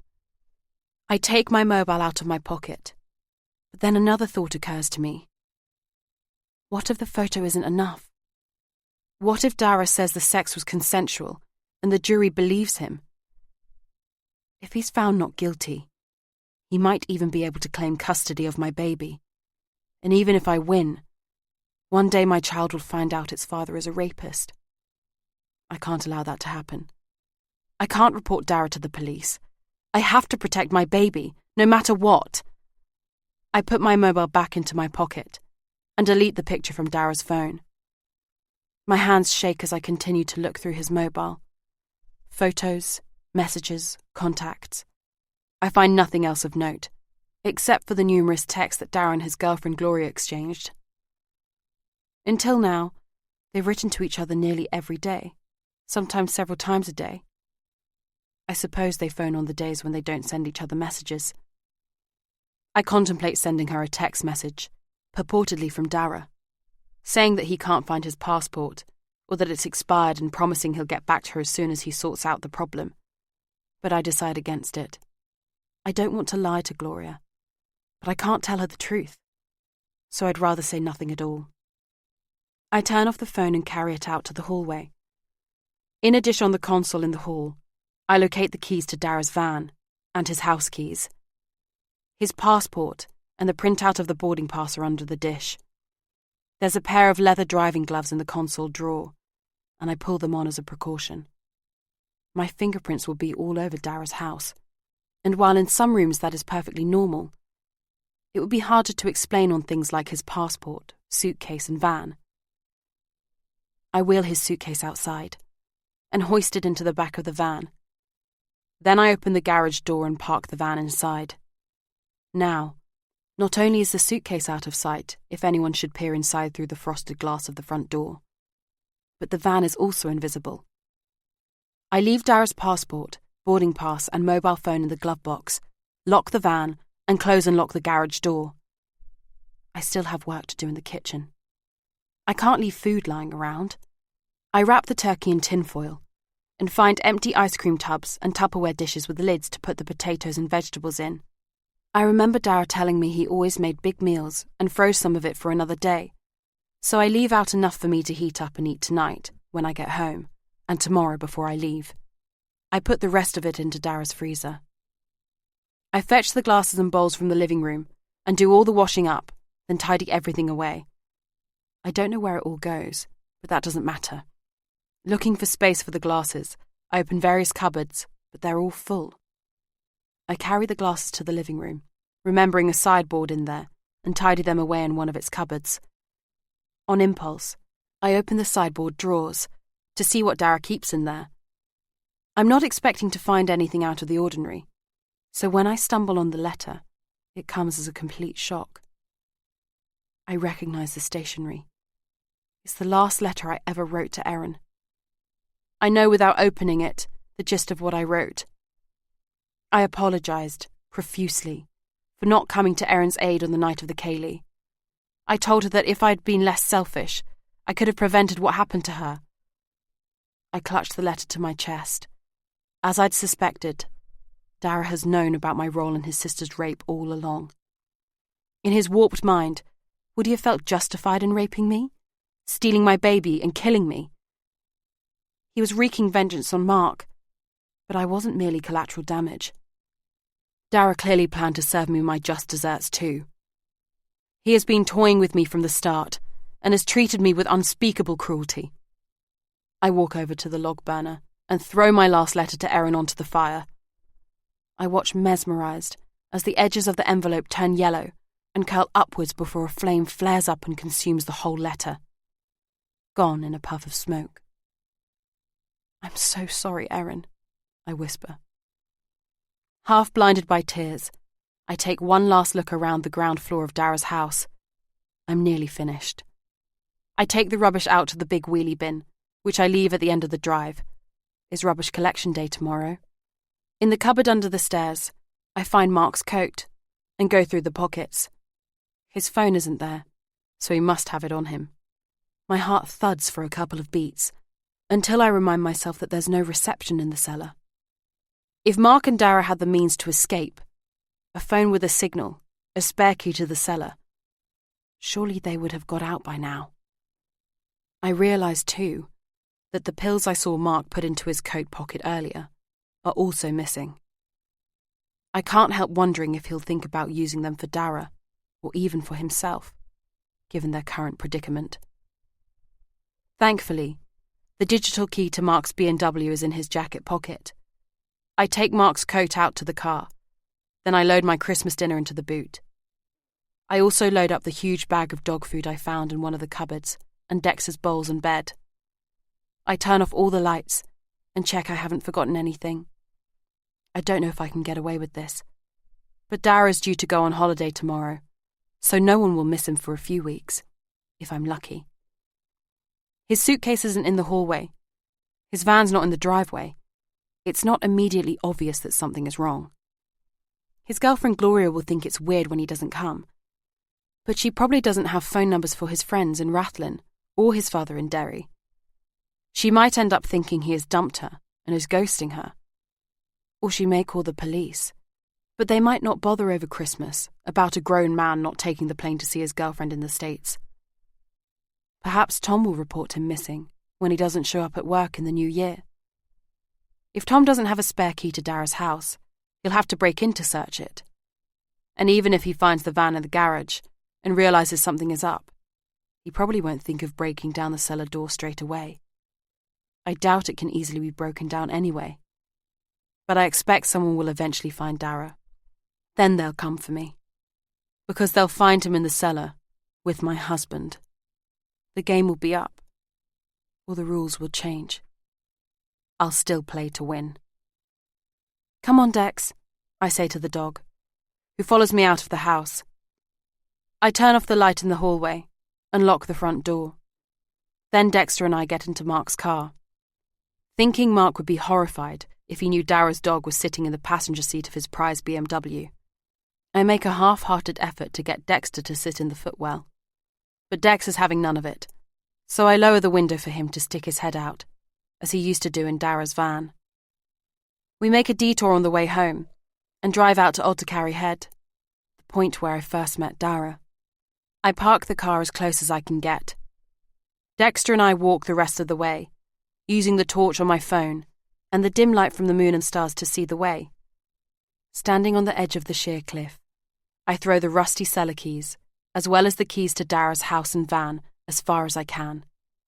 The cliffs rise several meters above sea level, and it's a little windy tonight.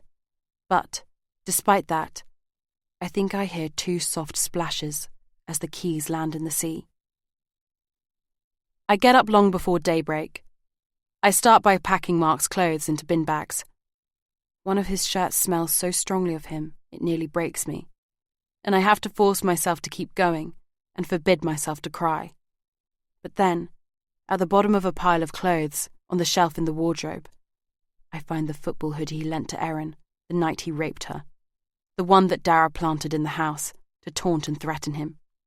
I put it too into one of the bin bags, and I continue my task with renewed determination. We've got a lot to do today, I say out loud to my baby, stroking my tummy. And I'll have to carry some heavy things. It's not good for you. I'm sorry. Bear with me and hold on tight, okay?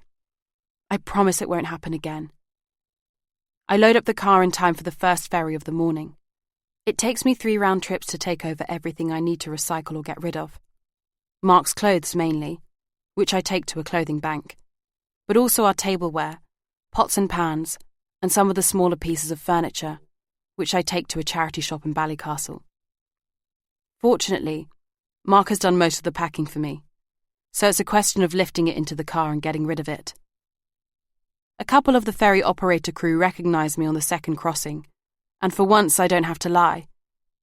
I tell them I'm moving house. While I wait for the ferry to set off on each crossing, I make my phone calls. Firstly, I ring my mum. I tell her I'm leaving Mark.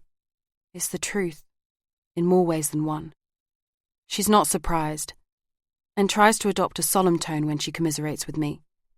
But she can barely contain her excitement that I'll be spending Christmas with her in Devon. Secondly, I call Jenny. I was going to tell her I have a tummy bug and won't be able to take the photos at this evening's school nativity play, as I was supposed to. But I come up with a better idea. I tell her I'm leaving Mark and going to spend Christmas with my mum in England. Although I'm letting her down, like the old codger who used to take the school photos, I feel pleased with myself, as the excuse I've given her is quite close to the truth. But Jenny makes me promise to send her my new address when I have one, and I have no intention of doing that. I feel bad about doubting her when she told me Mark had groped her. I should have known she was telling the truth.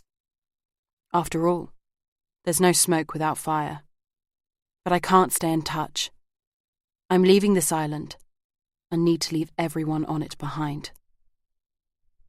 And finally, I ring the estate agent. I tell him we're moving sooner than we thought because of my husband. I'm deliberately vague, hoping he'll think it's because of the demands of Mark's job. I ask him to organise the removal of any furniture we leave behind that the new owners don't want, and tell him to bill me for it, or deduct it from the asking price. I load up the car with my stuff for the final crossing of the day. I have time to take a shower and feed Dexter before leaving.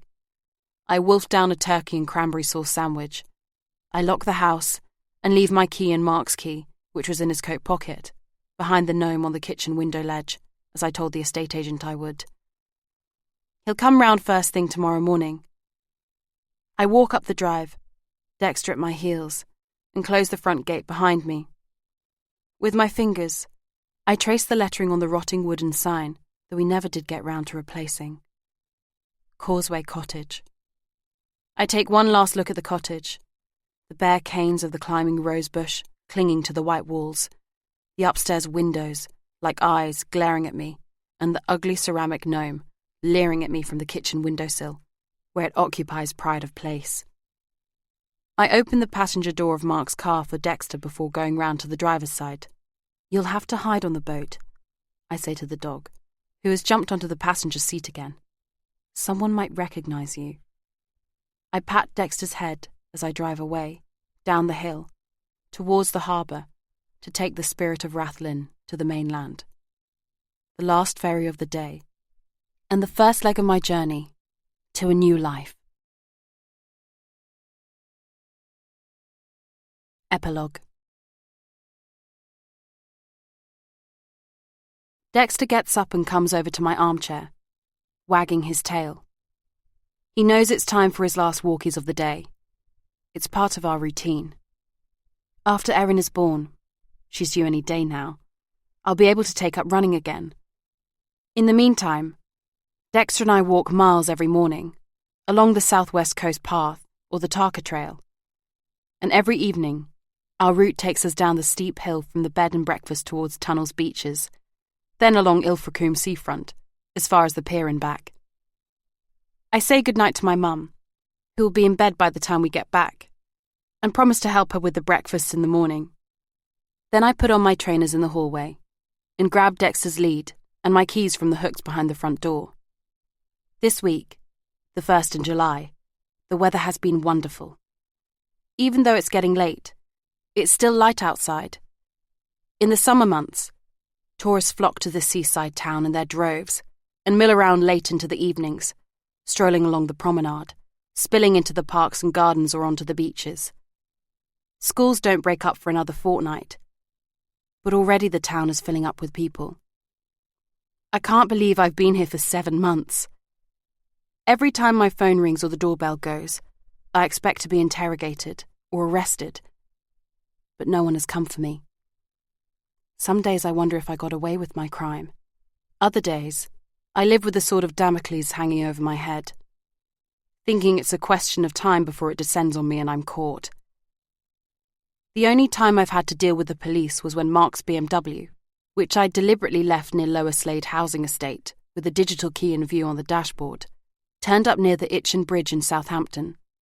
I told the officer who called me the same story I'd concocted for Mark's boss at Campbell & Coyle when he contacted me, that my husband and I had split up, and I hadn't heard from him since before Christmas. The officer informed me that the Itchen Bridge was a notorious suicide bridge, and after heavy rains, the river was unusually high. I thought I'd let the police draw their own conclusions, although I did mention my husband had been so devastated by the breakdown of our marriage that he'd threatened to take his own life. I saw once, months ago, a short online article in the Ballycastle Chronicle about a missing local man. Police were asking anyone with information regarding Darren Moore's whereabouts to contact them. There was never any follow-up story. Missing middle-aged men don't seem to make headlines. I'm brought out of my reverie by someone shouting. Dex and I are at the top of the zigzagged path leading up Capstone Hill when I hear it. Someone is calling my name. I stop dead in my tracks. Cat, not Catherine. Dexter's ears prick up. He has heard it too. I look around me, my heart skipping a beat or two. But I realise it must be the wind, and think nothing more of it. I stand still for a moment, admiring the panoramic view, taking in the truncated cones of the landmark theatre behind me to my left, the harbour to my right, and the sea in front of me. The light is fading, and I can't make out Lundy Island, but I can see lights glimmering along the Welsh coastline across the Bristol Channel. As we near the Quay restaurant, the tantalising smell of fish and chips wafts towards me. My tummy rumbles, but I ate a huge dinner, and I can't possibly be hungry. I can hear my mum's voice in my head, insisting I'm eating for two, but I ignore it. I glance at a couple on a bench. The man is holding a bag of Rowley's fudge. The woman is eating the flake from her ice cream cone. This time, my mouth waters, but I've come out without my handbag, which prevents me from giving in to temptation. I'm not sure if it's the sea air or the pregnancy that has fueled my appetite in the 7 months since I've come back to my hometown. At the end of the pier, we pass Verity, Damien Hirst's controversial 20-metre-high statue of a pregnant woman. She stands on a pile of law books, holding aloft the sword of justice in one hand. She's naked, and on one side of her belly, the skin is peeled away, as on an anatomical model, revealing the fetus.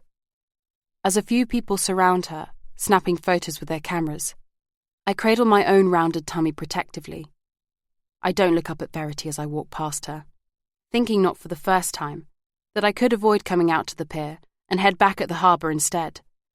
I used to love this statue, but Verity stands for the truth, and she makes me feel uncomfortable now.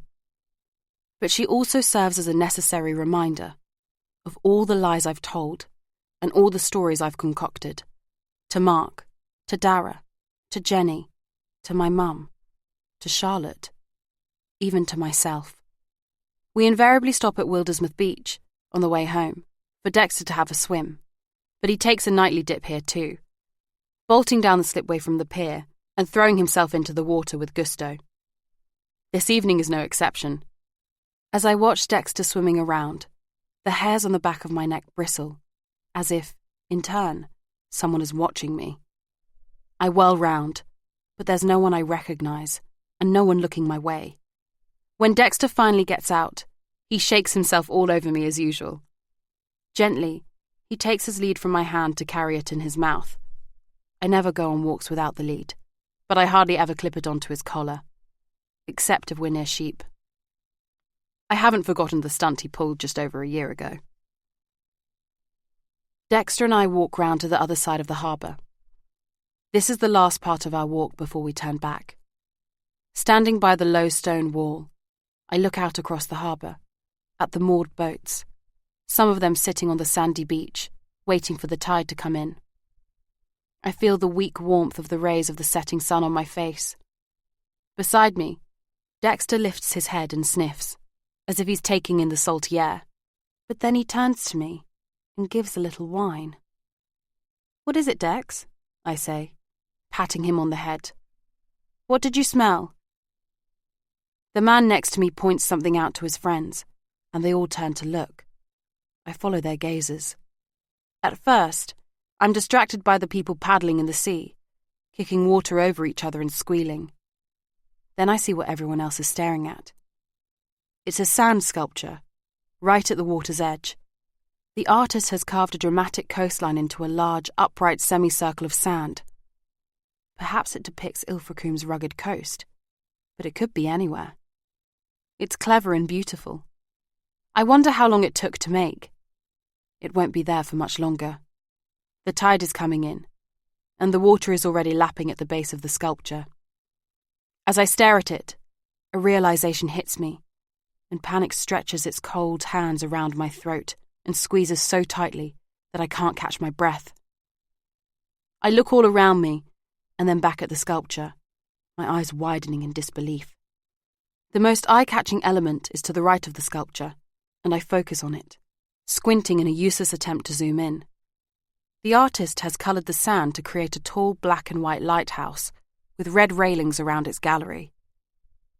This isn't some random seaside scene, and it's definitely not Ilfracombe.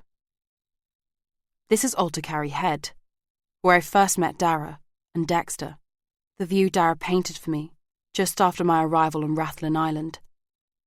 He left the painting as a gift for me, wrapped in brown paper and leaning against the wall of Causeway Cottage. It's now propped up against my bedroom wall, still bubble-wrapped from the move. I was unable to throw it out, but, at the same time, I didn't want to be reminded of that place. I watch, both shocked and mesmerised, as the water comes in. The lighthouse topples into the sea, and a few minutes later, there is nothing left of the artwork at all. Even though around the harbour walls and on the beach itself people were taking photos, it didn't occur to me to whip out my phone and capture it. I could tell myself I imagined it, but I know I didn't. The sand sculpture is still vivid in my mind. But as Dexter and I start to walk back the way we came, doubt tiptoes into my mind and eases it. I no longer feel so sure that the scene was familiar. Perhaps the sculpture only bore a passing resemblance to Altacary Head. The artist probably conjured up the scene from his or her own imagination. I convinced myself that the black and white lighthouse was merely a coincidence. That was The Couple at Causeway Cottage by Diane Jeffrey. Read by Hannah Kelly Turner. Produced by White House Sound. An audiobook from HQ. An imprint of HarperCollins. Text copyright 2022. Production copyright 2022 by HarperCollins Publishers. All rights reserved. Diane Jeffrey asserts the moral right to be identified as the author of this work. Thank you for listening.